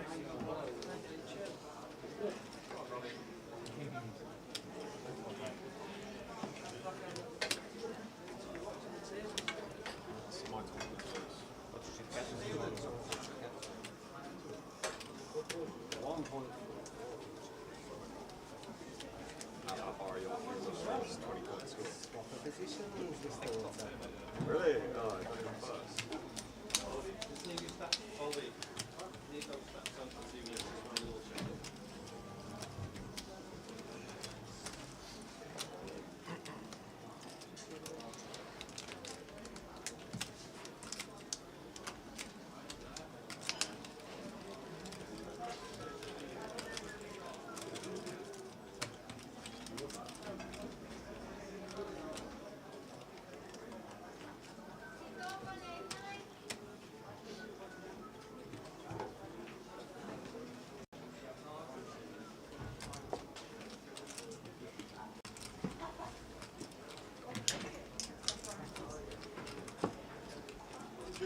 You got payouts?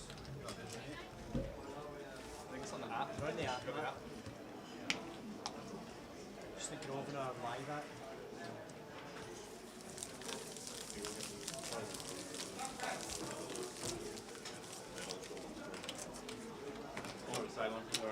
So once the tablet around there gets updated, the prizes will flash up on screen as well.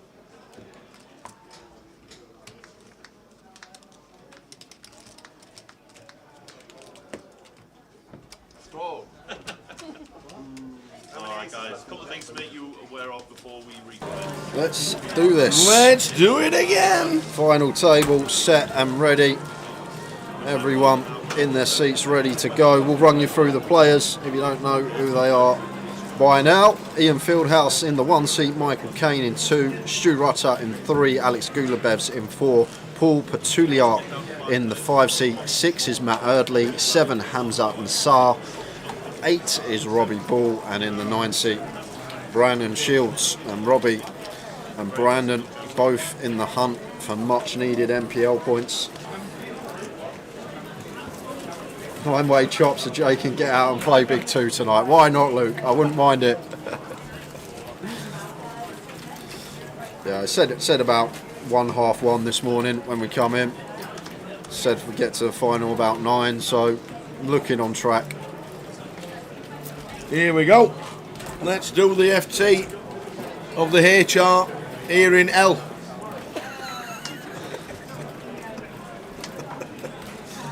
Hey, Brandon always seems to run deep. You're not wrong. Oh wow, look at this. First hand could be curtains for Matt Eardley. Wow. The chip leader opens and we've got jacks and we're sitting with 16 bigs. In it goes. Could we be losing one first hand, Tower? Yeah. The jacks are in.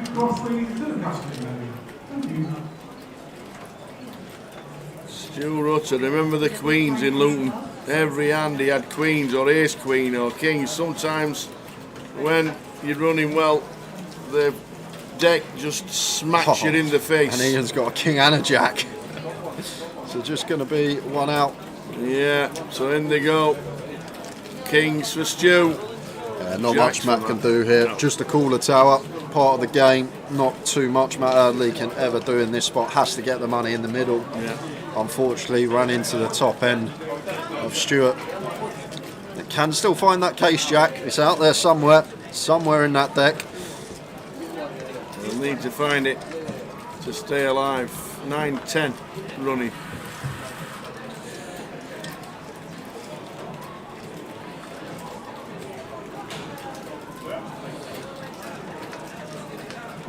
We need a jack. We need a jack, and there's only one left. And it's the 9 of diamonds. First hand, Matt Eardley. What can you do, Tower? Nothing. Absolutely nothing. £4,075. Lovely fella, Matt. Good to see him running well. But Jack's into kings. He's Matt Eardley. He's out in 9th.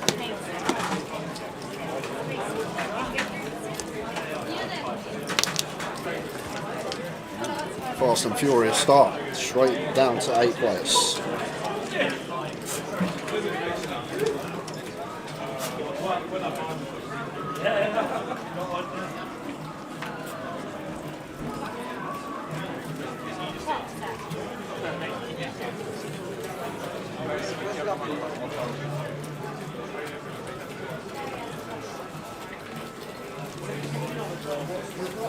Here, the 3 players of the top side, here, the 3 minutes on the ground, please present it. That's all, that's one player, 3 minutes.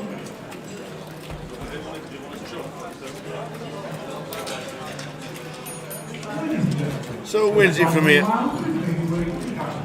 Who wins it from here?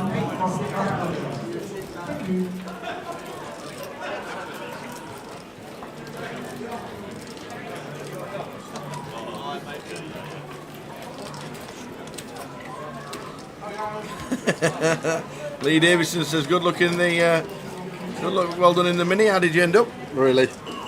Well, 34th. I got 33rd. I thought it was 34th, but when I looked, it was 33rd. He got 33rd, and then he crashed the FT picture.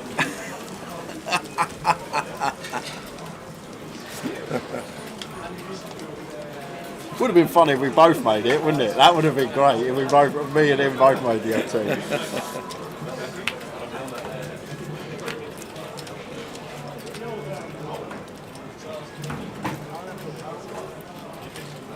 Usually people say, "Oh, he looks like you," and you're like, "No, I can see it. Even I can see this one." I remember walking down Vegas. Me and Andy thought there were about 5 people when we were trying to find out when you were playing the 10K. Yeah. And me and Andy must have walked around and we stood like, Jay. Oh, it weren't you. Walked on to the next table. Jay, it weren't you.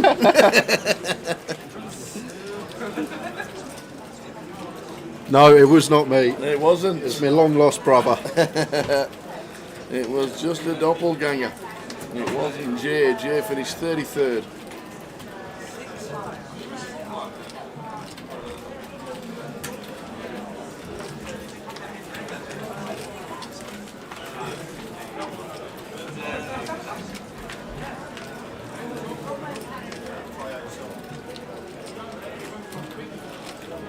Pocket nines for Robbie Ball here.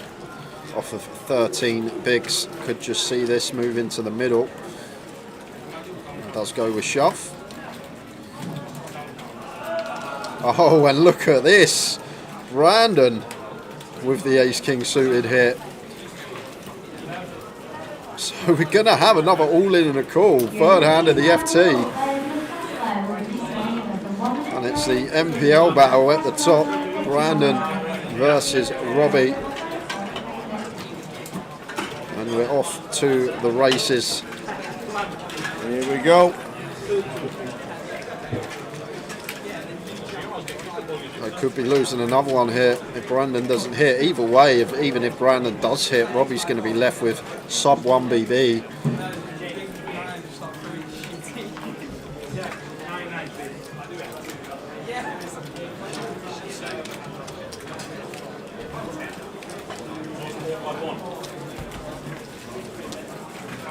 So 9s against Ace King. 6 Jack. Nice start for Robbie. Just the 6 outs to fade. Oh, and it's on the turn, the Ace of Spades. Robbie's going to be on absolute fumes. Wow, that's just unlucky. Takes it on the chin. Looks like he'll have about 35,000 left.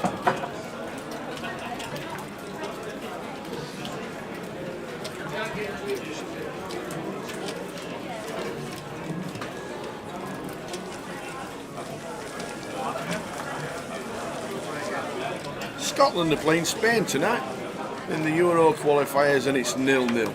Go on, Scotland. I think they're qualified if they get a point.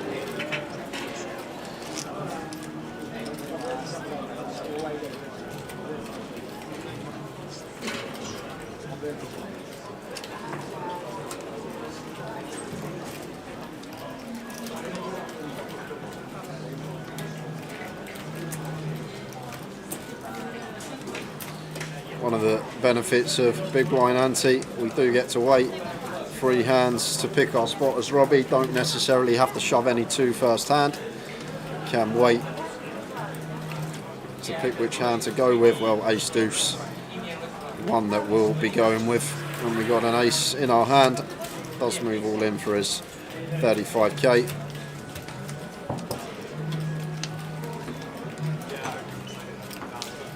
Shooter, queen 6 of diamonds here, 25k to call. Probably happy to call here.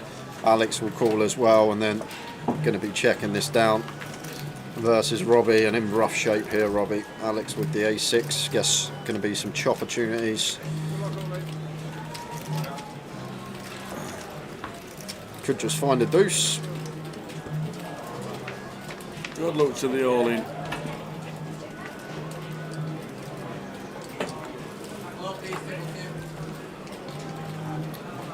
He's actually still live with a deuce, no spades in play. Both Stuart and Alex flop a straight draw. Well, now that's a great turn for Robbie, because now a high card that isn't a queen would mean that he would chop this. Yeah. Wow, Stu going to go for the stab here. The player all in. Wow. Maybe it's queen 6, and Robbie loves to see that. He does. Rather be up against 1 than 2. Not sure why Stu bet into a dry pot. Could be to try and keep Robbie in and then apply maximum pressure on the rest of the table. There's the chip leader. Could be the idea, but I think we should be checking it down. Yeah. And there's the 3. So Robbie, the spin is on. Up to 155.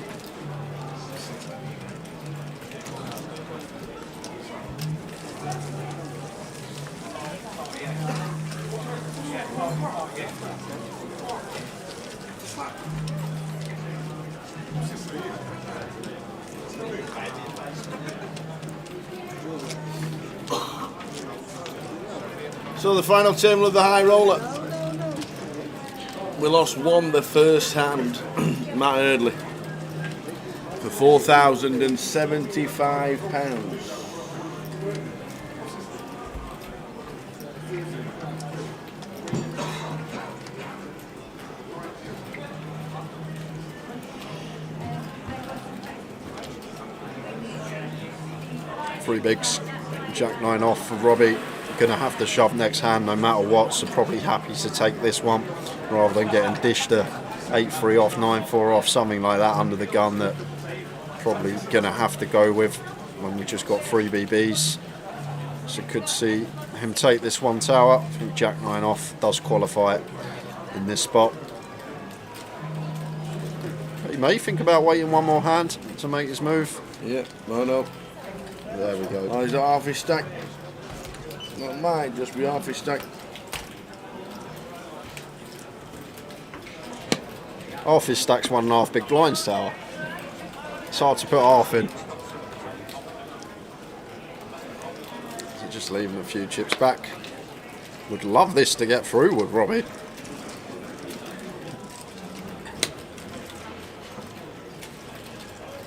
And only a few hands that Paul can ever fold here. King 7 suited. King 7 suited. Right smile from Paul. Live cards for Robbie. Oh, you're in trouble now, mate. Ravi's here to collect his winnings. Robbie at risk. You could be getting paid out. 2 beers, all right. You could be getting paid out in 2 minutes. Robbie's all in. No help to start. Still with the Jackson 9s working. Yeah. 6 outs from his perspective. We need a Jack or a 9 or Robbie Bull is out in 8th. Robbie Bull. It's an ace. Robbie lost a big flip and has bust out in 8th place for £4,550. Got some points for the NPL. But we're down to 7.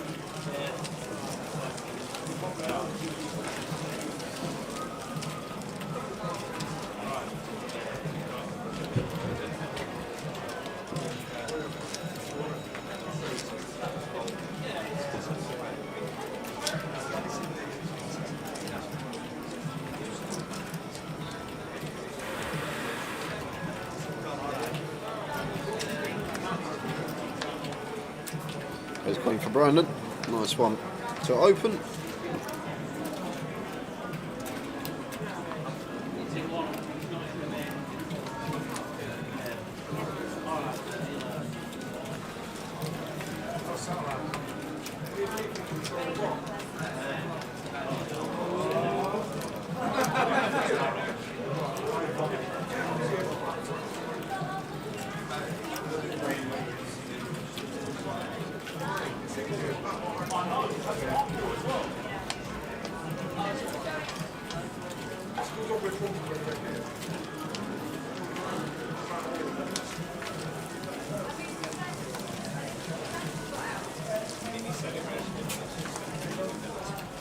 We've got some news about the slots as well. We managed to get every single machine locked at 10% volume. Thanks to the tower. He went round, got his screwdriver out inside the machines. So they're all set at 10% volume now. Threatened them. Thanks to the staff for listening and much appreciated. We can live in peace.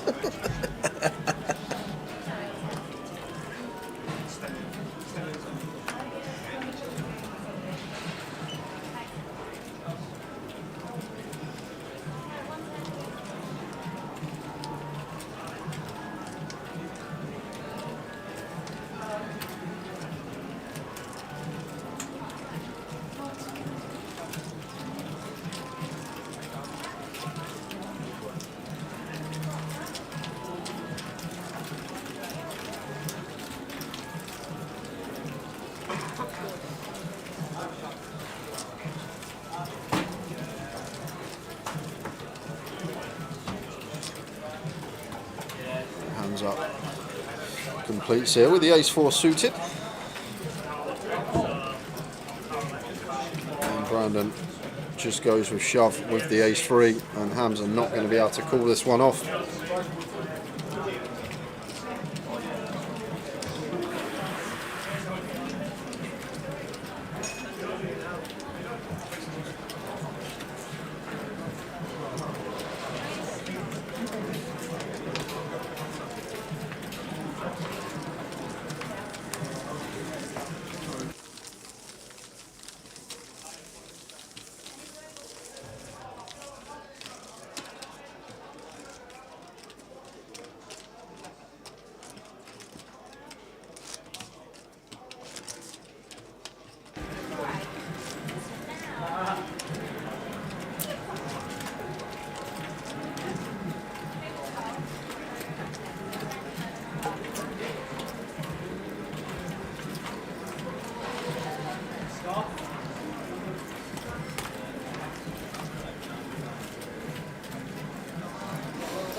So blinds 25.50. We lost 2 on the FT already. Down to 7. So there's a long way to go and a lot of playing this. Paul's playing well. Stu's got a bit lucky. He got the kings, slapped him in the face with against the jacks. Brandon is always playing well. Alex got a few titles to his name as well. It's 10 suited for Brandon here, blind on blind. I think we're just happy to complete this one. Very similar stack with Ian. I think we got him slightly covered, maybe by 4 or 5 big blinds. But it's going to go for race. Choosing. Yeah, choosing to raise. Goes for 175, 3.5 Ian says, X. I'm not even thinking about calling. I'm out of here. 7 players left in the final table of the high roller. Yeah, I reckon this is going to be 4 or 5 hours tower. Absolutely. Probably bring us up to where we Yeah. thought 1 a.m., 2 a.m, that sort of time. Good to be watching these guys playing it out. Good battle going on. Nice to see a new face as well. Paul in seat 6. Yeah. Played very well today. Don't know much about him, but seems to know his stuff at the felt.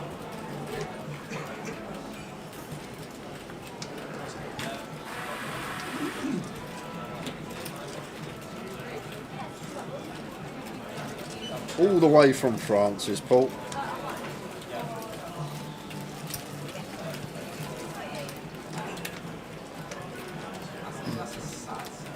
It doesn't have many English flags.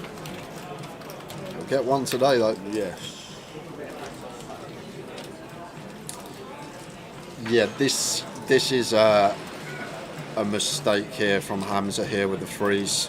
Final table +1 open, like I always say, these small pocket pairs, they just diminish in value so much better to just let them hit the mark. And like, especially like in the big blind, we can call some scenarios. In the small blind we can, but when we've still got players left, especially free, to act behind us, like never going to be able to call a free bet, have to fold to any jams. Should just let these hands go as hands up. Maybe just happy to get involved, try and flop a set. And Ian picks a nice little squeeze candidate here, makes it 400k with the ace-10 off. Nice little takedown from him with the ace-10.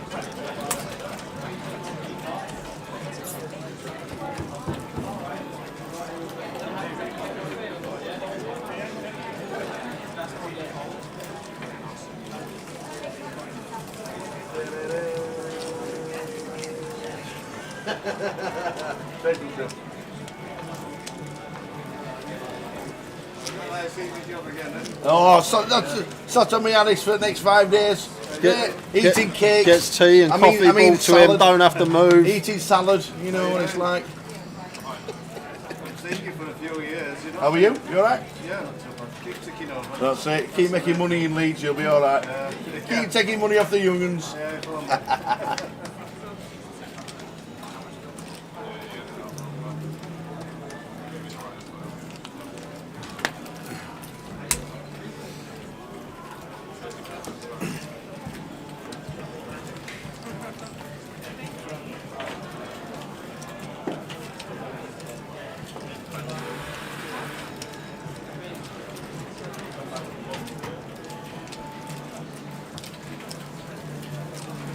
Ian on the button, 4-5 suited, opening into Stu's big blind. And as the short stack, middling stacks, as we say, need to be playing tighter. But as the big stack at a final table, especially a commanding lead, Stuart and Paul at the top can defend wider from the big blind, apply some pressure down the streets. And Ian here does flop dummy end gutter with the 4-5. Going to continue on the king high board. He's going to be getting some resistance from Stu with middle pair. Should be seeing check call here.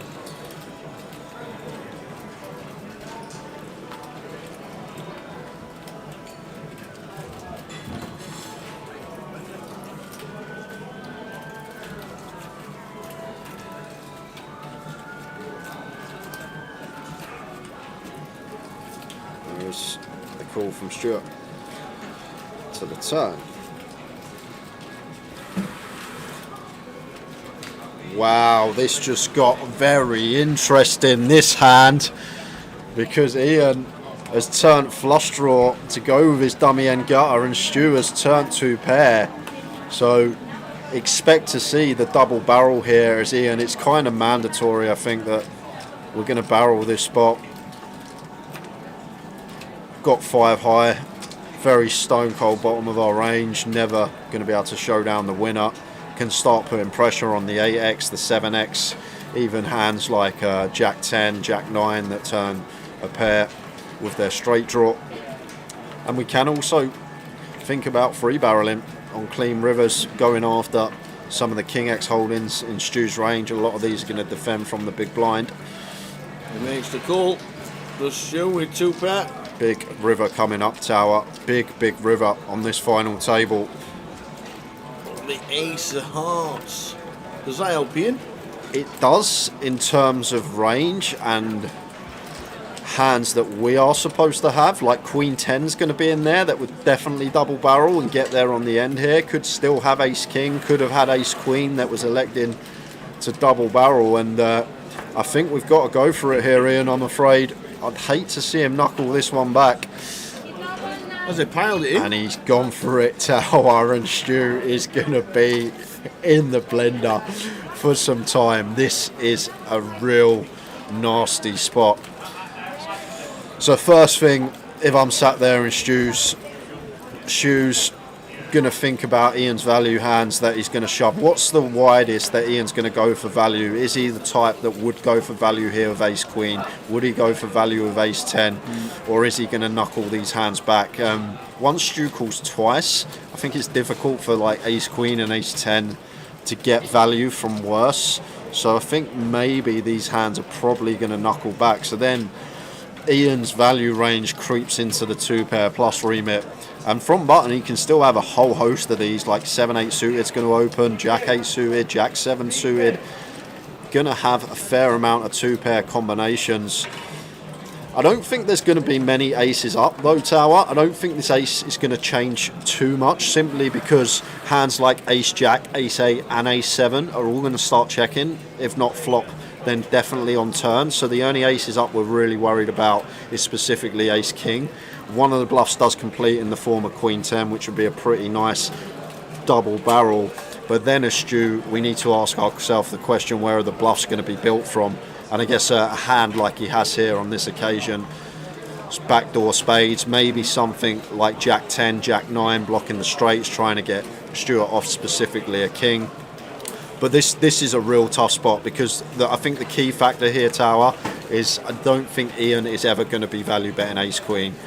So basically creeping into the 2 pair remit, is there ever a world where Ian spins over 7-8, one of the 2 pairs that we do beat, Jack 7 suited, these type of holdings? So these are the tough spots where your opponent can plausibly have a lot of value and potentially a lot of bluffs as well. And what Ian, a feel move that from Ian. I think we have to just run it, Tower. I think that's very nice stuff from him. And Stu Rutter folding the 2 pair. What a nice little hand for you guys. Now then, Ian, that was the move. Stu will watch it back, probably have a chat afterwards. Was it specifically Queen 10 that he put him on? It doesn't even have to be Queen 10. Like I say, it can be Ace King. It can be a set of 7s. It can be a set of Jacks. It can be 2 pair. Hand like turn 2 pair. King Jack can be in there. Rivered set of aces. A lot of hands he can still have for value there. And the other thing that I always speak about in live poker, especially on final tables, you don't make many live FTs like in a poker career. 10-15 years, you're not going to make hundreds and hundreds of FTs. It's just not going to happen. Like when you actually get there, it always does take that certain player who is capable of running it when there's decent money to play for, when there are a few players out from the title. And another thing that Stu would have had to think about there is Ian capable here? Is this man capable of running a big 3 barrel on a final table playing for 50k? Because if Stu comes to the decision that this guy hasn't got it in the locker, then I think it's fine to fold, because like I say, we don't beat any value, maybe the 7-8 and the Jack-7, but only 2 combos of each of that. Actually, 1 combo of the Jack-7 suited because of our hand. So literally only 3 combos that we beat, and if our opponent's never got a bluff in the locker, then we're just going to lose most of the time. But against an opponent that will credibly find bluffs and good hands to do it with, then I think we maybe have to call, simply because 7-8 and Jack-7 still in there that we beat. And then once you add in the handful of bluffs that Ian might find, I think our hand's just too good to be letting go. Only know what's going on in Stu's head, and we're going to jump straight back into it, because here we go again. Ace Queen for Alex. Gets out of the way with the Ace Queen after using a time bank, thinking about it. Back to the chip leader, or one of the chip leaders, Paul.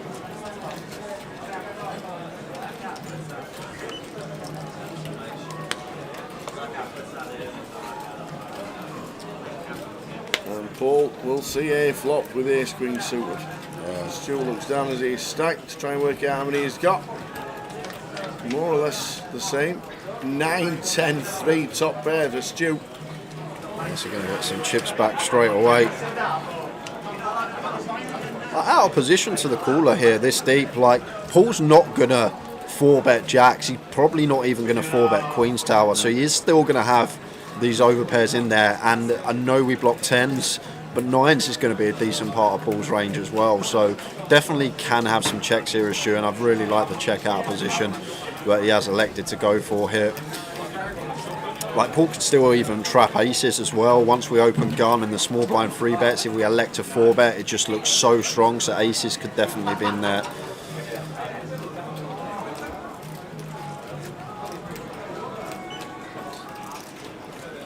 Check over to Paul with the ace queen suited.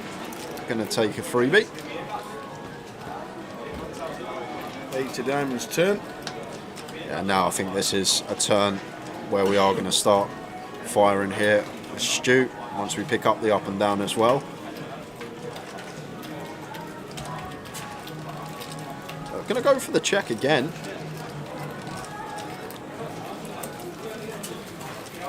And I'm guessing Paul just going to hunt for showdown himself. Maybe ace queen can be the best hand. We could be chopping some of the time versus it. Maybe from Paul's perspective, this from Stuart looks a lot like ace king as well. So maybe he is going to have a stab and does go for 300k. Just shy of 40%. And Stu with an easy check call here with the jack 10 once we elect to play it in this manner.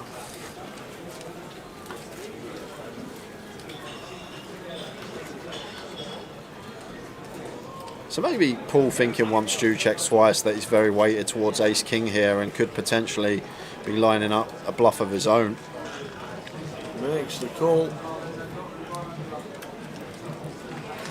And the king of clubs, river, Stu. Not the best river card for Stu. He checks over to Paul. Does he apply the pressure? I think we got a knuckle, Tower. I just think we got a knuckle because, like I say, I think Paul maybe in his head, once Stu checks twice, thinks that ace king's going to be in there a fair amount.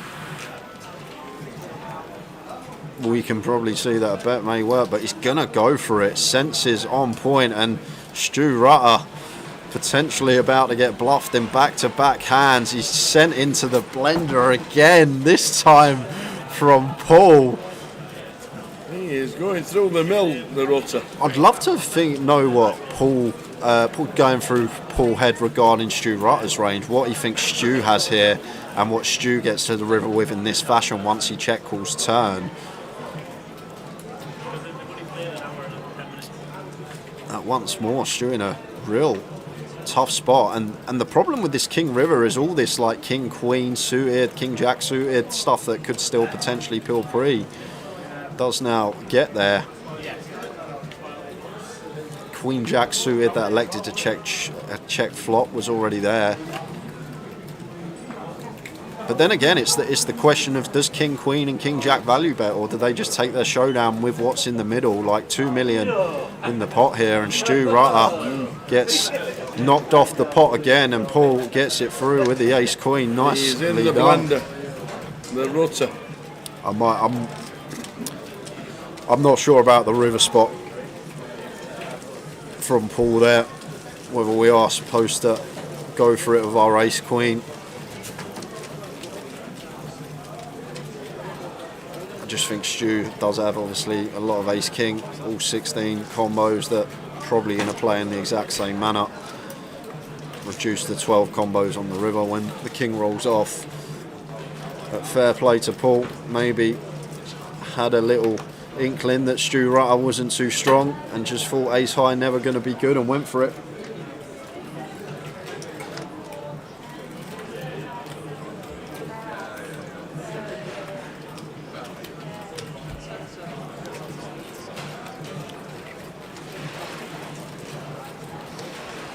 Lyndon Williams. Now the big blind ante is standard. Do you consider with the current blinds 500k to be 10 bigs or $1 million? What, right now with the 5 blinds at 50k, 500k is 10 bigs? Yeah, so just confusion here, Lyndon, probably, if you're used to playing running ante as you would online. Essentially it's exactly the same thing. Yep. It's just to speed up time and stop with all the change to the dealer. Like for example, if we are playing running ante right now, the running ante would be 5k. Yeah, probably 5k.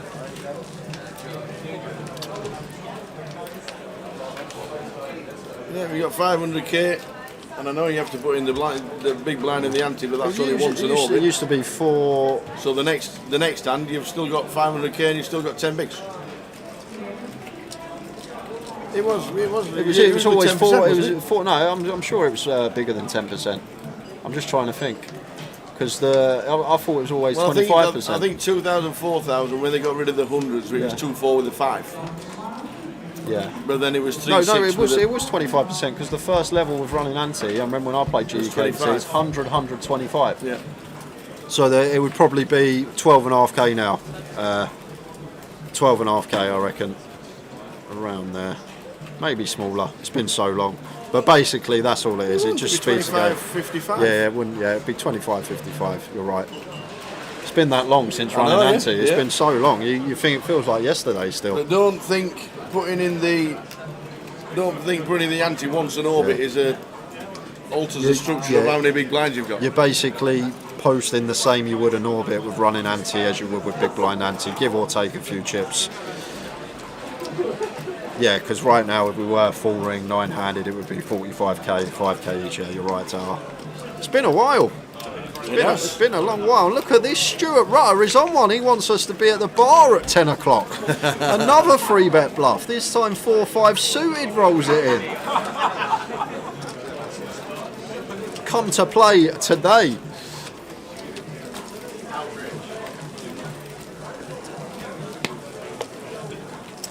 So Scotland were winning 1-0 for 30 seconds, then it got ruled by VAR offside.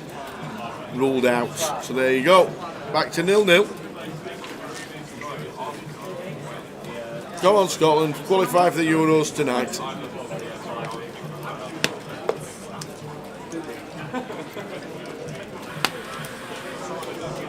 So the blind's 30-60, 60 next hand.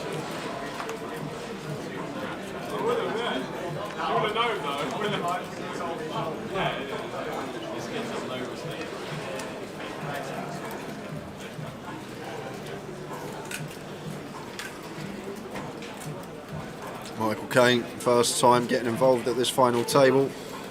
A7 off, bit on the loose side. I think could just muck this one, but this could be a situation of aware of image at the table. He's aware that he's not played a hand yet at the final table. He's got the ace blocker in there, thinks he's going to get more respect than most, which makes sense.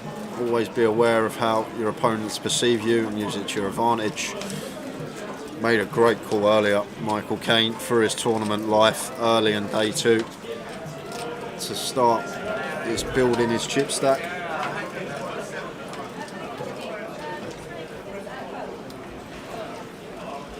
Brandon Jack 10 off here in the big, not going to defend this one, and that can be the same thing. Expects Michael Caine to be a lot more top end heavy here than he actually was the A7 off gets through, and sometimes when your card distribution's at the bottom end, you need to pick small little spots to try and pick up lines just to keep you afloat. Takes that one there.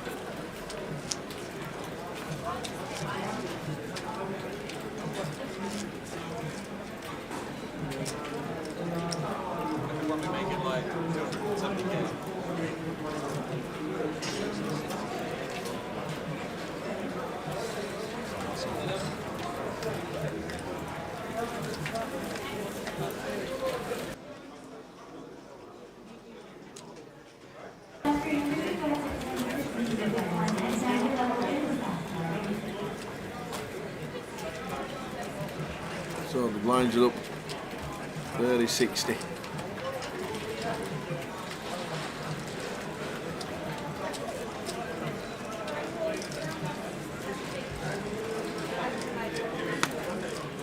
Turns for Brandon, blind on blind.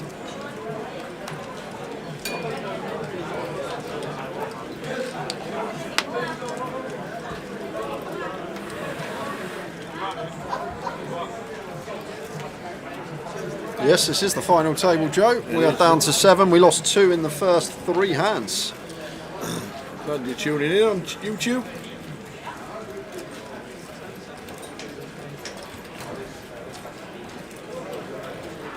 Brandon making it 200k, and Ian just going to let the 8-4 off go.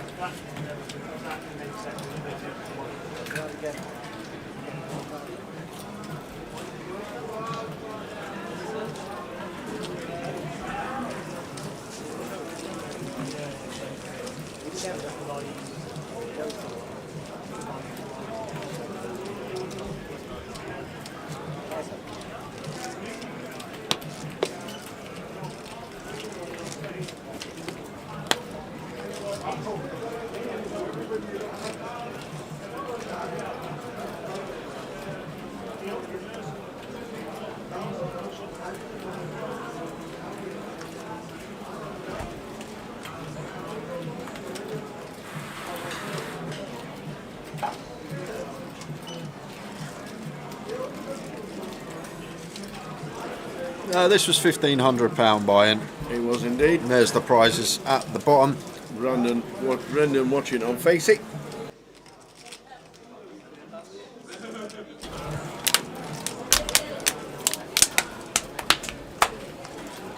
£47,790 first place, £31,050 for second, and £20,230 for third. We're down to 7. 2 players eliminated. Matt Eardley and Robbie Bull departing.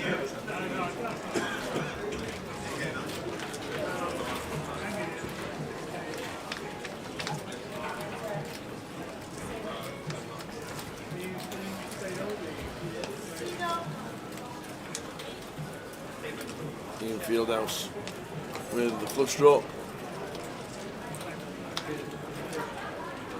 Michael Kane.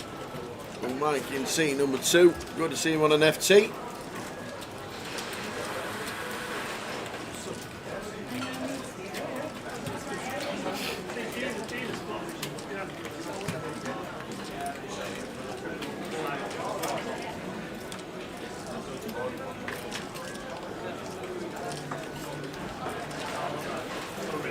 Yeah, 75k from Mike. Really good to ball. Ian's not folding.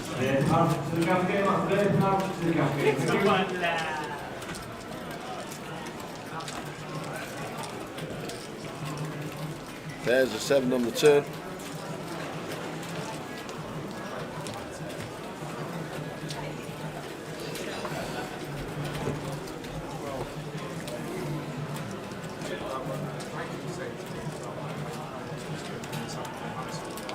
Spain 1-0 now. Unbelievable. What's happened there? He'll be ruled out in 2 minutes. You're not allowed to rule it out after 2 minutes. If you start if you start the game again, you can't pull it back. Not allowed. Can't rule it out after 35 seconds in the UK.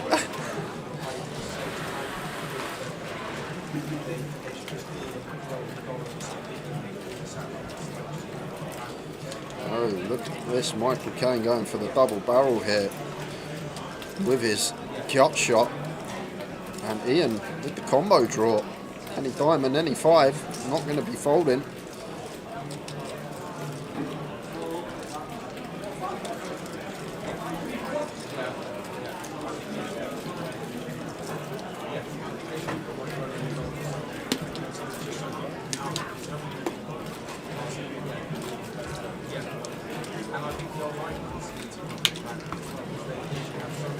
Is he ever thinking of jamming here, perhaps, Ian? Try and rep a 7.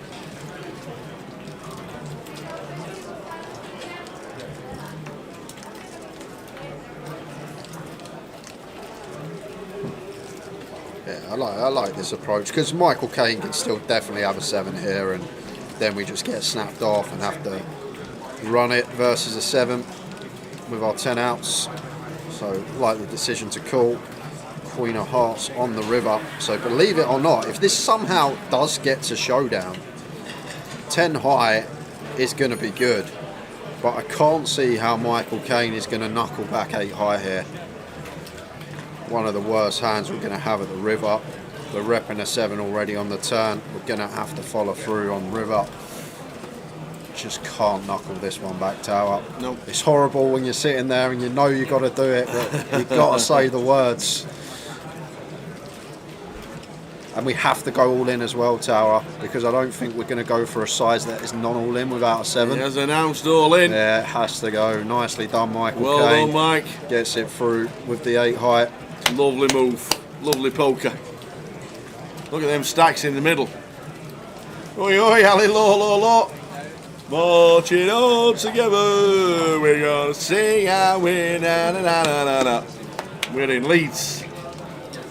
Leeds. You know, another thing about what I was telling you earlier. Where you know you can collect your players.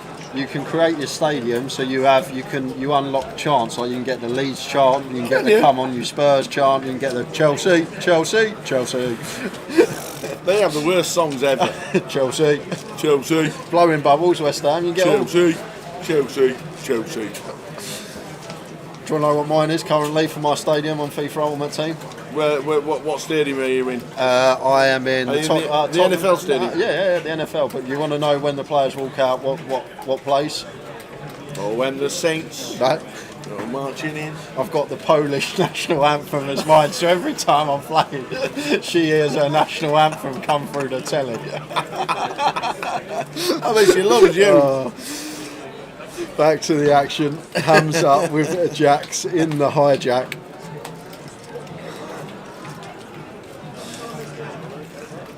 Just moves all in. I haven't actually spent any money, Fun Guy slots. I've just been grinding, if you like.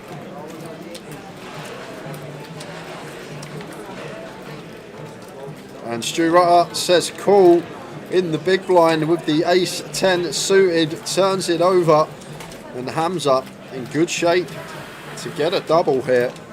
And Stu could be dragged to middle of the pack.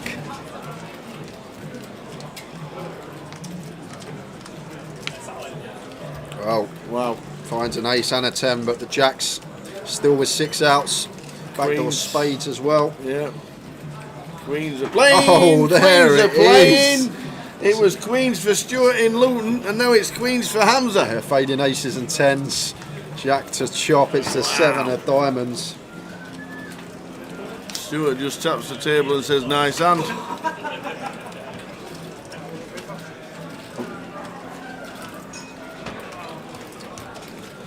How are we doing, Lenny? It's a pay-to-win game. Only if you're useless at the actual gameplay of playing in-game in FIFA. That'd be me. I'd spend fortunes. For the people that aren't very good at it, then yeah, you've got to really spend money to get a good team. But you get better by playing things more. Of course you do.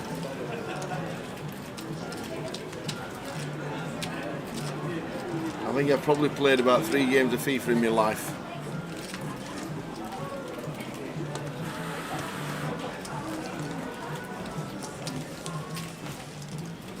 In fact, one of them was at Reading.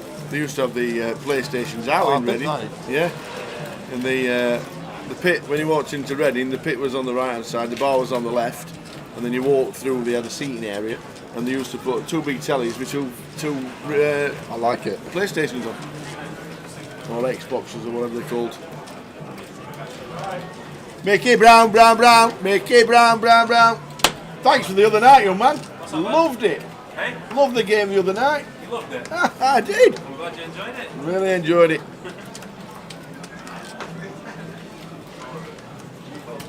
The cash action.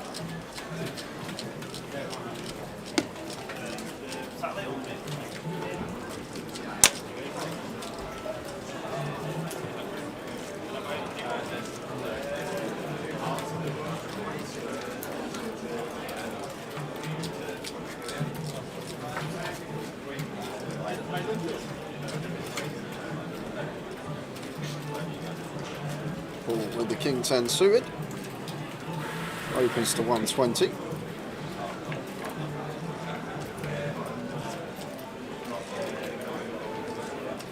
Brandon, Queen Jack of Diamonds, ICM fold.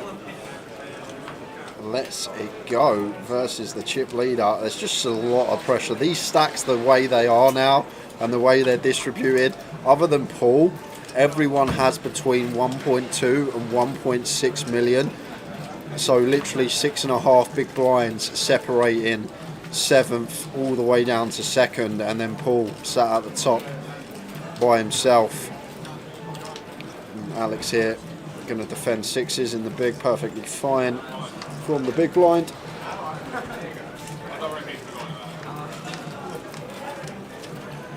Nine flop, 9, 4, 7, 2 spades.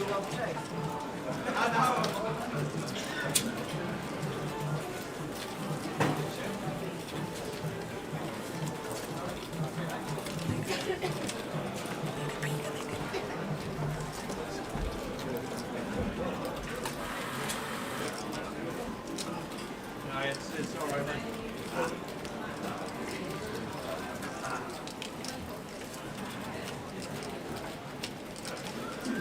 So Paul C-bets, and this is where it gets really tricky. Like, just going to have to let Paul run it over because so much pressure on everyone now other than Paul. They're all sat there in the middle of the pack together. You see the chip counts as they come up now.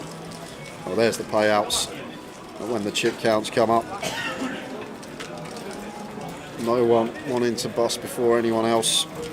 Really tight in the middle.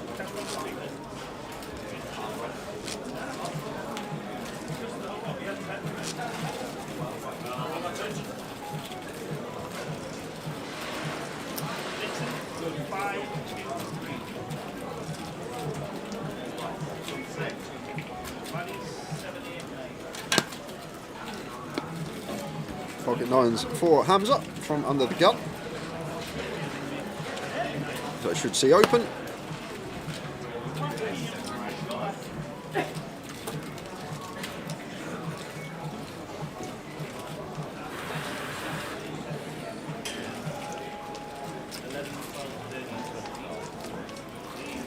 We see 120 and Brandon ace 9 suited here.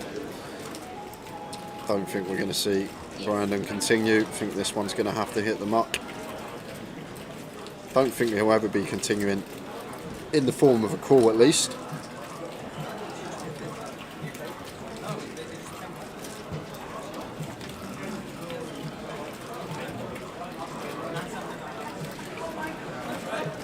It may have ideas of making this like 260. Going to go even bigger. Goes for 2.5x full. 300k.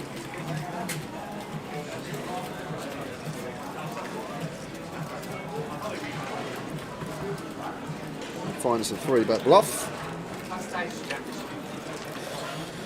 And back round to Hamza, and this isn't a nice spot. This is pretty gross in my opinion here, as I said, because all the stacks are so tight. If one of these middling stacks collides with another, then if you lose the pot, you're going to be at the bottom of the pack by yourself. And 9's here, getting a decent price. Hamza's still going to come along out of position, does actually have the best hand. Not that he knows that. Brandon repping very strong range, free betting the gun open. And we see 4, 6, 8, 2 hearts.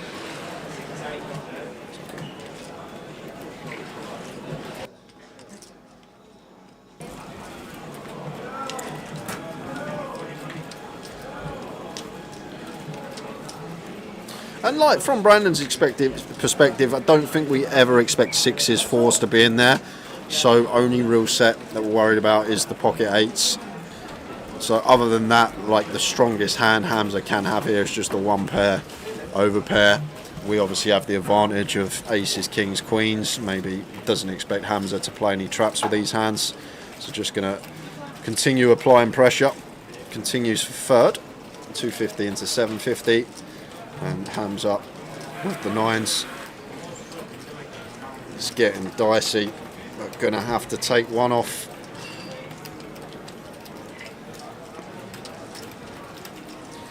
There is the call.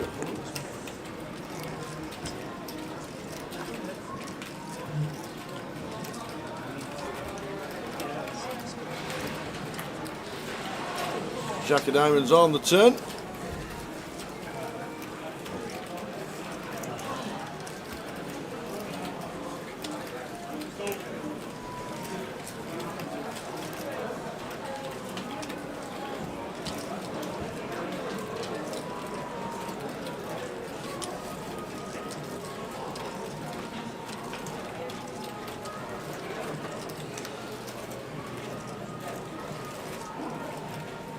Now, Brandon, are we going to check this one behind, or are we thinking about running it here? It does go for the check behind. Just not much going on for us other than the overcard. I prefer at least some sort of gut shot in there to make it more viable. I guess Jack's going to be part of Hamza's range as well. Sure, we can have Jacks here. Checks it over to Brandon again.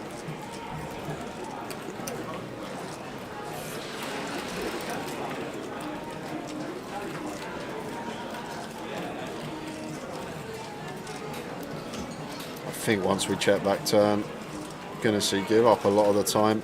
Gonna use a time bank. But need to obviously think about what we're trying to credibly represent here. With the SPR on the turn, are we going to be checking back hands like queens, kings, aces? Question we got to ask ourselves. I guess if we have checks with these hands in there, then we can still rep them on the river. But other than that, once we check back turn, we're not really representing too many hands here for value, other than those check back big pairs on the turn. So Brandon is going to wave the white flag and shows the ace-9 suited, and 9's going to be good for Hamza. Up to 2.4 milli. So edges away. Moves, absolutely. Edges away from the pack. Brandon now at the bottom of the pack by himself. 16 BBs. Hamza up to second place and 2.4 mil. Very nice indeed. We're on 7.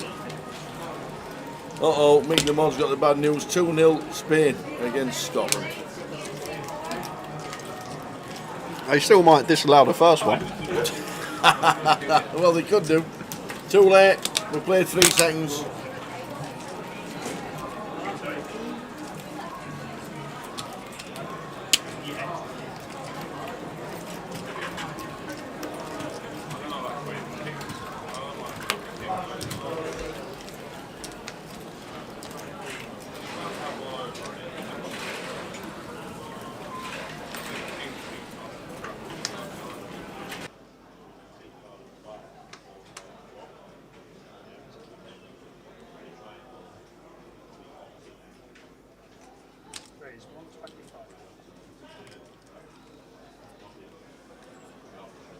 Ace King for Brandon raises to 125.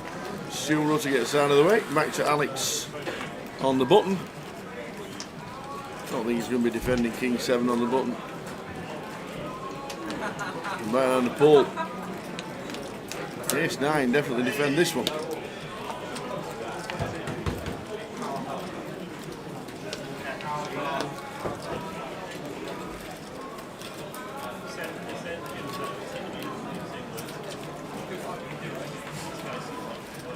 No. Slightly on the tight remit, I think. In the ace-9 suited. Wow, Hamza's coming along with a jack-4. Opposite end of the scale.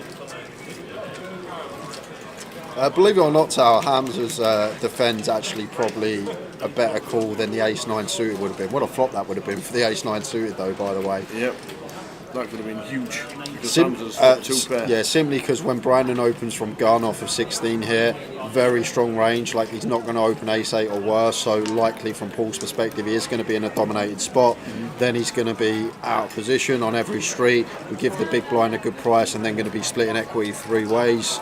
And then we're also in that sandwich spot on flops when we go 3 ways, check the aggressor c-bet. We've still got to make our decision with a player behind, so can definitely get behind the fold from Paul. And Hamza does defend the jack-4 and gets a weldy flop, top and bottom.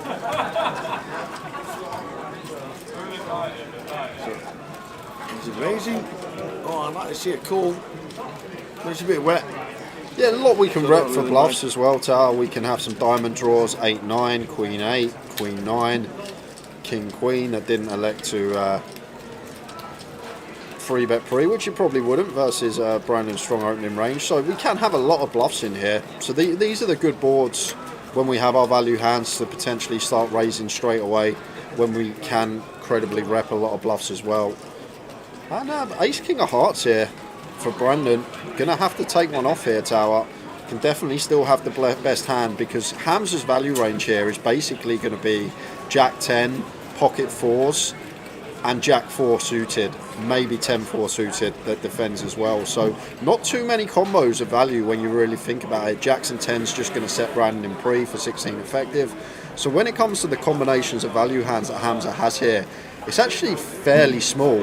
And then we make our way to the bluffs, and there's actually a hell of a lot in there, and Brandon does go for shove with the ace-king. Doesn't like what he sees and going to be down to a lady to survive here. Well, imagine the ace-9 of diamonds being in.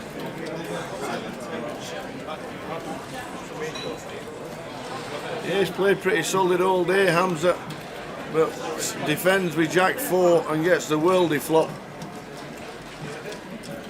8 of diamonds would have completed the flush. That would have been carnage. And the 9 on the river means Brandon Shields eliminated in 7th. Well played, Brandon.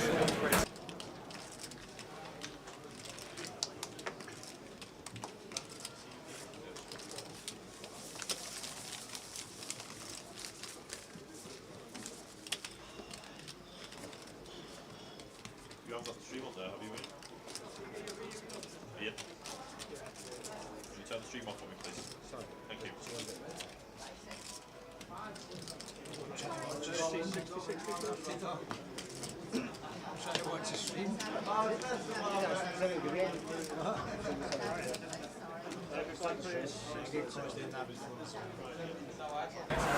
Well played, Brandon. Yet another super score for Brandon Shields, £5,330. More points towards the NPL.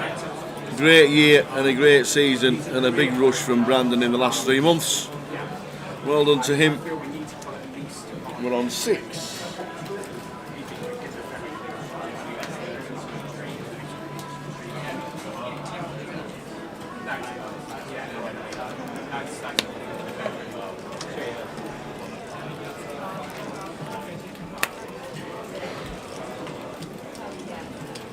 Kane makes it 120 with King Jack. Hamza, chip leading for the first time in this tournament. Let's see what approach he takes. I think that kind of gives us the idea. If we saw the 3-bet come in with the Queen Jack off, if he just made that like 360, then we would have known the approach, but does just choose to fold, which is going to be fine as well, but potential to really put some pressure on now. As Hamza, Stu, Ian, Michael Kane, Alex all sitting close at the bottom of the pack. Got a bit of leeway between us and Paul, so nice opportunity for Hamza to start opening range and getting involved more. knowing that everyone else should be playing fairly tight. As we see Queen 9-8, all diamond board.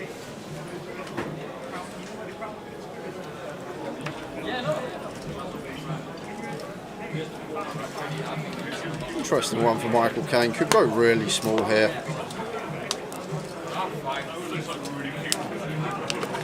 Yeah, it does go really small. Finds 20%. Like it. And Ian, a pretty clear decision. Just a check call with our second pair and gutter.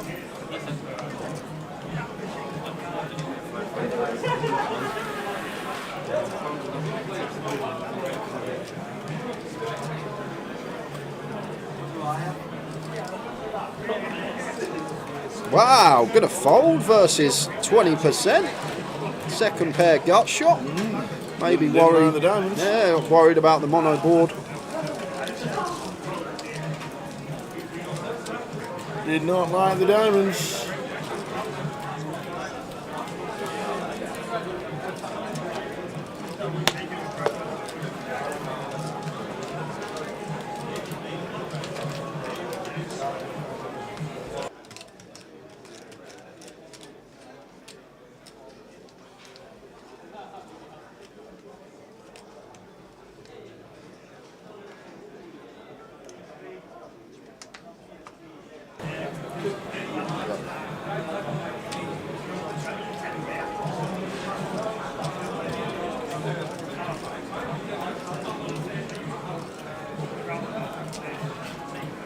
So Hamza now chip leader, 3.4 mil. Yep, opens King 4 suited as he should on the button. Should be getting through Ian.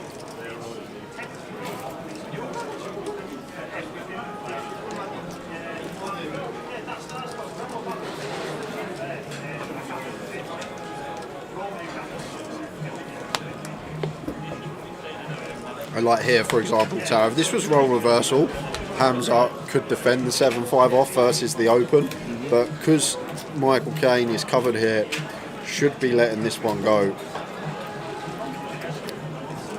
There's so much that changes in terms of range that we can continue and range we have to fold just because of the ICM implications. And what I always say, in my opinion, MTTs, the old Cadillac of Texas Hold'em, multi-table tournaments, just because of the ICM changing all the time, dependent on point in the tournament, dependent on stack.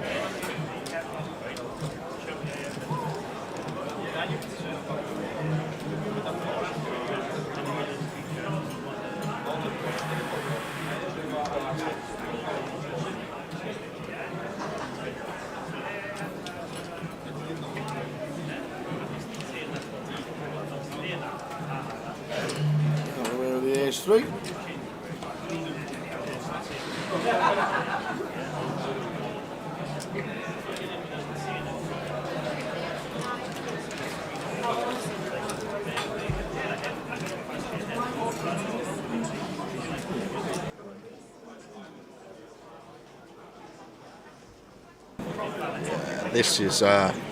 This is optimistic from Ian.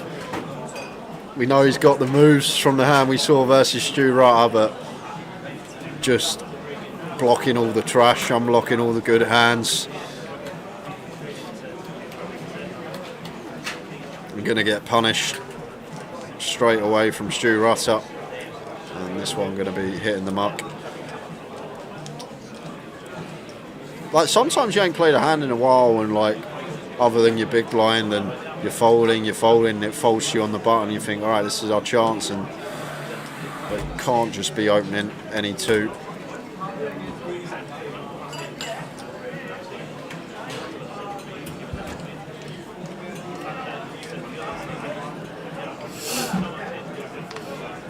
So Stu down to 720. Look, 3 betting. Back up to 1.5 with half his stack in the middle. What's happening?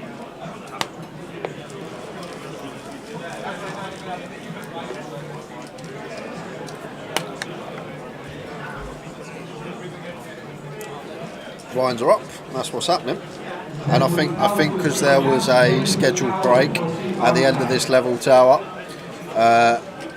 we're not going to take it because obviously we paused for the FT. Oh, of course, and we haven't even played. Yeah. We haven't even played 2 levels yet. I think you just said that the scheduled breaks at the end of level 24. So 40k, 80k. Blinds getting juicy. That's going to be next hand when they go up.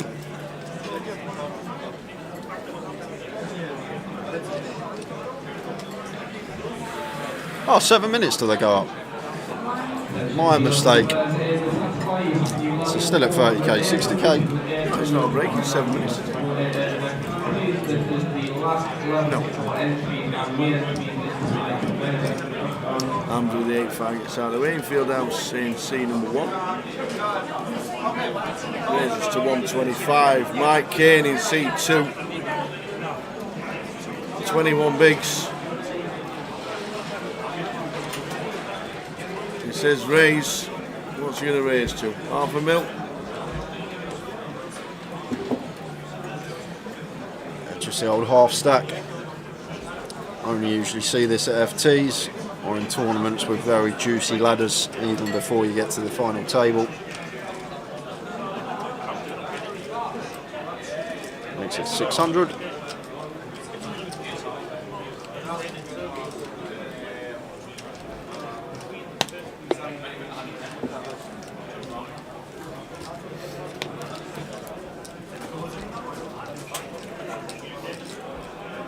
Alex 17 bigs, Ian 18 bigs. Hamza now chip leader, playing well.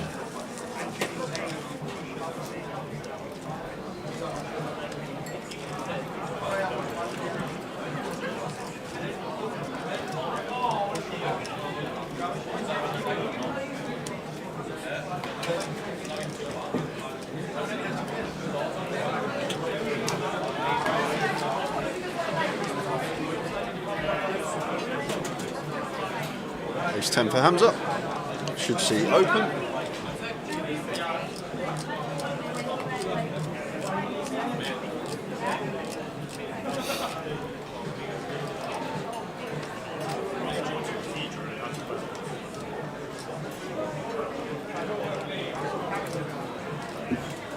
I like fold here from Stu. Yeah. Whether he does or not is a different question. But there is the fold. There is the fold. Like it. He's had a good month, Mr. Rutter. Plays a bit of cash now and again. And Paul should be defending, 9-6 suited.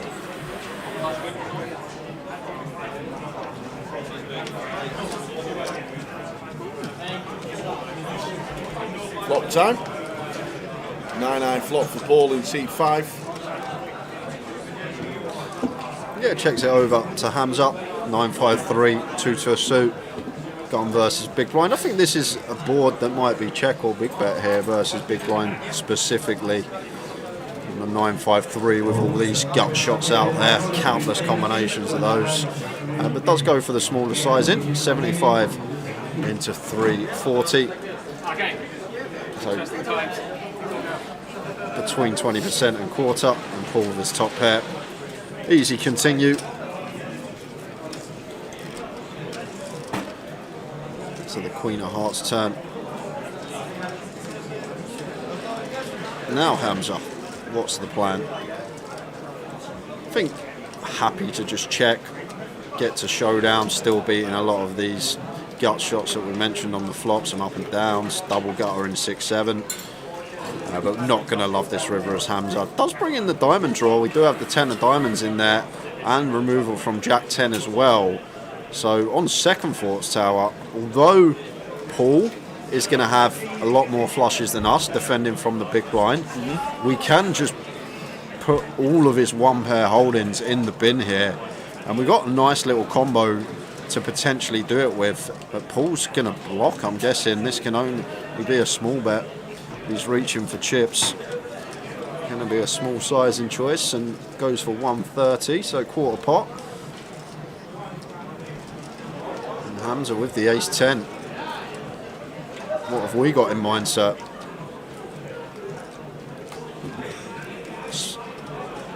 removal to the flush. Jack 10's kind of irrelevant because that's not going to call flop. Maybe Jack 10 of hearts specifically. And he is going to take this 10 of diamonds and use it to bluff with. Makes it 500k. And Paul with just second pair here. Now wishing that he went for check to call it off, but now real tough spot here. Is he making the call? I think he's going to take a bit of time with his tower. He's got the chips in his hand, but I think trying to get some sort of live read on Hamza. Does go for the fold. Lets it go and can't blame him for it. But nice move from Hamza. Hamza's got some moves in the locker. He has. He's got the chips and now he's got the moves. Just takes the moves ace like 10. Hamza. And what that could also be, Tower, maybe Hamza reads into Paul's river sizing as what it is.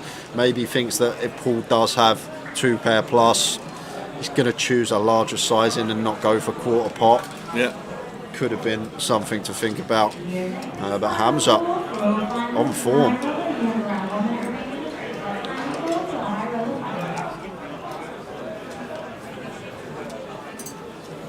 Cheers, product.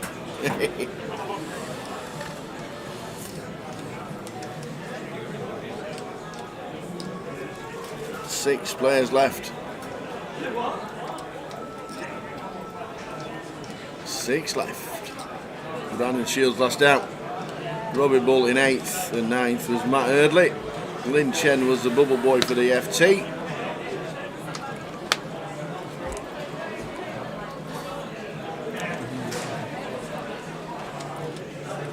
Basic suited for Stewart. Raises from cut off and hands up. Never going anywhere here. Jack 8 suited makes the defend.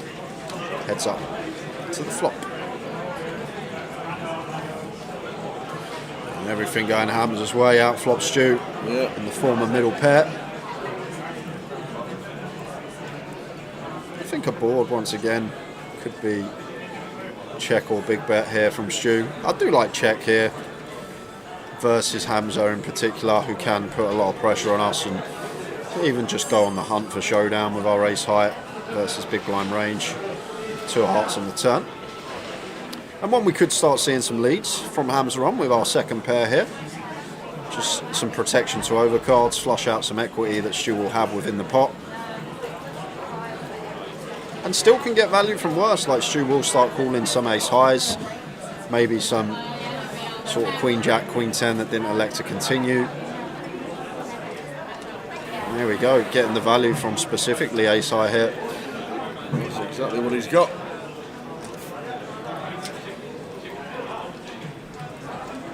And 6 showdown value for Stu, 6 of clubs river. Yeah, so a lot getting there, but from Hamza's perspective, if Stu did have a flush draw here, do expect him to be c-betting a lot of the time. We'll have some check backs, of course, as well. We want to have some bets and we want to have some checks with flush draws. Hamza goes for a half pot value bet here with the Jack 8 second pair and Stu's rivered third pair here. He's had a decision every time he's had a hand. He has been getting binned left, right, centre, Tower on this final table. Things going his way in Luton, but here in Leeds, things not been going his way at the final table. Getting put in some really nasty river spots. And looks like this one is going to be paid off. And Hamza with a delicious value bet on the river with the Jack 8. Very nice indeed, sir. Moves to 75 bigs and a huge chip lead now. Stu down to 15 bigs, Alex on 16, Ian on 18. Great game in progress, the high roller in Leeds. We are crowning the champion tonight. I think the blinds are now up to 40-80.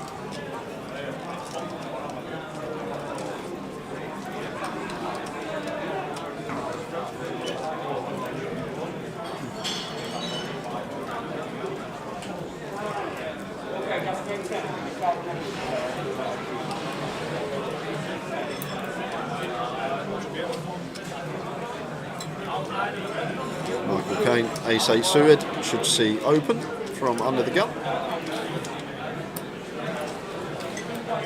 6-handed here, so effective low jack.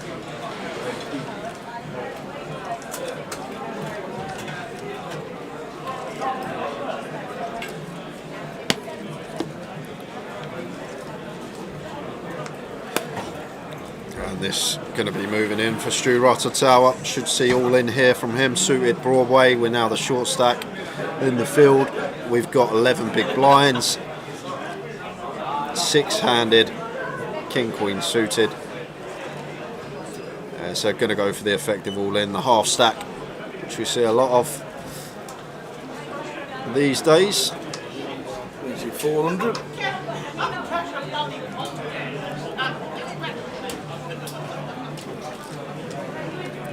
Got any hands out? Everyone had a hand, like a playable hand. Yeah. 9-8 suited, ace-8 suited, King Queen suited, Hamza with the 9s, and Ian's got 7s. Literally all 6 of them without a hand they could have opened if they were first in.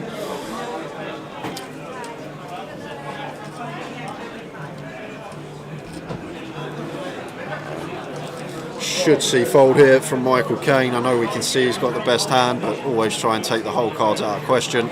Just going to have to let this one go. But 6-handed Tower, and ace-2 suited being the worst hand. Well, King Queen suited technically, but yeah, you prefer the King Queen than the ace-2s. And the 8-9 suited.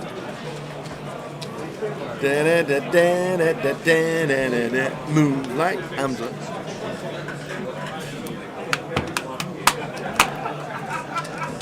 It's the Positive Whale's birthday.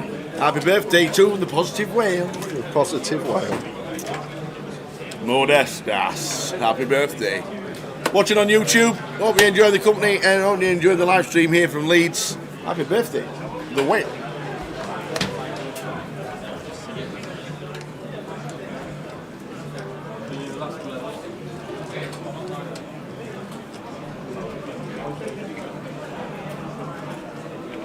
We are on 6. End of this level. There will be a break.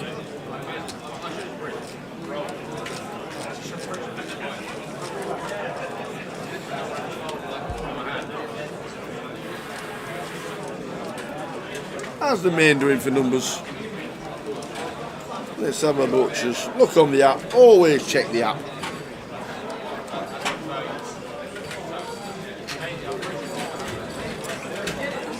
$95 in the main event today. 95. Cash Out Satellite has got 92 playing it.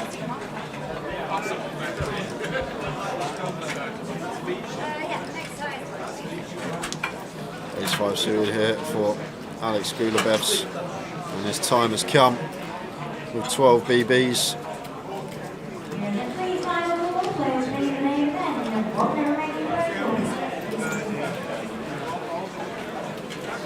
Leaves himself a chip back.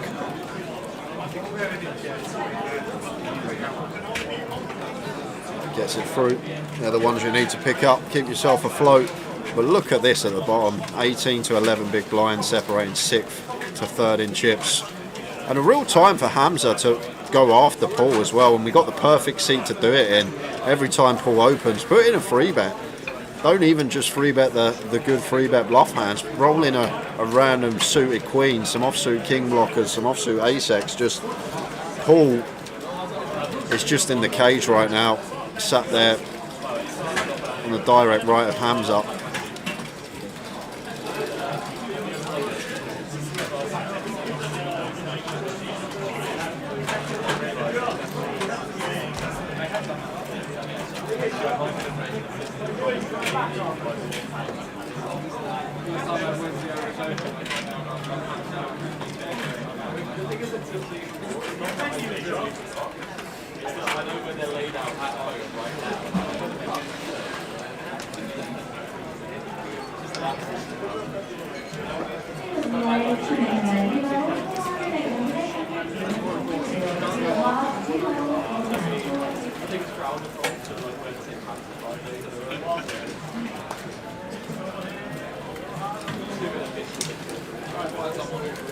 So Ian's turn to jam. What's happening? Oh, we're just catching up with the graphics. Ian and Mike. Yeah, Mike can't call this off No, tower. not with AS8, unfortunately. Like in terms of chip EV, yeah, probably winning slightly, but with the ICM, we don't really want to be calling off all ins with our stack as Michael came. We're actually sat third in chips right now, but not many separating us and bottom of the pack, so gonna have to let this one go. And Alex not going to be able to do anything with Queen 6. You can have it how you want, Javier Zanetti. You can have cash, you can have bank transfer, you can leave it on deposit. You can put it behind the bar for tower, would last a couple of nights. Yeah, most people, what they'll do, will stick it on bank transfer and take a couple of percentages out for beers and looking after the mates and enjoying a good night once you've won a title. But basically, any way you want the money to get paid, it is yours.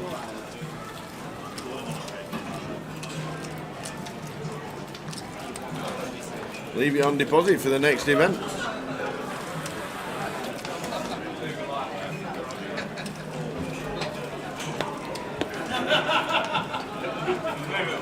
But a lot now, just straight into the bank. Yeah. Card. Put it on there, please. Thank you very much.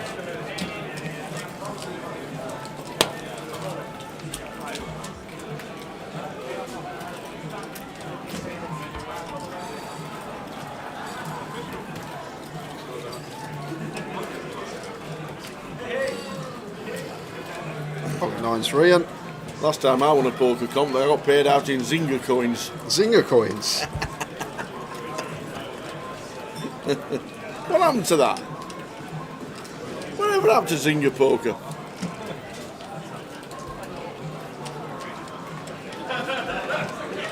Does anybody know? Whatever happened to it? I don't know. Whatever happened to Zynga poker?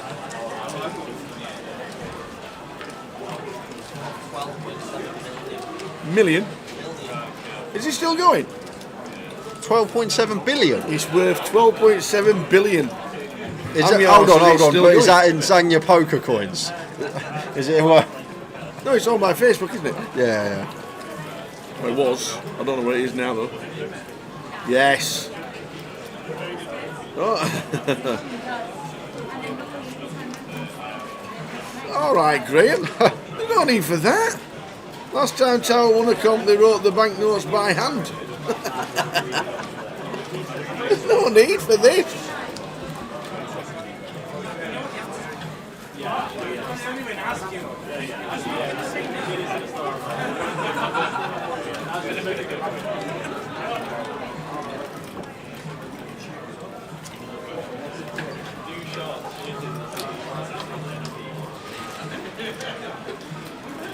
Ace 9 suited for Michael, raises to 160 into the big blind of the chip leader.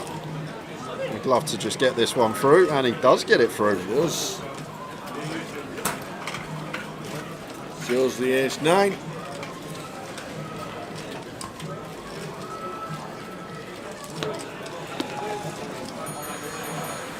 I've not done a KFC for months. I reckon it could be into years. Don't know why.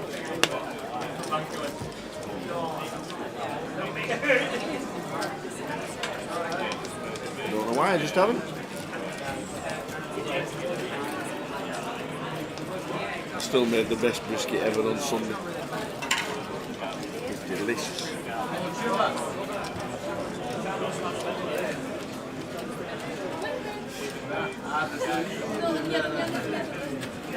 Yeah, I think KFC. I must admit. I think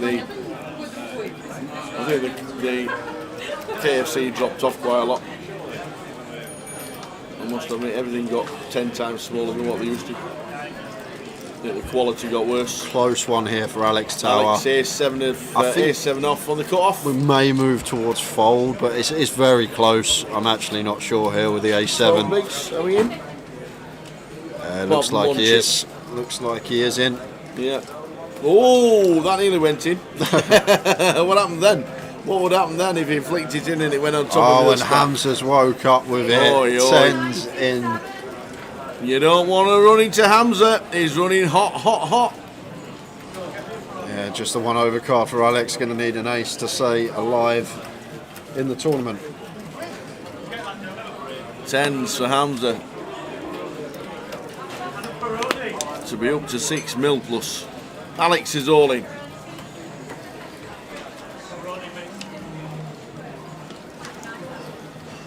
Queen, Queen 5. No help for the ace 7. No runners either, other than the running high counterfeit.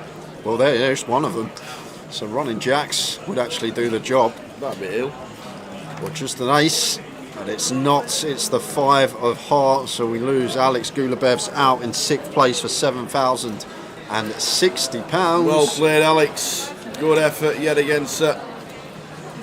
We're down to 5. Halfway through the level. We're down to 5. If I have money on the online account, can I use it for casino live games?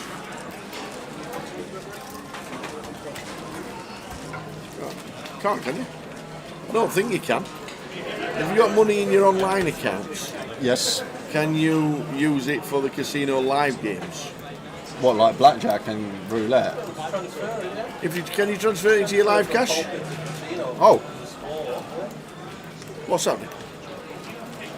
What's up? We're halfway through. What's happened? We're on break apparently. 15 minutes we got. Suddenly, in the middle of the level, I just threw a break in there. 26 minutes on the clock. Let's have a break. What's that about? God knows, Tower. But we're on break apparently. 15. We're just chatting about the online account. 15-minute break, guys. So we're going to be back just before 25 past. We'll just carry on. Paul Tegger says yes, you can. You can withdraw at the cash desk. Ah, it all stays on your G1 card and you can access it live. There you go. Thank you very much. We didn't know there was a break, but there is. So we'll see you in 15 minutes. See you then. Wow. And Ed just says, I'm just so good.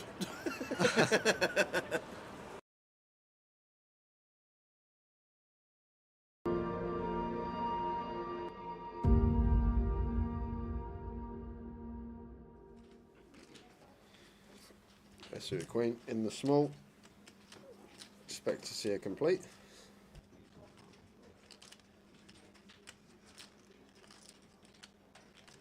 So Queen 5 for Abdul, 25 to call, so he does. Sorry, Queen 6, and Len's got the 2s. Yeah, one of the pairs that could definitely check in the big blind, the smallest. Here is Lynn. It's horrible if we get limp free bet as well with the deuces, so does go for the check here.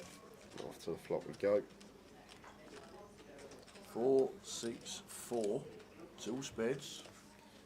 A nice looking flop for Abdul with his top pair, just going to come out firing. Deuces, deuces, spades. Could even be a raise this one, Tara. I think the deuces, deuce of spades, deuce of hearts. I think this could be a plausible raise, just to flush out equity from overs, flush out equity for counterfeit outs. And then he does go for the raise here. Like, you just know in poker these days, so many players go for the one big blind lead from the small blind, blind on blind with almost any two. Only cool. 10 of spades turn. So Lynn just counteracting that by choosing his deuces to raise and flush out all this equity of overcards. But Abdul not with overcards, flop 2 pairs, so made the call and 10 of spades turn, and Lynn doesn't actually have a bad candidate here. Deuces, deuce of spades. After the flush completes, the small pairs with one of the suit that contains the flush are going to be very nice candidates to be barreling on, and Lynn does go for the double barrel with the deuce deuce. Like it. The river's a 6. Check mark. Thank you very much. And now playing the board is Lynn. What you gonna do? Oh no. Abdul's going to go for the lead. No, Abdul. Like, Lynn's hand probably has to bluff. You can't showdown deuce high, and Lynn's hand would have had to bluff tower. And now Abdul potentially missed out on Lynn. Unloaded on the river. Went for the lead. Keeps some bluffs in of our opponent. He's going to value better 4 anyway if he's got a 4. Might start checking back some flushes. That's probably why Abdul thinks the lead's going to be good here, but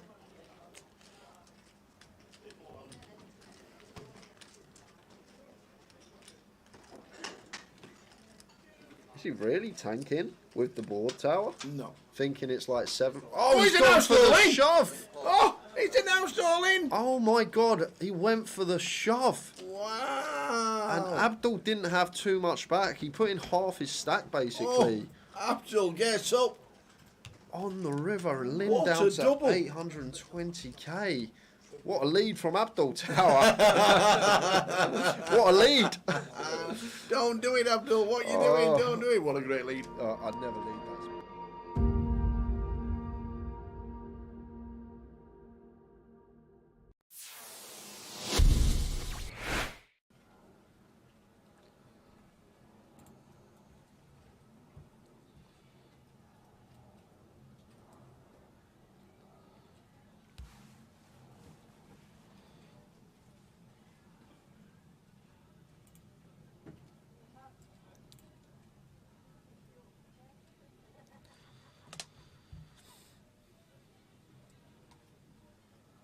So Carl, Queen 10, 9, 7, pocket 8s with 1 suit.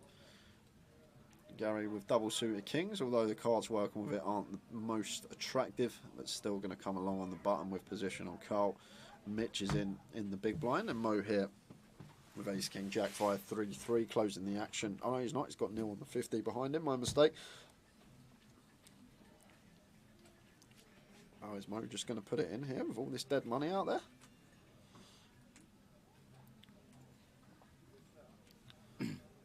He's just going to flat, and Neil is going to pot it because Neil has got triple suited aces here.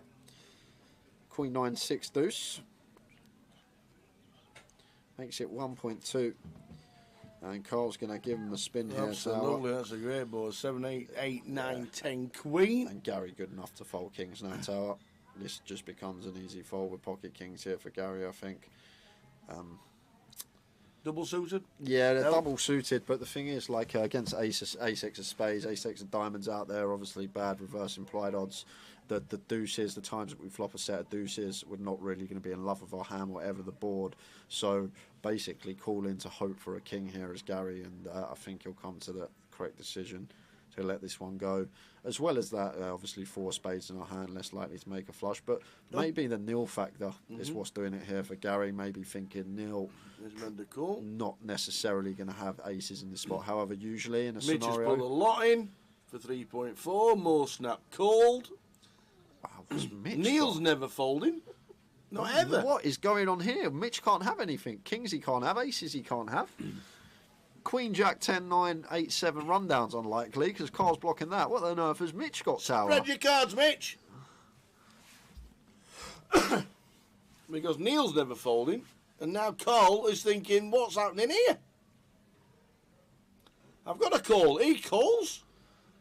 Gary, is he a family all-in? Oh, he's asking for a count. This is one 3-3. Yeah, this is one of the other problems with obviously flatting the kings. We're not closing the action behind, and now we've probably got a call getting this price on the call here. Absolutely. 5 all-ins. 6 to 1. We're talking a 15k pot going on. It's going to be a biggie tower, I'll tell you that. And Carl and Gary still going to have betting on the side. Good luck, Sean, sorting this one out. Pray for the dealer tower. That's what I'm going to say when this all goes in.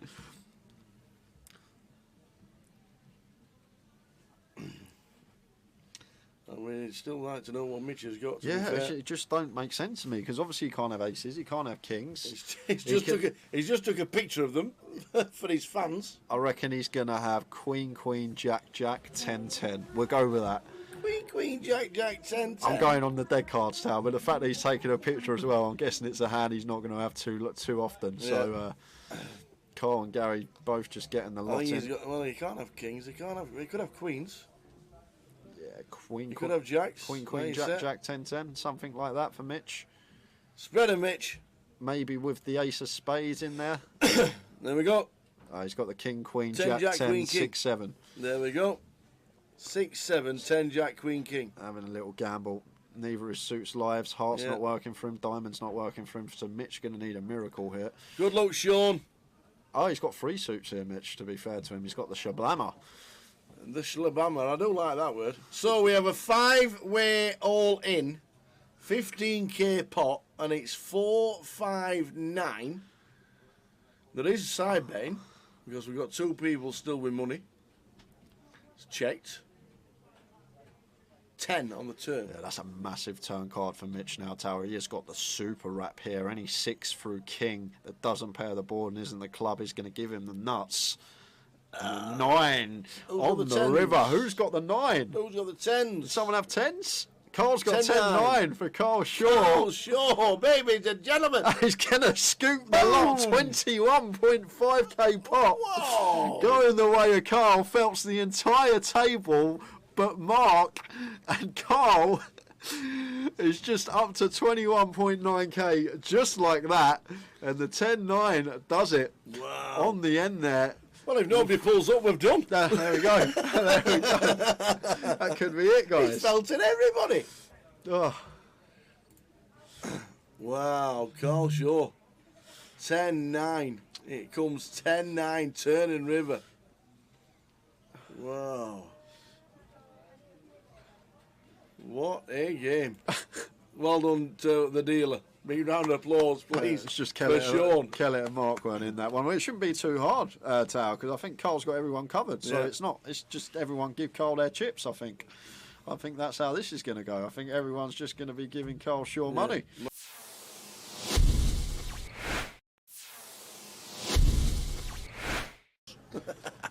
So we see Tom opening Jack 9 off in the hijack. Can open a lot wider here with the chip lead. A lot of pressure on these guys with ladders and approaching the FT. But Matt never going to be going anywhere here with pocket 8s. Easy decision for him in the small, just the call. And it's heads up between Tom and Matt Davenport here. Let's see a flop. Flop time, ace 9-3. Second pair for Tom. Takes the lead in the hand. It's still may bet small here, Tom Hall. This is a board that's just going to favour us a lot of the time here, being the opener. We do have middle pair as well, so do have some disguised trips or 2 pair when the turn is a jack or a 9. So potential. You can go really small here, as small as quarter potentially.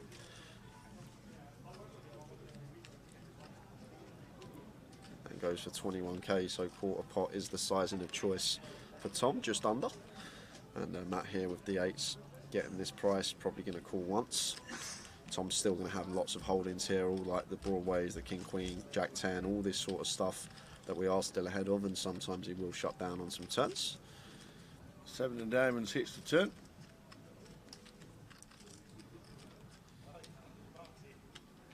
So this is where it's probably just going to go check here. Tower. I think Tom maybe a bit optimistic to fire our 9 here again. Very hard to get 2 streets from worse now. I think the 8s will fold if we fire, so maybe better to check this one behind. We can also put ourselves in a tricky spot here where we do fire and Matt opts to raise. So just expect to see Tom Hall check this one back most of the time here on the turn. And there is the check. See a river card. And it's paying 2 pair. Well, it is 2 pair for Tom Hall, but probably going to be very difficult to get value from Matt Davenport here with his particular hand. Matt does have the 8s blocking the nuts. 10-8 could still be in Tom's range. He's going to open 10-8 suited from the hijack, although 10-8's probably going to double barrel turn, something to take into account. But Tom will now just opt for probably a larger size here, I think now. Tower, this little disguised Jack 9 of us, ours, somewhere around like 90, 3/4 pot, probably what I expect to see. It looks pretty chunky. That's pot size. That's 105. So around 85-90% up there. And Matt here with the 8s. Never going to call this one tower. Just not putting in a quarter of our stack here with 8s. We lose to too much. Well. Ah. Oh, he's going to raise. Matt Davenport. Is he going to find the raise here? What a raise it would be as well, because Tom could still just have some one-pair holdings. Matt Davenport, where's he found this shove? Oh, my word. And Tom's got 2 pair here. This could be the end of Matt. I'm guessing Matt's trying to target all the one-pair holdings here of Tom. Like, Tom can check back some ace-X on the turn and go for value on the river, and Matt's trying to target this, but Tom's even higher up here with 2 pair. And he's gonna be in the tank here, because what will go through Tom's head tower is, we beat value? I don't think we do. Maybe 9-7 might be in there for Matt, but is he going to check rip that? Obviously Matt can still have some ace-3, ace-9, ace-7 defending out the big blind. He might even float a 10-8 as well, wrap around this 9 with backdoors, so 10-8 of hearts, diamonds, and spades probably going to be in there. But the question we got to ask ourselves, is Matt Davenport ever going to do this as a bluff? And what are the bluffs, tower? Once Matt calls on an ace-9-3, there's not many you can come up with. And because of that, I think Tom may let this one go. Simply because of the board texture on the flop. It's ace-9-3 rainbow. What on earth is Matt supposed to have here? He can have sets, he can have 2 pair. And what hand is he going to turn into a bluff? Is he going to rip some 9-10, some 8-9, blocking straights and 2 pairs? This is just a 6-6 jam from Matt Davenport early on a big day 3, and Tom Hall in the blender here and lets it go. Matt Davenport, you boss, and shows Tom as well. Pocket 8s. There is a reason this guy is top of the National League. Matt Davenport putting on a show early on. Wow. He's not afraid, Tal. He's not afraid of busting. Fasten your seatbelts, ladies and gentlemen. Wowzers.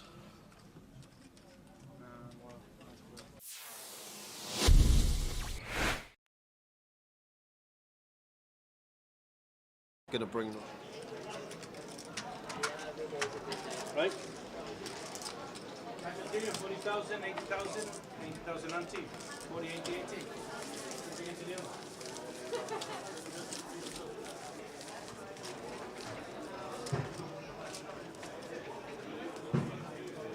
Start. Just start inside.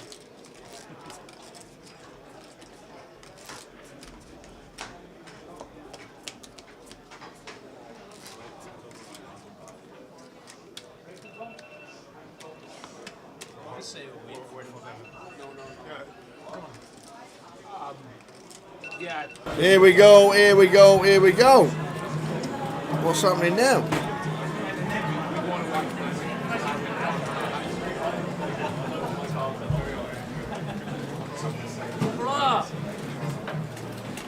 Well, the clock run down to noughts. The dealer dealt. It's as you would. The 2 players are missing, and now the other 3 players are saying the players should be here. What's happening, ladies and gentlemen? What's happening in the ranch? Can't pause the clock. And this is why we don't have unscheduled breaks. That's true. No one knows when they're back.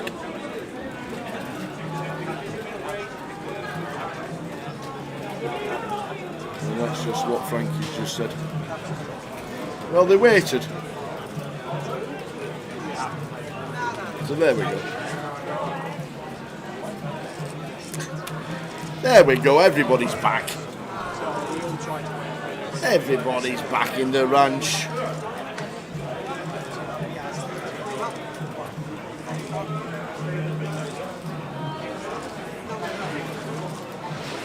How's your tea?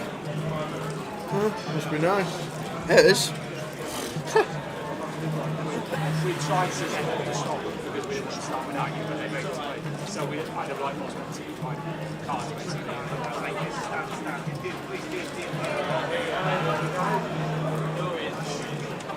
So here we go, we're off again. Is this the last session, or is this the second to last session? You'll find out. Alex got about £7,060 just before the break. Yeah, I'm going to say second to last tower. This will bring us up until what, midnight, and then it should finish the session when we come back after the break. Yeah. About 2:45 we'll be back after the break, and then nice one. Should be finishing before 3:45 when the session finishes. It'll be sometime in that session. Yeah.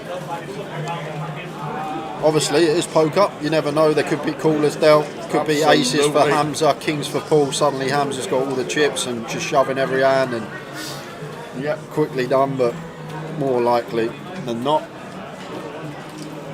should be getting through full 2 hours here.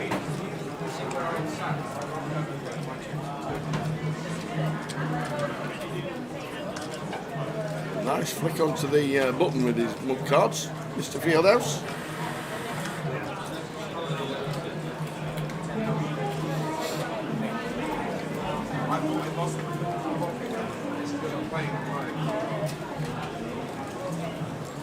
Blind on blind here, ace-5 for Michael Caine, 17 bigs.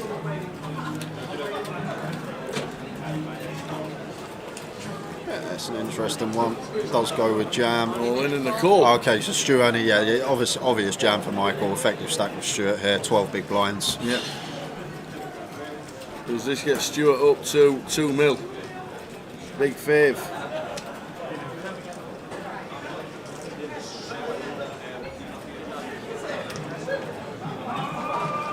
Big fave.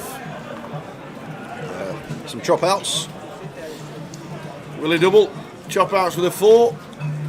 Well, chop out with a 6, and now we've got a club to win it. Yeah, club or a 5 to win, 6 or a 4 to chop, and it's a brick. Too many outs.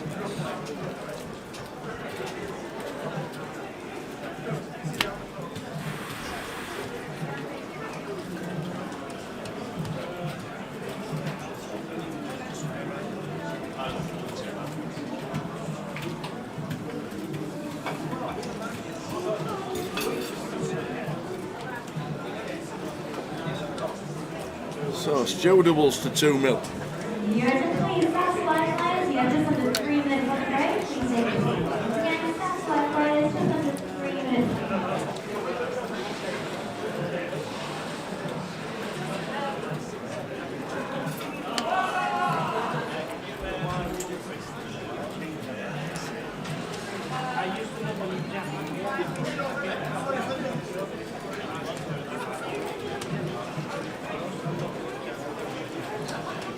So Michael Caine going to be left with around 5 BBs, I make it. Maybe 6.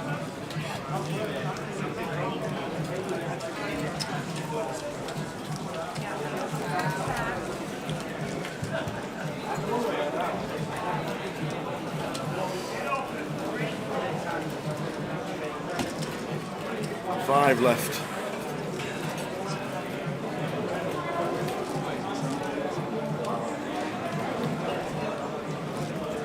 I roll at £47,000 to the winner, scrolling across the bottom.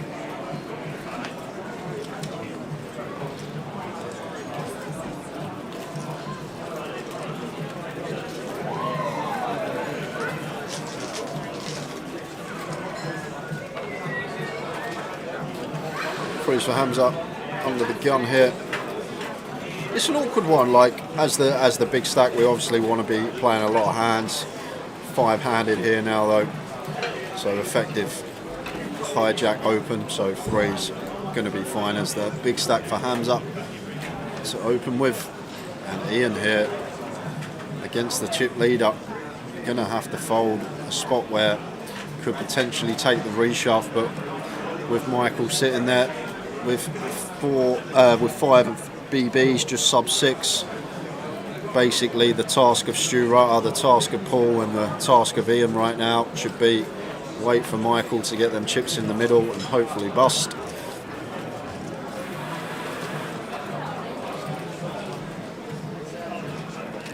And even here, Paul, ace-5 off, it's not a very nice prospect tower.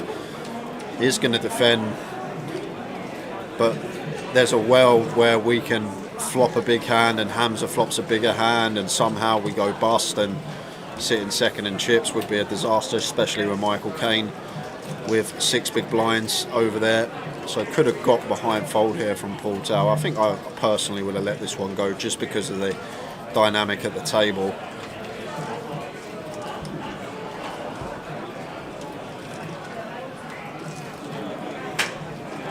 Ten of diamonds turn.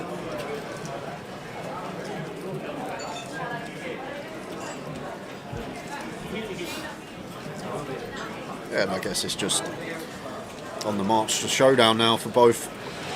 Both just trying to show down their pair.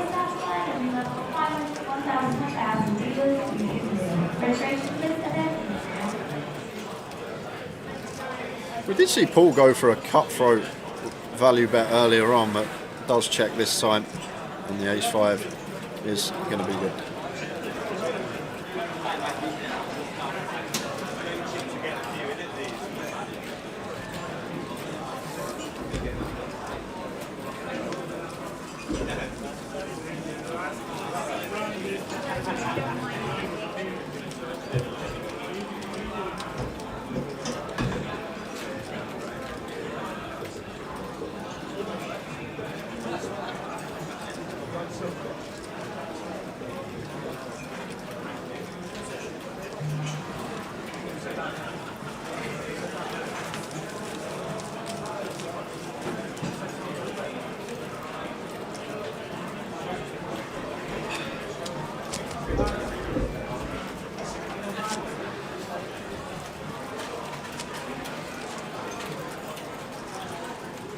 £47,790 to the winner.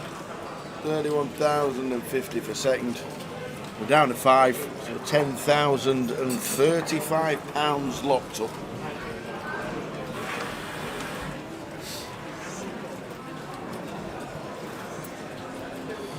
Baseline for Stuart on the button here, raising into 2 big stacks.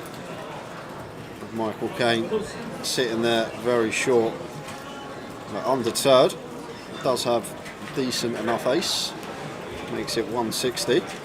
But like here is Hamza, I'm just going to 3-bet Jack 9 off here, just make it 480. Like these lot can't do anything.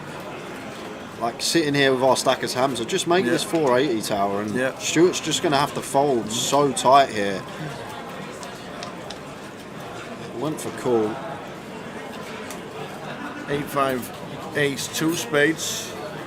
I've got an inkling that Hamza may be a cash game player tower, because he seems very intuitive at the felt regarding like hand reading, and saw him go for some nice value bets earlier, but maybe not too studied on final tables and how things are going to change depending on stack distribution. We saw him make a pill early on in the final table with pocket threes versus EP Open from MP, which should have been a fold. So maybe that could be the case with Hamza, and you do get that sometimes. You get some very good cash players that every now and again flick in a tournament and have a run at it, but when it does get to this stage, this is the stage where most of the money is made. You're going to be outgunned if everyone else is very studied on FTs and how ranges are going to change depending on stacks, and we're not. But definitely still holding his own.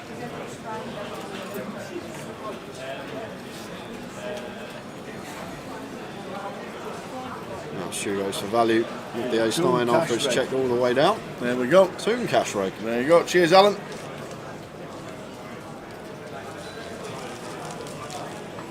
Thanks for that, Alan. Always good to know. Who's whistling? The Toon cash rake. Thank you very much.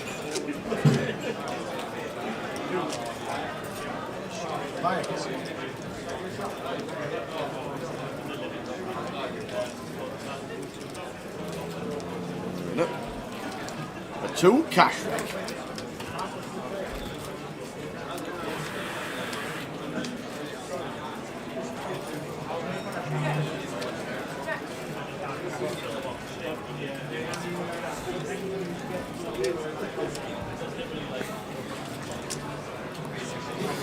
Ace Jack suited for Paul on the button.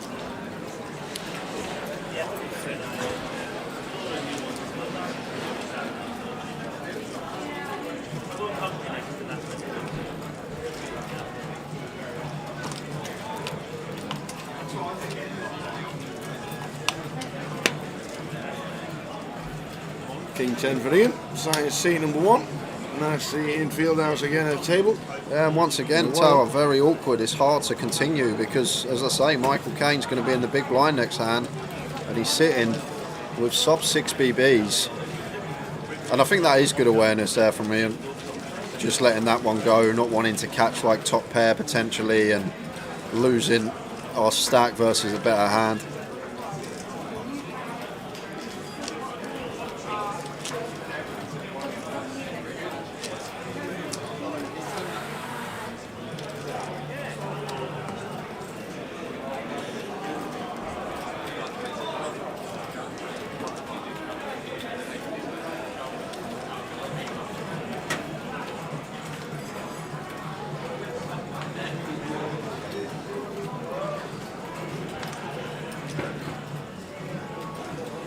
Ace 9 off here for Paul.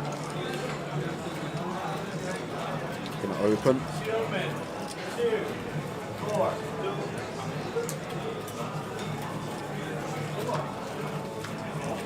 Right here, Hamza. Just don't even need to go big. We can just go like just over 400, just over 2.5x, and yes, he's finding it. I love it. Good to see.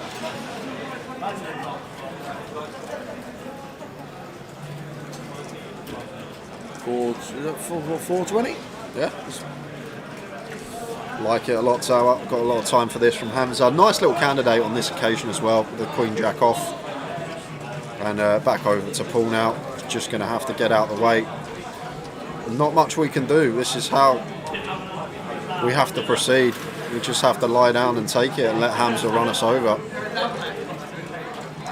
We're not playing for chips anymore. We're playing for money. Like it a lot.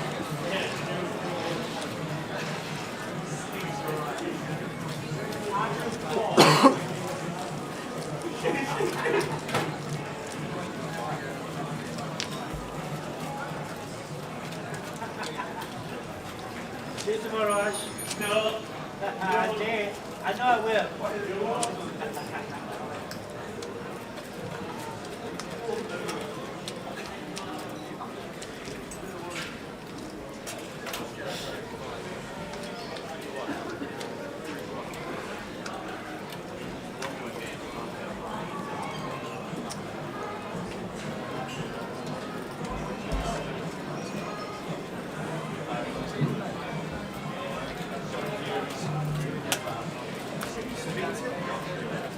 Pocket fives for Paul. Opens for 160, and Stu got one that we can definitely continue in the big blind. Jack 10 suited here. Should just always see call. Evening, YB. YB, back in Leeds.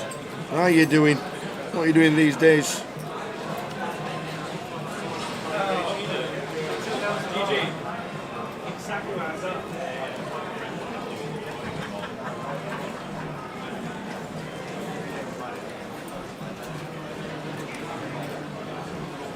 See the king, queen, queen.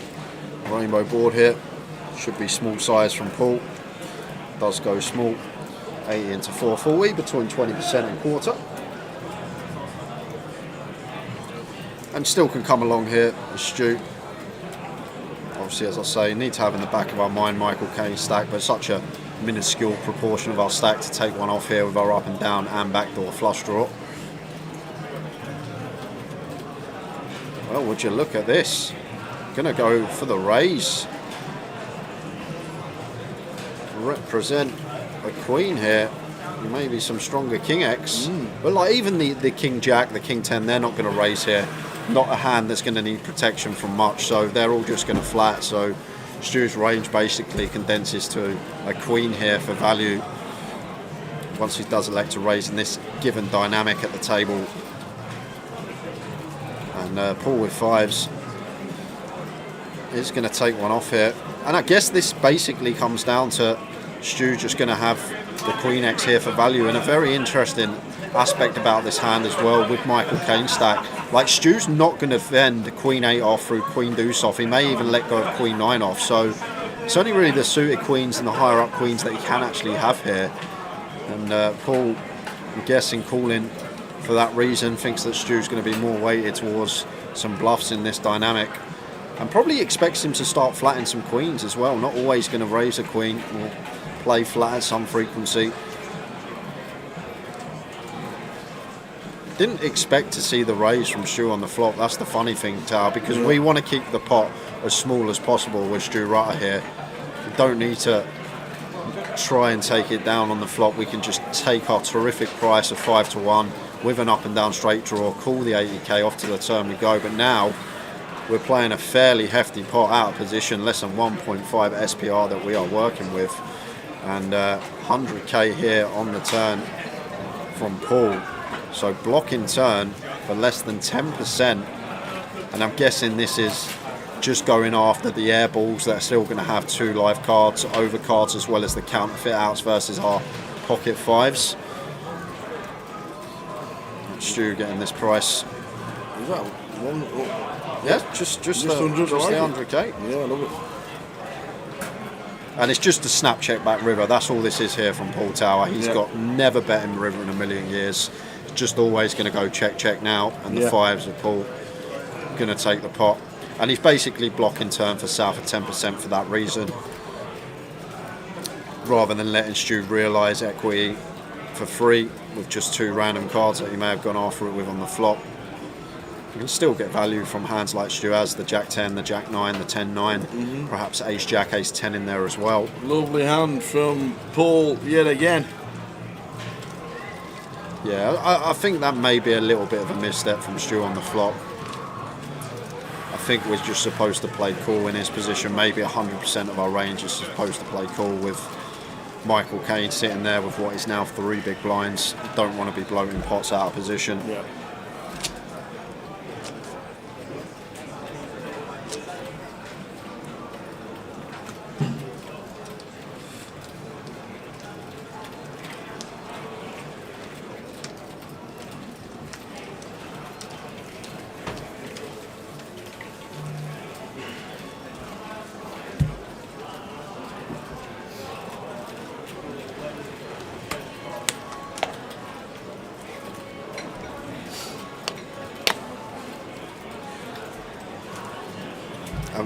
Once more again here for Stu Tower, like a hand that obviously we're going to continue, but it's a hand that we just want to keep the pot as small as possible here, out of position to Paul, who's now second in chips. Well, he is going to go for the aggressive route though. Gone for it. Putting in half his stack. Michael Caine's loving this. He's praying that Paul wakes up with a hand. A workable 5-4? Maybe not.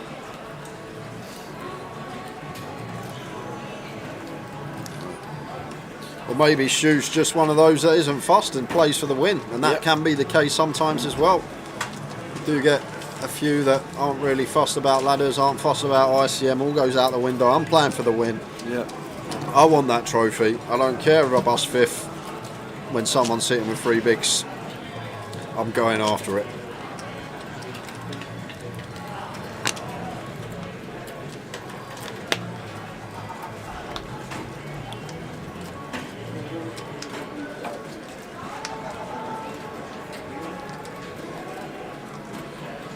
And Michael Caine, what a spot. You got 4 big blinds and you find Ace King. Probably going to be getting called from the big pretty wide of Hamza with the chip lead. But he'll want action here, Michael Caine. Finding Ace King with 4 big blinds. What an absolute dream. Chip count, please. Yeah, and Stu thinking about this one.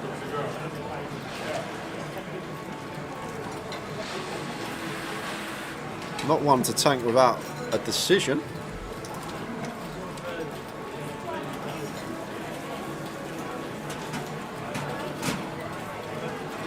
I didn't see how much I didn't hear exactly how much it was from Martin.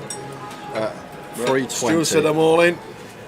Oh, Stu must have a deep. Wow, he's got queens. What a race this is. Fast tower. You get ace king with 4 big blinds and Yeah. someone's got queens behind and we're not actually in front.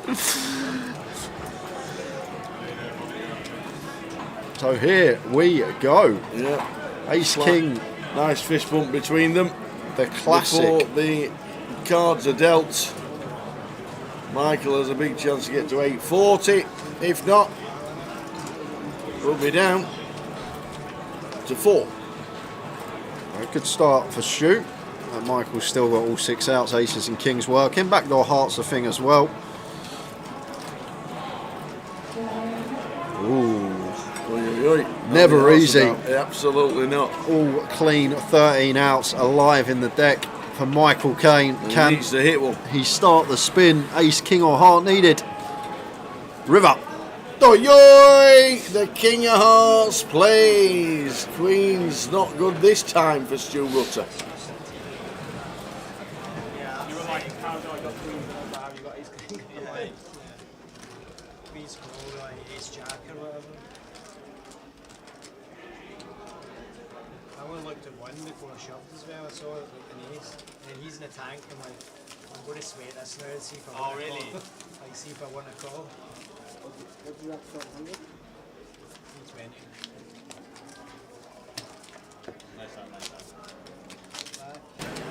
Here he goes. Michael Caine still stacking in chips. Stu Rutter had all the look of the day in Luton with the Queens. Flopping quads, hitting sets, all sorts going on.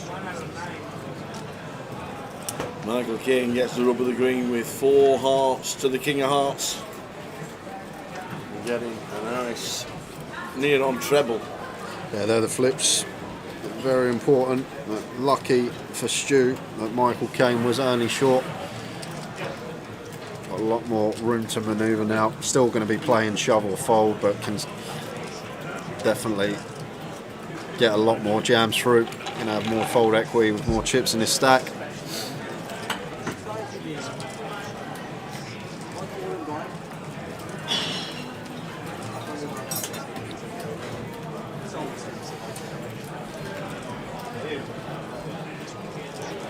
Yeah, I would have gone with jam here as Hamza, tower, queen deuce suited with the chip leader. 9 bigs effective of Ian. Would have just been sending this into the middle and running it. And now Ian does get a chance to check his option with the queen 6 and actually with the best hand on this occasion. Unlikely to, but if it does get to showdown, it will be chopped up a lot of the time. Yeah, Tony over the minute. 9-9-10. 9-10-10, sorry. We're chopping a lot of the time.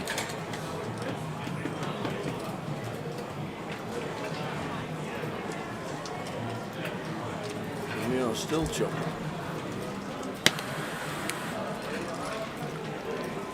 Hamza are going to be the aggressor.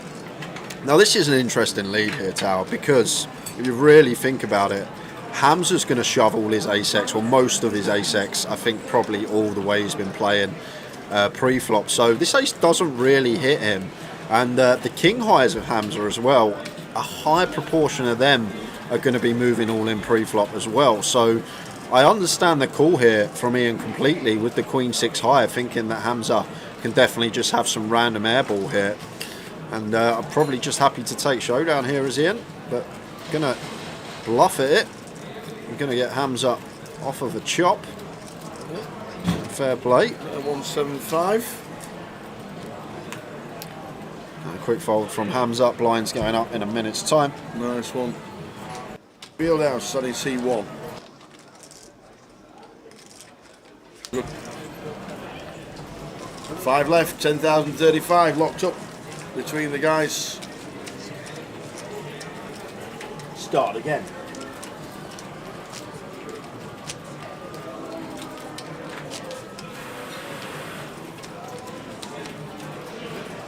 Good turnout of 122. We're down to the final 5. That's what you're watching. Good evening, one and all, wherever you may be.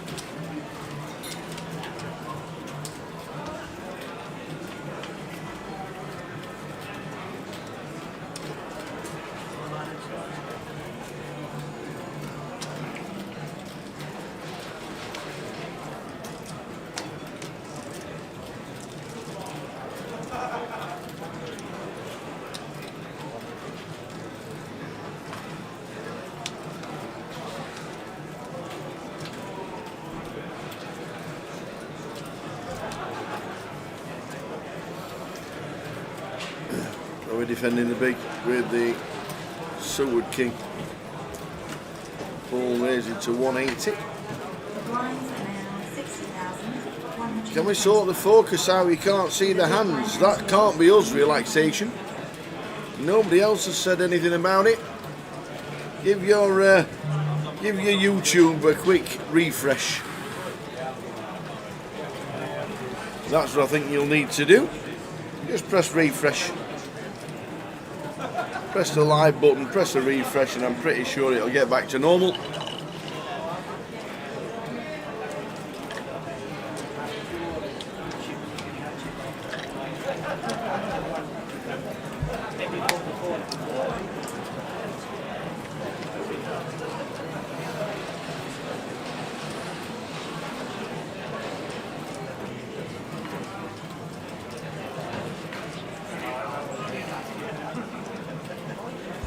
Tom H says the picture's fine for you. Yeah, every now and again if it drops at your end, just get a refresh. Hopefully that works.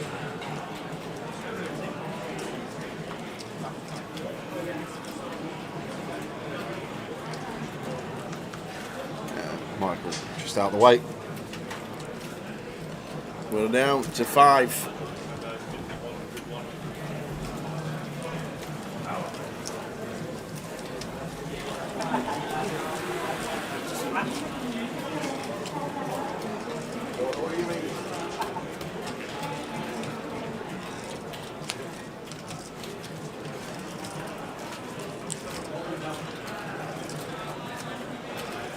Everybody loves you.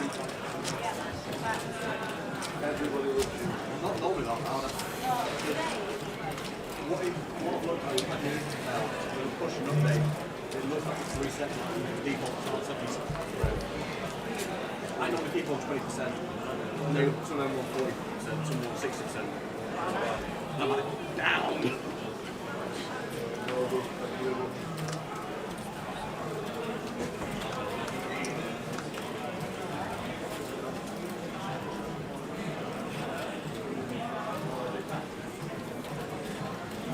Hamza with a 9-8.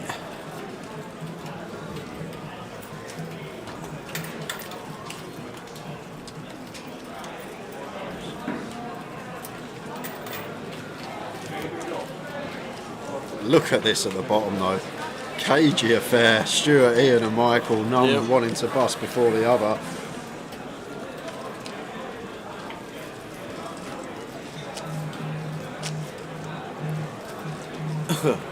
Relaxation, meditation, retreat music. I want to listen to some. If you type that into YouTube, would it come up with some soothing music? Yeah. Change the res to 720, add a refresh and it's all good. I might listen to someone to get back tonight.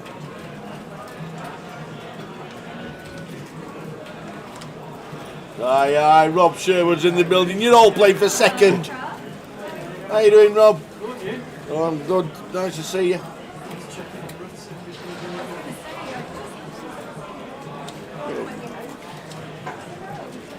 This is actually really gross for Stu Tower. He's going to go for jam, but I'm actually not sure if we are supposed to shove here into pool when we're sitting third in chips and there's a 5 big blind stack and a 10 big blind stack. It could be fine. I'm not sure, but a lot of pressure with Michael Caine sitting there with just 5 BBs. But as I said with Stu, we've already seen that he's not really too fussed about ladders. He's been bloating pots against players that have him covered with short stacks sitting there, so maybe he is just going for the outright win tower. Yeah. Looking for the high roll-up main event double Luton / Leeds last 2 legs. Absolutely. Evening, John. John Adley watching on Face It. Spin time for Michael, he says. Are we seeing you this week, John? Hope you're well. Blackpool on the horizon as well. Had a good time with John in Blackpool last season. Hope we'll see it again in Blackers this year.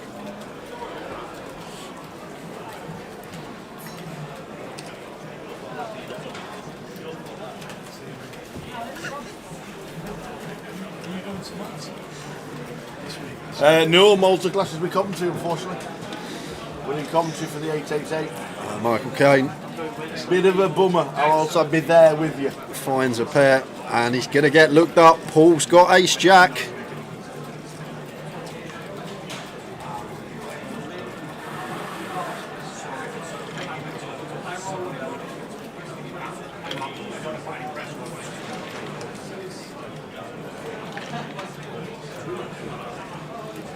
So clickety click from Paul makes it 7-2-5.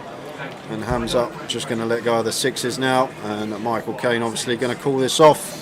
Got to win another flip to keep the dream alive. Yeah, that was indeed. How are we doing, John Adelaide? All right, lads. No, not unfortunately in Leeds. We'll defo be in Blackpool. Yes, we'll see you at the bar. Look forward to seeing you, John. Top dude, John Adelaide. Thank you so much. Thanks very much for understanding.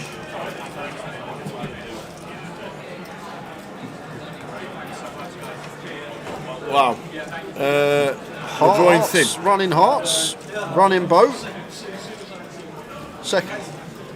Oh, chop. Let's chop it up. We like to chop it up. Can we chop it up? Needs the jack, Michael Caine. Keep a high roller alive. It does. Oh, no! Ropes on the river. Oh, that's ill. That's ill. Michael Caine, what a great effort. Yeah, great effort. £10,035. What a great effort. Great to see him on an FT, on a GUKPT live stream. Well done to Mike.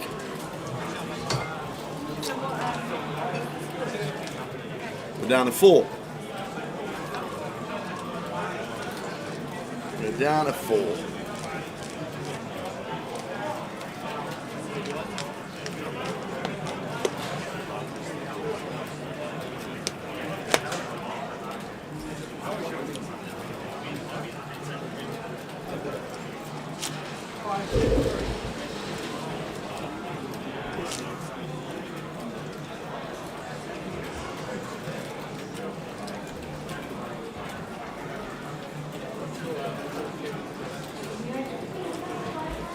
Ian, just move into a 2-seat.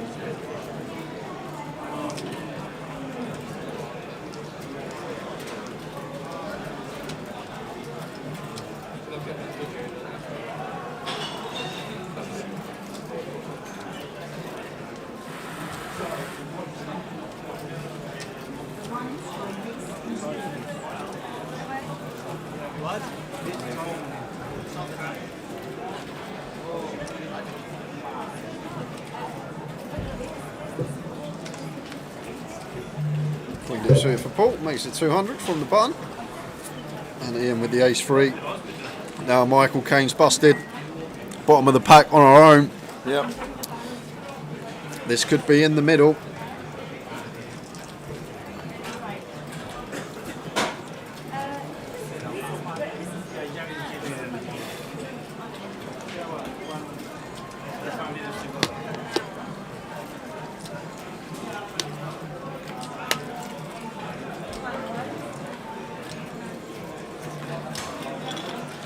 Nice shove here from Ian.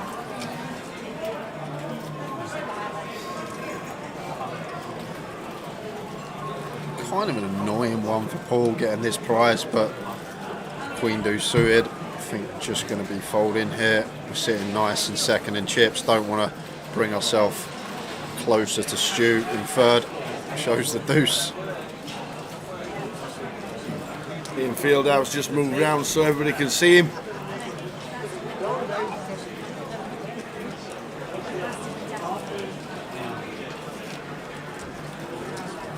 Great to see him on the FT and on the live stream.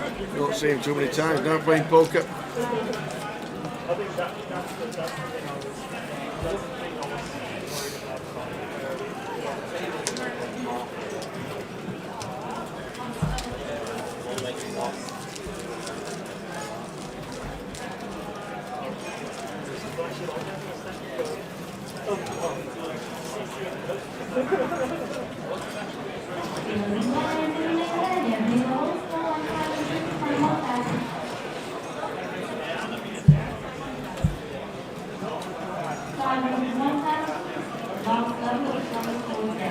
I was just thinking in my head, Tower, other than that one short stack double of Michael Caine, haven't we had another all in and call where the short stack has doubled this FT? Because I'm just racking my brain, so I actually can't recall one.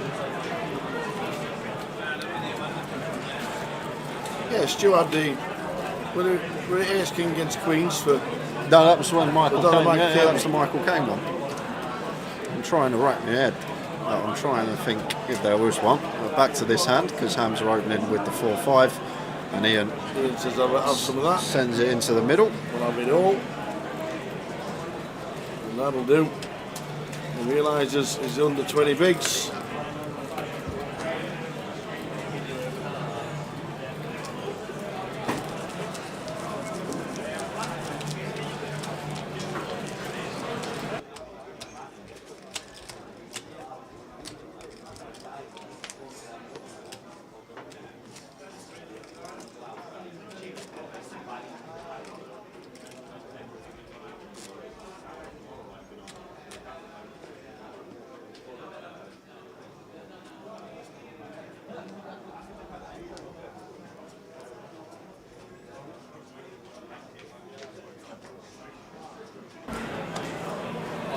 So Mr. Fieldhouse, realising he's under 20 bigs, had it in a couple of times, and realising that this is the time to move, looking at the stacks across the room, looks at seats 7 and 8, and sees Paul with 4 mil and Hamza with 4.4 mil.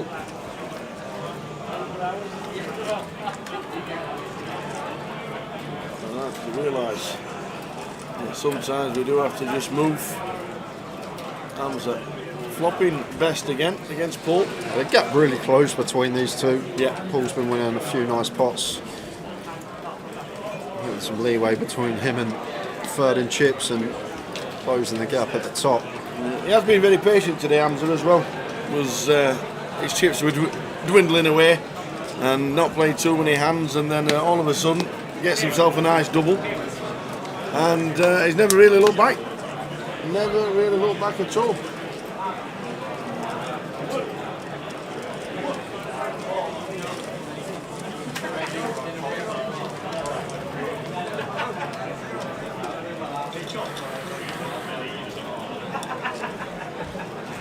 And it's stopped it early, yeah.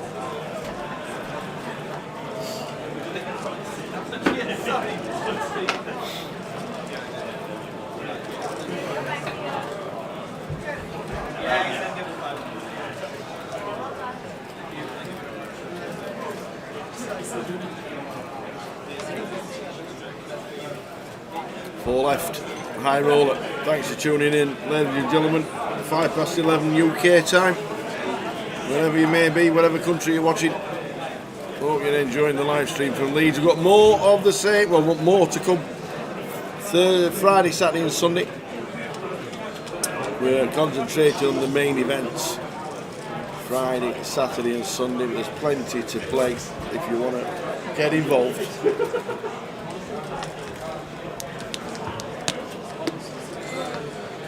Queen 6-4 mono board, probably going to be check bet fold.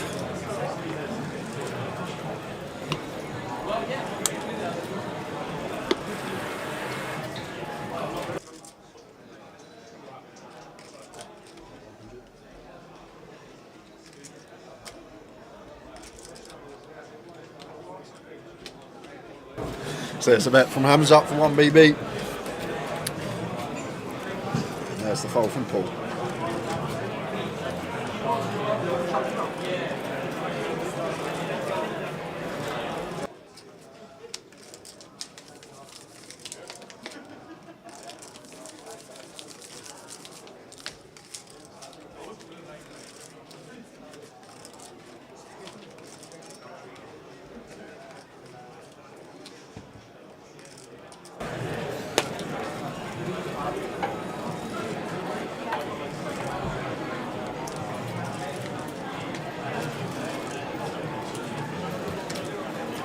So 4 left, high roller. Ian Fieldhouse on the left, Stu Rutter, Paul, and Hamza Nazir.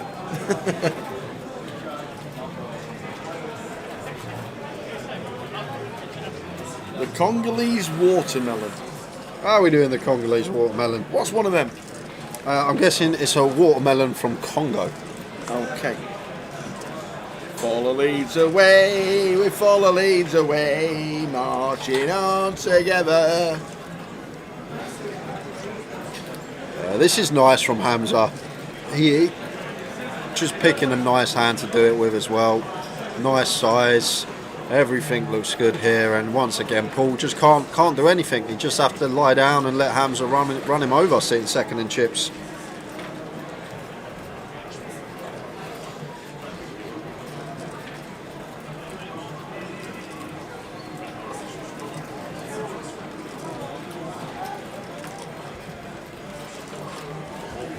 Yeah, I was wrong. It's Congo. Just Congo. Because it would be from the Congo, wouldn't it?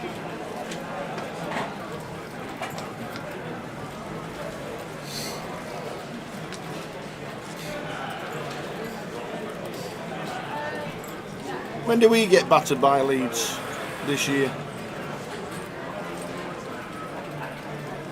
I don't know when we play Leeds, actually. I know we'll lose 5-0. Prediction.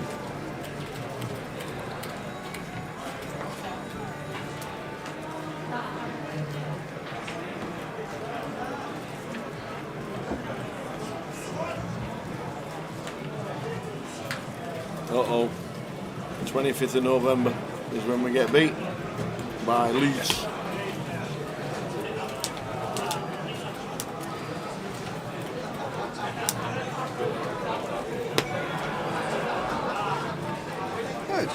Can complete this one for sure, as Ian. I think it looks like he's going to give Stu a walk, but no, he's going to complete. Good to see. And Stu Rutter 10-6 off in the big blind. And going to put some juice on this. Raised it up. Is this casino next to the Premier Inn on the corner? Yes, it is.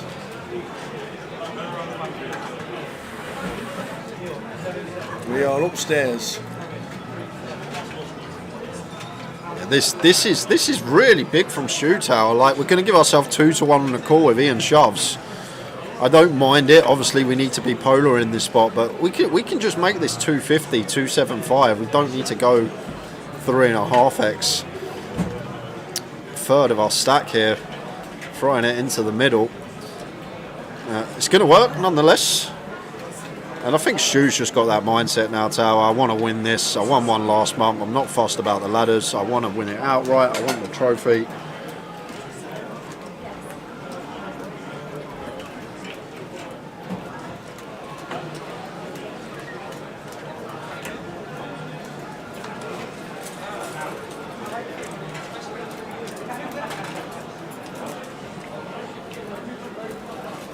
I'm really not sure what's going on here from Ian Tower. Fieldhouse decides to get out of the way after using a time bank.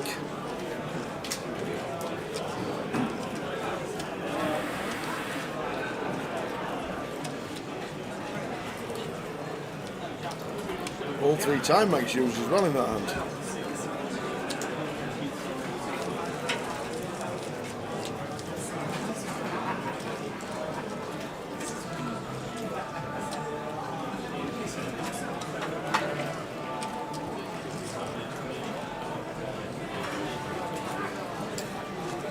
How long are we expecting this to go on for? 4-handed? I said 1 at the start of the day. Yeah. That was the prediction at the start of the day, 1 a.m. That's exactly what Jay said. However, we did get to 5-handed fairly quickly on the featured table, and I was just saying to Tower, other than the 1 double up from Michael Caine when he was short, I think every time there's been an all-in and a call on the feature today, the big stack has won, which is obviously going to make a difference as well.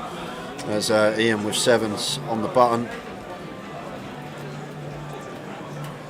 Like, even if Ian and Stu bust in the next half hour, there's still going to be 60 big average stack for heads up between Paul and Hamza.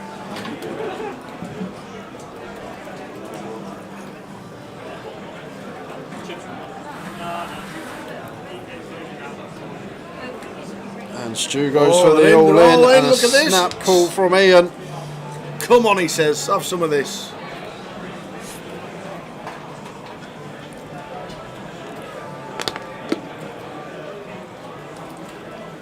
Sevens for Ian. Stu Rutter. Ace 5 of clubs. The stacks are absolutely identical. Ian has Stu slightly Ace covered. on the flop. Ace on the flop for Stu Rutter. Finds the 3 outer, now fading sevens.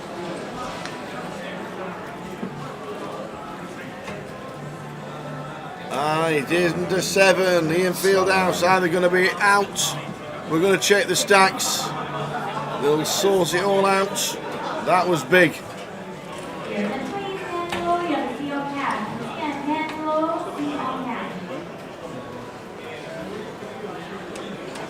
Looks like he's got a chip left. You got it all in front. That's all you can do.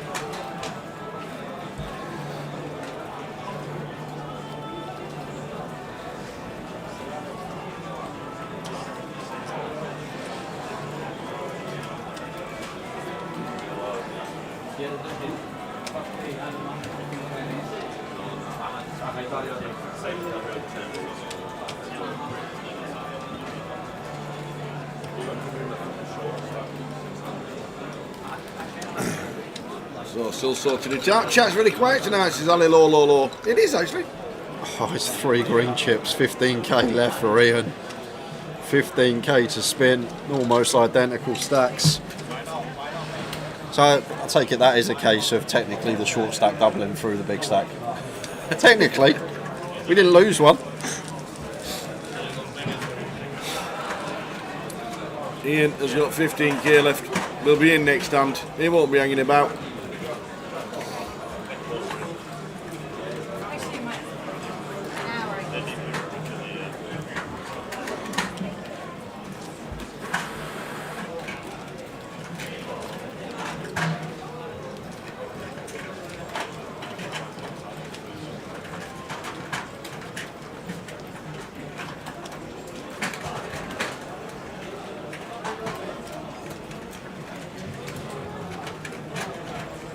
So they're in.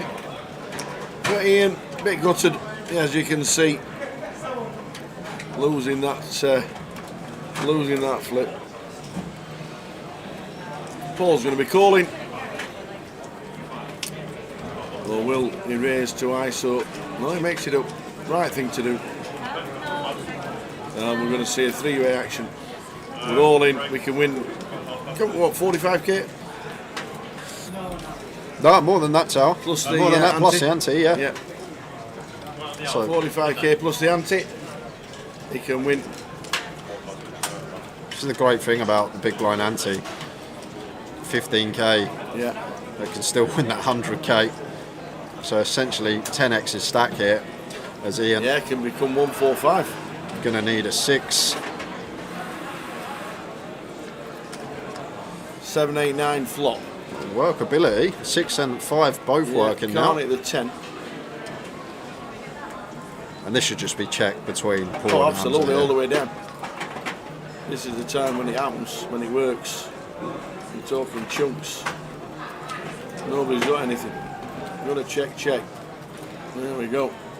We need a 5. Or a 6. Or a 6. And it's not, it's a king. So Hamza's going to take the pot. Ian Fieldhouse, first time I've seen him in ages, is going to finish in 4th place. What a great effort, Ian. Yeah, good run, Ian. Super effort. Very unlucky with the 7s.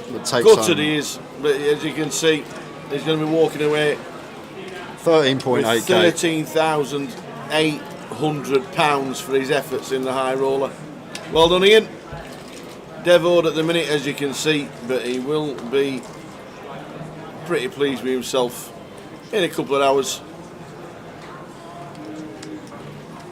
Unlucky for Ian, big Wolverhampton fan.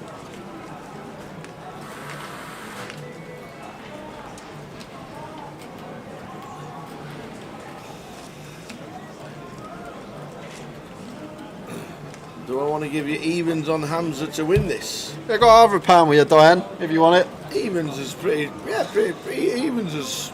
Would he be? He wouldn't be evens. Would he be evens? Do you reckon? No, evens is a bad price. Is it? Yeah, I reckon probably him and Paul are fairly similar in stacks now, aren't they? Go on then. I'd say Diane, it's not actually Jay's too bad. Maybe Jay's giving you evens for £1. Actually, maybe he's chip leader. Yeah, he is actually nearly 2x. Yeah, he's a big chip leader. To be fair, even money's like should be 1 to 2.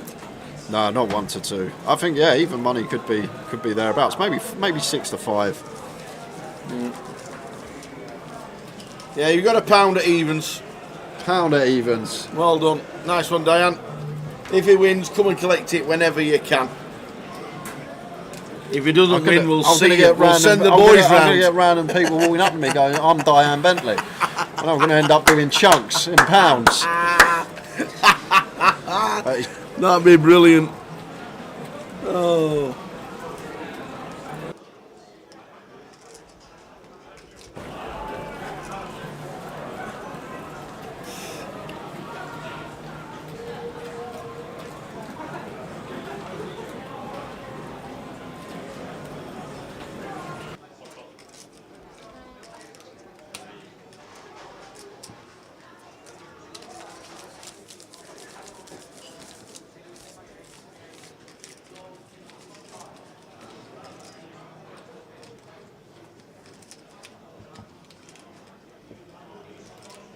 The pound is on.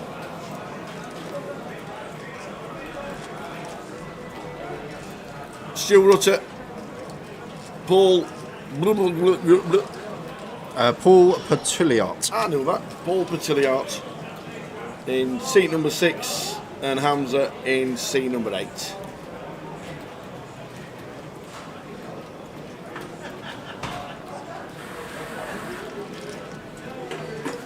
Queen 10 for Paul here, blind on blind.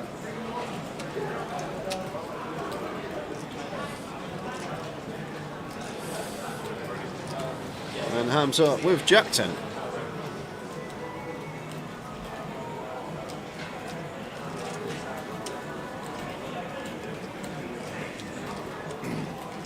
Well, Stu's had a bit of form, hasn't it? Somebody once said it was a form game. 4x here, hefty from Hamza. And Paul comes along.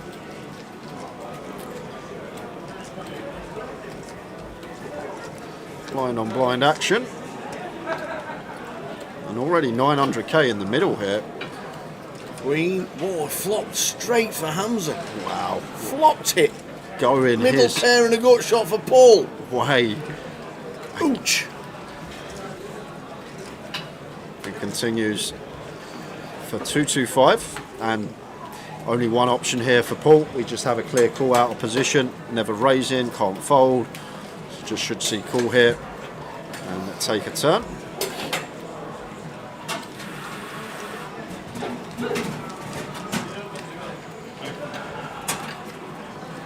Two of diamonds, an absolute brick of a card. Yeah, and this is going to get nasty, Tower, because we're going to have to call another street here as Paul. We cannot fold Queen 10 just yet. Hamza has us covered. This is blind on blind. Ranges are going to be really wide. A board that he may go after it on more often than not. Unblocking the spades as well. So it does go for the 700k. Double barrel here, pot size on the turn, and Queen 10 just too good to be folding just yet.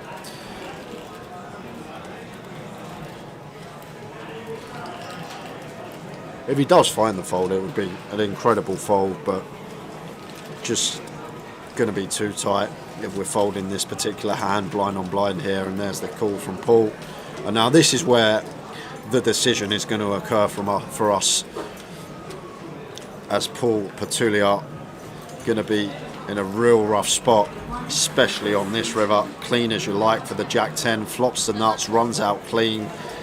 And now Hamza, are we going for the lot, or are we going to go for a smaller size in here to try and get more calls perhaps from his perspective. And it's going to be a tough spot for Paul regardless of size that Hamza goes for here, simply because we block the Jack 10. We also have removal to a lot of 2 pairs with a queen in our hand. So it's a real tough spot here for Paul on the river. I'm blocking spades. And we already know that Hamza is capable the way he's been playing. And the other thing I will say, remember that hand earlier, Tao, when Hamza went for the raise on the river with ace-10, 10 of diamonds against Paul's value bet, and Paul ended up folding. That was a good hour and a half ago. And if Paul is getting information filtered through about previous hands, he will recognise that Hamza's more than capable of finding a bluff here. And we've actually got a really nice catcher. Queen 10, no spade. It's a very nice bluff catching candidate here. So real gross spot here from Paul. I guess the bluffs for Hamza are going to derive from hands like front door spades, and then stuff like the Jack X suited, the 10X suited, like 10-8 suited, 10-7 suited, Jack 8 suited, Jack 7 suited, the stuff blocking the nut straight without spades in it, unblocking Paul's flush draws. I'm guessing that's where Hamza should be building his bluffs from. But you're probably watching this, guys, and thinking, what's he thinking about? He's got second pair, but this is blind on blind against the chip leader. Ranges meant to be really wide, and our candidate actually a very nice combo to potentially pick off a bluff. Whether he does find the call or not is a different question. Over to Paul Patulia, and he does make the call, and Hamza says, I've got it. So Hamza up to 8.4 million. Huge. Paul down to less than a milli.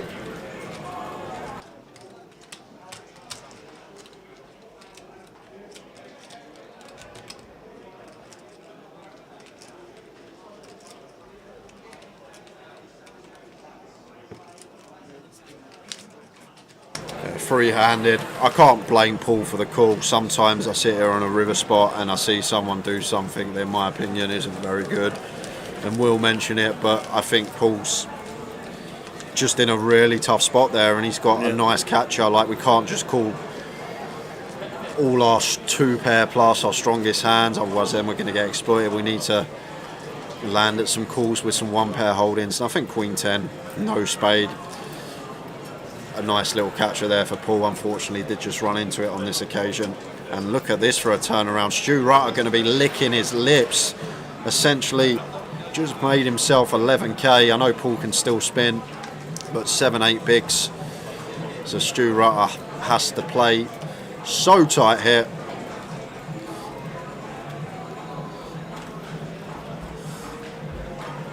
Like, Hamza can just go after it here. He can just start jamming hands. He can start making it 3-4x out of position. And Stu just has to lay down because it's 11 grand at the end of the day, Tower. Yeah. 11k is what we're going to be making. Like here, even Queen 7 suited, I might not even get involved and just think, you know what, have this one, Hamza. But he's going to defend. Oh, he did that. What's it just announced? What? The lot on half of it. He's announced half of it. Stu Rutter, what are we up to? What are we doing? He's made it 1.3 mil. Can't. Graphic error? Absolutely not. What's happened? Wow, now he's committed with the Queen 7. What are we up to, Stu? What is going on? Do you know what? He could still get there. I love Stu to pieces. Great guy off the tables, but this is an absolute burn, Tower. This is crazy stuff here. Just rattles it in with the Queen 7 suited. And finds the Queen. He must have known. Sometimes you just know. But there's an ace! What's they done the deal? So Hamza, he's just giving it him and taking it away. The ace, and it's a brick on the river, so we lose Stu Rutter in second, and we got an 8 big blind stack of Paul sitting there, 11k in his back pocket. Oh my word, what are we up to, Mr. Rutter? £20,000, 230. They didn't want to turn it into 47. What are we doing? Wow. Big hand. Mad moment for Stu, our reigning GUKPT champion from Luton, but that is crazy stuff. Maybe it was a factor of the matter, he knew that Hamza is meant to go mental there and just put so much pressure on him, and just thought, you know what, I'm not going to have it, and just ran into it. Hamza actually had the hand, and here we are, heads up. Paul's just found 10k from nowhere. Yep. And there's a smile on his face. Wow.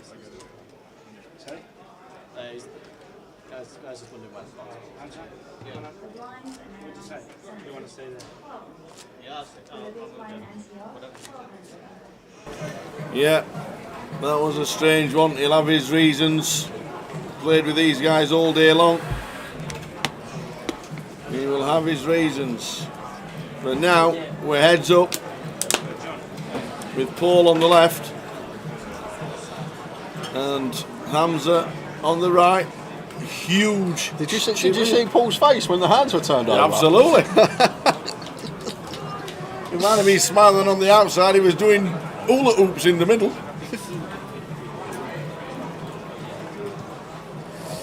That is strange. Yeah. Strange to say the least. That is a crazy poker hand, that one. It is indeed. It is indeed. But they played all day. He will have had his reasons, for sure. Maybe.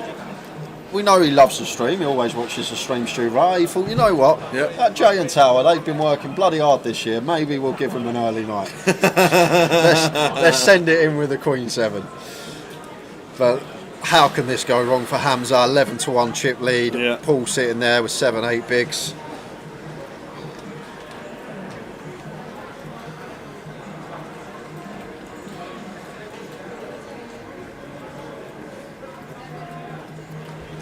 So Queen 6, King 6, King 5. 7 bigs for Paul.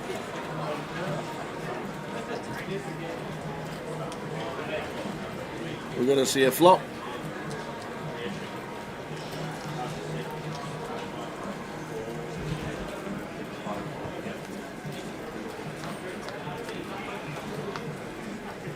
Hamza might just be his day. Flops best here in a dominated spot with middle pair.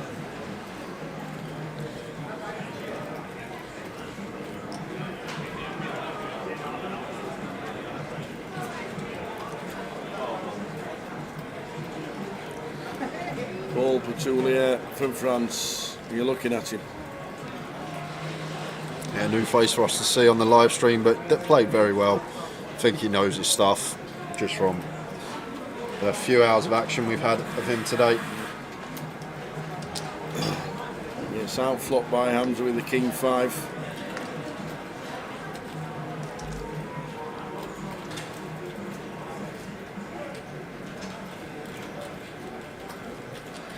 Yeah, second barrel coming in from a Hamza. Yeah, happy to continue. And this should be... Like, you can tell Hamza plays a lot of poker. You don't know too much about him, but just like this value bet here on the turn, like just recognising off a Paul stack size, like a little of 10x, maybe happy to go with it on flop, and once he calls flop, no real jack x in there, so get value from some worse 5x and some 4x, charge some draws in there. But look at this.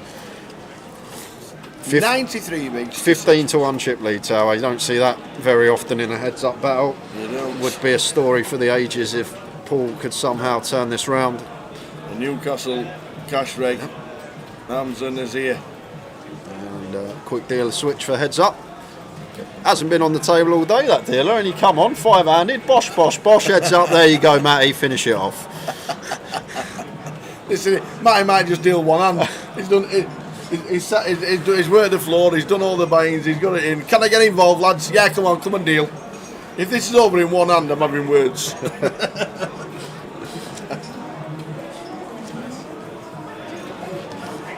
Well, with 6 big blind stack, doesn't take much for it to get in at this stage. So 61-20. 6 bigs. The cards are out. Do we get the double up? Does the comeback start? Queen 6. Can we ever fold? Ever? There are some hands we can, for I don't sure. like Queen 6. Queen 6, not. If he calls this and Matty deals one hand, I'm having words, I'm telling you. I can't believe it. So Paul Petulia on the left with 7-4. With Queen 6. We've got Hamza Nazir on the right with 7-4 and a chance to take down the title of the high roller. Flop time dealer. Oh, it's flopped to 7. This could be it. This could be Matty's first hand and the last hand of the tournament. How is that possible? Hamza Nazir needs to fade a queen. Only a queen. And then we have a champion in the high roller. Hamza, what is it? It's a 3. Fantastic, fantastic effort, ladies and gentlemen. It is over just like that. Matty's just going to take all the plaudits for finishing the high roller. I've dealt the one hand. Wow, what an effort. What a great effort. That's it. Job done, he says. Headset on, headset off. Headset off. Job done. Thanks for coming. Fantastic from Hamza Nazir. Super final. Fast and Furious from 4 out. Yeah, it was looking like a long FT and then 5-handed. It just went bosh.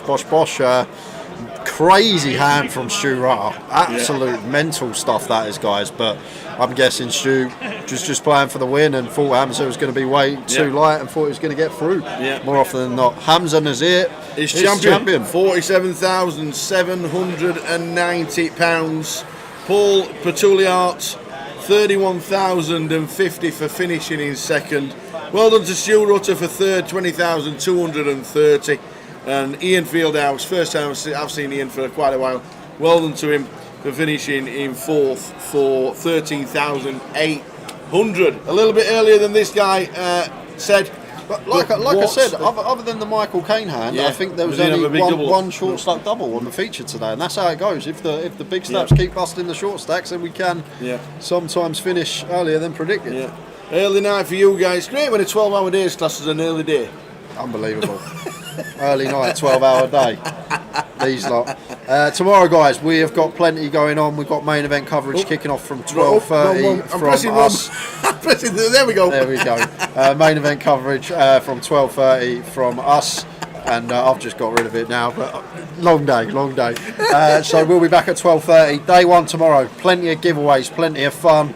Plenty of action, all going on the stream. Tokens to give away to you guys, and that's all I've got to say. Anything to add, Tower? Absolutely not. Thanks for you guys for tuning in all day long. It has been a great watch. The numbers that came through today, 122, the biggest one that we've had of the high roller. There was 35, something like that, buy-ins today. Yep. It was just incredible.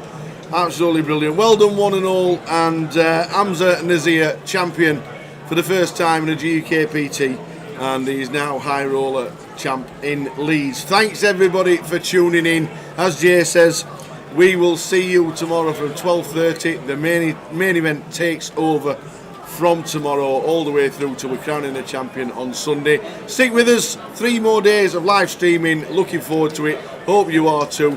We'll catch you at the tables from 12:30 tomorrow. Good night, everyone. Ta-ta. Super wide and then crop it. Easy crop it anyway. Okay.